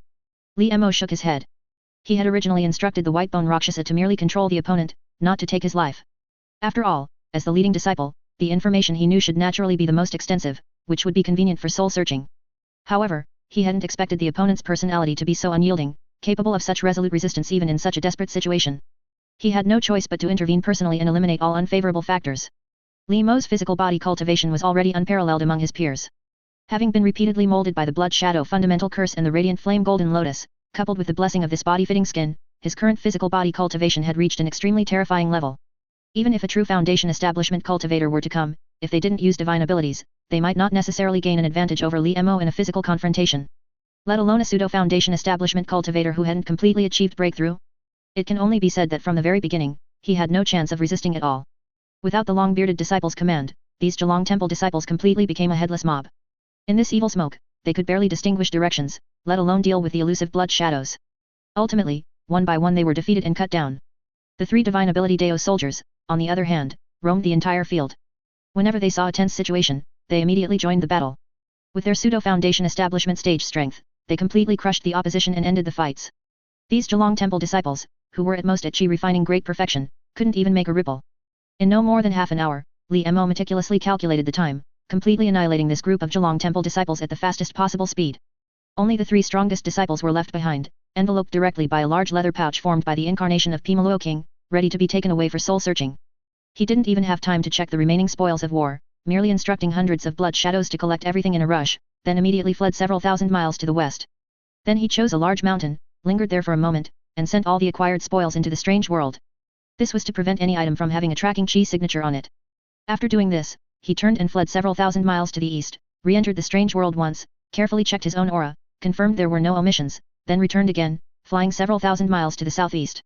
Only then did he feel completely relieved, directly burrowing into an uninhabited mountain corner. With a flick of his hand, the peach blossom Dao Palace formation plate unfurled, completely concealing and covering the area. Only then did he finally breathe a sigh of relief, diving back into the strange world to meticulously examine the spoils of war. This should be the most abundant batch of resources Li Mo had ever acquired. Of course, the ghosts and the treasure gourd had to be counted separately, as in many cases, their value could no longer be measured by resources. But this still couldn't deny the richness of this harvest. The most direct manifestation was spirit stones. Among a total of 122 storage pouches, Li Mo acquired over 240,000 spirit stones. Even converted into extremely pure spirit crystals, it would be a full 240 pieces. This amount, even for a foundation establishment stage cultivator, was an extremely vast resource. Indeed, arson and murder bring wealth. The gains from just this short half-hour were a colossal fortune that Li Mo, with his cultivation, couldn't earn in several lifetimes. Just this batch of spirit stones alone was enough for Li Mo to condense the blood shadow curse as he wished, more than sufficient to reach the full number of 504. Of course, this was only the initial refining of the blood shadows. The subsequent resources required to temper all of them into Dao's soldiers would be unimaginably vast. These seemingly enormous resources were merely a drop in the bucket. Li Mo shook his head, that was thinking a bit too far ahead. After all, there's always a way forward, a solution would eventually be found. Li Mo continued to sort through the remaining gains. Besides the initial large pile of spirit stones, the next most numerous items were large quantities of talismans, especially 5 thunder talismans, so many that they could be piled into a small mountain. This quantity was already greatly redundant. Li Mo himself couldn't possibly use them all, and frankly, Li Mo was already somewhat unimpressed by the current power of these 5 thunder talismans. If only he could find a market to sell all these talismans. Li Mo pondered to himself, Sunken Mist Market was definitely out of the question. After all, even their own sect was blockaded, Sunken Mist Market would be even worse. He could only trade in other markets. But most of the markets in this vicinity belonged to righteous path sects. Even if Li Mo could find a way to sneak in, once he sold these items, it would instantly arouse their suspicion. If he were exposed on their territory, he would be completely unable to escape. Li Mo carefully calculated, recalling the routes he had planned on the floating jade magical ship that day, and suddenly his heart stirred slightly, and he had an idea. Along that route, there happened to be a massive trade market controlled by the Yishi Demon Palace. Tangchuan Market. As the largest demonic path sect in the northern wilderness, given the current intensity of the war, the Yishi Demon Palace should not be unable to withstand the pressure and close the market. Most likely, they would instead seize this trend to make a fortune from the war. Chapter 69, Qing Xiao Xianting Zhenjun. With these thoughts, Li Mo continued to sort through his gains. The spirit stones and talismanic incantations from before were the main haul, but besides those, there were mostly medicinal pills and magical artifacts. They were varied in type and style, but few were useful to Li Mo. However, he could keep them, first throwing them into the evil chi smoke to nurture them. Once he reached Tangchuan Market, he could sell them all at once. Continuing to rummage through the storage pouches of these Zhejiang Temple disciples, Li Mo actually found quite a few lead and mercury items. However, their rank was not high, with the highest being just above low grade. It seemed these chi refining great perfection disciples were unwilling to use low grade wondrous items for foundation establishment, hence they left them behind. There were as many such people as there were hairs on an ox in the 9 Palace Mountain Sea realm. This was because a higher ranked divine ability could completely change one's destiny. There was no need to even mention supreme great divine abilities. The difference between a great divine ability and a small divine ability was terrifying enough to cause despair. This was also the only relatively fair path for ordinary disciples with poor talent and shallow backgrounds to turn their lives around. After all, spiritual items are naturally formed, and the divine abilities acquired are random besides their rank. There are not a few disciples who, by awakening a special divine ability, gained the favor of their sect and thus achieved a heaven-defying change in their destiny. Of course, there was also the most important reason. That is, the spiritual items used to forge the 3 purple mansions during foundation establishment must not differ too greatly in rank. This is because the 3 purple mansions respectively symbolize the essence, chi, and spirit of the human body. Later, by using the contemplation method to forge the 3 mansions together, the essence, chi, and spirit combine to form a golden core Dao embryo. And if the spiritual items used to forge the purple mansions differ too greatly, it is very easy to leave hidden dangers in the forged golden core, leading to the formation of dark cracks and damaging one's foundation. So, this is actually very cruel. To become a superior person and take the lead on the path of Dao, you must, when your abilities are at their weakest, find ways to raise your upper limit as much as possible. Otherwise, you will most likely waste your entire life. As the saying goes, with only 8 dough of rice in the mansion, one cannot fill a sheng even by traveling all over the world. Li Mo took a deep breath. He wondered, where would his opportunity ultimately manifest? Besides the aforementioned gains, Li Mo also found 6 strands of evil chi in these storage pouches. Without exception, all were solitary yang evil chi. It seemed that the solitary yang evil chi gathered at Zhejiang Temple was very strong, so much so that even ordinary chi refinement stage disciples could often get a share. Li Mo poured these 6 strands of solitary yang evil chi into the evil suppressing ghost subduing treasure gourd, mixing them with the previous strand of solitary yang evil chi to continue nurturing them, allowing them to gradually integrate into the treasure gourd and thus strengthen its essence. In this hall, Li Mo did not find items similar to the strange beast hide and blood-colored tree root from last time. It seemed those items from last time were likely a personal opportunity of a certain Zhejiang Temple disciple. Unfortunately, the situation was urgent then, and he couldn't capture him, meticulously search his soul, and uncover the secrets within. After all, those were things that could make the Blood Shadow Fundamental Curse and the Radiant Flame Golden Lotus desperately fight over. It was obvious they were extremely precious. Especially the Blood Shadow Fundamental Curse, ever since it devoured that tree root, even now, its essence seems to have been continuously improving. Its aura has become increasingly profound and harmonious, and Li Mo's physical body has also been tempered by it, with its strength constantly increasing. Never mind, this time's harvest is already very abundant, there's no need to be overly greedy. Li Mo sorted all these items by category, finally letting out a long sigh of relief. Freeing his hands, he released the 3 Zhejiang Temple disciples wrapped by the Pimo Luo King, abolished their cultivation, and immediately began soul searching. With Li Mo now having 132 blood shadows at his side, his overall cultivation speed had reached an astonishing 46 times. Although he dared not cultivate at full power when ambushing the Zhejiang Temple disciples, to prevent cultivation anomalies. But even so, as long as he sat there and began to circulate his qi, he felt surges of pure heaven and earth spiritual energy pouring into his body, combining to form magical power, instantly filling him. If his previous magical power flow was like a babbling brook, now it was completely like a waterfall plunging from a cliff, giving Li Mo a feeling of inexhaustible magical power for the first time. So, compared to the careful calculations of previous soul searches, Li Mo was now completely overwhelming. Amidst countless surges of true qi, he directly investigated the corresponding memories of the 3 Zhalong Temple disciples in meticulous detail, finally gaining an initial understanding of the current situation. Since Kong Yundao suddenly declared war on the heavenly demon sect last time, the righteous path seemed to have reached a tacit understanding and responded one after another. For a time, besides Kong Yundao and Zhalong Temple, other major righteous path sects such as Futu Mountain, Duanyu Mansion, Zaiyi Sword Sect, Yongziu Wengzensai, Tianyan Chan Yuan, and a series of others all entered the fray. The demonic path also rose in resistance, as if by prior agreement. Besides the heavenly demon sect, the 6 Desires demonic sect, Ishi Demon Palace, Whitebone Dao Palace, 5 Poisons Sacred Gate, and Swanyan sect all entered the confrontation, sending out large numbers of disciples to constantly fight and seize territory in this northern wilderness, causing a chaotic uproar and devastation. But despite the high intensity of the conflict among the disciples below, the high-level figures of both the righteous and demonic sides had not entered the fray. According to the rumors heard by these disciples, the highest rank currently involved was that of Golden Core stage powerhouses. Li Mo also learned from this who the powerhouse was who had cast that divine ability lightning at him that day. It was one of the 8 newly promoted elder of the Zhalong sect. True monarch Qing Xiao Xianting. Although he had only recently advanced to the Golden Core stage, as a genius who possessed 3 great divine abilities during Foundation establishment, upon entering the Golden Core stage, he was already capable of contending with ordinary late-stage Golden Core cultivators. In the 2 months Li Mo was hiding in the strange world, this true monarch Qing Xiao Xianting had already defeated a middle-stage Golden Core cultivator of the Swanyan sect on the main battlefield, becoming immensely famous for a time.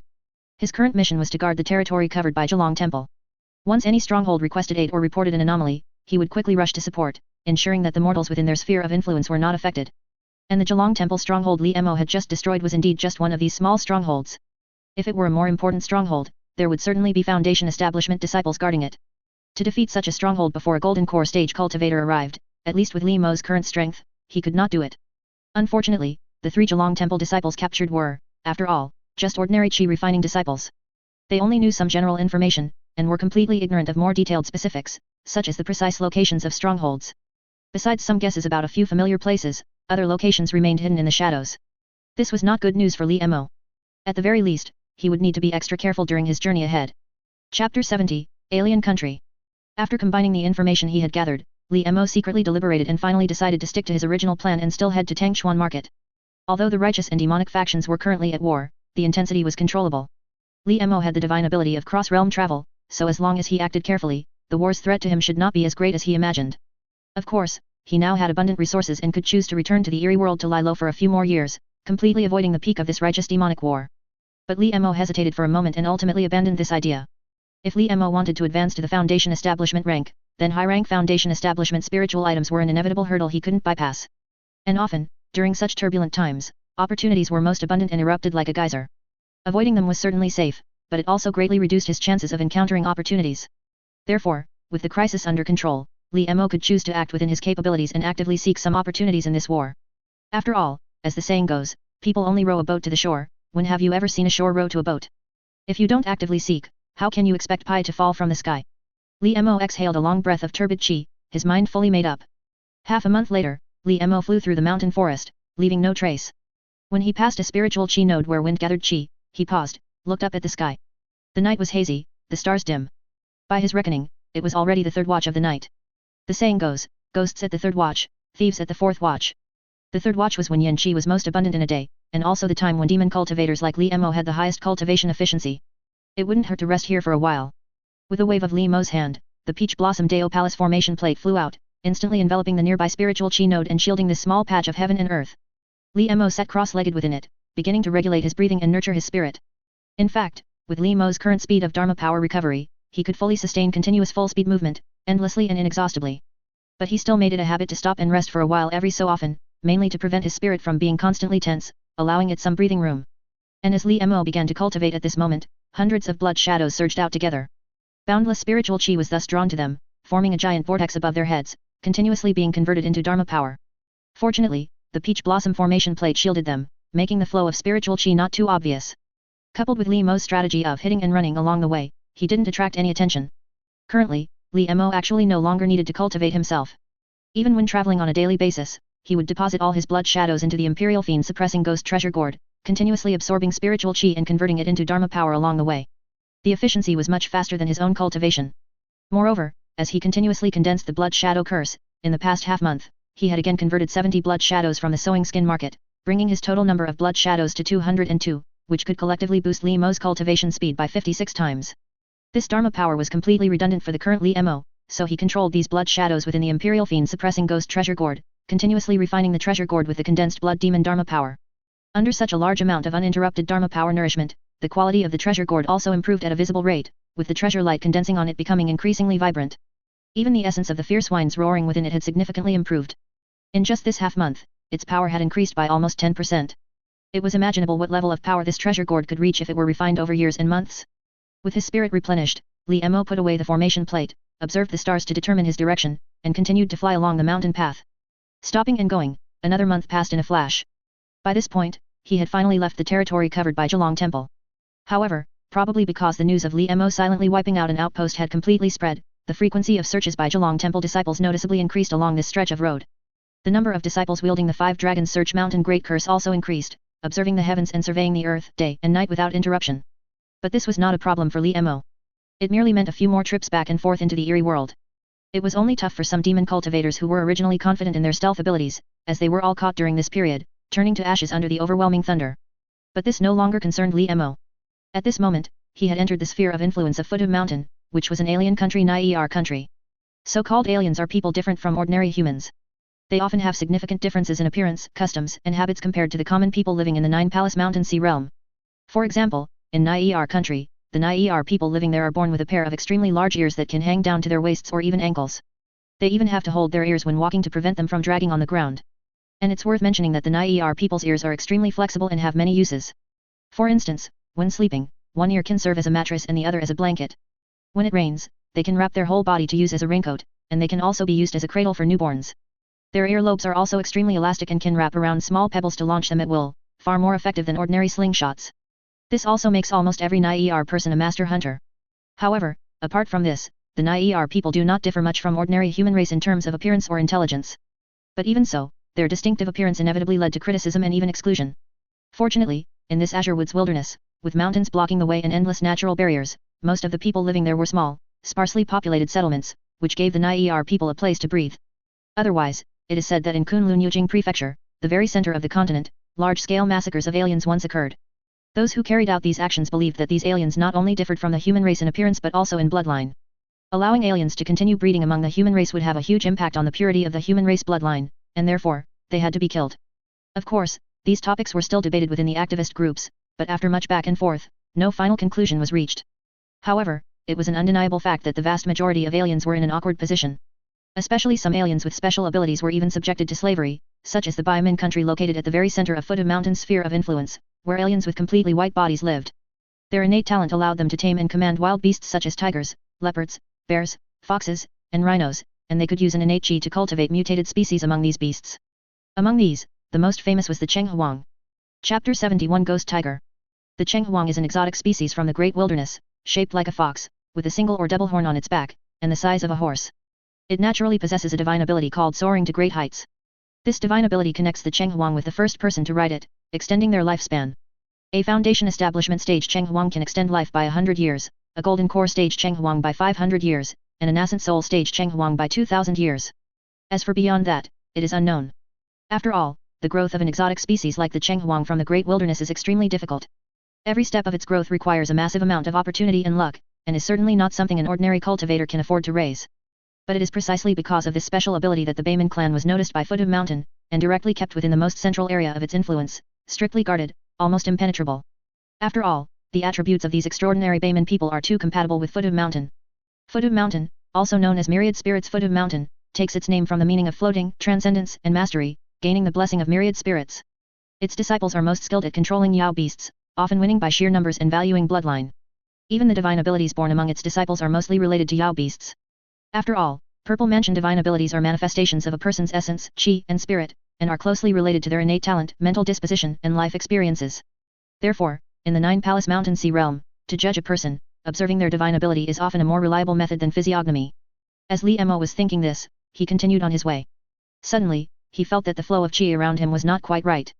He flew forward for a few more miles, then abruptly stopped, held his breath, and carefully sensed his surroundings. Immediately, he suddenly looked up to the west, his gaze sharpening.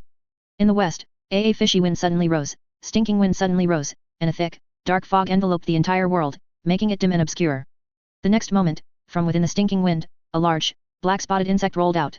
Its claws were like silver hooks, its tail like an iron whip, its tiger eyes glowed like ghostly torches, its prestige shook the 9 springs, and its yang soul intimidated all beasts. With a single roar, countless blue-green phosphorescent fires rose and gathered in the wind, as if myriad eyes were peering into the dark forest, touching one's face like icy needles. This is a ghost tiger. And it's a ghost tiger in its metamorphosis stage. Li Mo's heart suddenly filled with joy. What good luck! He didn't expect to encounter a ghost tiger in its metamorphosis stage just after entering Nuo country. By its appearance, it had already completed 1,000 years of cultivation and was about to undergo a tribulation to achieve creation and attain divine ability. Ghost tigers are also exotic species from the great wilderness. They are naturally capable of traversing between yin and yang. Not only do they rule in the mountains and forests, but they are also ghost kings. If they also possess creation, have lived for 1,000 years, or have devoured some heaven and earth treasure, spiritual qi will accumulate in their bodies, changing their bloodline, and eventually transforming into a higher rank divine ability exotic beast the Yu or the Zhou Yu. As the saying goes, Yu grinds its teeth, competing for human flesh, Zhou Yu does not break the stems of living grass. This is choosing an extreme side in yin and yang, extreme evil or extreme good. And the ghost tiger's transformation into a divine ability exotic beast is like a human's breakthrough to foundation establishment, cultivating its own divine ability. It is the most important step on the path of advancement, and the key to becoming a Yao. Although the advancement of these exotic species from the great wilderness is difficult, because of their massive size and innate divinity, once they transform and gain divine ability, their magical power is far more formidable than that of humans, even reaching 10 to 20 times that of cultivators of the same rank. But despite this, among these wild exotic species from the great wilderness, those that can truly complete the metamorphosis are very few. After all, before they transform into divine ability exotic beasts, they are often ignorant and not particularly intelligent. Furthermore, they are almost entirely made of treasure, and often, before they grow enough to transform, they have already become resources for some Dao cultivator. The most outstanding resource on a ghost tiger is the large spinal dragon behind it. It is a naturally occurring lead attribute spiritual object, of low grade to high grade quality. On this basis, if one can find a cold abyss and let it settle for 100 years, it can transform into a mid-high grade spiritual lead, the ghost tiger cold lead marrow. Spiritual objects of mid-high grade and above already have a certain probability of supporting the birth of great divine abilities. Although the probability is slim, going from nothing to something is already a huge improvement. If Li Mo captures this ghost tiger, even if he doesn't value a foundation establishment spiritual object of this rank, he can trade it later. At the very least, he will have an extra spare, just like that long-bearded disciple from Zhelang Temple, having an extra option at a critical moment. With this thought, Li Mo immediately surged with true qi, clapped an breath concealment talisman on himself, changed direction, and headed straight towards where the ghost tiger was transforming. Meanwhile, also due to the ghost tiger's transformation, the extraordinary human village at the foot of the mountain fell into turmoil. Xiao Erduo! What are you still doing, standing there? The immortal master has spoken, the beast calamity is coming soon. Hurry and follow me to the cellar for shelter. Aunt Ren rushed out of the house towards the field, her 2 large earlobes flapping anxiously, almost creating a breeze, as she shouted at a child sitting at the end of the field. The child named Xiao Erduo heard Aunt Ren's shout and turned around somewhat woodenly. His ears were indeed very small, although they could be considered auspicious wide ears compared to ordinary people. In Nuo country, where large ears are considered beautiful, ears of this size were equivalent to a disability. He was also the most timid child in this small village. The reason he appeared dull was not for any other reason, but simply because he was so scared his body wouldn't obey him. Seeing this, Aunt Ren knew something was wrong. Gritting her teeth, she still ran out with big strides, stretched out her ears, picked up Xiao Erduo directly, turned around, and ran desperately back towards the village. Xiao Erduo was not Aunt Ren's biological child, but was found in the field one winter. That year, Aunt Ren saw at a glance that the child's ears were naturally small, a disabled child. Perhaps it was for this reason that he was abandoned by his biological parents, and she had the intention to adopt him. But it wasn't until she carried him to her doorstep, and Aunt Ren looked at the dilapidated door of her house, listening to the playful noises of her 2 children from behind the door, that she suddenly fell into hesitation. If she raised another child, her husband's pressure would be immense. Aunt Ren thought at the time, but her feet seemed to have grown roots, and she stood at the doorway, hesitating for a long time. But in the end, she made up her mind, gently pushed open the door, and brought the child into this home where the firewood crackled. Maybe I can also take on an extra job. Aunt Ren thought, comforting herself at the time. But even now, when she thinks about it, she never regrets adopting Xiao Erduo. In her words, good or bad, it's a life. It would be such a pity if he died before he even lived. Aunt Ren named the child Ren Xiaoer, meaning that all difficulties and obstacles are insignificant. His nickname was Xiao Erduo, which also corresponded to his natural appearance. But in reality, Xiao Erduo did not fare well in the village. Just as these extraordinary people were discriminated against by humans because of their appearance, within their own extraordinary community, Zao Shi Qu Huo was also subjected to extreme ridicule because of his small ears. Perhaps, this also supports the view that extraordinary people are also human. After all, their inherent flaws are exactly the same. But it is also because of this that the humanity reflected is almost identical. Aunt Ren's thoughts became increasingly complex. The more she was in this fear, the more miscellaneous thoughts grew like weeds. She gripped Zao Shi Qu Huo and ran desperately. Just as they were almost at the cellar entrance, a tiger's roar suddenly echoed from high above again. At first, it was like an old woman crying at night, mournful and bone-chilling, then it suddenly turned thunderous, causing all beasts to fall to the ground and urinate, and humans to freeze like puppets. It could only be said that he truly deserved to be the king of all beasts in the mountains and the lord of all ghosts in the underworld. Just a tiger's roar from hundreds of miles away instantly scared Aunt Ren and Zao Shi Qu Huo. Their knees went weak, unable to stand, their bones softened, and their muscles suddenly went numb, causing them to fall straight to the ground. Chapter 72, Foot of Mountain Patrol. It's over. Aunt Ren's mind went blank from the tiger's roar, and she fell to the ground, but the anxiety in her heart did not dissipate. Almost instinctively, she suddenly threw Zao Shi Qu Huo with her extremely elastic earlobes, landing him right near the cellar. She shouted with all her might. Zao Shi Qu Huo, hurry, hurry, get in. Don't mind me. Aunt Ren's lips trembled like a sieve, tears and snot streamed down her face. The fear of death enveloped her like a shadow, but she just repeated her shouts over and over, ordering Zao Shi Qu Huo to get into the cellar. She was old, but Zao Shi Qu Huo was still young. She couldn't bear to see such a young life pass away, just as he had picked up Zao Shi Qu Huo in the snowy wheat field all those years ago. There was also the deep, protective love of a mother who had raised him for so long. He was her son. My son, run, run as fast as you can, and never look back. But Zao Shi Qu Huo disappointed her expectations. He stumbled to his feet, his legs trembling so much he almost had to lean on the wall to stand steady. He didn't even glance at the cellar entrance, tears and snot flowing from his face, but he set his jaw firmly and shuffled step by step towards Aunt Ren. And at this moment, the fierce tiger, which was in the midst of its transformation, finally discovered them. It was at a critical stage of its transformation. Ghost tigers are born to command yin and yang, but in ascending to a higher level, they must choose one extreme of yin and yang. This is because the path of complete yin and yang is too difficult to tread. Even some great divine ability users may not be able to comprehend the Dao of yin and yang. How profound a Dao cultivation and how deep a foundation would that require? For these strange beasts living in the wilderness, it was simply too extravagant. For them, there were only two choices. Either sharpen their teeth for human flesh, or harm no living grass or stem. This choice didn't seem difficult. After all, it was born the king of beasts. How could it retract its claws and fangs, willing to be an insect? It was born to grind its teeth and suck blood, to roar in the mountains and forests. This was its destiny. And as the inner savagery surged more and more, its sharp claws grew sharper, its steel teeth grew more pointed, and the stripes on its body became denser and more fiendish. It chose the path of the Yu. Perfect, these two humans in front of it, though weak, were also a rare breed among humans. Their flesh and blood would be its first blood meal after its transformation. Be grateful. Be honored. If it were normal times, it might not even be willing to devour such weak blood food. The ghost tiger descended from midair with a fishy wind, stench of blood, step by step, elegant and leisurely. With each step forward, its aura deepened by a point, and its transformation went a layer deeper, making it increasingly impatient, revealing its fangs to its prey. Clang, clang. And at this critical moment, a sword cry was heard. A green rainbow flying sword suddenly shot from a distance, directly piercing towards the ghost tiger. The ghost tiger was startled but not at all flustered. It immediately raised a claw to block, clashing with the green rainbow flying sword with a sound like clanging metal, suddenly batting it away, and letting out a roar. And in the direction the flying sword came from, a crimson-robed cultivator sat on a one-horned green goat, stepping on green clouds below, rushing towards this place. His aura was well-rounded. He was, astonishingly, a cultivator at refining great perfection.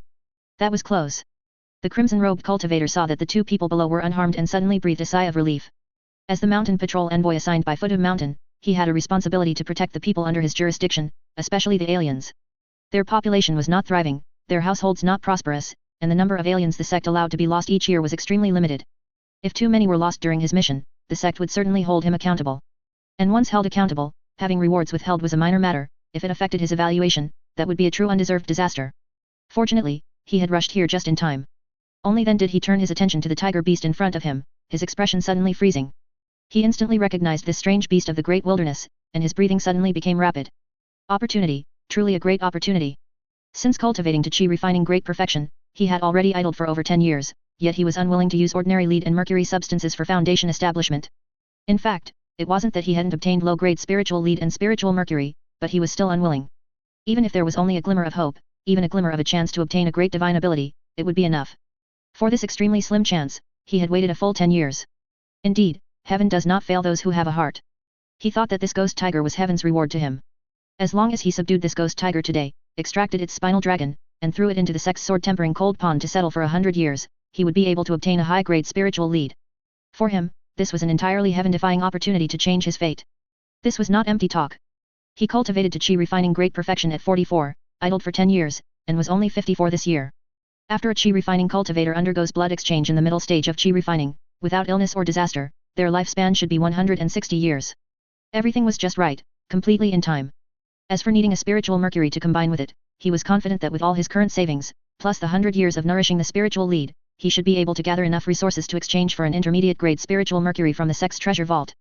It wouldn't drag down this spiritual lead of the ghost tiger. And even after everything was completed, he would still have 6 years of lifespan to prepare. As long as he successfully achieved foundation establishment within this period, for every purple mansion condensed, he would immediately gain 60 years of heavenly lifespan. And once luck was on his side and he truly succeeded in condensing a great divine ability, his entire life's circumstances would be completely overturned. At that time, the golden core Dao would truly be paved, and the nascent soul future would be within sight. It could be called a promising Dao. Time was not an issue, he could patiently wait. It was merely 100 years. As long as there was hope, it was but an instant. If he gave up such a rare opportunity because he feared waiting, even if he successfully achieved foundation establishment, looking back many years later, he would probably curse his current self. The crimson-robed cultivator made up his mind and dared not delay for a moment, fearing that a delay would lead to complications. In an instant, he suddenly drew 2 more green rainbow precious swords from his storage pouch, controlling them to fly into the air. Together with the previous precious sword, they suddenly formed a small 3 talents formation, their cold light gleaming brightly. Then he patted the green goat he was sitting on. The green goat let out a long bleat, and the green clouds under its feet rose, turning into 3 streaks of misty glow, suddenly covering the 3 precious swords, causing them to emit extraordinary brilliance. You wicked beast! How dare you harm people here? Today, I will not spare you! The crimson-robed cultivator shouted loudly, forming a hand seal and chanting a spell, causing the 3 precious swords to transform into flying swans, suddenly attacking the ghost tiger. It was indeed a scene of misty glow scattering colors, precious swords shining light, a deep green gorge with a vast hue, daring to chase stars and pursue the moon, battling the fierce tiger to make it sheath its claws. Chapter 73, Nightmare. On one side were sharp claws, on the other was the gleam of a treasured sword. The sharp claws were a natural endowment, while the sword's gleam was honed by time. For a moment, they were locked in combat, with neither gaining the upper hand. But the crimson-robed cultivator wanted to quickly defeat him, not for any other reason, but because as they fought, the ghost tiger's entire body was continuously transforming, its aura growing stronger, and each claw strike was heavier than the last. He was only a hair's breadth away from manifesting a divine ability. And once he successfully manifested a divine ability, let alone any opportunity, he would likely lose his own life here. Under the pressure of danger and the temptation of opportunity, the crimson-robed cultivator's hands flew, forming incantations. He simultaneously controlled his flying sword to continue forming a formation, while continuously throwing talismans as support. For a moment, lightning flashed brilliantly, golden blades gleamed, and dozens of talismans exploded in the air, leaving deep marks on the ghost tiger's body. The crimson-robed cultivator was overjoyed. Fortunately, it seems fate is on my side. It just so happened that this ghost tiger was about to complete his transformation when he encountered me, and it just so happened that I bought a batch of 5 thunder talismans at a low price during the turmoil at Zhelang Temple a few days ago. Everything was just perfect. The crimson-robed cultivator suddenly understood in his heart, perhaps, this is what people often call a turning point in one's life that can change destiny. His arrival was the ghost tiger's fated human calamity. If the ghost tiger overcame it, he would naturally advance and fully transform into a demon. But if he killed the ghost tiger, he would usurp its heavenly fortune, and from then on, his own fortune would be long-lasting. This is truly my good fortune. How wonderful is destiny! The crimson-robed cultivator seemed to be able to imagine the day he successfully reached foundation establishment when winds and clouds gathered, dragons and tigers harmonized, countless fellow disciples looked up to him, and the sect's elders favored him. He seemed to truly see it, waking up that morning, senior sister Wangqing, dressed in plain clothes, draped a daoist robe over him and was about to tie his hair. Senior sister was so gentle and virtuous, and her hands were also furry. Wait, why were they also somewhat mottled? The crimson-robed cultivator froze, his heart startled. He felt a powerful force strike his neck, and suddenly he felt himself falling. He knew something was wrong and quickly looked up, but he couldn't exert any strength. He only suddenly saw, above him, a headless crimson-robed cultivator's body sitting atop a green goat, blood gushing from his forcefully torn neck. What is this? It looks so familiar. He wanted to open his eyes wider to see more clearly, but his vision became increasingly blurry. No. In his heart, a terrifying guess suddenly emerged, coldness and pain gradually arrived. For a moment, he didn't know whether to be shocked, angry, or terrified. He finally realized that what he had just seen seemed to be his own body. He died just like that. Thump thump thump. The crimson-robed cultivator's head fell from mid-air, landing in the mud. It rolled several times, blood and mud mixing together, covering the entire head in a mess, leaving only his 2 eyes wide open, staring at the sky, unwilling to close for a long time. He died with his eyes open. The 3 flying swords that were entangled with the ghost tiger also lost control and fell from the sky, hitting the ground with a clanging sound. In the end, the ghost tiger won the final victory. Just at the moment the talisman struck, the ghost tiger successfully endured the final transformation, and the prototype of a divine ability was conceived. Although it was only just conceived, its power was considerable. In an instant, it reversed the offensive, directly causing the crimson-robed cultivator, who had been in the upper hand, to die on the spot. Minor divine ability Nightmare Kill. This divine ability can instantly create an extremely realistic scene for the opponent, and the nightmare spirit condensed by the divine ability is hidden within this scene. As the opponent's thoughts rise and fall, once the opponent believes it to be real and fails to discern it, then the nightmare, possessing all the power of the opponent's main body, will instantly seize the opponent's life. When the ghost tiger, as a mountain lord, roamed the mountains, occasionally amidst his roars, he would find that some timid beasts would often be intimidated by his might, either fainting to the ground or directly scared to death. The ghost tiger had realized this a long time ago and understood that these animals that died of fright were not torn by claws or bitten by fangs. What truly killed them was the fear in their own hearts. Nightmare Kill is precisely the transformation of this power of fear into a tangible form, allowing them to use their own power to end their own lives. This is a divine ability. It is turning the impossible into possible. The ghost tiger pounced forward triumphantly, biting the already terrified green goat to death in one go, and swallowed it along with the crimson-robed cultivator's corpse, thoroughly solidifying its transformation. But he was still unsatisfied, stepping down from midair amidst a fishy wind, preparing to continue enjoying those 2 small snacks. His gait was soft, as if ill or weak, yet it possessed an elegant nobility. As the saying goes, a tiger walks as if sick, noble yet unostentatious. He walked very slowly, watching with interest as the child slowly moved to the woman's side, trying with all his strength to help her up. Roar! The ghost tiger suddenly roared again, the sound waves echoing, startling everything in the wilderness. The woman and child who had just gotten up were once again intimidated by this roar, falling to the ground with a thud. No matter how hard they struggled, they couldn't get back up. The ghost tiger's face showed a rather human-like pleasure. This was the innate habit of felines. When not extremely hungry, they often prefer to play with their prey first, immersing them in endless fear until despair. This might also be one of the reasons why he conceived the Nightmare Kill divine ability. He continued to walk slowly towards the woman and child, admiring their struggling ugliness, and captivated by the aura of despair emanating from them. Yes, just like this. This aura of fear, when devoured by him, would also transform into nourishment for this Nightmare Kill divine ability, allowing him to continuously grow. And just as he watched with interest, the child suddenly stood up, trembling. This made him even more expectant. He truly liked this child because the aura of fear emanating from him was so rich, so fragrant, so alluring, it made his mouth water. Aunt Ren was so scared she couldn't even speak now. She just clutched Xiao Erduo's pant leg tightly, pulling him in the opposite direction, her expression blank, only repeating one word in her mouth. Run! Run! Xiao Erduo staggered free from Aunt Ren's hand, turned around trembling, and looked at the huge black tiger approaching him. He didn't say a word. He wasn't trying to be cool, it was because his throat was so dry he couldn't utter a single sound. Of course he wanted to run. The fear in his heart was already overflowing. Even an immortal was bitten to death by this tiger, what could he do? He could only run, no one would criticize him. Just turn around and run quickly, run for his life. Just as Aunt Ren expected. But Xiao Erduo couldn't move his feet. He hadn't had an easy life in this village, only Aunt Ren loved him, cared if he was fed and clothed, would fight with others when they insulted him, and would anxiously watch over him when he was sick. She wasn't Aunt Ren, she was my mom. Mom. Your son cannot. Xiao Erduo's gaze involuntarily fell to the ground in front of him. There lay a Qinghong treasured sword, one that had fallen from the sky earlier, shimmering with cold light, so eye-catching. Xiao Erduo swore that for anything else, no matter what was in front of him, he would have run without hesitation. But what appeared before him was a ridiculously handsome long sword, the one from his childhood dreams, the one he had picked up from the fields, even more brilliant than in his memory. He practically squeezed a bit of courage from his bones, took 3 quick steps forward, and with all his might, lifted the Qinghong treasured sword. The heavy sword made his entire body tremble, his face strained purple from the effort, looking so comical and ridiculous. But he still pointed the sword's edge at the fierce tiger. From his mouth came a roar like a sob, far less shrill than the fierce tiger's, yet equally awe-inspiring. As the saying goes, a child's wooden sword is nothing to boast of, but the sword flower's autumn lotus gleams from its sheath.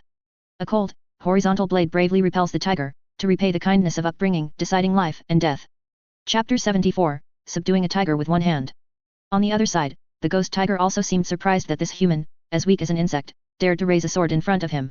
Setting aside the disparity in strength, divine abilities, and spells, the sheer difference in their life levels alone was an insurmountable chasm.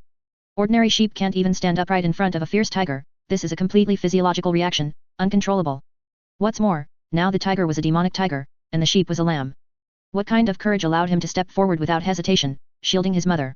The ghost tiger felt inexplicably annoyed. It hated courageous creatures. Although it was the king of the mountain, before it unexpectedly embarked on the path of transformation, there were many beings in the mountains it preferred not to provoke, especially the group of steel-bristled wild boars at the bottom of the cliff. These brainless creatures fought as if they had no regard for their lives, even willing to trade death for injury, just to gouge a piece of flesh from it. For its former self, once injured, it would be difficult to hunt prey, which meant going hungry for several days. Weighing the pros and cons, all it could do was avoid provoking those foolish pigs. Therefore, even an arrogant mountain lord had to lower its head out of fear, but even a small lamb could raise its sword out of courage. This feeling of annoyance finally wore out the ghost tiger's patience, making it lose its desire to play and preparing to directly end the lives of these two ants in front of it. The black tiger suddenly pounced forward, like a wild beast crossing a river, its fierce might erupting. Under its sharp fangs and claws, two mere mortals had no chance of survival. But in the next moment, something strange happened. The ghost tiger, which had pounced with all its might, was forcefully pressed to the ground by a massive power, unable to advance an inch. Looking closely, it turned out that at some unknown point, a hand had rested on the ghost tiger's neck. It was a slender, long hand with distinct joints, seemingly resting lightly there, yet as heavy as a mountain. No matter how desperately the ghost tiger struggled, that hand remained as unmoving as if cast from bronze and iron. What's happening? The ghost tiger was greatly alarmed and immediately twisted its head to look. And in the sight of the two people and one tiger, a handsome deist wearing a feather robe appeared, his aura of evil charm extremely striking. This person was Li Mo. The ghost tiger refused to believe it. It was a born mountain lord, a king among ghosts. It was a unique species in the great wilderness. Its physical body's strength was far beyond what ordinary people could compare to.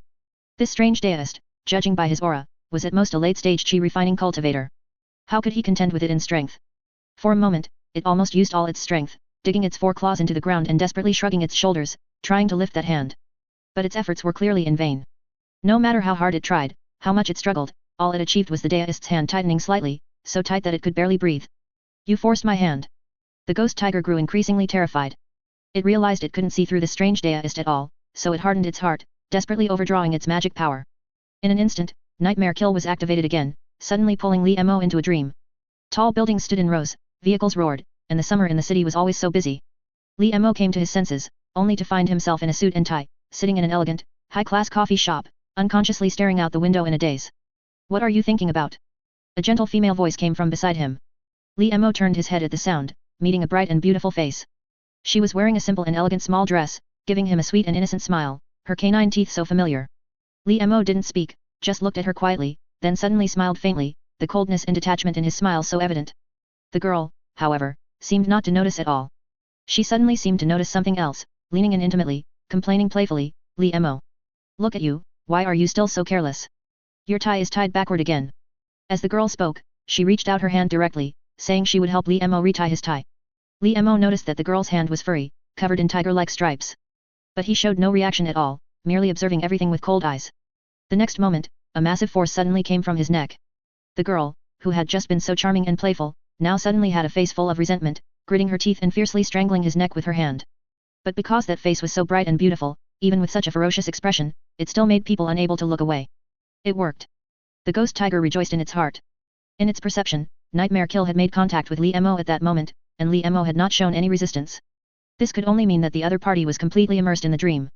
Next, it was Nightmare Kill's turn to exert its power and thoroughly slay this evil cultivator before it. The ghost tiger waited with full hope. But, nothing happened. Li Mo still stood there, unmoving, as if cast from bronze and iron. The ghost tiger refused to believe it, trying again with force to break free from Li Mo's restraint, but it was still in vain. What is going on? The ghost tiger's heart grew increasingly terrified. At this moment, the roles were completely reversed, it had become a small kitten being wantonly played with by a strong one. Aside from roaring loudly to mask its fear, it could do almost nothing. Finally, the ghost tiger's mental energy was completely exhausted, and it became as wilted as a pug, no longer able to maintain the dream, only allowing it to vanish into thin air. On the other side, Li Mo slowly opened his eyes, emerging from that familiar dream. There seemed to be a hint of nostalgia in his brows and eyes, but more was relief. He suddenly slowly looked at the completely limp ghost tiger beside him, shook his head, and did not choose to kill it directly. Instead, he directly pulled out his treasure gourd, grabbed the ghost tiger, and casually threw it in, then sent out a wisp of 10,000 transformations malign cloud to trap it separately. This ghost tiger was somewhat interesting. It would be a pity to kill it just for a medium-grade spiritual lead. Its attributes were quite compatible with the treasure gourd, so he would spare its life for now and see if there were better arrangements for it in the future. Moreover, to be fair, the other party's divine ability was indeed exquisite. Among minor divine abilities, it should be considered quite superior. It was also quite formidable in combat, and the reason it had no effect on Li Mo was not because of anything else, but because the power that Nightmare Kill could exert was a one-to-one replication of the affected person, and while Li Mo's own power was strong, it was far from enough to break through the defense of his own physical body. Hence, it was invulnerable. Especially since he had acquired the fitting skin, his physical body had grown tougher day by day. By now, even an ordinary 5 thunder talisman striking him was almost like a tickle, causing no substantial damage at all. It could only be said that Li Mo was walking further and further down the path of the non-human. Chapter 75, Great Perfection of Qi Refining. After he captured the ghost tiger, the world instantly cleared. In a flash, the murky fog dispersed, a fishy wind scattered, stirring the clouds in the sky and bringing a sudden chill. For a moment, it made the wind scatter jade flakes and snow sprinkle like cayenne flowers, suppressing all the demonic and ghostly qi. Li Mo put away his treasure gourd and glanced at the Naier country youth who was holding a sword to fend off the tiger. Although the fierce tiger had been subdued, the youth still gripped his long sword tightly, his legs trembling as he guarded his adoptive mother. He looked at Li Mo with a wary expression. Interesting. Seeing this, Li Mo pondered, then subconsciously raised his hand to calculate the date and consult his fate plate. He suddenly realized that today was New Year's Day. Since cultivating, he had not paid attention to these mortal festivals for a long time. Li Mo looked at the youth again, and recalling the reason for his journey, he felt a sense of predestination. After a moment of thought, he casually pulled something out of his storage pouch, flicked it with a finger, and threw it directly in front of the youth, speaking indifferently. The first month is the Tai hexagram, with 3 yang rising from below. Winter departs and spring arrives, yin wanes and yang waxes, which is a sign of good fortune. Since you have escaped an unexpected disaster today, it can be considered that after extreme adversity comes prosperity. Meeting me is even more of a fate. Since that is the case, I will impart to you a chapter of the blood spirit sensing technique. If you are diligent and cultivate it well, it will be your good fortune. Perhaps, there will be a day when you shed your mortal body. Ren Xiaoer looked at the scroll on the ground, his heart startled. He immediately knew that he had stumbled upon an immortal opportunity. The treasure sword in his hand clanged to the ground, and he was about to prostrate himself. But Li Mo did not give him a chance to respond. The next moment, he merely flashed, a streak of flying rainbow rising, a 1,000-foot wave of snow flying, and in the blink of an eye, he was gone.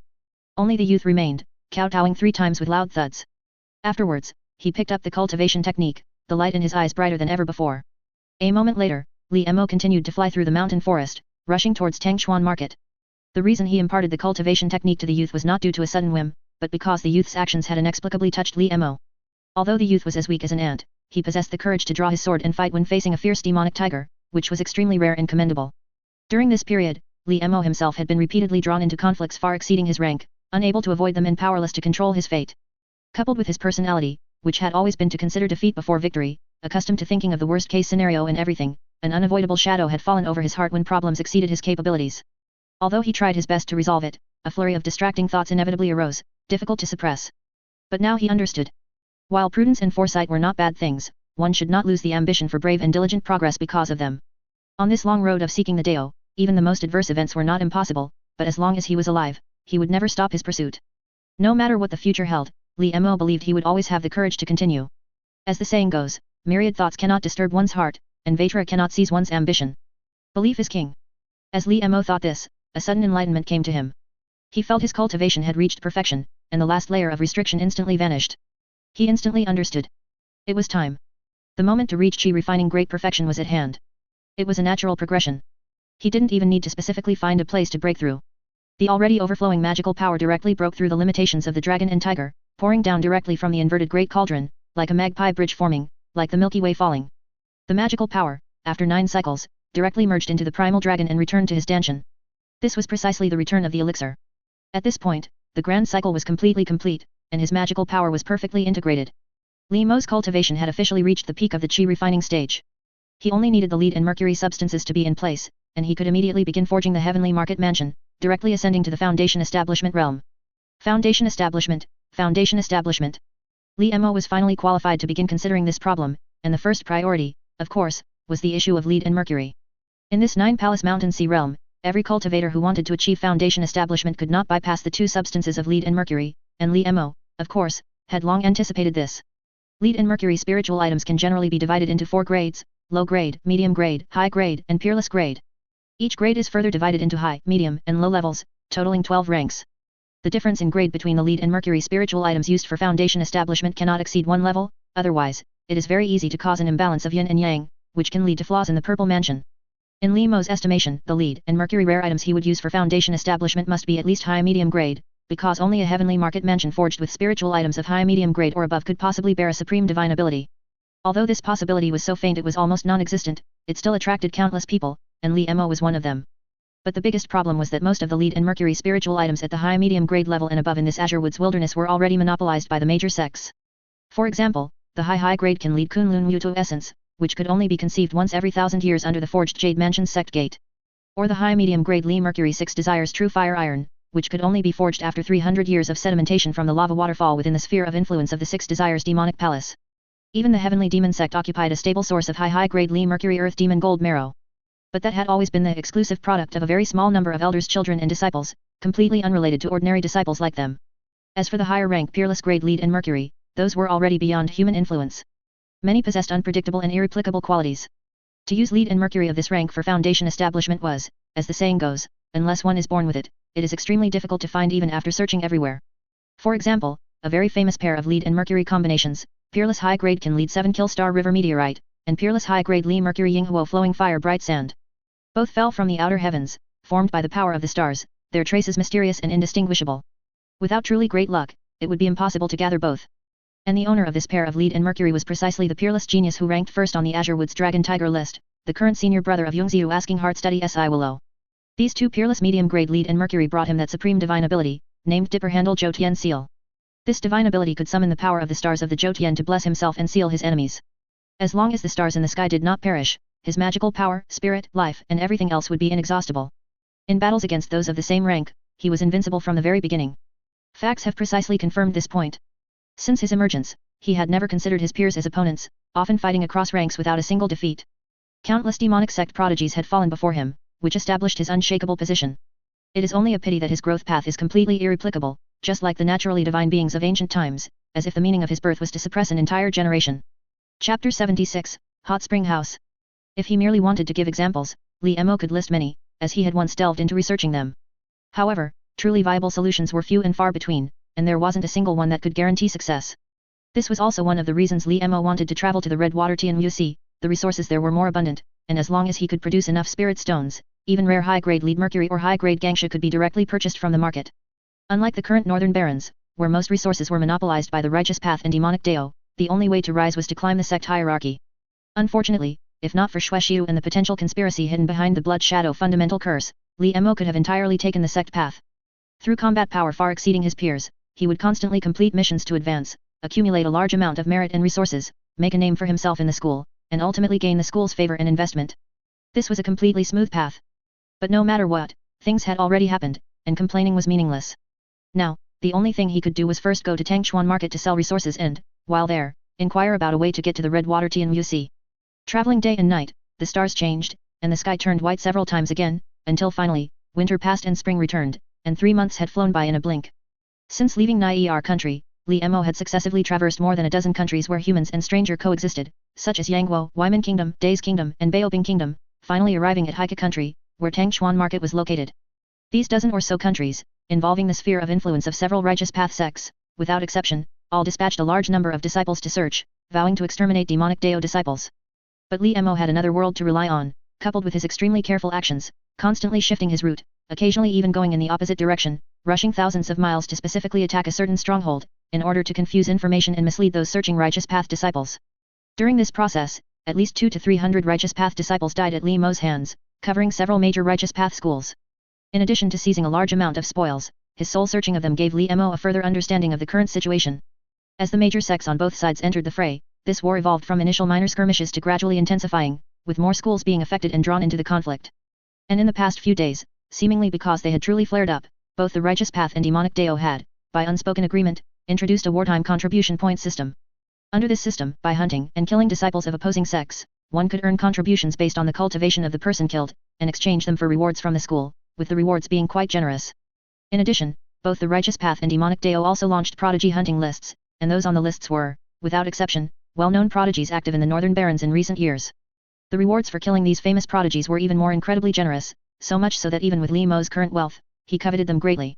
However, he knew in his heart that a great reputation was not undeserved. Those who could make a name for themselves on this hunting list were, at the very least, geniuses of Nai Zanchun's rank, none of whom were easy to deal with.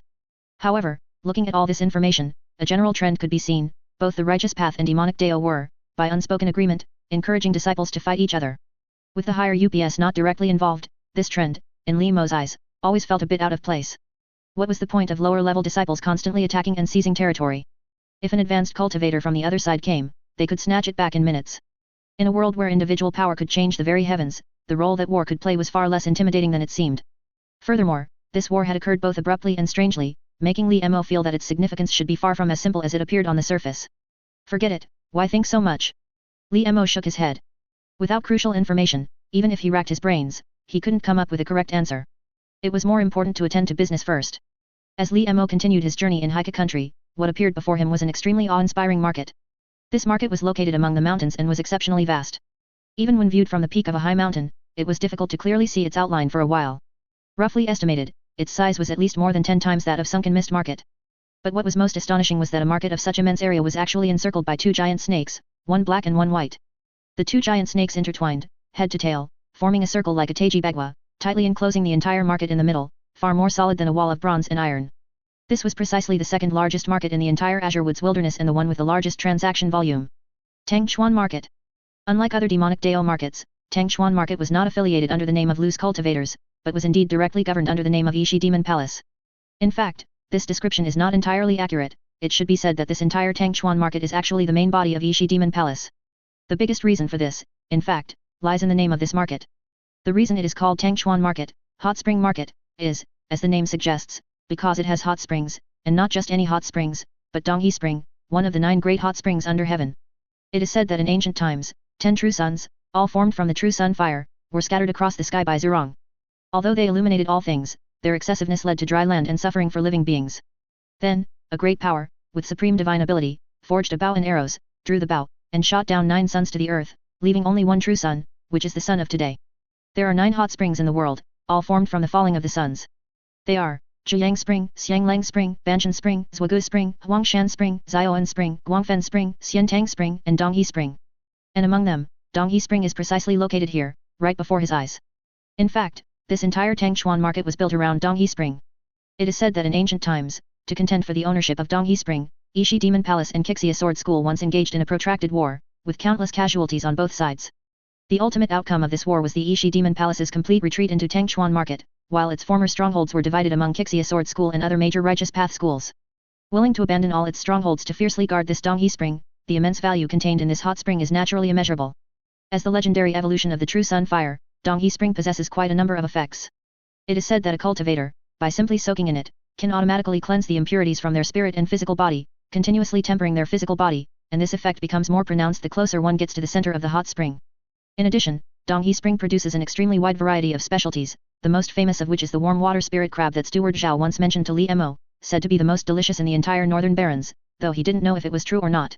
Chapter 77, Carnival City. Li Mo walked all the way to the entrance of Tangchuan Market. He saw 2 gigantic snake heads forming an archway, and a wild aura assailed him. The mouths of the staff standing on either side were all black, and each person had twisting python tattoos on their bodies, incredibly lifelike, as if they were living creatures. These people were the Black Teeth people. Strictly speaking, the Black Teeth people were not truly alien, as the differences between them and ordinary people were extremely small, almost negligible. The reason their mouths and teeth were pitch black was simply due to local customs. They actively dyed them black with medicinal concoctions. The Black Teeth people had guarded Dongyi Spring for generations. Rather than calling them a country, it was more accurate to say they were a tribe with a snake-worshipping culture. The tattoos on each of their bodies were etched with snake blood, and each one housed a snake spirit. These snake spirits served as both companions and servants, intricately linked to their lives. What the Black Teeth people were most skilled at, in fact, was cultivating rice. In the silt they dug from Dongyi Spring, they cultivated the Yangshen rice, renowned throughout the entire northern wilderness. Long-term consumption, in addition to increasing mental energy, could also cleanse impurities from the spirit, making mental energy more solid and profound. It was the best choice for nourishing mental energy. In fact, another important reason Li Mo chose to come to Tangchuan Market was the thought of seeing if he could buy some Yangshen rice. This might be beneficial for his mental energy. After all, the number of blood shadows that the blood shadow fundamental curse could control was directly linked to his mental energy. The stronger his mental energy, the larger the snowball he could roll. After handing over some spirit stones, Li Mo entered Tangchuan Market without much effort. The sight before him was somewhat dazzling. Upon entering the market, the first thing he noticed was that the sky suddenly darkened. A giant dome, constructed from special ore and formation, covered the entire Tangchuan Market. The formation isolated the biting chill of early spring and the wind and sand of the northern wilderness, leaving behind a city of eternal night, filled with spiritual mist and fragrance. Looking around, within this market, there was a continuous stream of entertainment venues, extending endlessly along the long street. On either side of the street, restaurants and tea houses stood in abundance, gambling dens and pleasure houses flaunted themselves, countless glazed and jade green tiles reflected the neon-colored glow, making it impossible for people to look away. It could be described as dragon soaring canopies, people in an endless stream, phoenix dances, phoenix platforms, voices ceaseless, high-flying banners beckon drinkers, colorful lanterns illuminate the spring. The cultivators coming and going were all dressed casually, in groups of 3 or 5, walking on the streets, noisy and boisterous. At first glance, it was surprisingly like a mortal city, with an added touch of the mortal world. It was evident that the atmosphere of Tangchuan Market was completely different from Sunken Mist Market, which Li Mo had previously visited. Aside from the area and prosperity, the biggest difference was the atmosphere. If Sunken Mist Market was like a harsh, cold northern border city beyond the Great Wall, then the Tangchuan Market before him was a typical celebration ground, a city of carnival. Li Mo walked among them, unconsciously integrating into the current atmosphere, feeling a little lightheaded. But the next moment, he suddenly became alert, cursing inwardly, as expected of a demonic sect technique. I almost fell for it unknowingly. Li Mo had vaguely felt it for a while, ever since he entered, something seemed to be constantly pulling at his mind. It was very subtle, very slight and without any malice, seemingly just wanting to help him relax. He realized that this was a method specially arranged by Yishi Demon Palace to allow visitors to fully enjoy themselves and spend generously. Li Mo guessed that this was most likely related to the grand dome formation above his head. Otherwise, even a nascent soul cultivator would not be able to continuously influence so many people for a long time. However, although this method was insidious, it was not easy to detect. Li Mo recalled the inexplicable sense of detachment he had felt in the nightmare kill divine ability dreamscape, and suddenly frowned. It seemed that ever since he came out of Sewing Skin Market last time, the lingering effects of the spiritual cleansing had persisted. In addition to continuously nourishing his mental energy, it had also greatly increased his sensitivity, allowing him to notice things he hadn't noticed before. This change was neither good nor bad. Although it was clearly a good thing in the short term, Li Mo was always wary of the power that had influenced his spirit last time, worried that while nourishing him, this power might also be affecting him without his knowledge. But even with his suspicions, Li Mo currently had no solution for it. He could only remain extra vigilant in all matters, secretly on guard. Li Mo continued to walk deeper. Within Tangchuan Market, the roads were intricate and complex, yet they seemed to be specially designed. Following the winding fork in the road, one could always eventually loop back to the most bustling main street. On both sides were various major shops, selling all sorts of novelties that were simply too numerous to take in. However, Li Mo was new to the place and had no guide. After much thought, he found a corner, put on a cloak and mask, and finally turned into a shop with which he had already cooperated. Treasure Appraisal Hall. As expected of a large trade association under the alliance, it even had a share in the very center of Tangchuan Market. Its influence was evident. As soon as he entered the Treasure Appraisal Hall, Li Mo was immediately dazzled by its splendor.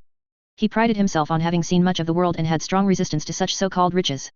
He had not lost his composure on the heavenly demon sect's floating jade dharma ship before, but the scene before him was indeed too extravagant, making it hard not to be impressed. On the carved beams and painted pillars all around, various flowing and colorful illusion formations rotated, simulating effects like auroras, star waterfalls, and lava, as if one had suddenly entered another space. An atmosphere of perpetual carnival permeated this place. The ground he walked on was actually made directly from cut pieces of translucent glazed jade bricks. Through those glazed jade bricks, thousands of grids below rotated, displaying the treasures for sale within, continuously showcasing the strength and financial power of the Treasure Appraisal Hall. Li Mo even saw several high-grade lead and mercury being sold there. They continuously rolled within the restriction in the glazed jade bricks, taking on various forms and presenting myriad phenomena. Li Mo looked on with extreme envy. However, this was purely for looking. Even though Li Mo was quite wealthy now, the wealth he possessed was simply a pipe dream if he wanted to buy a single high-grade lead and mercury. Unless he was willing to sell his great momentum ghost or treasure gourd and use the money from the sale to buy high-grade lead and mercury, which would most likely be affordable. But this was a path to disaster. Unless absolutely necessary, Li Mo would never do something that would destroy his foundation.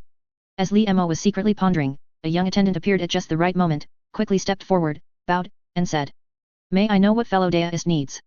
I have a batch of accumulated resources I wish to sell, and I also want to purchase some items from your esteemed pavilion. May I come in to discuss in detail?" Li Mo said indifferently. Chapter 78, Selling Talismans. "Of course, fellow deist, please come in." Hearing this, the attendant agreed repeatedly, his smile growing even more enthusiastic. He led Li Mo directly into the inner hall, to a private room, where he invited him to sit down, lit a lamp, served tea and asked him to wait a moment. As expected of a business from a chamber of commerce, the process was almost identical to that of Sunken Mist Market. Li Mo had just finished a cup of tea when two people pushed open the door and entered. The one leading was a plump woman, dressed in a light, thin magical robe, with a charming and exceptionally eye-catching appearance. The two sat opposite Li Mo, with appropriate smiles on their faces. The leading woman cupped her hands towards Li Mo and said, "Welcome, fellow deist. This humble one is Xiao Zhengxiu, a 5th grade treasure appraiser from the Treasure Appraisal Hall. This is Yushanan, our record keeper for this transaction. May I ask what fellow deist needs?" Li Mo subconsciously glanced at the two, his attention instantly drawn to the woman, not because of her beauty, but because of her cultivation. This bright-eyed and white-toothed woman before him was, surprisingly, a foundation establishment grade cultivator. It seemed that compared to Sunken Mist Market, Tangchuan Market's scale was indeed much higher. Li Mo paused, then also cupped his hands and spoke directly. Fellow deist Xiao, I have a batch of accumulated resources that I wish to sell. However, the quantity is rather large. I wonder if your establishment can handle it. Fellow deist, please rest assured. Our treasure appraisal hall's business covers all 5 domains. The various goods and resources we manage are absolutely unparalleled within this 9-palace mountain sea realm. If fellow deist has anything you wish to sell, please feel free to take it out. Xiao Zhengxiu said this.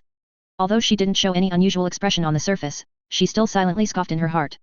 It wasn't that she looked down on people, but she simply didn't believe that a mere refining great perfection cultivator could produce anything rare, or in what quantity.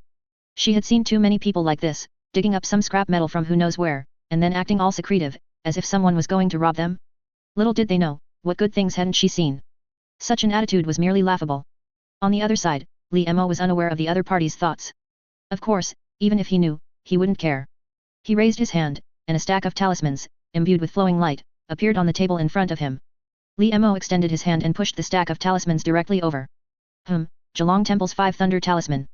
Although Xiao Zhengxiu was disdainful in her heart, years of professional etiquette had formed a habit. With just one glance, she recognized this talisman and continued, the quality is not bad, but some spiritual chi has been lost. As a recycling price, I can offer 28 spirit stones per talisman. That's a bit low, isn't it? Li Mo was somewhat dissatisfied.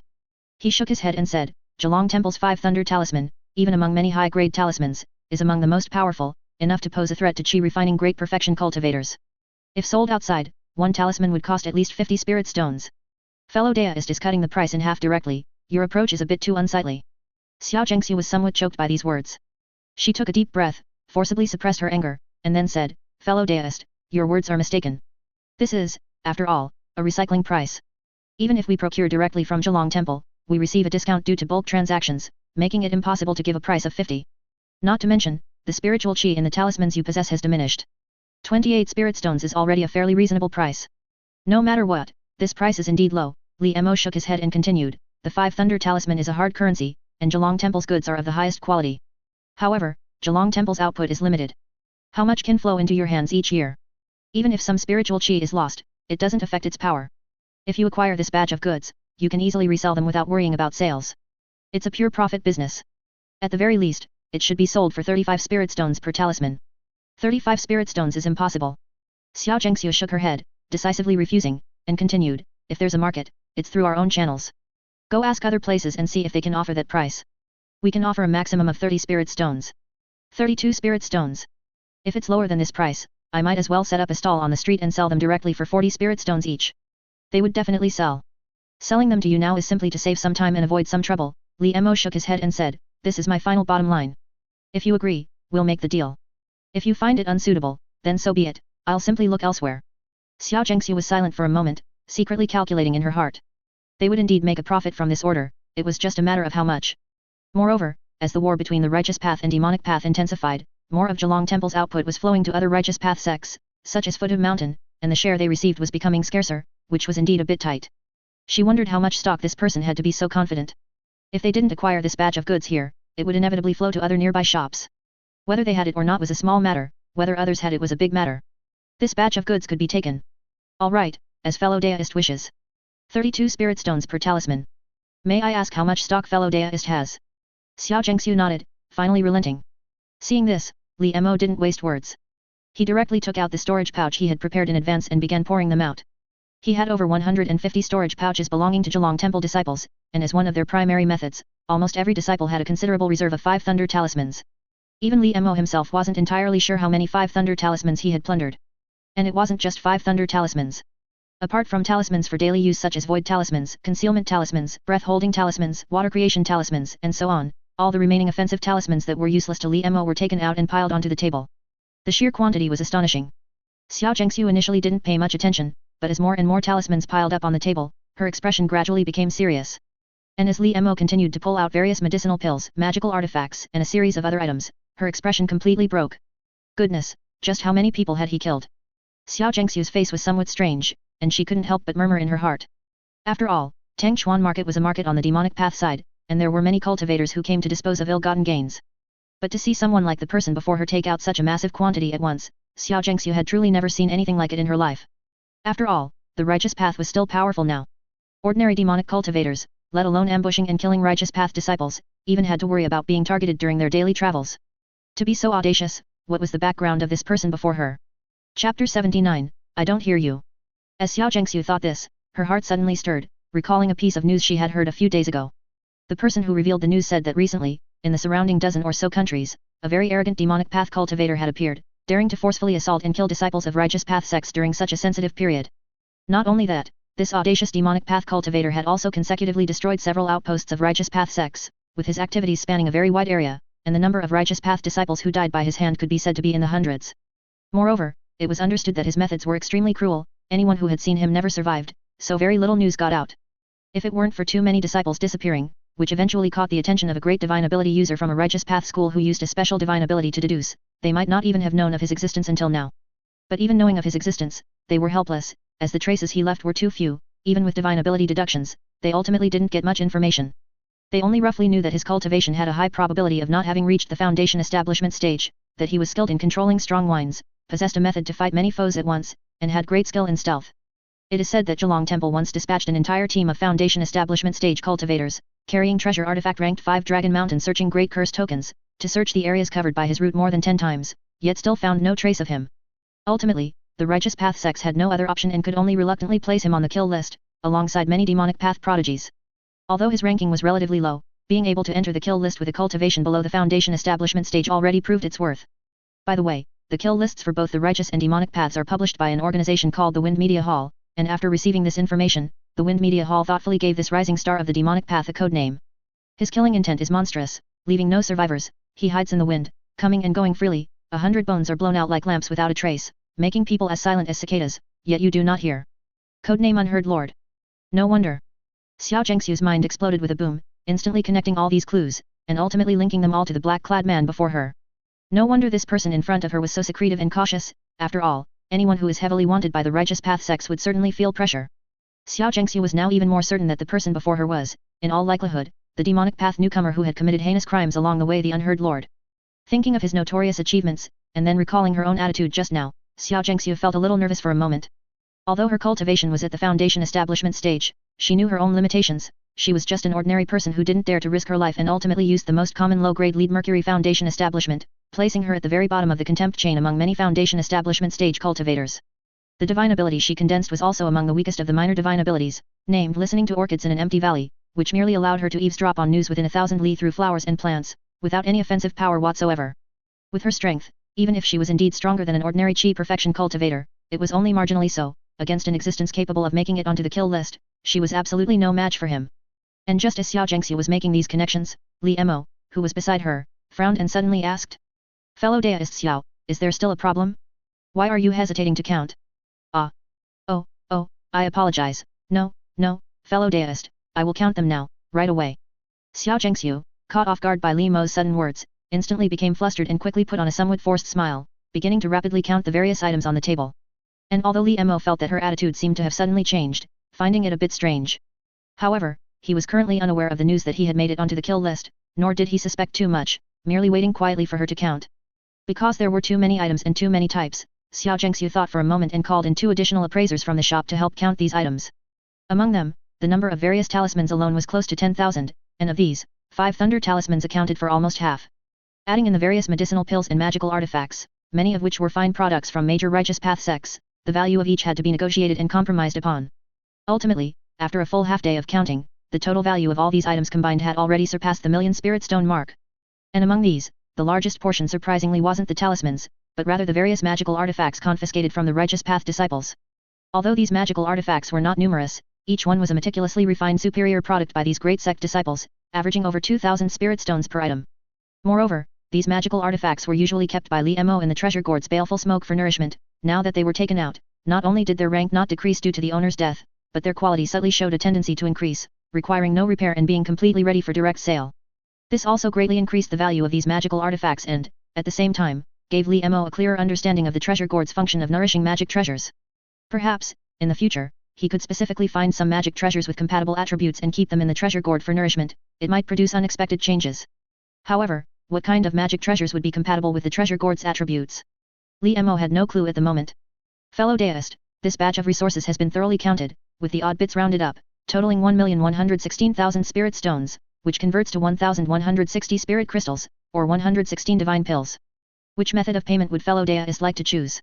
Xiao Zhengxu reported the numbers to Li Mo, along with the ledger of calculations, her expression inevitably showing some flattery. On one hand, it was largely due to being intimidated by Li Mo's notorious reputation, and on the other hand, it was also because she had earned too much money from Li Mo this time. Although she had indeed seen many rare treasures, those didn't belong to her, but the commission from the business handled by her was truly her share, and in such a large transaction, this commission was no small sum, which naturally delighted her. On the other side, Li Mo, hearing this, suddenly asked with some confusion. Divine pill. I am ignorant, fellow deist, what exactly is this divine pill that it can be worth 10 spirit crystals? Oh, fellow deist, you may not know, Xiao Zhengxu immediately explained. The reason why spirit stones and spirit crystals can be used as our currency for transactions is because spirit stones are crystals formed from the purest heaven and earth spiritual qi, which are more or less useful to cultivators of almost every rank, and because they are the most widely distributed and most numerous, they are ultimately recognized by the public. And this divine pill is a similar item. Author's remarks on the launch. I just received a notice that the novel will be put on shelves at 12 p.m. today, and as promised, there will be 15 chapters. The performance of this book is neither good nor bad. I am very grateful for the recognition from readers who have followed along, and I will do my best to present what I want to write to everyone. Also, let me address a few questions that many of you are concerned about. The Weird World will have more plot lines later on. When I initially designed the worldviews of the two worlds, they were quite complete, and there are quite a few stories that can be written, but they require more chapters. Also, most of those who have read this far can likely accept the protagonist's personality. But honestly, there's no need to elevate descriptions of a character's personality to the level of hidden agendas or the author's own views. The author himself loves his country, family, and society. Everything said in the text is for character development. Oh, and some people said the pace is a bit too slow, asking when he will finally reach foundation establishment. On this point, everyone can rest assured, the author will not drag out the pace. There are many other questions, but most of them involve spoilers and would affect the reading experience, so the author will not elaborate further. Finally, thank you all for your support and companionship. This web novel is labeled as hiatus. I will update when there's more. Latest chapter 79, I don't hear you.